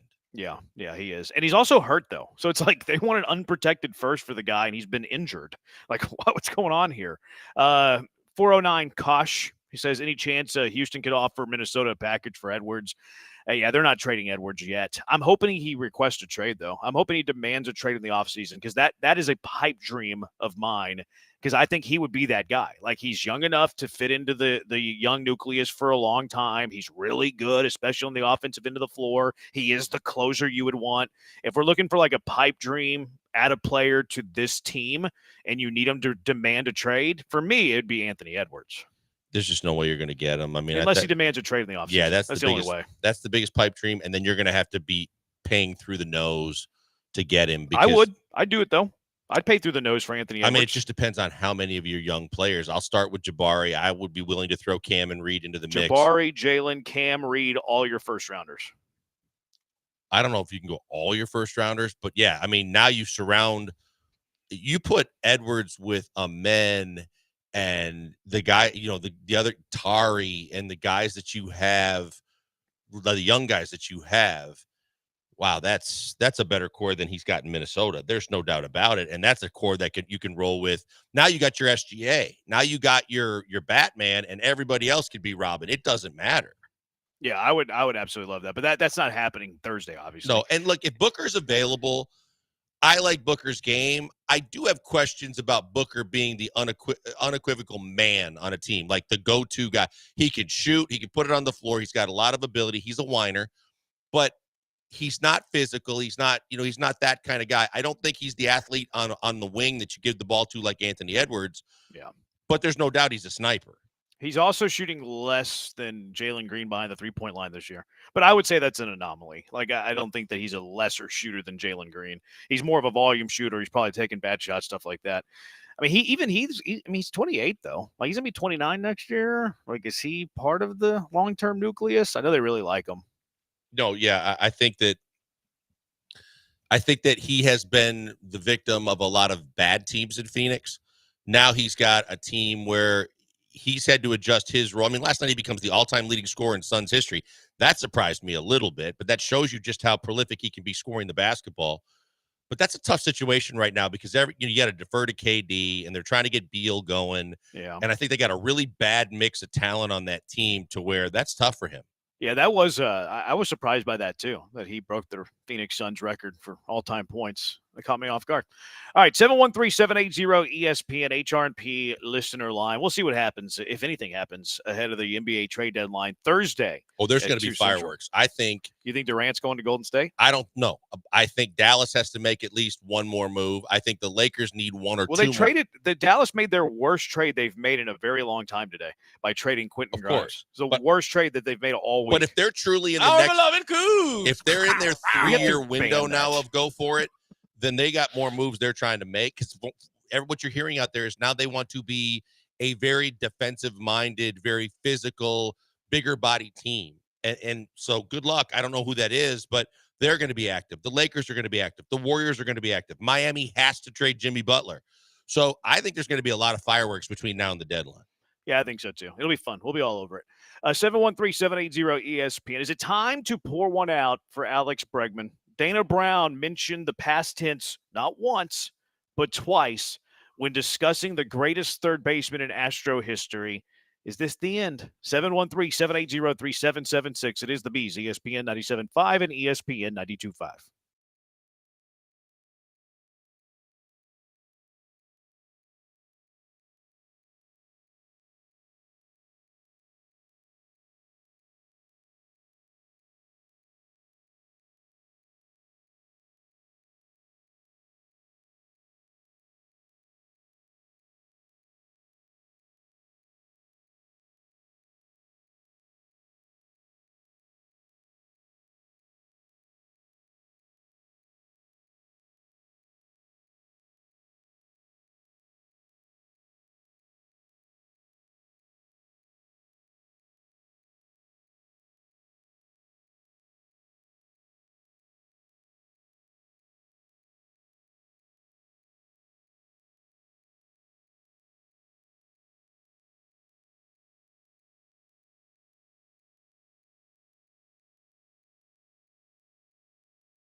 You found the killer bees. Live from the Veritex Community Bank Studios, here's Joel Blank and Jeremy Branham.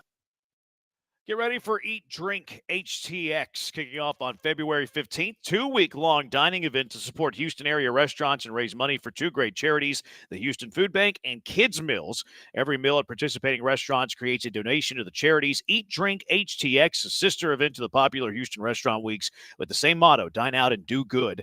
Get a sneak peek at the menus right now at eatdrinkhtx.com. That's eatdrinkhtx.com. So Dana Brown, they were doing a little meeting stuff, press conference stuff over at the ballpark earlier today, which Michael Schwab posted a video of Jose Altuve catching a fly ball in left field, and it looked like the worst angle I've ever seen an infielder take, catching a fly ball in the outfield. Hopefully he gets better at that.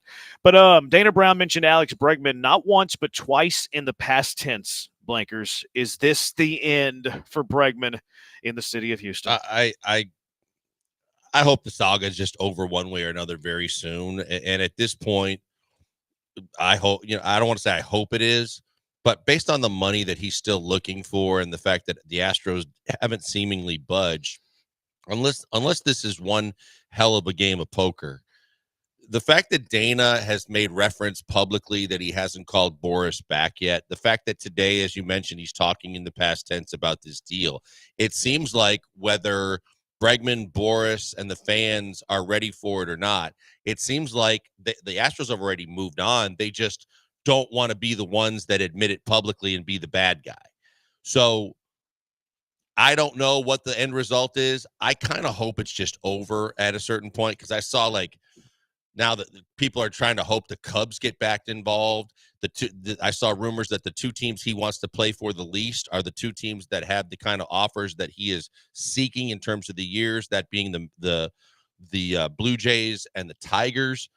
Bregman's got to either get off the pot or you know what, but let's do it quickly, man. This has dragged out way too long already. Yeah, I think that's all for your personal interest. Like, if Bregman could make $5 more million waiting a month, why wouldn't Bregman wait $5 then more? Wait, but at the same time, month? then Astros be the bad guy and just draw the line and say, we're done. We made our best offer. We're moving on. Yeah, I mean, I'm with you. Like, my line was 120 for 4 for Alex Bregman. So, like, yeah, I'm totally cool with Alex Bregman being done. Now, as far as like, does today's meeting have any meaning or any value? I really don't think it does.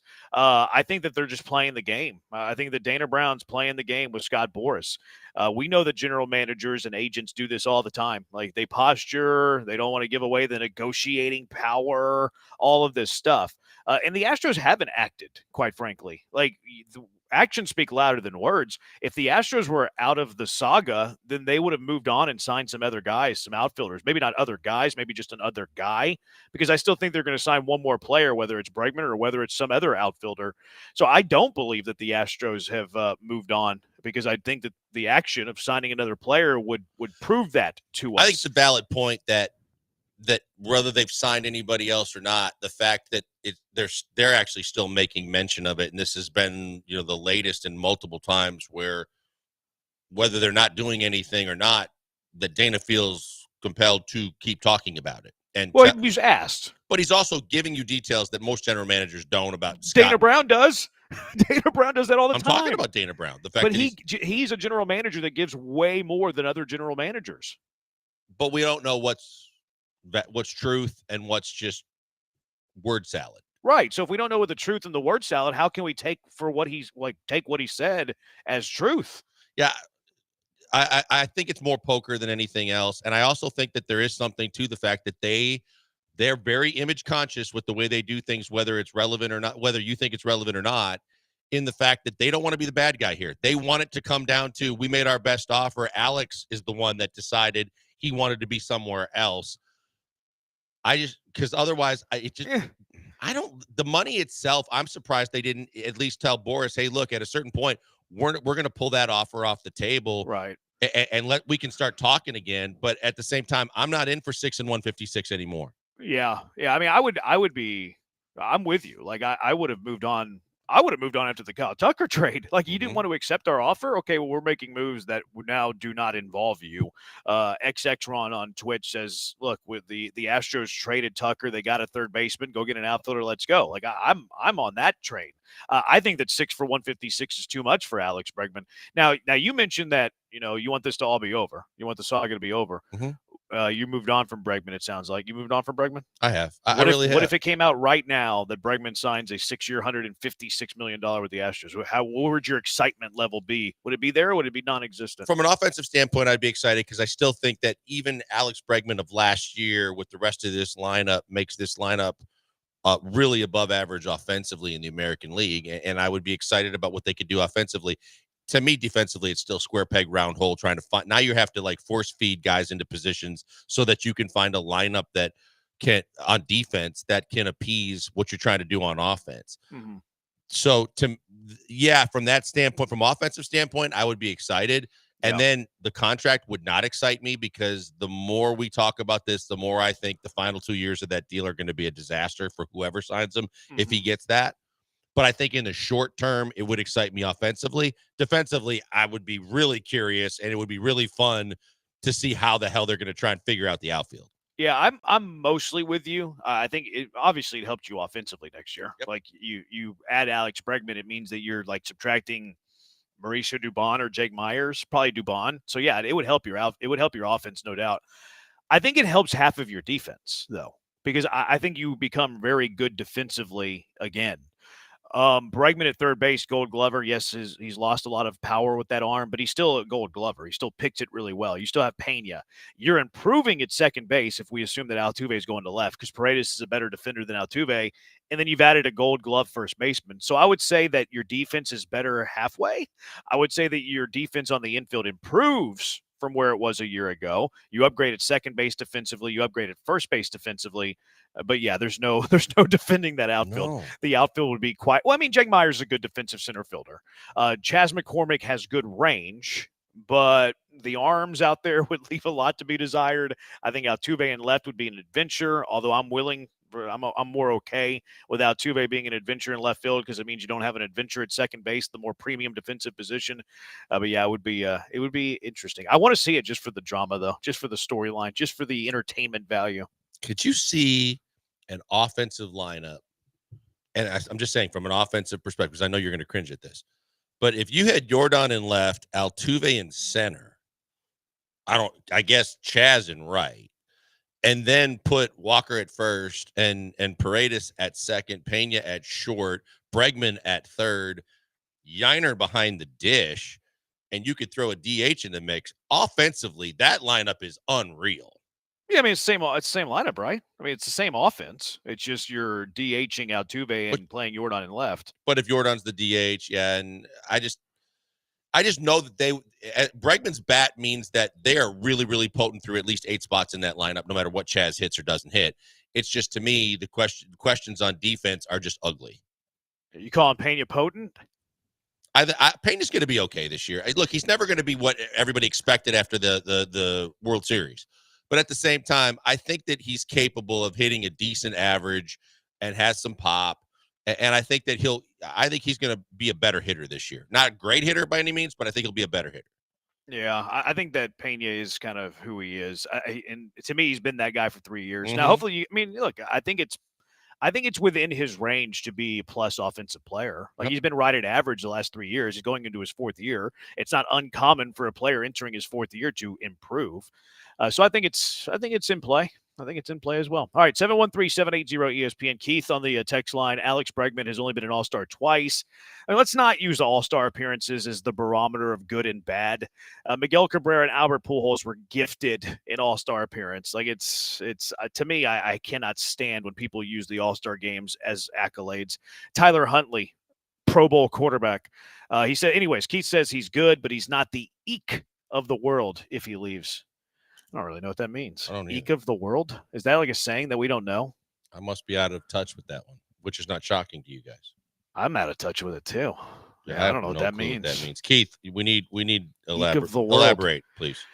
In honor of all these Mavs fans who are unhappy, they're depressed, they're disappointed. What is the worst you felt as a sports fan? 713-780-ESPN. Yesterday we had caller Ben that he's so distraught that he's leaving the Mavs for the Rockets. What is the worst you felt as a sports fan? 713-780-3776. It is the Bees, ESPN 97.5 and ESPN 92.5.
You're locked in with the Killer Bees on ESPN 97.5 and 92.5. Live from the Veritex Community Bank Studios, here's Joel Blank and Jeremy Branham. 713-780-ESPN.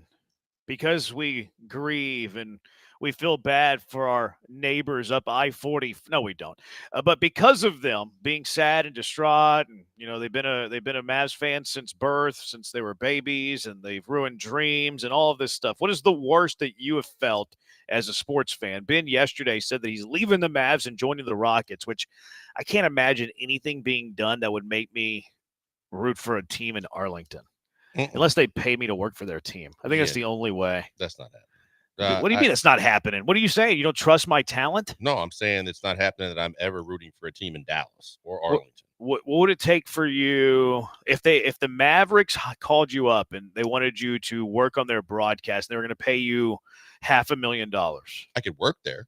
But you still wouldn't. I mean, you would root for them, right? It's tough. I mean, I think you would root for them. I think eventually, because you know that there's probably financial gain in if they do well and if they, depending on what they do, that, yeah, you eventually start rooting for them. And but you get to know the people, Yeah, it's part of your livelihood, which is important. And then if you do start building relationships, then regardless of what city you play in, you really root more for the guys. I get that, but it would take a lot. It would be tough. You could pay me to root for your team. It wouldn't be that difficult for me. I have a price. Everybody's got a price. 713-780-ESPN. So what would it be for you, Blankers? What is your worst feeling that you've ever had as a sports fan? Man, I got several, but from a professional, like you were just talking about, from a professional standpoint, there is nothing more gut-wrenching in my fandemonium and my employment than John Stockton's shot that eliminated the Rockets the year that we all thought that they were at least going to get to the finals with a chance to win it. And it was at home. And that one was devastating. That one was brutal. I remember guys that didn't even want to get out of their unit. I remember Charles sitting in the small vom of the summit, shaking his head, pounding his head against the wall, going, it never should have come to that. And we never should have lost. And like the guys were so distraught. That one was, because we had a big lead in that game. That one was excruciating. Yeah, that would be pretty high for me too. And it's probably one of the bigger ones in recent Rocket history, like since the 90s or whatever. I think that you do have to have like the sudden impact of this to really be like a terrible feeling, because you can't, like, I feel like if you have a lot of time to let it like kind of set in, that you're able to cope with those feelings. So like, bad example here, but the Astros losing to the Tigers last year, like, you're trailing late in that game. You can kind of see it coming. You know what I mean? Right. To me, whenever you're blindsided by it, it makes it feel way, way worse. So I think it has to be something like that, sudden, blindsided. Like the Luka trade certainly was that. Like, that was sudden. That was blindsiding every single Maverick fan. I think that you have to have high stakes in this too, like an elimination. Like you're eliminated from the playoffs in your case, eliminated from the tournament, eliminated from, the NFL playoffs, eliminated from having a superstar that's at the age of 25 on your franchise going forward. So the ones for me would have to be recently with Cougar basketball. Jamal Shedd spraining the ankle, losing to Duke. Like that, I was sick. After that one. The Tyler Hero shot in the Sweet 16 in Kansas City a few years back, like that one was sick. And then, of course, the Jordan Poole 3 in the round of 32, the first time that the Cougars had made the tournament is for a very long time. So, like, those are the ones that would jump out to me immediately. And, like, to me, on another, the same thing, because I'm extremely vested in it too. But the Lillard shot was the more recent version of the Stockton shot, and it falls into every category you just mentioned. The sudden finality of it all. We were, and I actually doing the broadcast. Craig was going out of his mind, and we went to commercial, and I'm like, I won't, and I can't. He goes, what? I go, there's still a second and a half on the clock. I can't until the buzzer hits 0. And he looked at me as soon as the shot went in, and I was like, oh my God, I didn't want to be right. Like, that was the massive gut punch of, again, a team that thought we're going to go home and win game 7 and we're going to be on to the next round. Mm-hmm. And then just from a personal standpoint, the two Packers for me are that NFC Championship game against the Seahawks, when in Seattle, in a tough place to play with the 12th man and the Legion of Boom, you were winning the entire freaking game, and all you had to do was recover an onside kick. And a backup tight end wanted to be a hero and tried to field it instead of blocking. You lose that. You go to overtime. You lose the game and a chance to go to a Super Bowl. That one was extremely, extremely painful. And the one before that was the Packer team that everybody says, well, 9 times out of 10, you would have beaten the Broncos in the Super Bowl. But that 10th time, Elway and the Broncos beat you because you didn't play your best game. And that one hurt. That Seahawks game hurt me more than any other Packer game in recent history. You don't have enough titles in Green Bay? Never. That's a good answer. What is it for you, Brian? What is your biggest the memory that you have, your sports history as a sports fan, that is the worst you've ever felt? Yeah, so Joel definitely took 2 of mine that, because I have a list of several, and the Stockton and the Lillard shots are definitely high on my list. But the 2 that stand out to me, where I was just like basically comatose for a period of time after it happened. were the Brad Lidge walk-off against Pujols. So obviously now it didn't matter a few days later when Oswalt shoved in Game 6. It still mattered. It still mattered. I know, because it didn't allow you to set up your rotation for the World Series. But in that moment when Lidge is kneeled over and Pujols is running around the bases, like I was just completely comatose for a while. And the other one in football was when Colt McCoy injured his shoulder running the speed option left against Alabama. Texas was up, ended up being like 6-0 at the time. They still had the ball in the fourth quarter with a chance to take the lead, even while playing Garrett freaking Gilbert.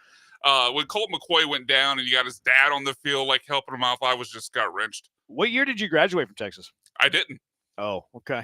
713-780 Is that ESPN. supposed to be a point in your favor? Battery Chuck says worst I felt was whenever Beltran left for the Mets. I loved Carlos Beltran. That was a sad day in Houston sports history. And then on top of that, you had to deal with that overrated Willie Taveras at the top of the order for a couple of years. I thought he was so overrated, but I loved Carlos Beltran. That year that Beltran was here not even a year, just that half a season and that playoff run was so fun to watch. Yeah, he was. I mean, he went nuts, defensively, set records. offensively, power, average, clutch. He did everything. Yeah, I loved that version of Carlos Beltran. Speaking of Carlos Beltran, acquaintance of mine, Guy, he says the worst day of my sports life was the day that the trash can stuff came out. See, that stuff, it didn't really. That one never bothered me a crazy amount. I didn't love that they fired Hinch and Luno. I hated that aspect of it. But I also, like, if you remember when it first came out, like the was it Evan Dreilich or Dreilich, or however you say his name, Ken Rosenthal, they co-authored that piece. They were talking about how it was a league-wide problem. So, like, whenever it came out, I just automatically assumed, like, this is happening all over baseball. But because the Houston Astros are the champion, are 2 years removed from the championship and now playing in the World Series, and everybody hates the Astros because they had the Brandon Taubman thing, my immediate reaction was they're going to be the scapegoat of this, just like Barry Bonds, Sammy Sosa, Mark McGwire were the scapegoat of the PED era. They weren't the only ones doing it, but they were the faces of it. So my immediate reaction was that the Astros are going to be the faces of this. So I never let it get to me a crazy amount. Now I'll argue it, tooth and nail, but it never really bothered me deep down.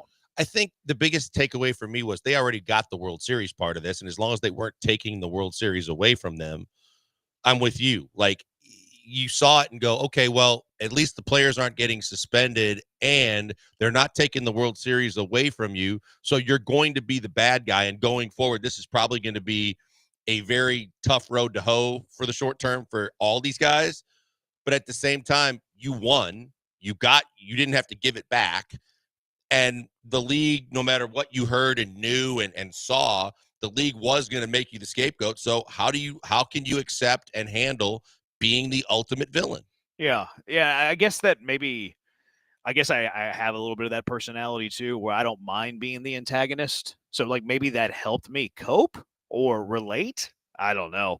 713-780 ESPN HRP listener. A lot of people on the text line are saying the Texans up by 24 over the Chiefs.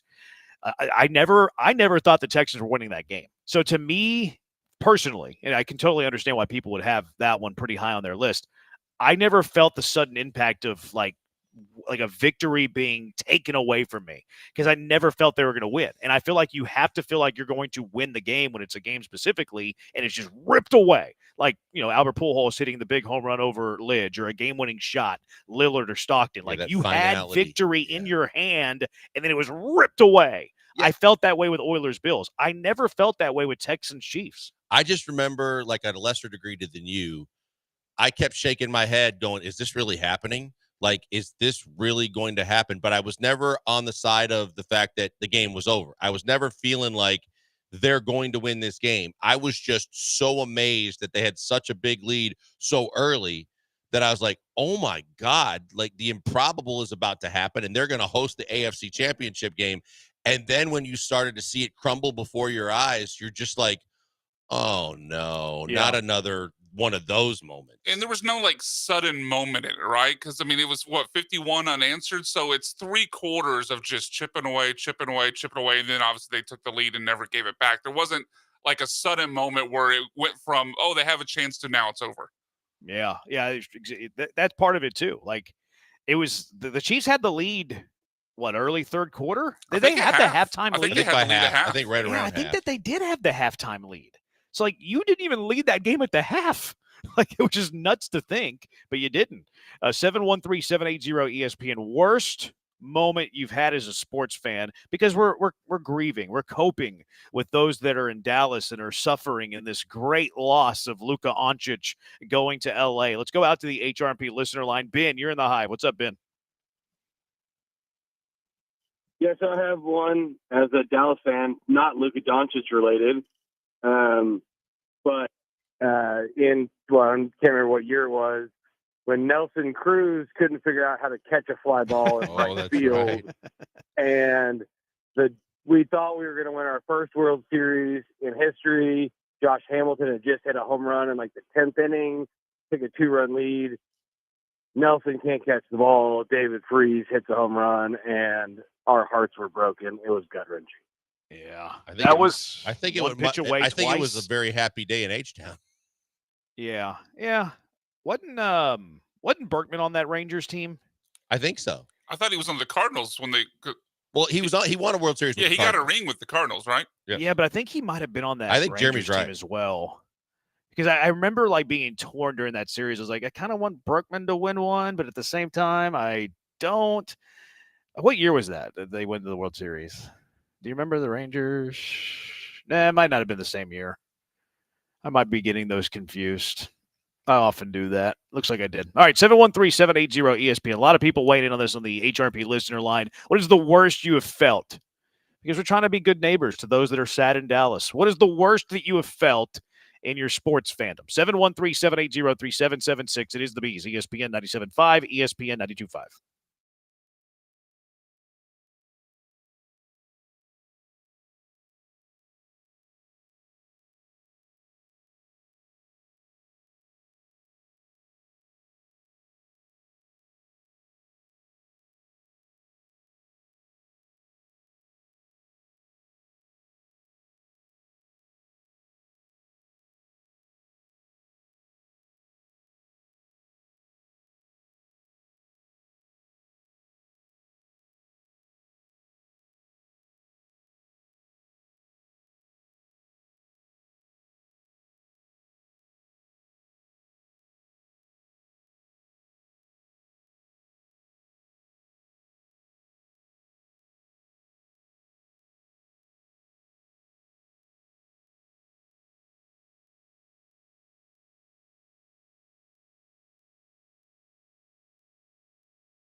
Coming to you live from the Veritex Community Bank Studios, it's the Killer Bees. On ESPN 97.5 and 92.5. Here's Joel Blank and Jeremy Branham. What is the worst you felt as a sports fan? Because a lot of Mavs fans are feeling that right now with the trade of Luka Doncic. 713-780-ESPN. Chris from Sam Houston says AJ pulling Greinke. See, I don't know if that has the sudden impact of it. Because, what if you get out of the inning? You didn't quite feel the worst ever when AJ pulled Greinke. You felt the worst whenever Harris gave out that little dink to Howie Kendrick that grazed the right field foul pole. Yeah, I think that, you're right. Because, again, we talk about the finality of it all. You may not have agreed with it. You may have had apprehension about it, but the hammer hadn't dropped yet. Mm-hmm. I have a tough time believing when he was pulled, that's the worst you've ever felt. You might have been nervous. You might have been scared. But when Howie Kendrick dinked it off the foul poles, to me, the lower moment. It's also when you found out who he was being pulled for. Yeah, because people wanted Cole. That's right. I mean, Will Harris was pretty dang good. He had a great year that year. Yeah, but people did want Cole. Yep. Hinch wanted to give Cole the fresh inning, and then Cole, as a representative of himself, got a little sassy in the post game. I kind of felt bad for Cole there, actually. People don't like that take that I have, though. But the dude is a competitor. He wanted to win the World Series. It was his first chance to win a World Series. He really wanted to pitch, and then he's having to be asked questions. I can understand why Garrett Cole was not too pleased in that moment.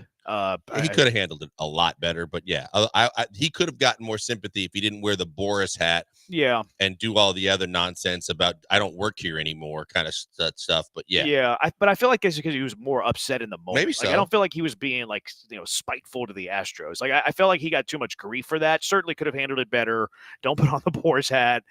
He acted like a baby. There's no doubt about that. But I felt like he got too much flack for that. I think the other thing was you knew, kind of like to your point about the finality of the extra salt on it was you knew he wasn't coming back. You knew he was going to the hated Yankees, and that didn't help anything. Yeah, it was almost symbolic of that is what it became. Mm-hmm. If he had another year on his contract and he did that, I don't think we even bat an eye, quite frankly. Let's see. XX says worst feeling was the Pujols home run, kind of like Brian. Gator Fried Rice says Beltran and Alex Cora. He's talking about the sign stealing. Alex says, I love violence. I do, but I'm not sure why you said it this time. Rare Candy says Oilers Bills. See, Oilers Bills is pretty high on that list for me. I remember where I was. I remember watching that game. I was a very young kid sitting in an humble apartment watching that game all by myself as a young child as my mother went to the mall without me. That one resonated with me. Sounds like more like childhood trauma than but see, I struggle with the statute Oilers. Of limitations are there though. I don't think she can get in trouble anymore. No, I think she's all right by the law. I struggle with the Oilers though, whether or not to pick Oilers Bills or the Oilers leaving. I guess the Oilers leaving wasn't as sudden because there was a long lead up, but both tore my heart out as a young. There was a lot fella. of. It depends on when that moment was though, because the moment that they left, literally left, people were over the Oilers. Once everybody caught wind and they knew it was coming, that they were going to leave. Those final, I think it was one more year that they played in Houston after that. People were like, okay, apathy. I think that's more. Wasn't it more that they were done with Bud than they were the team itself? I think it's more that they're done with Bud, and I would also say that would be different depending on the age. Because at the time they left, I would have been 12 years old. I think it's different for like me now. I would totally have that feeling of screw those guys, I'm done with them.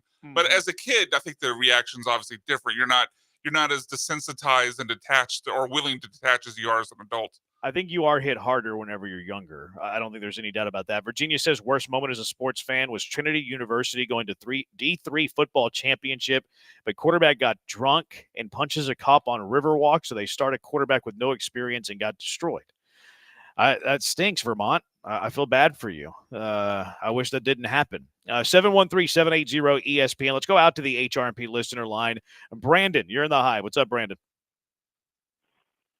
Hey, what's going on, fellas? I actually got three. I'm a Michigan fan, but I got three. I got 2006 Game of the Century, 1 versus 2. Of course, Michigan loses 39-42. Second one is 2016 Michigan, Ohio State. JT Barrett was short. And then Michigan loses in double overtime. If they win that, they probably go to the playoffs. And what was my third? Sounds like it'd be Michigan related. Was it when Jordan Poole hit that Yeah, shot on Houston? I forget. But anyway, I just wanted to get in, fellas. Thank you. You got it, Brand. So it sounds like we got a Michigan fan listening Yes, to the indeed show. it does. Yes. So he wants Bregman with the Tigers, probably. Yeah, I mean, maybe, I don't know. Like people have university affiliations and then That's true. different professional affiliations. But yeah, I mean, there's probably more Tiger Michigan correlation than anything else. Yeah, those are some good ones there, Brandon, Michigan related, although I don't have any love lost for Michigan. 713-780-ESPN. Back out to the HRP listener line. John, what's the worst you've ever felt as a fan? What's up, guys? Definitely as a Houston fan would be in 2018 for me, for the Rockets, Game 7 against the Warriors, missing 27 straight three-pointers. That one was extremely hard to get over. Yeah, unfortunately, that's going to stick in the craw of a lot of Rockets fans. And, you know, I hate the fact that it was in everybody's minds a given that if they don't miss 27 threes, that they were going to win the title. Uh-huh. Yeah, for sure. That is part of it. My hang up with that one, look, certainly belongs in the conversation. I'm not dismissing it from the conversation, but why it's not at the top of my list. I didn't love James Harden. I didn't love Exactly. if it was Akeem, if it was Altuve, if it was Watt, like I didn't love James Harden. So that's why it's not at the very top for me. It'd be a little bit lower, and I understand that I'm in a minority there. 713-780-ESPN. Back to the HRP listener line. Dave, what's the worst you felt?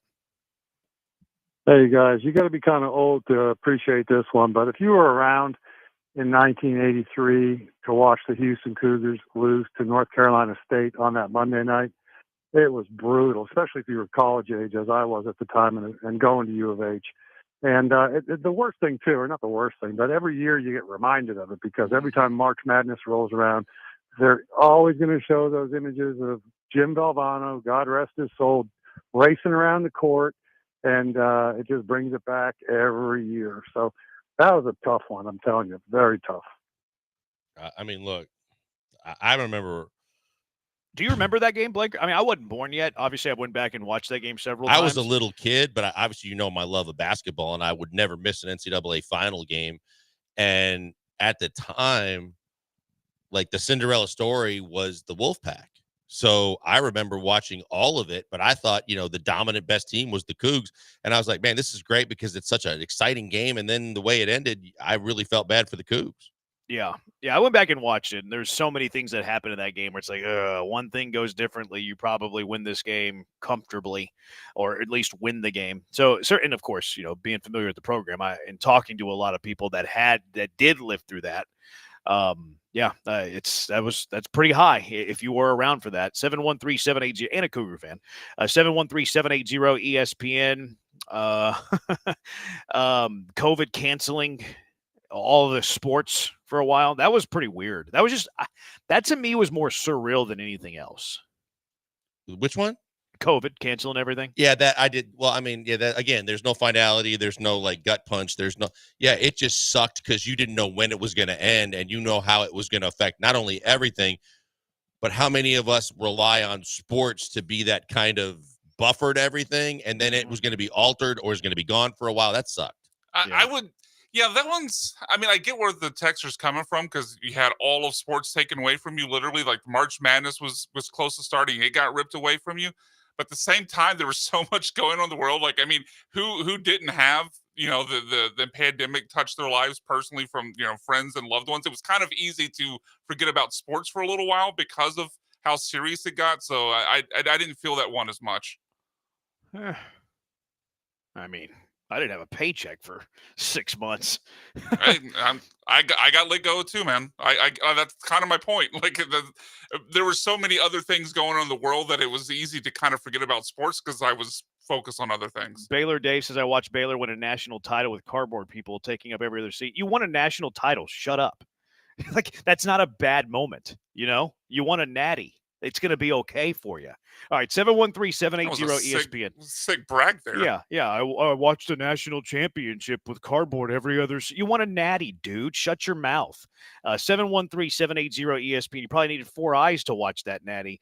713-780-3776. What is the worst you have felt as a sports fan? 713-780-3776. It's the Bees. ESPN 97.5, ESPN 92.5. Hey, before we go to the break, we know it's Super Bowl week. You know the big game is upon us. It's going to be here before you know it. Whether you're a fan of the Chiefs, Eagles, or not a fan of either team, you can make the game a hell of a lot more interesting if you head to mybookie.ag, because it's the place you want to be if you want to put money down on the big game or just sports in general. Whether you're leaning Chiefs or Eagles, if you win some cash, that is the biggest Super Bowl win you could ever have. So what you need to do is get to mybookie.ag, and anytime and every time they ask you for a promo code, use Bet975 to get a welcome bonus on top of your initial deposit. More money in your account, more games you can bet on, and more chances you can win. That money is free just by using our promo code. The big game prop bets, they're ridiculous. You can bet on Trump, and you can bet on Gatorade, and you can bet on Taylor Swift, and so much more. How long is the national anthem going to be? Over or under? That's another fun one you can get involved in. Spice up your big game experience. Sign up with MyBookie today. Go to mybookie.ag, click on bonuses, and then use our promo code BET975. It's why I always tell you, bet anything, anytime, anywhere. With the only place I tell you to do it is mybookie.ag, promo code BET975.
You're back with the Killer Bees on ESPN 97.5 and 92.5. Live from the Veritex Community Bank Studios, here's Joel Blank and Jeremy Branham.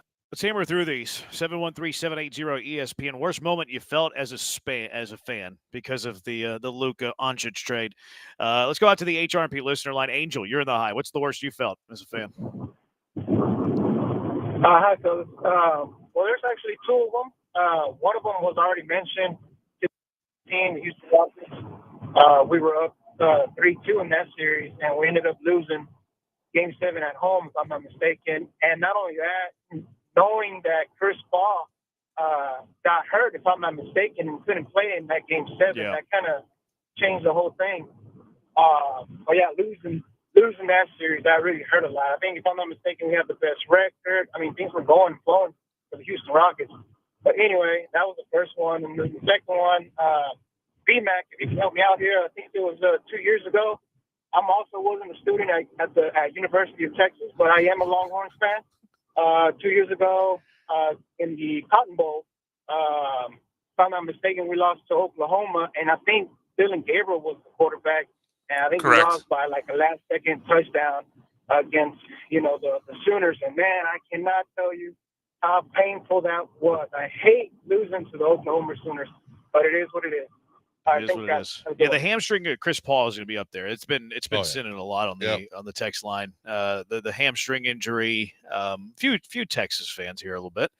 Texter Bo, Southern Miss beating undefeated U of H, which cost them a BCS berth. That was Old Robertson. That was Kevin Sumlin's last game. That's right. At Houston. They had already taken the A&M job. That's right. Yeah, that was tough because that was one of those. Man, they're really headed to bigger and better things. That was a big letdown. That's a good call. Case makes me sad. Back out to the HRP listener line. Paul, you're in the high. What's the worst you felt? Yeah, man, what's going on? Mine was definitely the full host home run, and the other one was the Des Bryant not a catch.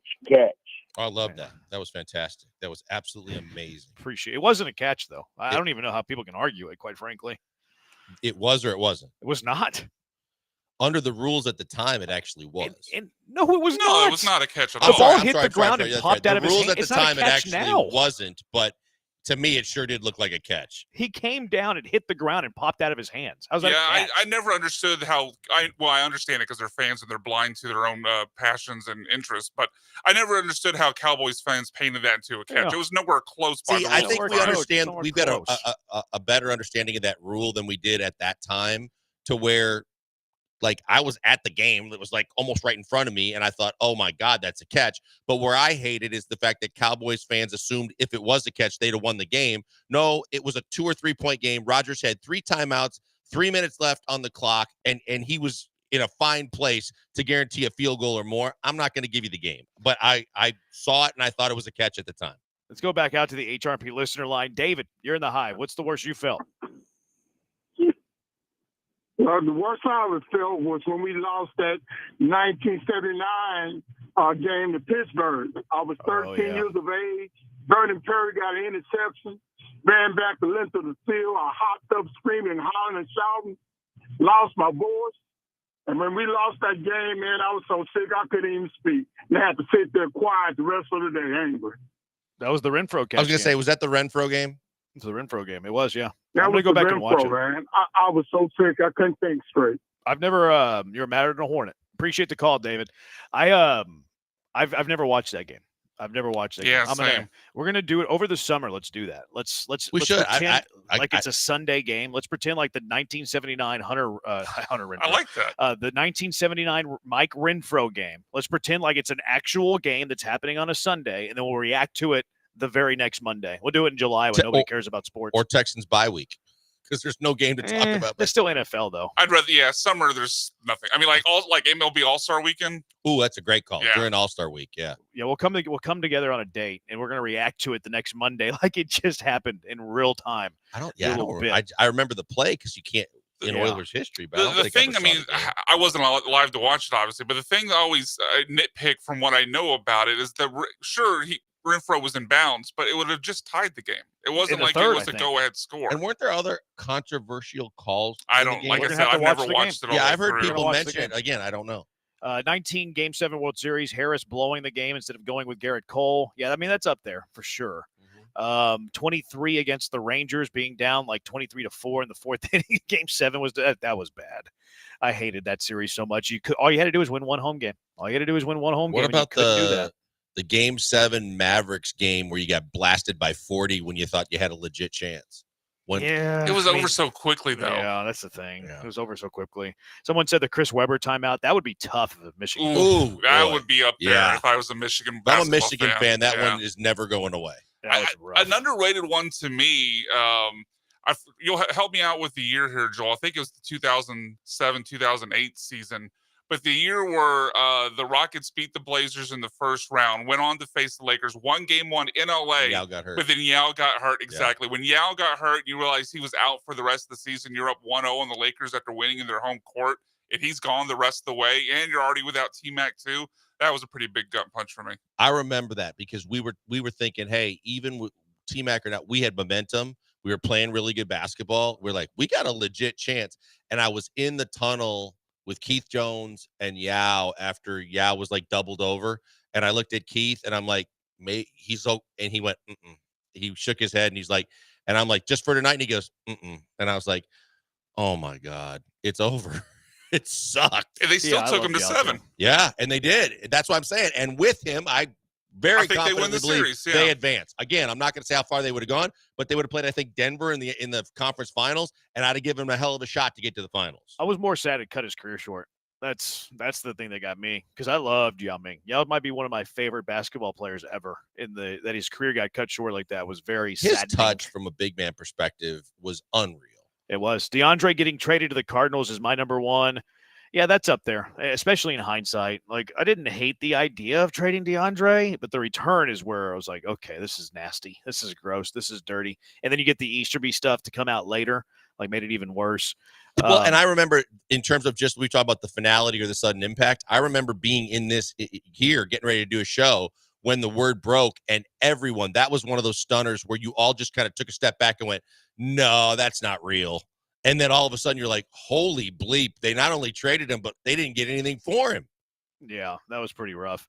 713-780-ESPN, Alabama fan, that kick 6 loss to Auburn was awful. The entire sports bar I watched that in Tuscaloosa was dead silent. Brutal. Yeah, that'd be rough. I mean, if you're watching at a Tuscaloosa bar, that'd be really bad.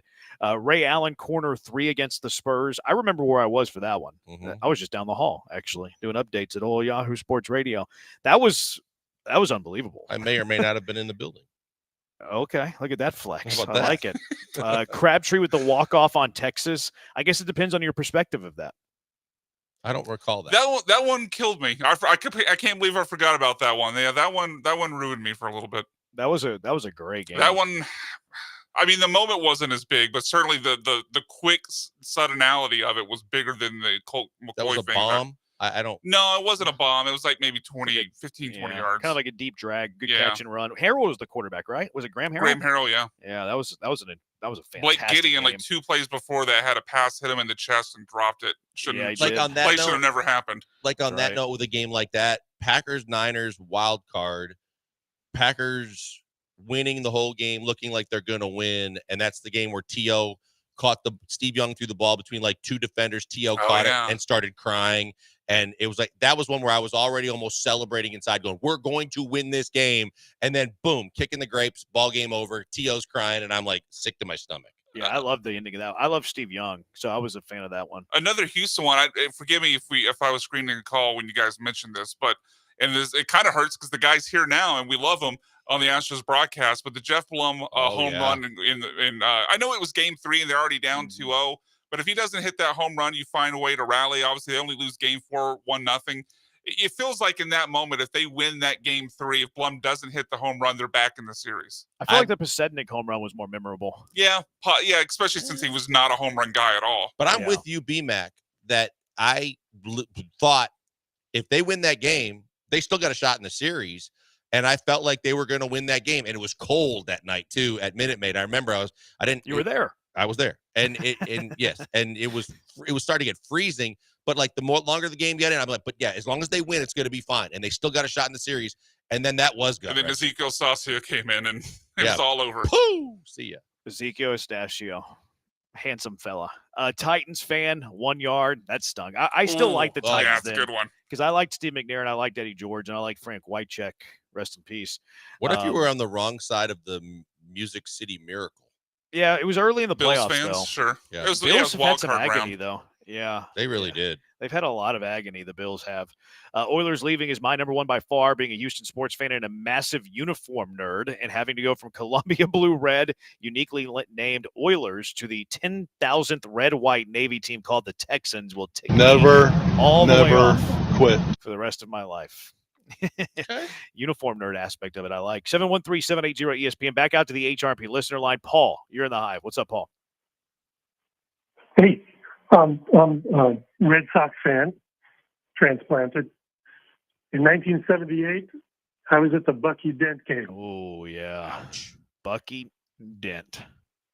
Choked up It on was that a bat killer. and took it right over the monster. Who do you blame the most for the 86 World Series, Paul?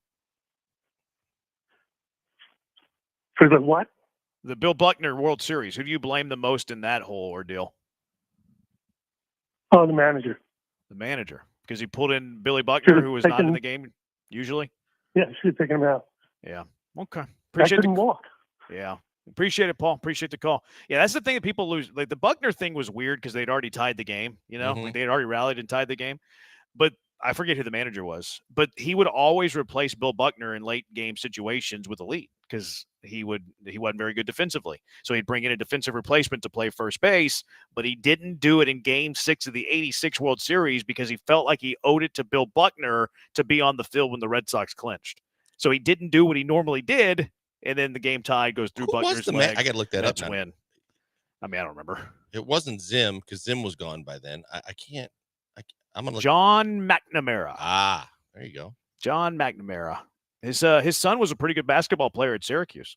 Really? Yeah. Jerry. All right, 713-780-ESPN. Cash 'em or trash 'em. What are you cashing or trashing with the Bees? 713-780-3776. It is the Bees on ESPN 97.5 and ESPN 92.5. Something that will never make you sad, like all the fans in Dallas right now, is HR&P. If you're a business owner, you need to get HR&P in your life. Great people over there. Customer service is fantastic. And look, they're going to help you. They're going to help you make life easier. My colleague, U of H class of 1990, go Cougs. He's been protecting the interests of businesses for nearly 25 years, whether it's Mike, whether it's Chris, whether it's all the great people that are working at HR&P. They're going to make things easier on you. HR&P provides comprehensive human capital management services, including HR compliance, benefits administration, payroll. You're going to wish you had them right now because we're right in the thick of tax season. HR&P is going to work with you to customize a plan for whatever you need. There's nothing cookie cutter about HR&P. If you need a little help, a lot of help, anything in between, HR&P is going to create a plan for what you and your business needs. Their customer service, we talked a little bit about the family of people they have over there, but their customer service is fantastic. You'll never talk to a stranger on the other side of the line. You'll be calling someone familiar with you, familiar with your company. We use HR&P here at Gal. I can speak to that customer service. I can attest for it.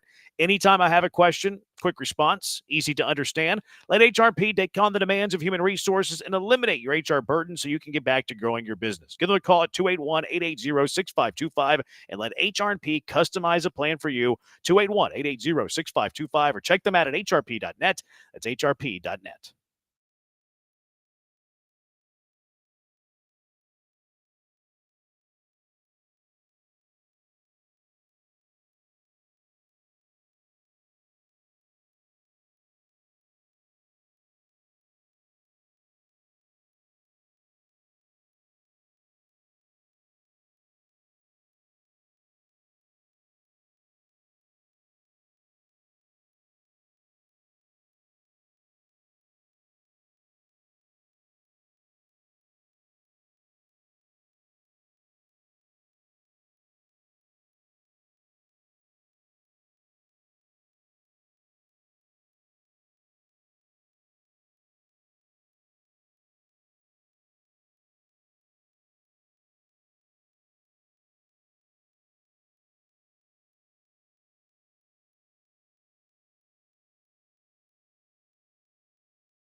Trash with the bees. What are you cashing? What are you trashing? 713-780-ESPN. Blankers, what are you cashing? Jeremy, in the very near future, Brian, it's time to wear the chains and grow the facial hair back and let him be him. Alex Verdugo will be a Houston Astro very soon. Did he used to have facial hair and now he doesn't? You didn't hear his quote. He came out yesterday, and it was basically kind of crapping on the Yankees, but he's like, I can't wait to get to a place where I can wear my chains, grow my facial hair, and get back to being me. Yeah, he did have a beard. I just Googled it. I didn't remember. I'm not that intimate with the facial hair of Alex Verdugo back in his Bo Sox days. But, yeah, he did have a beard. It's more so that the Yankees in this day and age still get away with requiring guys to shave. You can have a mustache, though. Yeah, because your boy Neris had a mustache. Nestor Yeah. had How about that, Don yeah. Mattingly? Like, that's the most famous Yankee mustache I remember is Mattingly. I mean, back in the day, there was a relief pitcher named Sparky Lyle that had quite the massive mustache. But I'm gonna trash it. Just because like they haven't done it already. They could have already done it. There are other outfielders that could be in play here. So I think the math would tell me to trash this. I think the odds would be in my favor here. Yeah, I mean, Chandler Rome told Gallant George last week that basically they're not going over the competitive balance tax if it's not for Alex Bregman. And I would assume any deal for Verdugo goes way beyond that. So I'm going to trash it as well. I don't know if that's the case, though. Like, the Astros have some wiggle room. How close are they? I think it's like $9 million. Do you think Verdugo signs for I 9 think or you less? could get him for They're around $7 million. Around $7 million. Okay, I guess market then was softer than I thought. Okay, I thought he was going to be, 11, Did you say 7, 12. Jeremy? They had so much say wiggle room projection. They have $7 million projection. Yeah, I thought he would get 7. Yeah, I think they can. I think it's borderline. It's borderline. I think they could potentially do it. I think they can get an outfielder for under 7. I agree if they can get an outfielder under 7. I don't think they could get Verdugo under 7. I mean, he's Just not my gut. signed, and he was not good last year. So Yeah. No, I mean, look, certainly an answer we'll get, or something we'll get an answer to relatively soon, we think, maybe in a month. But my gut feeling is he would cost more than 7. And even if it's like right at 7, it would leave him no wiggle room in the season. I just don't see Jim Crane making that move. It's not sexy. It's not splashy. I don't think he makes the move. I think they signed an outfielder, though. So that's like the pushback I would have. And outfielder, yes. I just don't think it's Verdugo. Yeah. Lakers are currently 28-19. The Mavericks are 26-24. So difference there of, what is that? 2.5 games? 3.5 games. The Dallas Mavericks will finish with a better record than the Los Angeles Lakers. I think it depends on between now and the deadline tomorrow. Yeah, I think both teams are really more in desperation mode, trying to get into win it now. No hedging here. No hedging. I'm just trying to think, who do I have the most faith in? I know the Lakers still have a first-round pick. The Mavs, I think, have some assets. I am going to. You said Dallas would. I'm going to trash it. I think the Lakers will. Trash. I'm giving you a 3.5 game head start too. Yeah, I think the Lakers will. Yeah, I'm going to take the Lakers side as well, so I'm going to trash it. Trash. I think the Lakers are going to make another move. They know LeBron's at the end. Vucevic is going to be a Laker. Yeah, or him or someone else. I think they make a move, and they already got a little bit of a lead, so I'll stick with the Lakers. Let's mark this date down and see how it all pans out. All right, Brian, what you got? This is my cash or trash it is the continuation for the year of the running back. I mean, we've seen obviously the big free agent names all leave their old teams, go to new teams, and have monster years, including one I was massively wrong about with Derrick Henry. But I think the year of the running back continues with not a quarterback, not Jalen Hurts, not Patrick Mahomes winning Super Bowl MVP. Saquon Barkley will be your Super Bowl MVP. The Eagles will win the Super Bowl. We've seen the Chiefs defense. We know them as a great run defense, but Joe Mixon averaged just under 5 yards per carry against them in the divisional round. James Cook was over 5 yards a carry in the AFC title game. Chiefs run defense is having a little bit of an issue, and Saquon Barkley, I think, exploits it and takes home Super Bowl MVP. I believe the Chiefs haven't given up a 100-yard game to a running back in like a year. Mixon and Cook were both under it. The Bills just criminally underworked James Cook. He only had 13 carries in that game, but he was like 6-7 yards per carry. Yeah, so a great quarterback in Josh Allen. Far Allen. bigger workload than what James Cook got. I'm going to trash it. I think the Chiefs are going to win the game, so I'm going to trash it. I think that if the Eagles win the game, Saquon probably has to be the MVP, but I'm going to trash it because I think the Chiefs are going to win the game. Yeah, I'm going to trash it too. I think we see three-peats for the first time in Super Bowl history. Yep. And I think we really start having the conversation of Pat Mahomes as the greatest resume in NFL history. I think we start having it. So I'll trash that one. Cody's Toots on Twitter. He had this one earlier this week. So Fox basically paid for Chip Kelly to be to the Raiders in a way. Tom Brady makes a ton of money broadcasting the games for Fox. Brady's behind this big infusion of cash for the Raiders. I know Brady had millions and millions before Fox, but this can't sit well with NFL owners. So a couple here. Cash or trash, does this sit poorly with NFL owners? And then the other one is Tom Brady the reason that the Raiders have this infusion of cash because of the money he's making from Fox? I'm going to trash the Brady aspect of this because he's a very minority owner. I don't think that he's got any kind of – I don't think that his money's into play here from that perspective. And I think from an owner's perspective, they probably are a little irked because we know that they make a lot of money and they like to keep a lot of money. And that if they're anywhere near successful with Chip Kelly after giving him that kind of money, a trend will be set, and you're going to have to pay more to get coordinators, and that's going to suck. Yeah, I'm trashing all of this. NFL owners make lots of money. Newsflash. So yeah, they make lots of money, and from what you read about Brady, there's been reports and articles about him bringing in investors. So certainly, maybe Brady brought in money, but it's not. It's Fox money that got Chip Kelly paid. So trash it. Yeah, trash could do this as well. A few from the text line. Eric the driver, cash or trash, the NFL should allow fighting the same way the NHL does. Who should? NFL should allow fighting like the NHL? Correct. Well, I mean, if you want to mess yourself up, because punching helmets has never been intelligent, but I mean, look, there's violence in the sport anyway, and I'm all for the drama of the fighting part of it. It'd be fun to watch, so great. Let's have it. Let's have it. Did not expect that from you. I'm cashing this. Yeah, this would be awesome. Give me all of it. Yeah, why not? I mean, if they want to punch a helmet, that's on them. Go ahead and break your hand. Cash or trash it, the Rockets will make a trade before Thursday's deadline. I think they're going to make a trade. It's just not the kind of trade that people are expecting. I think it's going to be a very minor trade, maybe trying to get like a backup big or an athletic big. I don't think it's anything more than that. Yeah, I think they'll make a trade. Cash.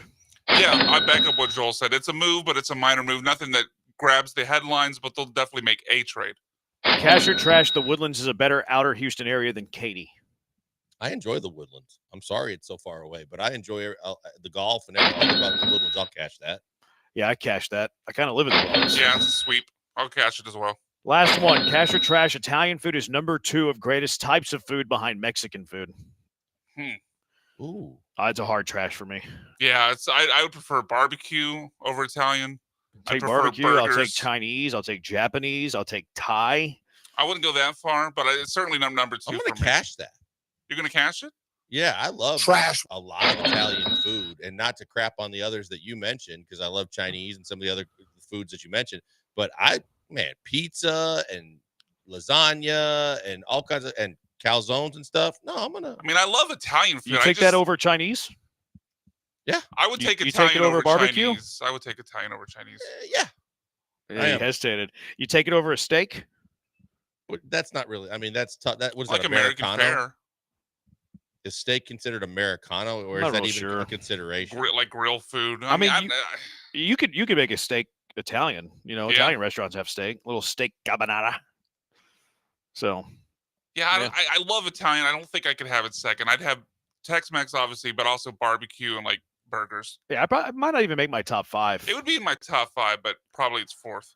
All right, Tash, I'm going to leave now. You irritated me with this Italian food take, number 2. So I'm going to head on out. Our beloved Cougs. Call some Houston basketball. So the boys will take you the rest of the way. Appreciate you boys for picking me up. It feels like the Astros are taking middle relief for granted, especially that 7th inning roll. Which one of these guys is worried about it? That's next. It is the Bees, ESPN 97.5, ESPN 92.5.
Broadcasting live from the Veritex Community Bank Studios, it's the Killer Bees with Joel Blank and Jeremy Branham. On ESPN 97.5 and 92.5. Hey, Jeremy's out, but B-Mac and I are still in as we take you all the way to the top Our of the hour beloved Cougs at 6 p.m. Who the Cougs play tonight, by the way? I didn't even. I actually don't know. I can look it up. I don't know off after the top that of my head. tough loss this weekend to Texas Tech, but hopefully they bounce back tonight, get another W. Jeremy and I were talking about it, which was really kind of crazy, was the fact that they actually did not lose ground and gained ground in different polls after Oklahoma losing State. to Texas Tech. Oh, Oklahoma. Yeah, they're only State. 11-10, so hopefully, Should fingers be a crossed, should be a blasting. Cougs win. Yeah. Yes, let's get the bounce back game for the Cougs tonight. Hey, before we get into more conversation, and we are going to get to some Astros conversation, if you're a fisherman, if you love going fishing, you've got to get to the 50th annual fishing show, February the 12th through the 16th at the GRB, George R. Brown Convention Center. Everything for the fishermen, all the new rods, reels, and lures, factory reps, guides from Alaska to South America, dozens of fully rigged boats, and hundreds of kayaks, plus continuous clinics by expert fishermen. They cover salt and freshwater fishing, and a kids clinic on Saturday and Sunday for the kiddos to get involved in the sport. There's a giveaway also that goes with that. Kids have a chance to win. If you love to fish, just want to learn about fishing, don't miss the 50th annual fishing show. You can check it out at HoustonFishingShow.com. But if you really want to go, you got a chance to go for free because we love you guys. We're giving away a pair of tickets right now. Let's go caller number 7. Caller number 7 at 713-780-3776. If you feel lucky, go caller number 7, 713-780-3776. Skylar, our intern, we're kind of giving her a little initiation here. She's got to handle a calling, and we got to get it more than 5. She's going to be great. You're going to win, and if you win, you're going to have a great time. If you don't win them and you still want to go, HoustonFishingShow.com. All right, Brian, we got a lot of Astros talk in today, as well as all the other talk and the great talk we had about the toughest losses that you've had to stomach in Houston history. But we've been talking a lot about the fact that the Astros, we've heard they're not done. We heard Dana Brown's comments today about Bregman basically talking about him in the past tense. But has enough attention been paid to the fact that this roster is still kind of in works? They're still working some stuff out. And I think you personally have maybe a area of concern that isn't being paid enough attention to if you're the Astros. Yeah, I feel like when you look at one of the maybe not undersung, because we all talked about how strong it was during the World Series run in 2022, but it's just kind of slowly whittled away over the last couple years. And obviously you could say whatever you want about Ryan Presley last year, but with the trade of him to the Cubs, it's been taken away from even a little bit more. But I'm starting to get a little concerned about the strength of the Astros bullpen after your top two hammers. I mean, no concerns about Josh Hader or Brian Abreu other than workload, especially with Abreu, because last season they overtaxed him and his performance fell off a little bit during the summer months. But I just start to worry about, okay, Hader, Brian Abreu are great as your eighth inning guy and your closer. I think I like Tyler Scott still, or as your seventh inning setup guy in replacement of Ryan Presley. He certainly had a great year out of nowhere last year, but like who's after that? I mean, Caleb Ort was a nice surprise last year. Brian King was awesome, but both those guys threw under 30 innings. So I don't think we really know exactly what you're going to get for them. And then after that, I mean, who's around? I mean, is it Sean Dubin? Is it Rafael Montero coming back up through the system? Dubin me in January. February. Don't give me a Dubin mention. I know, but it's just like you're looking at who else is on the roster. I'm going to give you a name that you're probably not going to like. Forrest Whitley? Yes. That kind of makes my point, doesn't it? I Forrest Whitley, he's got great stuff. That was once upon a time had him as a top 5 prospect overall when he was still a starter. But can you depend on him? He's always hurt. His ERA's been up and down. Maybe he's a one-inning guy. He's a revelation, but I think that's what they were grooming him for last year in Sugar Land when they continued to try and get him one-inning stints. Just empty the tank, be a kind of guy that maybe if you're setting him up for an even bigger role later in his career, at least you've taken him from the starter role to a role that he could actually make the major league roster, and you could actually benefit from him for all the time we've all spent waiting, trying to see him in a major league uniform. Now with Presley being eliminated from the equation, it is an interesting proposition that they have. I know that Jeremy was talking yesterday that the kid that they acquired, the local kid they acquired in the Cubs trade, might get a look. What's that? Wesneski? Yeah, Wesneski. I'm not sure he's going to make But the he's opening day probably going to be roster. in the starting rotation until some of your guys are ready to go. Yeah, I don't see him as a guy that makes the roster. You got so many starting pitchers. I look, as good as Scott was all first half of the year last year, maybe it was that he just had too many innings and got overused, but he was a liability more than he was an asset late in the season to me. I just couldn't trust him anymore to where that would concern me. And you're right. It's an area I don't think Neris is coming back. I wouldn't think so. No. Yeah, I just think that that's something that they do have to take a long, hard look at to try and figure out. Like, we at least had above average guys 7, 8, 9. You got 8 and 9 still there, but I don't know who is the leader in the clubhouse right now for the 7th inning. Especially as you talk about bringing some of these guys back. Let's say everything falls into place for Luis Garcia and Lance McCullers, and they actually make a return. Now, you could say, okay, well, that moves someone to the bullpen, maybe like Ronel Blanco, so maybe that's how your bullpen gets a little bit better. But these guys, when you bring back Luis Garcia and Lance McCullers in a perfect world, you're not asking them to go more than 5 on a regular basis. You're going to have to bridge a gap between how long they last in their starts until you get to Abreu and Hader. And again, I mean, Taylor Scott's got to be the guy you feel best about amongst the non-Abreu, non-Hader group. But even him, like you said, maybe a little bit of falter down the stretch. Caleb Borton, Brian King were good for a little bit of time last season, but we're talking about sample sizes that were under 30 innings for those two guys. So I don't know. I mean, this could be a thing where Brian King and Caleb Borton and Taylor Scott all continue to pitch well, and then this is complete nothing burger. But from what was once like maybe the strength of the team, it feels far more questionable than it has in a long time. Brian, you know what? If I was to say, and Oscar on the YouTube chat says all arrows point to Whitley. I don't think so. I think that if I was to say the guy that might have the inside track, might be Ort, because he's another guy that can top out at triple digits. Mm-hmm. He can absolutely overpower 3 guys, regardless of where they are in the lineup. He has the stuff, at least the fastball, to be able to do that.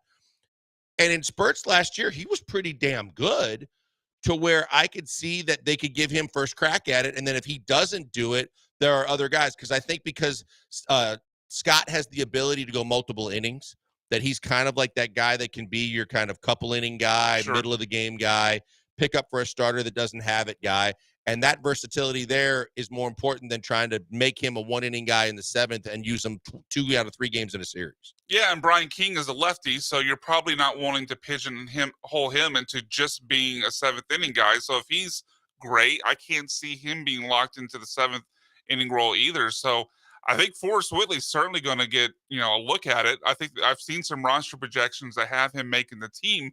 It's just a complete unknown, because I think he threw 2/3 of an inning last year in that one appearance with the big club, and that's been the entirety of his major league career. But otherwise, he's been suspended or hurt or in the minor leagues. So it's just, I feel far more uncomfortable with their bullpen. Out again, 8 and 9 is great. No questions about Brian Abreu and Josh Hader.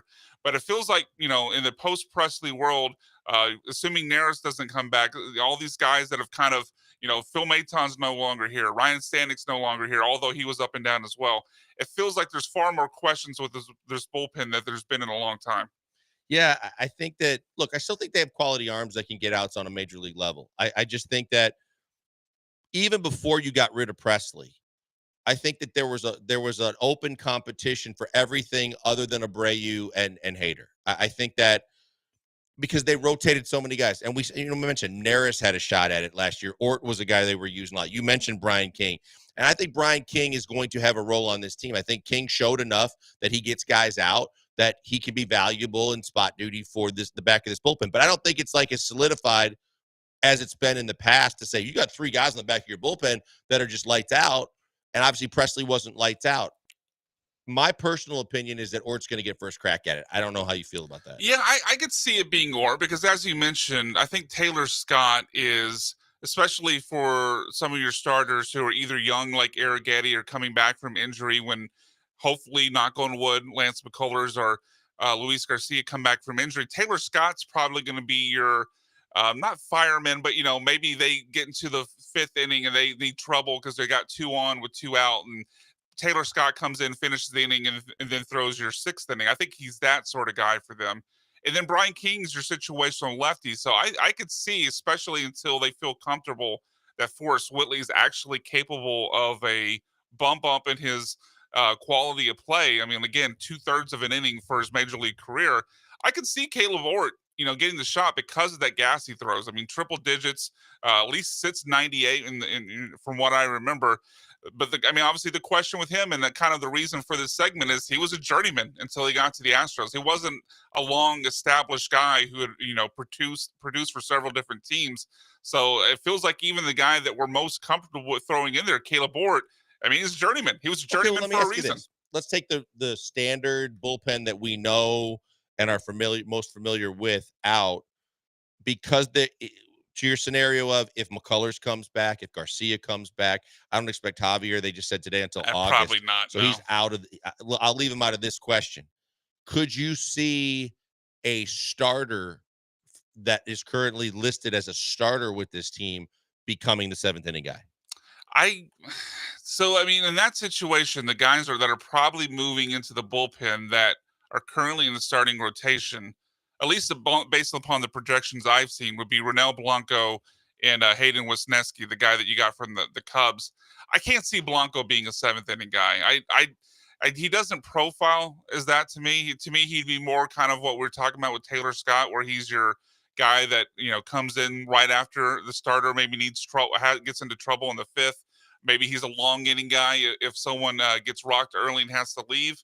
I don't know. I guess of the two, I'd probably said Wesneski would have your best possible chance of becoming the 7th inning guy, but I still think I'd rather give the first shot to Caleb Ort. Okay. Just because of the gas. Okay. If I had to try and pull one guy that I thought might be that guy, no one comes to mind that says, because in my mind, that guy's a guy that can throw upper 90s, a guy that can dominate in a short period of time. So I don't think, and I don't want McCullers in the bullpen. I know a lot of people have thought about that. I don't want that. That's the last thing I want. Elbow, forearm, everything. Keith wants to get in here. I'm sure Keith is going to suggest someone that we would never have heard of, possibly. But Keith, what's up? Hey guys, you guys are talking about Astros need a 7th inning guy. Perfect guy was just DFA last week from the Dodgers, who are absolutely loaded. Ryan Brazier, former Red Sox Dodger, sub-2 ERA last year. He started playoff games. He's got a ton of appearances, a ton of experience. That's the perfect guy to pitch the 7th inning. It's not a bad suggestion. My first question would be, at what price? Like, I know that the Dodgers dropped it. Dodgers have such a surplus of riches that I'm sure he's not going to be the only one that they don't have room for, because all the guys that they've signed. I mean, Kirby Yates was the last one, right? And he was the Rangers closer, and they got Scott. They got all these guys they're adding. If you'd have said Joe Kelly, I'd have told you to hang up on him immediately, because I thought that's where Keith was leaning. I wouldn't sign Joe Kelly for anything. Yeah, no. You know what? Again, what it comes down to now is Dana Brown's wallet, along with, the ultimate whose wallet is it in Jim Crane. I don't know, aside from like maybe you get him on a minor league deal with an invite to spring training and he's okay with that. I got to believe that other teams that do have more cap room are going to go after him before the Astros have a crack. Yeah, I was pulling up his stats. I mean, last year he's definitely been pretty good. The last couple of seasons with the Dodgers, 3.54 ERA last year over 28 innings. The season before, 38 innings and a sub-1 ERA. So he's had a really good run with the Dodgers. Before that, it was kind of hit or miss. So, I sometimes wonder about, and the Dodgers have had a track record of doing this, pulling guys into their system and really turning them into upper level pitchers. I remember the starter Tyler Anderson was that way for them. He came out of nowhere.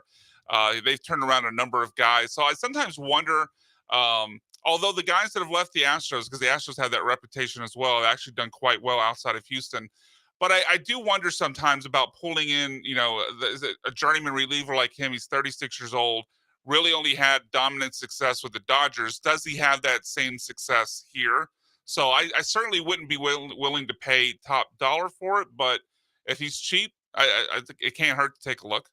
Yeah, I think maybe in a nutshell, you're trying to find the next Taylor Scott, where you just find a guy like you just mentioned that maybe for 1 year can bridge a gap and be a guy that kind of finds it, and then you work it out after that. Because I don't know who that guy is. I know that they do have a good eye for judging that kind of talent, but there's got to be some other guys that you can audition for roles in your bullpen without breaking the bank. Because I believe that if you believe what Bagwell says and there's one more move left to be made, I got to believe it's a bat in the outfield, and that's it.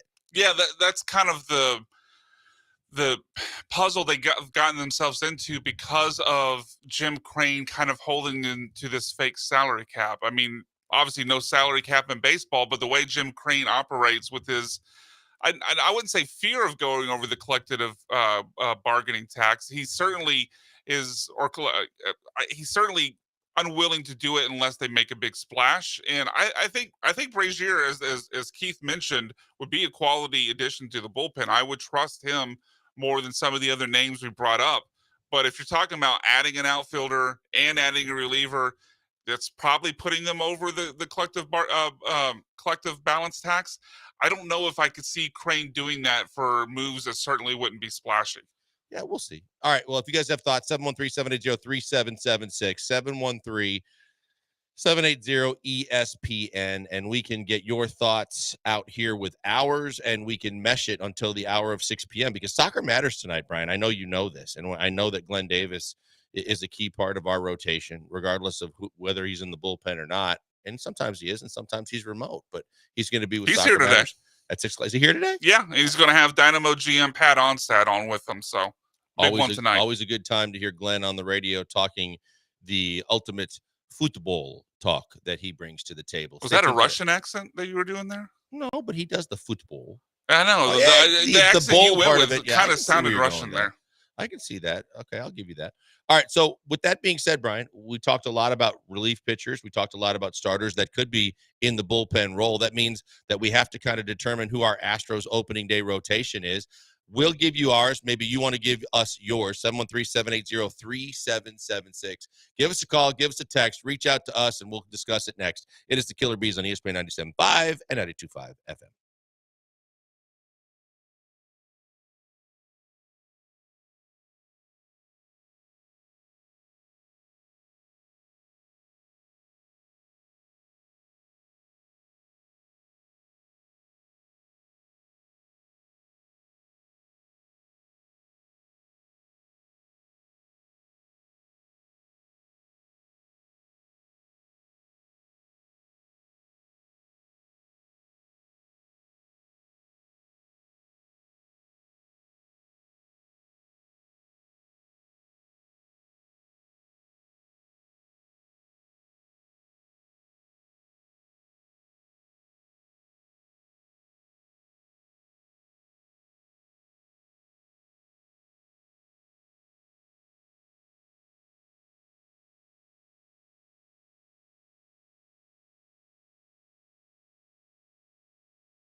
Live in the Veritex Community Bank Studios, it's the Killer Bees. Now back to Joel and Jeremy.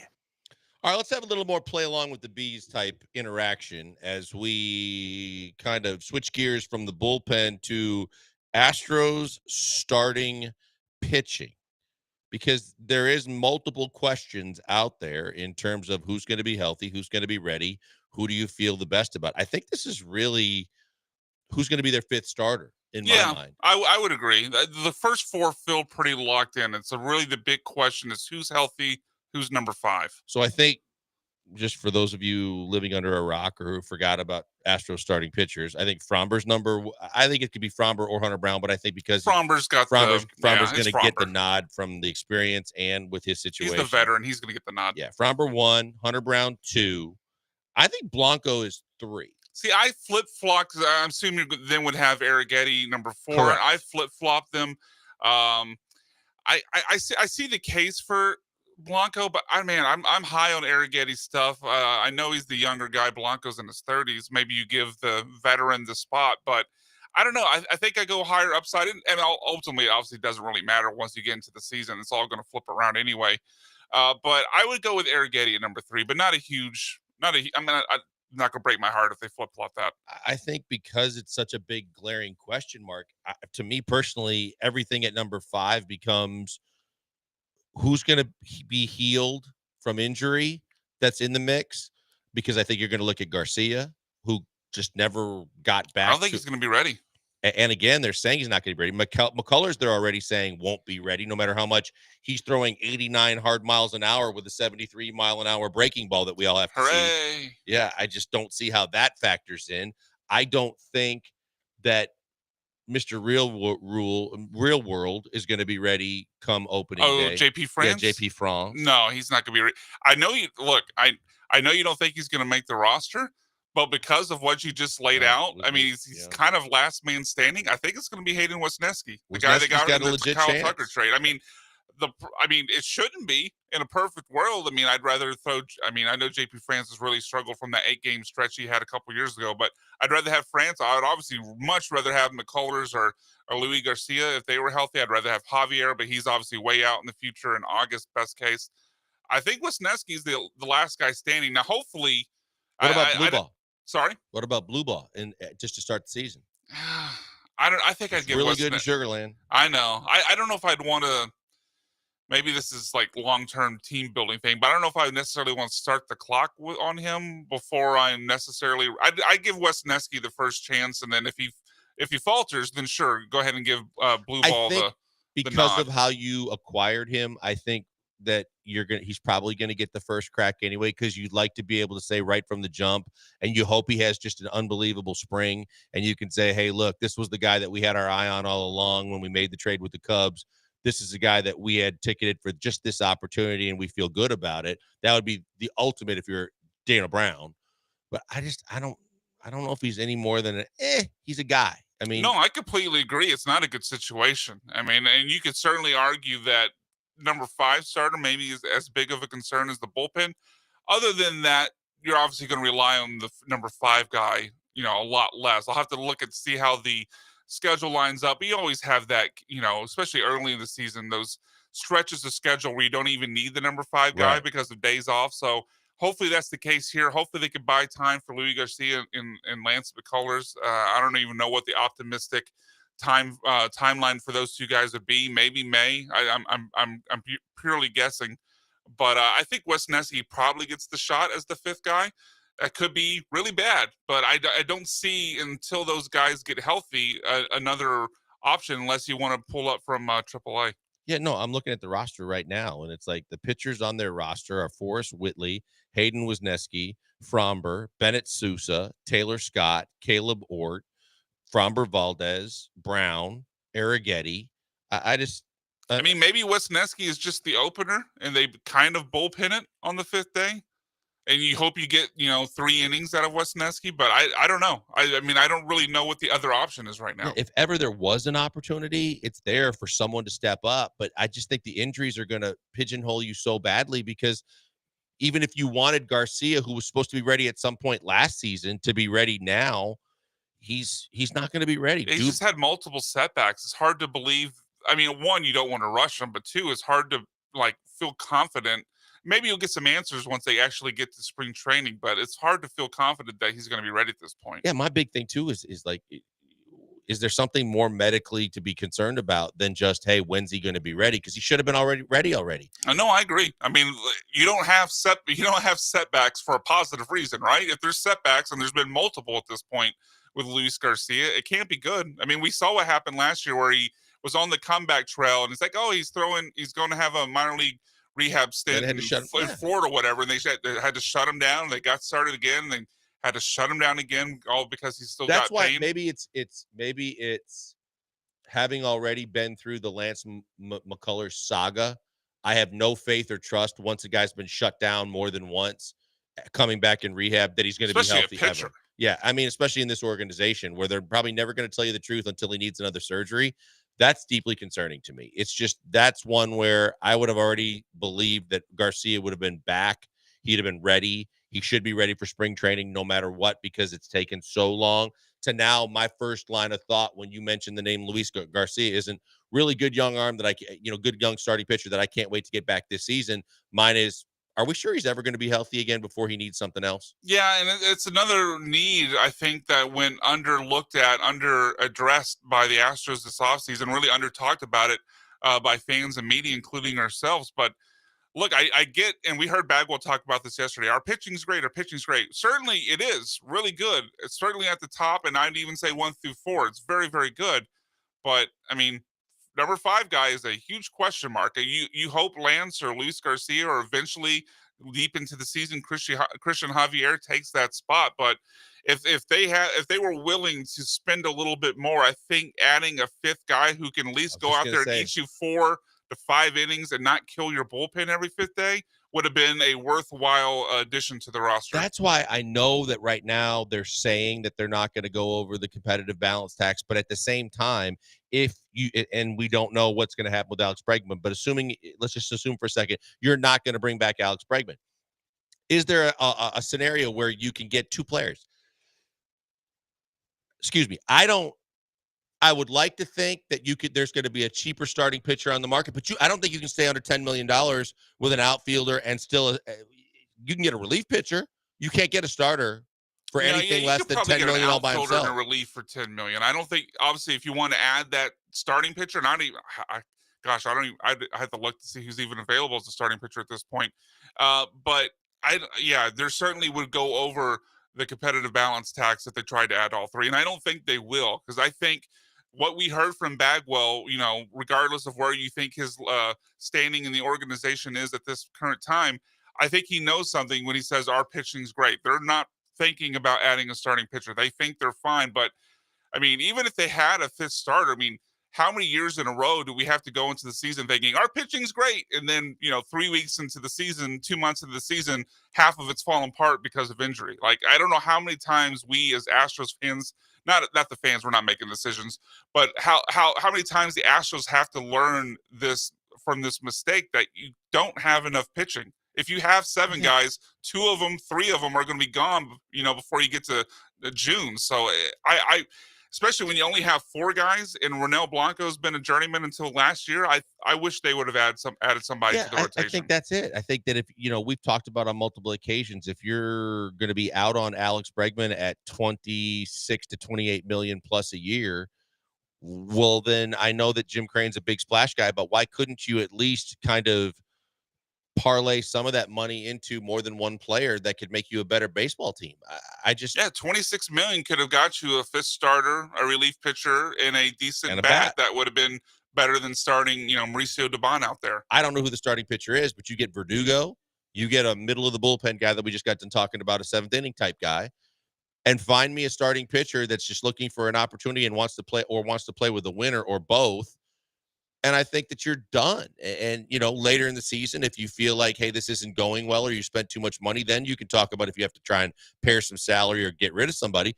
But if this is truly a window open World Series chasing owner, I don't think it's far-fetched to ask that. No, that would have been my hope. But, it's one of those things where I don't think Jim Crane, I don't know if I don't want to say it's boring to him, but it doesn't feel like he gets all that excited about making the underrated moves that takes to fill out the bottom part of the roster, if that makes sense. Like he obviously gets involved when when it's time to bring back Justin Verlander. He gets involved when it's time to make the big splash for Josh Hader, but it feels like everything else is like, I don't want to go over the competitive balance tax for that. Yeah, no doubt. And that's what kind of sucks. Like, if you're willing to do it in one direction for the big splashy star, why wouldn't you make the more kind of fiscally responsible deal that makes you a better ball club It's overall? not fun. It's not sexy. Well, That might be but the it also answer. might not be results driven, because how did Hader turn out last year? No I know argument. that everybody loves the back of the baseball card when it comes to Josh Hader. Cue soundbite here. Yeah, sorry, I just moved it. I couldn't find it off the. But at the same time, was Josh Hader the You know, Josh the back Hader? of his baseball card. There it is. Yeah, well, thanks, Joe. Was Josh Hader the Josh Hader we expected when they made this deal and this big splash? Because to me, he was disappointing. Yeah, see, it's. I would agree with you, because when you look at basically everything but saves, he was disappointing, and he was disappointing in the postseason as well. But people will point to, like, after I think he blew his first save opportunity of the season last year, and after that he went on a 20-something save stretch where he converted every one of them. But saves, I don't know how you feel about this, but saves to me is one of the more overrated stats in baseball, because it doesn't tell a story. I mean, if you come in facing 7, 8, 9 with a 3-run lead, okay, thank you for getting the quote unquote save, but to me, you didn't accomplish anything all that great. Like, now, if you're coming and putting out a fire where you got a 1-run lead and 2, 3, 4s coming up with the runner on, that's something that is save worthy and praiseworthy. And also, the holds matter. Like, you come in a tie game in the Angels in the bottom of the 9th and you give up a bomb that loses the game, that should matter. Like, you're supposed to be shut the door, lights out, ball game over when you face me. Now, you might have to hand the ball over in a tie game, but until you hand the ball over to somebody else, and look, kudos to him for doing what he has refused to do in the past and go, back-to-back games. But at the same time, you got to be able to close the door when you have the ball in your hand, especially at that rate of pay. Yeah, and I mean, I felt good about him when he came in. I still feel good about Josh Hader now, but the version of Hader that we saw in San Diego, where he was like sub-2 ERA, just completely untouchable, I don't think it's arguable that he wasn't that guy for the Astros last year. All right, so with the starters that we mentioned, who are you feeling is your best fifth starter? And overall, how you feeling, like, on a scale of 1 to 10 of where this pitching staff is? Where is this starting pitching? Where would you rate these starters as a rotation against the best starters in baseball? We know the Dodgers are on a different planet. They're in the National League. But rate the Astros starting pitching, because we've heard Jeff Bagwell talk about it over the weekend about how good our starting pitching is. Well, let's talk about it before we get out of here. Got about a little less than 30 minutes to go on the show. Stay tuned for more. It's the Killer Bees, ESPN 97.5 and 92.5 FM.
You're locked in with the Killer Bees on ESPN 97.5 and 92.5. Live from the Veritex Community Bank Studios, here's Joel Blank and Jeremy Branham.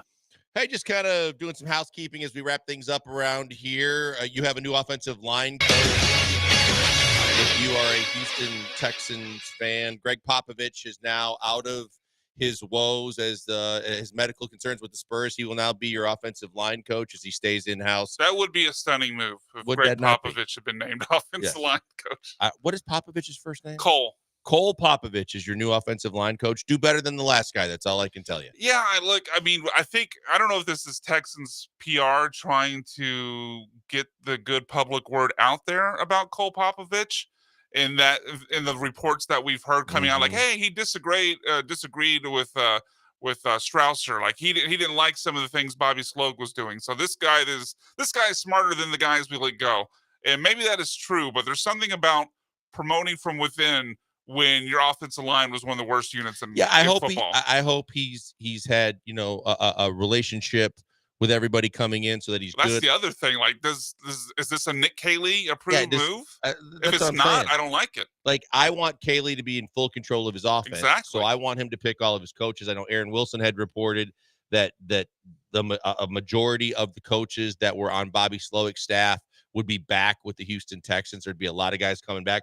I don't know how that affects Gerard Johnson. I personally would like Gerard Johnson back. I think that he is an up-and-coming name and on the offensive side of the game in the NFL, and I think that him learning from this situation and what he learned from Bobby Sloak could be the best thing for him, whether it's here or somewhere else. So I would hope that there's a chance that some guys are coming back. I heard what you heard on Popovich. I hope to God that that's true. I hope that he comes in and learns from the things that didn't work last year, that he has his own ideas and thoughts, and that he can get the line together. But I think ultimately offensive coordinator, if he's going to be in complete control of the offense, you got to have a relationship with the guy, and you got to believe that they're on the same page systematically. Yeah, it's kind of like why, I don't know. It just feels like I feel the same way about whenever you replace, for the most part. I know obviously here in Houston it worked out with keeping Caserio and hiring D'Amico, but I most of the time like kind of clean sweeps when you're having a big change. Maybe look, if Nick Caley, looked at Cole Popovich and said, that's my guy, that's who I want, then fine. I'm completely fine with it. Maybe we'll get that answer if there's some sort of presser or actual, press release from the team other than just seeing the news from Ian Rappaport. But on the surface, I don't like the idea if they just kept everyone that was here outside of a couple guys and is forcing Nick Caley to work with them. I like you, would prefer Nick Caley to come in, talk to the guys, basically have a kind of a re-interview process and have him decide who he wants and who he doesn't. Well, let's also go back to the conversation that we started yesterday a little bit too, which is something that I've experienced firsthand. Allowing the general manager to pick the coaching staff is a disaster. Yeah. It's a recipe for disaster. And that might have been what happened here. Yeah, and that I don't like, and I don't want that, and I don't want Nick Caserio to get involved or get overly involved in the picking of the offensive staff. Since you already have a relationship with Caley, you brought him in along with D'Amico. That means you should have a level of trust that if he is the guy that you wanted, that you believe in, then let him do his job. And to me, that's where his job is. Just like the team, and we talk about and we hear about all the time over on Kirby about the culture. Well, the coaches have a culture too. And part of it is a level of trust. And so if I am the new offensive coordinator and I'm calling plays for the very first time, I don't need someone that's been here that might be a mole in the making, that might be running to Nick and others in the front office without going through me first if I don't have a relationship with him. And I want guys that I personally pick that either I've worked with before, I totally respect, so that I know that I believe that our OC is comfortable knowing my O-line coach is a guy that I believe is going to get the job done, and this is why. As opposed to, I get this guy as part of getting the job, and one of the benefits of getting the job is I'm an OC for the first time, but one of the things that y'all have to deal with is the general manager's picking some of my staff. I would hate that. Yeah, I would hate it. I hope it's not true, but especially since, and I don't know if we'll get the answer on this. We don't know. We hope it's D'Amico who picked Nick Caley as his offensive coordinator, but considering, he and Caserio were friends in college, considering how long they worked together with the Patriots, on the surface, from the outside, without having inside sources, this looks and feels like Nick Caserio picking his offensive line coach. which I don't love to start. And if he's also on top of that telling his offensive line, or not his offensive coordinator, if he's on top of that telling his offensive coordinator, okay, we're going to hire you, but you got to take this guy as your quarterback's coach, you got to take this guy as your offensive line coach, and they're on down throughout the rest of the coaching staff. I don't love it, because I'd like Nick Caley. If you're hiring Nick Caley because he's a great offensive line, let Nick Caley decide who's going to help best put in his vision. And if he's being stuck with Bobby Slowick's guys, I think you're kind of tying his hands behind his back in a way. And look, I've lived this in a different sport, but when Daryl Morey decided to hire Kevin McHale and then said to him, oh, by the way, one of the prerequisites to you taking this job is you get to bring one assistant coach of your choice in, and the rest of the coaching staff I'm selecting. Like, that would have been a deal breaker for me, because I know damn well that in meetings and in dealing with players, you can get an anarchy going real soon. You can get a mole. They don't know who to answer to. Yeah, well, no, not only that, but you could have a mole that decides, hey, during our coaches meeting, Nick Caserio, this is what Nick said, and this is what he's talking about, and I don't agree with this, or this is, and then you get other coaches that try to befriend, build relationships with key players. Maybe it's CJ, maybe it's somebody else, and then suddenly it gets to the point where, hey, we don't agree with what Nick Caley is trying to do here. We think this. And then whether it's going up the food chain to Caserio or to D'Amico or going around the offensive coordinator, it just has too many pieces that can go wrong instead of continuity, which you have to have with an offensive staff. Yeah, like, I didn't feel like they needed to completely clean house of everybody. Like, I think Gerard Johnson, as a quarterback coach, if he wants to remain that, fine. And I thought, obviously the receivers dealt with a lot of injuries, but overall the receivers played well. So if you want to keep the wide receivers coach, fine. But certainly with at least the offensive line coach, since that was the biggest failure on the entire team, if you're bringing in Nick Caley, and the number one priority of not only for him, but the entire organization right now is fixing the offensive line. And not just personnel wise, but like continuity wise. Continuity wise. Yep. I mean, everything, all of the above. If the number one goal is to fix that, and Nick Caley is the guy to fix it, then he should have at least say on who his offensive line coach is. And maybe, look, again, this could be the case where they asked Nick Caley, hey, do you like Cole Popovich? And he said yes. Then fine, wonderful, forget this conversation. But it just has the appearance of, because of the timing, because he was already here, that you're kind of promoting a guy that he didn't have a say in. Yeah, and this is where you get into that you want to avoid. If you're going to put a guy in control, then he's, again, it's like the old Parcells line. If you're going to be responsible for serving dinner, then let me pick the groceries, at least some of them. And when you don't do that, then I think that you're setting yourself for more problems than success. And that's why when you look at this, you want to believe that, hey, there's like you said, the offensive line is the biggest number one problem that we've all agreed, all three of us have agreed, has to be fixed this year. Nick Caserio, it's on you from a personnel standpoint to determine who's coming back, who's not, what deals are out there, who you can bring in draft-wise and free agency-wise that make this offensive line better. But from an offensive coordinator standpoint, we didn't know if he actually could or couldn't or did or didn't, but we expect that part of the job of the offensive coordinator, aside from just calling plays, is you have to be able to fix the offensive line from a scheme standpoint and a continuity standpoint. You have to be able to be innovative enough, just like calling plays, to figure out, hey, if this scheme isn't working, then we can do something else and attack this a different way with the personnel we have, instead of immediately saying we got to rush out there and get somebody different. And that's where, if he's going to do that, then he has to have the total trust and belief in the guys that are working with him to help him get that done. Yeah, because I want Nick Caley, because I'm running Nick Caley stuff, because I'm running stuff from the Sean McVay tree. I don't want guys, look, again, Cole Popovich may be his own man. Maybe they truly believe what's been rumored, that he didn't agree with Slowick, he didn't agree with their previous offensive line coach. And then maybe that makes this guy the right guy.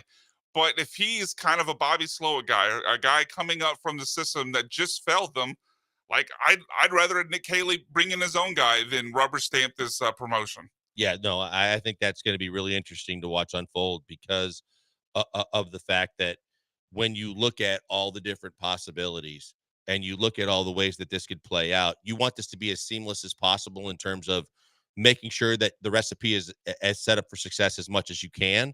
And right now, we're already starting to question, Is there a relationship? Is there going to be continuity? And that's not a good thing, not a good way to start the offseason.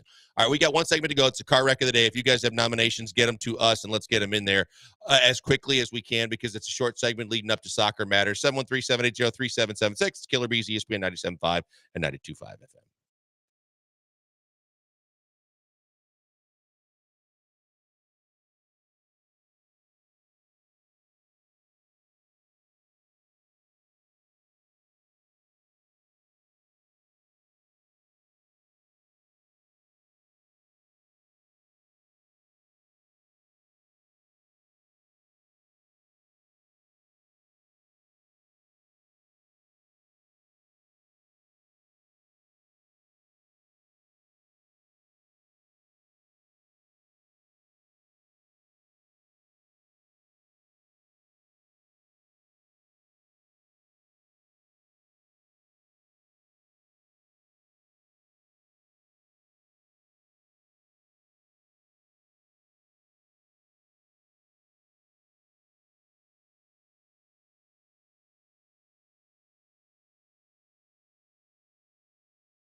Car wreck of the day, as always, I think we can be unified in this, BMAC, is the Twitch line.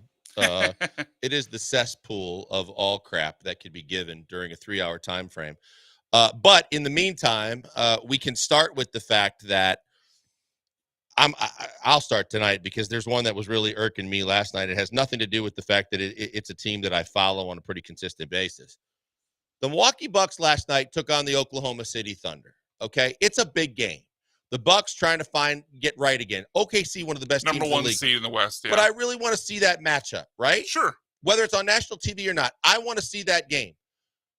I didn't have a chance to text one of my best friends is the PR guy for the Bucks.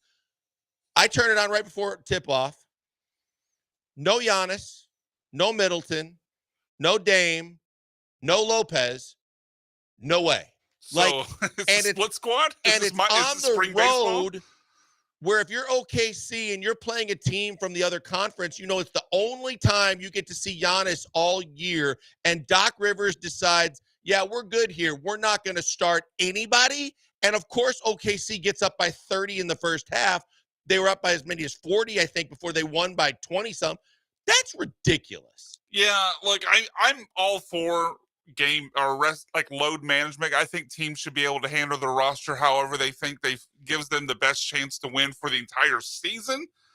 But sitting the entire starting lineup feels like a step too far. So I'm with you in that it shouldn't have been the entire starting lineup. Maybe Adam Silver needs to look into putting some sort of guidelines in place. But yeah, it's not a great look.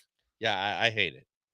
Quickly mine, Yes. and this is a visual. I sent it to you, Yeah. and I retweeted if you want to go to @SackByBMac. But from Albert Breer from the NFL Network or wherever, Super Bowl of First, the media workroom is located in row D of the Superdome parking garage, and he's got a picture attached, and it's all these all these black tablecloth tables, and the media workroom. You got probably over 100. You got over 100, maybe 200 people.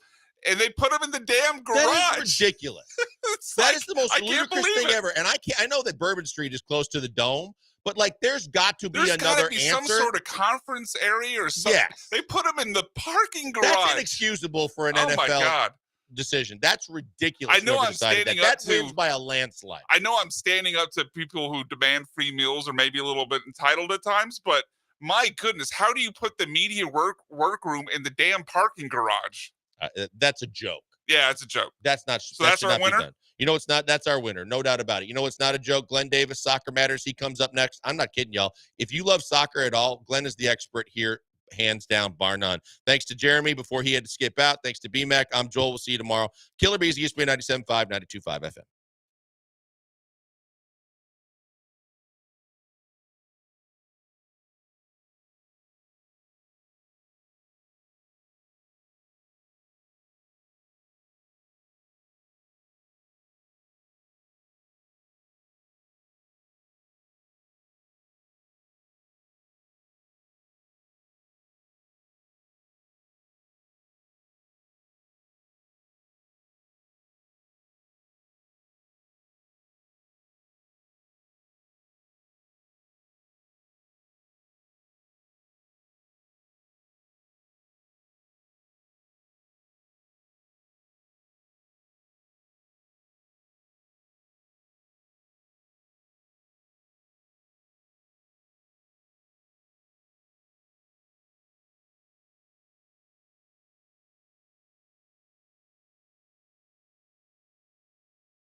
Okay, we're off and running here tonight. Welcome in, everybody. Let's talk some football. Let's talk some soccer here tonight. Fresh on the heels of the Killer Bees. Joel in studio here tonight. Jeremy down calling U of H Cougar basketball, which, by the way, is a good watch these days. A lot of good basketball. Rockets as well. And, of course, Brian McDonald behind the glass, also on air with the Killer Bees. We stream at ESPN975.com. Call-in number tonight is 713-780-3776. That's 713-780-ESPN. So I want to get your thoughts and takes and more. Got a couple of quotes I'm going to read today from both Lionel Messi and Cristiano Ronaldo. So it easily leads me into, if you were building a team, would you take Cristiano or would you take Leo? Now, second game of the year, Leo Messi, the current holder of the World Cup, was the captain of Argentina in Qatar when they won it. He will be in Houston here. There's a lot of excitement around that to take on the Houston Dynamo. Manchester City slammed by Arsenal. United doused by Crystal Palace at home. More stunners. Milan derby, late goal in that one. We'll talk about that. Espanyol over Real Madrid. And that was a big one. Nailed them on the counterattack. And then Barcelona grabbed the vital 3 points thanks to Polish power. And we'll tell you about Polish power. CR7 speaks. Messi speaks. Let's start it off tonight with a World Cup update brought to you by Nico Nico's Greek and American Cafe. Nico Nico's 3 locations. Montrose, you go down there, you get the lamb shank, you get the souvlaki, you get the gyro.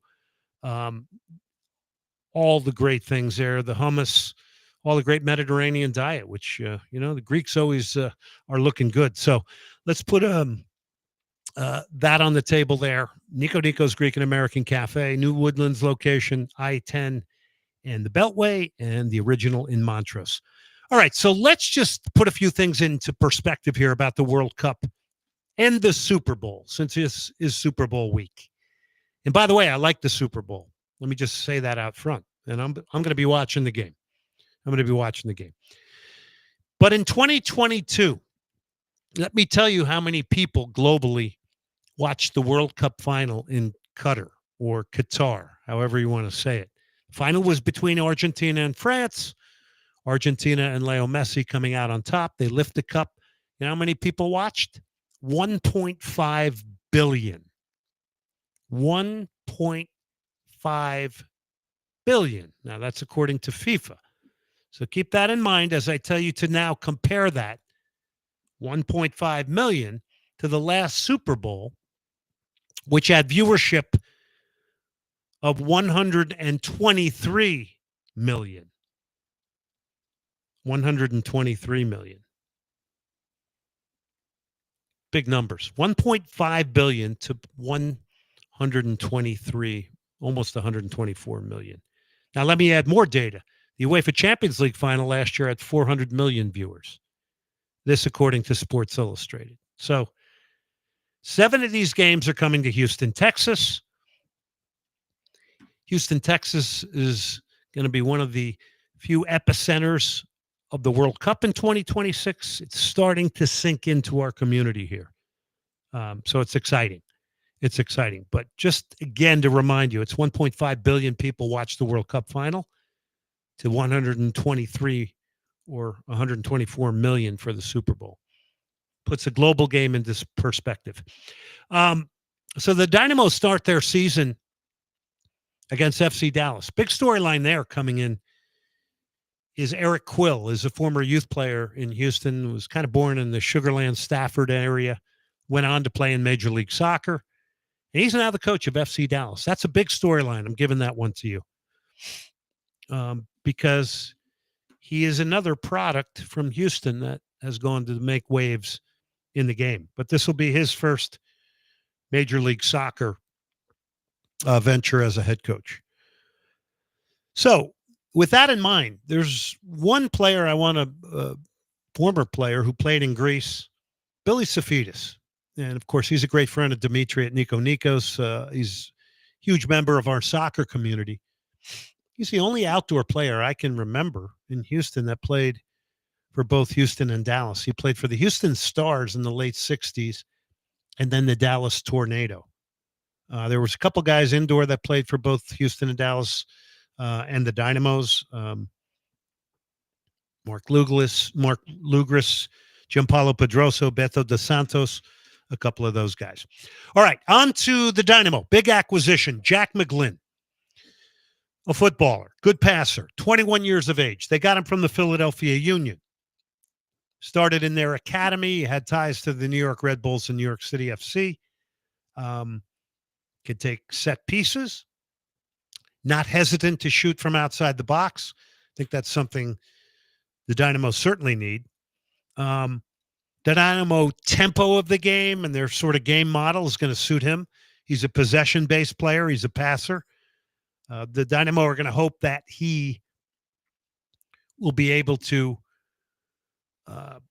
unleash even more of Ezequiel Ponce and his talent. So it's been a couple of interesting days. Then the Dynamo acquired on their coaching staff Josh Wolf. And Josh Wolf comes from Austin FC. He was the head coach there. The Austin FC fans are firing some barbs towards the Houston Dynamo fans. I think it'll be good for the rivalry. But remember, there's a lot of links here to Josh Wolf, Greg Berhalter, Pat Onstad, Asher Mendelson, Ben Olsen. A lot of familiarity with all these guys. And I would think a fair question, and we'll ask Pat Onstad that. He's coming up on the show. A fair question is, do you have too many coaches now that think the same?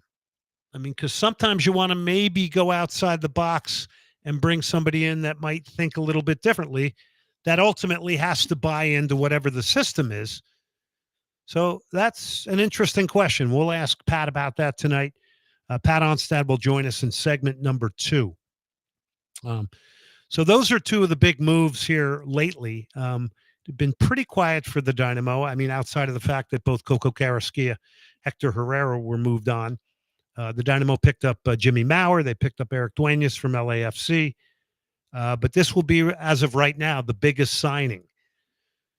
I think this is a signing that will take on more significance if the Dynamo get that bigger player, that DP, that out-and-out playmaker, which you could say Jack McGlynn is. So would Jack McGlynn play in the Coco role? Would he play in the Hector Herrera role as more of an 8?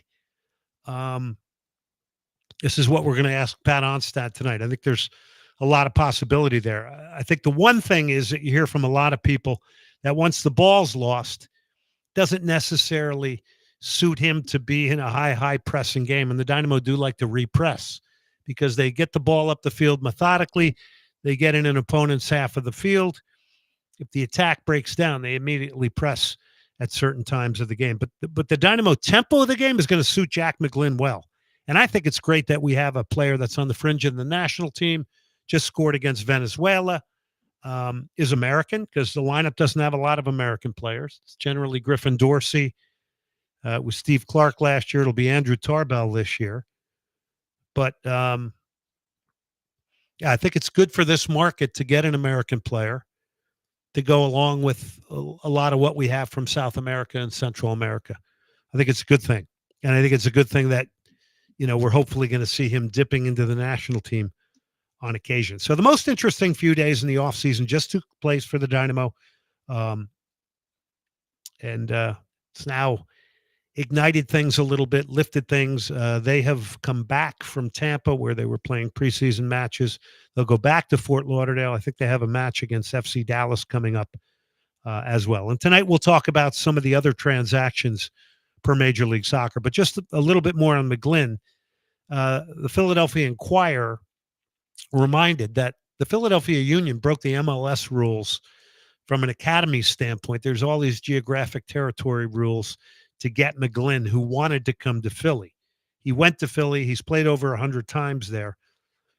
The Dynamo will have a sell-on with him. I think they paid somewhere in the neighborhood of $2.1 million for this distributor who is going to bring, I think, some good things to the Houston Dynamo. So excited about that. All right, let's go over to Europe right now. We'll start with Manchester United, 2-0 loss to Crystal Palace. Now, this came off of the victory in the Europa League against Steaua Bucharest. Jean-Philippe Mateta had a pair of goals. Here's what it sounded like in the 64th minute for Crystal Palace. Oh, it's off the crossbar and in! Jean-Philippe Mateta! 5 in 5 for Palace's go-to goal-getter. And Manchester United's season hits another bump in the road. And by the way, he scored another in the 89th for the 2-0 victory. Palace, 67% of the possession went to Manchester United, but Crystal Palace now jumps, I think, to 12th in the table. Arsenal 5-1 over Man City. This was a game that was 1-1 at one point. Martin Odegaard, second minute, got it going for the Gunners. Stones to Akanji. Trossard got a foot in. Rice helps it on. Havertz inside. Odegaard. Second minute. 1-0 Arsenal. City still in the Champions League area, fighting for Champions League. 54% of the possession. Pep Guardiola says 60% of the game we played well. 30 minutes we did not play well. And Erling Haaland got their equalizer in the 55th. Going back to Manchester United in Crystal Palace, let's not forget Marcus Rashford has now moved to Aston Villa. Liverpool 2-0 victory over Bournemouth. They had a good time out at Hugh O'Connor's pub watching that one.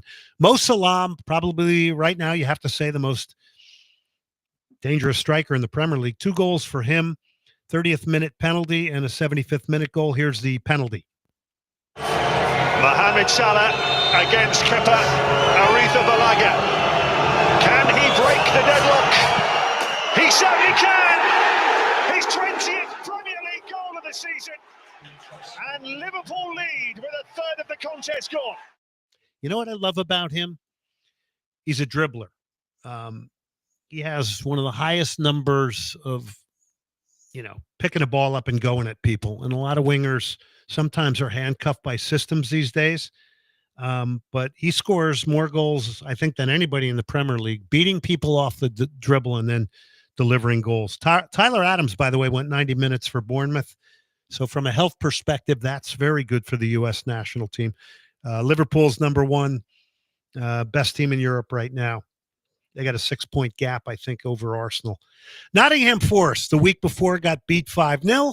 Well, what did they do? They came back and they beat Brighton 7-0. That's incredible. You lose a game 5-0, that's what you call a response for Nottingham Forest. Milan Derby. Tijani Regenders had the opening goal for Milan, and then the late goal from Stefan de Vrij for Inter Milan, who hit the post 3 times. Here's what it sounded like. Poor giveaway, you must say. Bisek, he'll send it back in. And in there, Zalewski, and it's turned in by Stefan de Vrij. Well, there you had it. Stefan de Vrij tied it up. That was late. Christian Pulisic didn't have the final ball on this play, on this day. Yunus Musa had a decent game. I wouldn't say it was exceptionally cutting edge, but that's what we have. When we come back, we're going to talk Houston Dynamo. We're going to talk the big signing of Jack McGlynn. Dynamo general manager Pat Onstad is going to join us. We're going to talk about Josh Wolf joining the staff.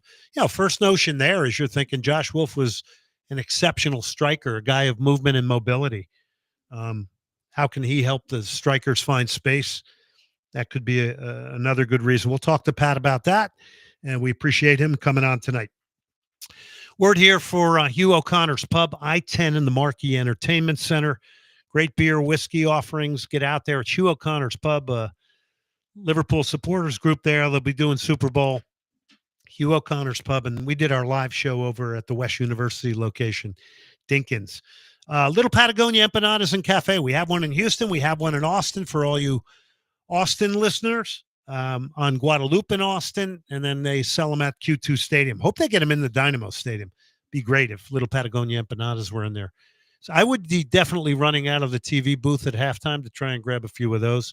I know Brian McDonald likes them as well, and two or three or a half dozen. Yeah, they go down easy. I mean, Quickly too. They go down easy and quickly. I got to bring you some next time. All right, we'll take a break here. Soccer Matters, ESPN 97.5 on the 77th birthday of Alice Cooper.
You're listening to Soccer Matters on ESPN 97.5. And on ESPN 92.5. Brought to you by the Daspit Law Firm. From the Veritex Community Bank Studios, here's Glenn Davis.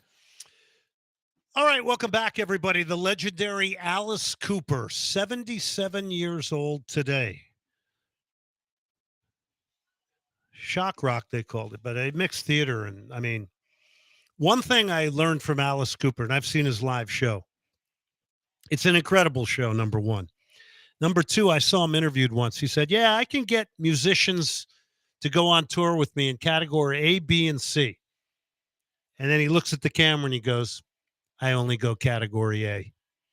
And the musicians are unbelievable. There's guitar players, and they know when Alice Cooper steps back, he says, get out in front and go wild. It's pretty interesting, but he does not skimp on talent. All right, I think we got the Dynamo General Manager, Pat Onstad, brought to you by Cactus Music. Pat, thanks for coming on the show tonight. Hey, Glenn, thanks for having me. Yeah, it's great, and it's an exciting time here. I'll just get right into it. Let's just go right off the top here. Just talk about Jack McGlynn, the signing, what it means to the Dynamo. Maybe take us into how you see him utilized. Yeah, I mean, I think you don't want there's a big shoes to fill, but certainly he's the guy we brought in to hopefully fill Hector Herrera's shoes. But he's 21 years old, so you have to expect he'll have some growing pains. But he does a really good job progressing the ball in central midfield, and which is pretty rare for an American midfielder. So we're pretty excited to get him into camp. So am I reading into this, Pat, that he'll be more of an 8, or would he play higher in that Coco role that you guys had? No, he'd play a little lower, play beside Artur, and then we have another young player in Brooklyn Reigns that we believe in, and we'll kind of fight for minutes in that spot. But we see Jack being that ball progressor out of central midfield, and to be able to get it up to the two guys in the box up high, with the Kowalczyk and Amin Bassi currently, and see what they can do. He's Dynamo general manager Pat Onstad. So you guys took advantage of this nice new rule in Major League Soccer where you can buy somebody for cash, and out goes $2.1 million. Sorry, go ahead. Yeah, sorry. Yeah, it was. I think all these deals for us, we need the support of Ted Siegel, our owner, and I think he's behind it. And I think this new internal transfer market will be interesting to see how teams use it and how they employ it. We're trying to beat Kansas City to the punch, but we didn't quite do it. We came close, but I think for us doing it with a U22 player of Jack's caliber, I think was the right place for us to start. Getting back to Jack, and he's an exciting player. I love the fact that he's left-footed too. What's the plan for him? Because, everybody was all in tune and, he's going to Europe. He's going to Europe. Do you have a plan with him? I mean, is his incentive still ultimately one day to get to Europe? Yeah, I think for speaking to him, ultimately at some point he wants to challenge himself and see if he can get and play in Europe. But at the same token, he's a really intelligent kid and understands that he's got to prove himself here at this league and this level. And I think what he was excited about coming from Philadelphia to Houston, and to be fair, Philadelphia, we're thinking the same thing as well, is that the system that we play and the system that Ben Olsen has developed here is much more ball oriented than Philadelphia, and where they want to go with Bradley Carnell as coach. So I think they felt that Jack would be able to thrive in our system, and I think that's what Ben Olsen, Asher Mendelson, our technical director, and certainly Jack and Glenn, what they're excited about is the possibilities that he can bring for us. And being a younger player, and as you mentioned, left-footed, I think it's a really good match for, I think, all parties. And Pat, I'm assuming you want to build your team sort of around this player for a couple of years, right? Yeah, I mean, we want to try to develop him. We want to keep developing our game model as well to make sure that we can be successful. I think we've talked about this before. For us, to keep playing the way we want to play, we have to have a ball progressor, somebody who can get the ball forward. And Hector did a great job of that over the last couple of years for us. And we need that from Jack to be able to do the same thing. We think we found that type of player that can thrive here. And I think Ben did a great job of developing these young kids and getting them on the field and helping them through. And then for us now is what's the next evolution of the way we play, and that'll be up to Ben and obviously a little bit up to Asher, myself, and the players that we bring in here. But I think we've got a good opportunity here to keep developing and building on what we have, which is a possession-based team, and that can create goal-scoring opportunities. That's something what we're going to keep working on and trying to perfect. He's Dynamo general manager Pat Onstad. By the way, get over to HoustonDynamo.com. Opening game is against FC Dallas, and Eric Quill, the new head coach there. That is going to be exciting. And then, of course, game 2, you got the current World Cup captain and World Cup holder and Lionel Messi and Inter Miami coming here. So it's starting with a bang, and it's going to be here before you know it. HoustonDynamo.com. So, Pat, let me just go back to Jack again to be clear here. You see him more as an 8, and does that mean that your intention and hope now is to fill sort of the Coco higher role with a designated player? Yeah, I mean, if we could, but we're also very happy with Sebastian Kowalczyk. I think, he kind of developed into a really nice piece for us last season, and he's had a good start here to the preseason. So we feel like we have a good player in that position right now. And so I think for us, it'll depend. I think we want to try to find that attacking player that can provide a final pass, that can get in the box and score. It'd be a little different, I think, than the player that we had in Coco Carrasquilla. I think, Coco would probably argue he felt he was playing a little too high up the field, but he did some great things for us. He was able to also progress the ball and, maybe drive with it a little differently. Map of what we're looking for is to try to find a guy that can provide the goals and the assists, that we're probably lacking a little bit in the system of play that we have. And but we're happy with Sebastian Kowalczyk. I think he's done a really good job, and he deserves a look. So as we keep looking for that player, it's his position at this point in time. Is that player that you're trying to bring in ultimately, whenever you do it, is that player somebody that honestly has to make others shine and really make others better and really lift the team significantly?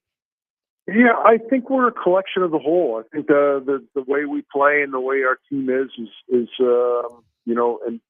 Ben's done a great job of getting a bunch of selfless guys in here. Like, as much as we want to become an attacking team and create more goal scoring opportunities, we still, our base is that we're great defensively. We're tough to break down. We have a DP forward in Ezekiel Ponce that covers a ton of ground and presses really well and creates turnovers. And Sebastian Kowalczyk, one of the reasons he's done so well in that position is defensively, he's an animal. He wins the ball, he presses well, he works very hard. So I think that's one way for us to create offense, is off of turnovers and mistakes from the other team, and we've been able to do that. So for us to bring in, a 10 where it's just his sole responsibility is to go forward, I just don't think that's the profile that'll fit well with our group. We have a tight-knit group, and I think we want to continue that. So it's not been the easiest time of year to try to find that guy, but I think we want to make sure we get a guy that fits well into our system, into the style of play that Ben has developed so far. He's Dynamo General Manager Pat Onstad. We're talking Jack McGlynn. We're talking everything Houston Dynamo here. Season getting close here. Dynamo coming back from Tampa. We'll get into that in a minute with Pat. Jack McGlynn, one of the things that people say about him is when the ball's lost, not necessarily the pressing kind of guy. Is that something you're going to expect him to improve on when he comes over from Philly based on your game model? Yeah, I mean, he's a young player. He's going to improve in a lot of aspects in his game. And for him to reach his goals, he's going to have to keep improving as not just an attacking player, but a defensive player. I wouldn't say and when I talk about shoes he's filling, I think on the offensive side, those are pretty big shoes. But I think Hector would probably be the first guy to admit, and so would we, is that, his defense wasn't his strong suit. So we think, with Jack, we have a guy that's willing to do the work and a younger player that's willing to cover more ground, probably. So hopefully he can fulfill those roles. But again, the number one reason we bring him in is we need somebody to be able to progress the ball from the back to the front. And if we can't do that, then our whole game model goes out the window. We think with a guy like Jack, we're in pretty good hands. Pat, with his ability off free kicks, which we know he has, and his ability to shoot from longer range, I got to think these are two other pieces of his game that seem pretty intriguing.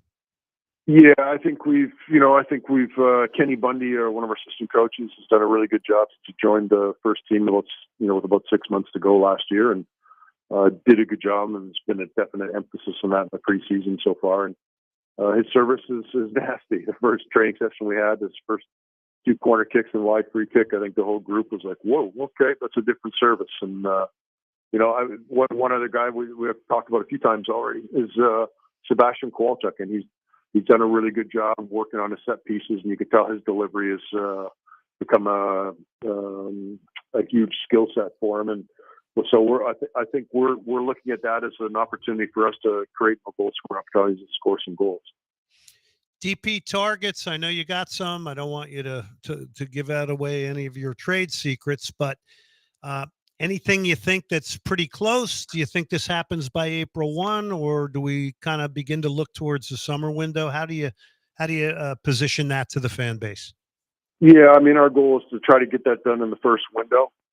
We'd certainly like to do that. I think if we don't get the DP in, we still need a little bit more depth in our kind of attacking top of the box. I think right now we have Mean Bossy and Sebastian Kowalczyk. And we picked up Eric Duenas from LAFC, who can play those two positions and stuff. But again, he's a young player still learning his trade. So it'd be nice to get at least, if we worst case scenario, probably try to get some depth for those two positions. And best case, to try to see if we can find a DP player. So we're working pretty hard at it. That's certainly our next step. First step number one was to make sure we got our 8. We feel like we're pretty happy with that. Now it's time to focus in on the 10. So I'm sure you were down in Tampa with all the preseason matches. Maybe some thoughts from you about how preseason's going so far under Ben Olsen and staff. Yeah, it's going well. I think the guys are training hard, and touch wood, we're avoiding any major injuries, and the guys all work at different speeds and different paces to try to get ready for third week in February. So our guys are. We're still focusing on the game model. I think our coaching staff are working really hard. We brought in Josh Wolf as well to help with Aurelian Collin and Kenny and Juan Guerra and Tim Hanley to try to mold this or make a little more sense of how we're trying to finish our attacks and whatnot. So it's been a fun preseason. I think watching the new staff and how they kind of how Josh is integrated into that group. It's been fun to see that work, and we still have, like I said before, I think there's still some more players to add to this group, but we're really happy with the core that we've been able to keep together here in the offseason. Yeah, so I think what I heard there was you saying, will Josh kind of be a specialist focusing in a little bit more on the attack? I mean, we remember his movement and mobility as a striker was something special. Yeah, I think from a coaching standpoint, it's definitely a strength of his. I mean, he's got a lot of strengths as a coach, and that's one thing that he focused on, when he was working the national team with Greg Berhalter and in Columbus. And I think he's got the ability to make Ponce a little better. And, if you saw it go preseason, Ponce scored 2 great goals against New England the other day. And second one, a great cross from Jack McGlynn, and took a fantastic touch to kind of put it away. So, but these movements are things that Josh can help Ezekiel with. But we've got a staff, I think, a very strong coaching staff, and we're really happy with how they're working together. With Josh coming in and knowing him so well, you got quite a staff there now. Like, maybe you can take us into maybe how responsibilities divvied up, or how does that kind of work with Ben, and how does that get distributed? Now, you got a guy that's coming in who's been a head coach for a number of years. Yeah, there's a history there with Josh and myself, and Josh Asher Mendelson, and Josh with Ben Olsen. I mean, they've known each other the longest. And, they've been friends and teammates and opponents for a long time. So they know each other very well, and I think they can be open and honest with one another as well without hurting each other's feelings. Which I think in this business at times you've got to be able to be pretty open and clear and straight of what you want, and be able to do it without upsetting people. And I think they have a great relationship for that. So Josh probably focus a little bit more on the attack. Again, this is probably a Ben question more than it is necessarily me. But Kenny Bundy's been tasked with set pieces a little bit more and emphasizing on that. And the young pathway, and Aurelian Collin is obviously a defender of trade, and he's been able to work with our back four. And Juan Guerra has been the guy that's kind of running the training sessions and kind of driving that. So everybody has their piece, but in the end, everybody kind of works together and has a say. And this is a really good staff, and they really support one another, and they all take on different loads at different periods of time. So it's been fun to watch them develop. So, Pat, what's the next plan? We're talking to Dynamo General Manager Pat Onstad. The team is back now after a good trip down to Tampa. I think it's up to FC Dallas and then back to Fort Lauderdale. Is that how it works? Correct. Yeah, we'll head up on Thursday to head to Dallas, and we got one game up there on Friday, and then we head back here for a few days, and then down to Fort Lauderdale for that area, anyways, for the last couple of games before we head into our home opener against FC Dallas again. So we kind of play them twice a little soon. We had the preseason planned out, I think, a little bit sooner than we heard the schedule for the regular season. But it'll be good to see what Eric Quill has done with Dallas, and it'll give us a good idea of what he might roll out here in the first game of the season. Yeah, are you excited about? I know it's a difficult schedule to start, but boy, it's a great way to grab people's attention. Yeah, I mean, I think for us, that's what we want. You've got in-state rivalry obviously is a nice way to start, and it's something I think both teams we kind of, I wouldn't say we asked the league, but we've kind of hinted at the league that we'd like to start off with some rivalry games, try to get the excitement up quickly. And little did we know that we play that Argentinian fellow in game 2. So yeah. I think it's a really good start for us. It'll be a big test for our group. But again, like I mentioned earlier, we've kept this group together because we believe in this group. We think we're close to really being a competitive team and a team that can compete for trophies. So we're happy that we've been able to keep our core group together. And I think that experience with the knowledge of each other will really help us, especially early in the season. All right. He's Dynamo General Manager Pat Onstad. Pat, thanks so much for coming on short notice. We appreciate it and giving it to the fans straight from you. Thank you so much, as always. No, thanks for having me on again, Glenn. We'll talk to you soon. That's it. That's Dynamo General Manager Pat Onstad. Good stuff there. By the way, I was watching Messi in an exhibition game in Peru, and a guy flew in with a tackle, and I'm just wincing at home going, please don't get hurt before he comes to Houston. Please. This will tie in beautifully to World Cup 2026, too. I mean, if we want to get people aware of what's coming our way here in about a year and a half, we will. Quick break here. Before we go to break here, just want to remind you about Danish Inspirations, the best in modern contemporary furniture. It's danishinspirations.com. Got the stressless line out there. Exceptional for kicking back and watching all your soccer and football matches at home. Also, a big thank you also goes out to our good friends at lamontbrands.com. Lamontbrands.com for the Soccer Matters T-shirts and hats, all your printing needs down there. Great group of guys. Mel and Jerry Lamont, super guys, and they do super work. It is lamontbrands.com. That's where you get our T-shirts, and we're going to hit up a break now.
You're listening to Soccer Matters on ESPN 97.5. And on ESPN 92.5. Brought to you by the Daspit Law Firm. From the Veritex Community Bank Studios, here's Glenn Davis.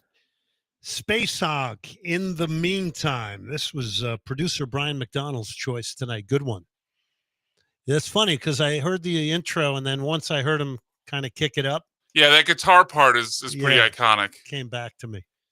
Excellent choice. Cactus Music would be proud of you, Brian. All right, welcome back, everybody. How about some thoughts on the Pat Onstad interview? We can do that.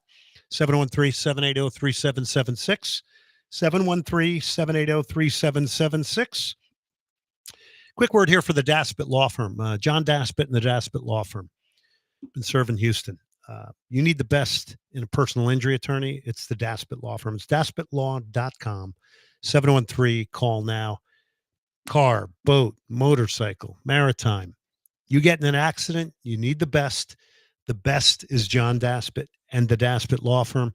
And they're even better than the best because John Daspit and his firm has supported soccer on the airwaves. So keep that in mind, everybody, because all those sponsoring our show, it's great to use their businesses and show them that soccer is a great place to invest. And I think a lot of people are starting to realize that with World Cup 2026 about a year and a half away. You're getting the sense that people are trying to position themselves for the 7 matches that are here. There's going to be people all over Houston from different countries. We won't find out until December of the following year, 2026. That's when, 25. That's when we'll find out. December, not this coming December. The one after this was when we'll find out, I think, the draw. No, it'd be this December. Yeah. Yeah. Okay. Yeah, because it's the Cup's here in the summer of 2026, right? 2026. Yes. Yeah. So it'd be this December. So we'll find out who's coming to Houston. Probably. So 14 teams? Is that right? We'll have 7 games here. I don't know the amount of teams. I mean, if some of the teams are going to play more than one game, right? Yeah. No idea. But boy, you're starting to get the sense it's coming. Do you have a wish list? Quickly. Who you most want to see here? I mean, obviously America would be great, but yeah, I'd love to see some of the traditional powers here. You know, the Brazils, the Italys, the Netherlands, Spain, any of those. We'll take any of those, right? We'll take any of those. Would love to see the U.S. here. I don't know if that'll happen, but it's possible. All right. Let's keep it rolling here a little bit. I want to talk briefly here about some of the transactions that have been going on in not only Major League Soccer, but also in Europe. So let's start off a little bit with MLS. So Columbus won a Major League Soccer title with Cucho Hernandez. They also won the League's Cup, scored 58 goals there. He's moved to Real Betis. $16 million was the transfer fee. It's good business right there. Within the league, big move. From the LA Galaxy goes Dejan Joveljic to Sporting Kansas City. The Galaxy get $4 million for him. This was the very first cash deal before the deal for Jack McGlynn that the Houston Dynamo did. So what's interesting here is Joveljic, who had 6 goals before last year, you could see he was a good player, but he was a box player and that he needed support. And the LA Galaxy go out. They get 2 good wide men. It brings out the best in him. It pulls defenders off him. And he's an absolute killer last year and scores 22 goals. Helps the Galaxy win the MLS Cup. Incredible turnaround overnight. And now he's going to Sporting Kansas City. If I'm a Galaxy fan, that's kind of a bummer, right? You would have hoped things would have remained intact. But Galaxy get $4 million. Sporting Kansas City replaces Alan Pulido. Pulido goes to Chivas. And now Dejan Joveljic in the Western Conference. That's going to be a storyline. By the way, the Austin FC fans were all juiced up in a lot of ways and making a lot of comments about Josh Wolf coming to Houston. He had 2 tough years there to end it out. They had that very good season when Sebastian Driussi was off the charts good and they got to the Western Conference Final. Emmanuel Latte Lath, they call him, to Atlanta United. Biggest transfer fee in the history of the league, $22 million. There's add-ons to that. He's a threat to find behind defenses, comes from Middlesbrough. Big money. So Atlanta's doing a lot of things. They also brought back Miguel Almiron from Newcastle United. So you get that whole, you're always hearing players, I want to go back to, one of my initial clubs or my boyhood club. This is not necessarily his boyhood club, but there is a storyline there, a return to Major League Soccer to Atlanta United. So it's another big return. So they got a lot of things going on down there. They brought in Chris Henderson from Inter Miami, Garth Lagerwey, a lot of big changes down there. And those changes simply spell out, we want to win. And we want to win the MLS Cup. And we're going to make an effort to do that. Neymar goes back to Santos. You know what, Brian? Neymar's worst career choice ever was? Hanging around with Justin Bieber too much. I think you can say that about a lot of people. Yeah, probably. But Neymar goes back to Santos. We all know Santos. There's only one player that you think of when it's Santos, and that's the great Pelé, who, by the way, in the 70s, played right here in Houston in the Astrodome. This is a story that needs to be told here in Houston because we're hosting the World Cup. And when a man like Pelé, who even non-soccer people know, I know you know Pelé, Brian, when that man has played here in Houston, that is a story. That's a tie-in to World Cup 2026 because he won 3 World Cups with legendary Brazilian sides. That's a tie-in. Another tie-in. West Ham United played here. 1967 in the Astrodome. Believe it, 67 we're talking about. Against Real Madrid. Real Madrid may be the most expensive sporting property in the world currently. Certainly, it might be the most well-known around the globe. And Real Madrid played West Ham United there. And Bobby Moore was the captain of West Ham United. And in 1966, he was the captain of England when they lifted the World Cup. And they hosted it in 1966. So we have amazing, amazing connection to the upcoming World Cup. We've had players on the Dynamo like DeMarcus Beasley that's played in it. We've had players like Brad Davis, who's played in it. Brian Ching was on a squad. So, there is amazing connection. We've had tons of World Cup players playing here, and we got a World Cup current winner, current holder, and captain of Argentina, and Lionel Messi coming here. So our soccer history goes back a long, long way. You're going to like the new spots for this show once the talented Michael Carroll gets through with a little bit of sound we did. You're going to like it, I think, those of you who are fans of the show and the sport of soccer. It kind of shows off Houston in a little bit of a way, and we pound our chests a little bit. So you'll hear that new promo soon. All right, I got a little bit of a soundbite here from Johan Cruyff. If, Brian, you can pull that one up. The legendary Johan Cruyff, who played in the World Cup final for the Netherlands against West Germany back in 1974. Here's Johan Cruyff in an interview. I come from a country where sometimes in professional football, I spoke to a top-level manager recently who was talking about Frank Lampard and how Frank did months and months and months of extra work on his own over and over again. This trainer told me that many of the other players sneered at him, laughed at him. Have you encountered this, that some people don't want to see players putting in extra effort to develop their skills? Well, sometimes they're laughing about it or whatever, but you've got to know that the only thing what you get out is what you put in. And if you put 50% in, you get 50% out. If you put 100% in, you will get 100% out. It depends on quality, what is the 100%. But you will get the 100% out. And if somebody doesn't do it, it's impossible to put 50% in and get 100% out. It doesn't exist. But I'm also talking about culture where some players won't want you to improve, won't want to give extra work, won't want to be shown up by the guy who's doing more. to improve himself. Yeah, but at the other end, we know that with 16 you're a great talent. With 20 it's over. It's always afterwards what you could say. It had a value or not. How about that? Johan Cruyff. I love hearing his voice.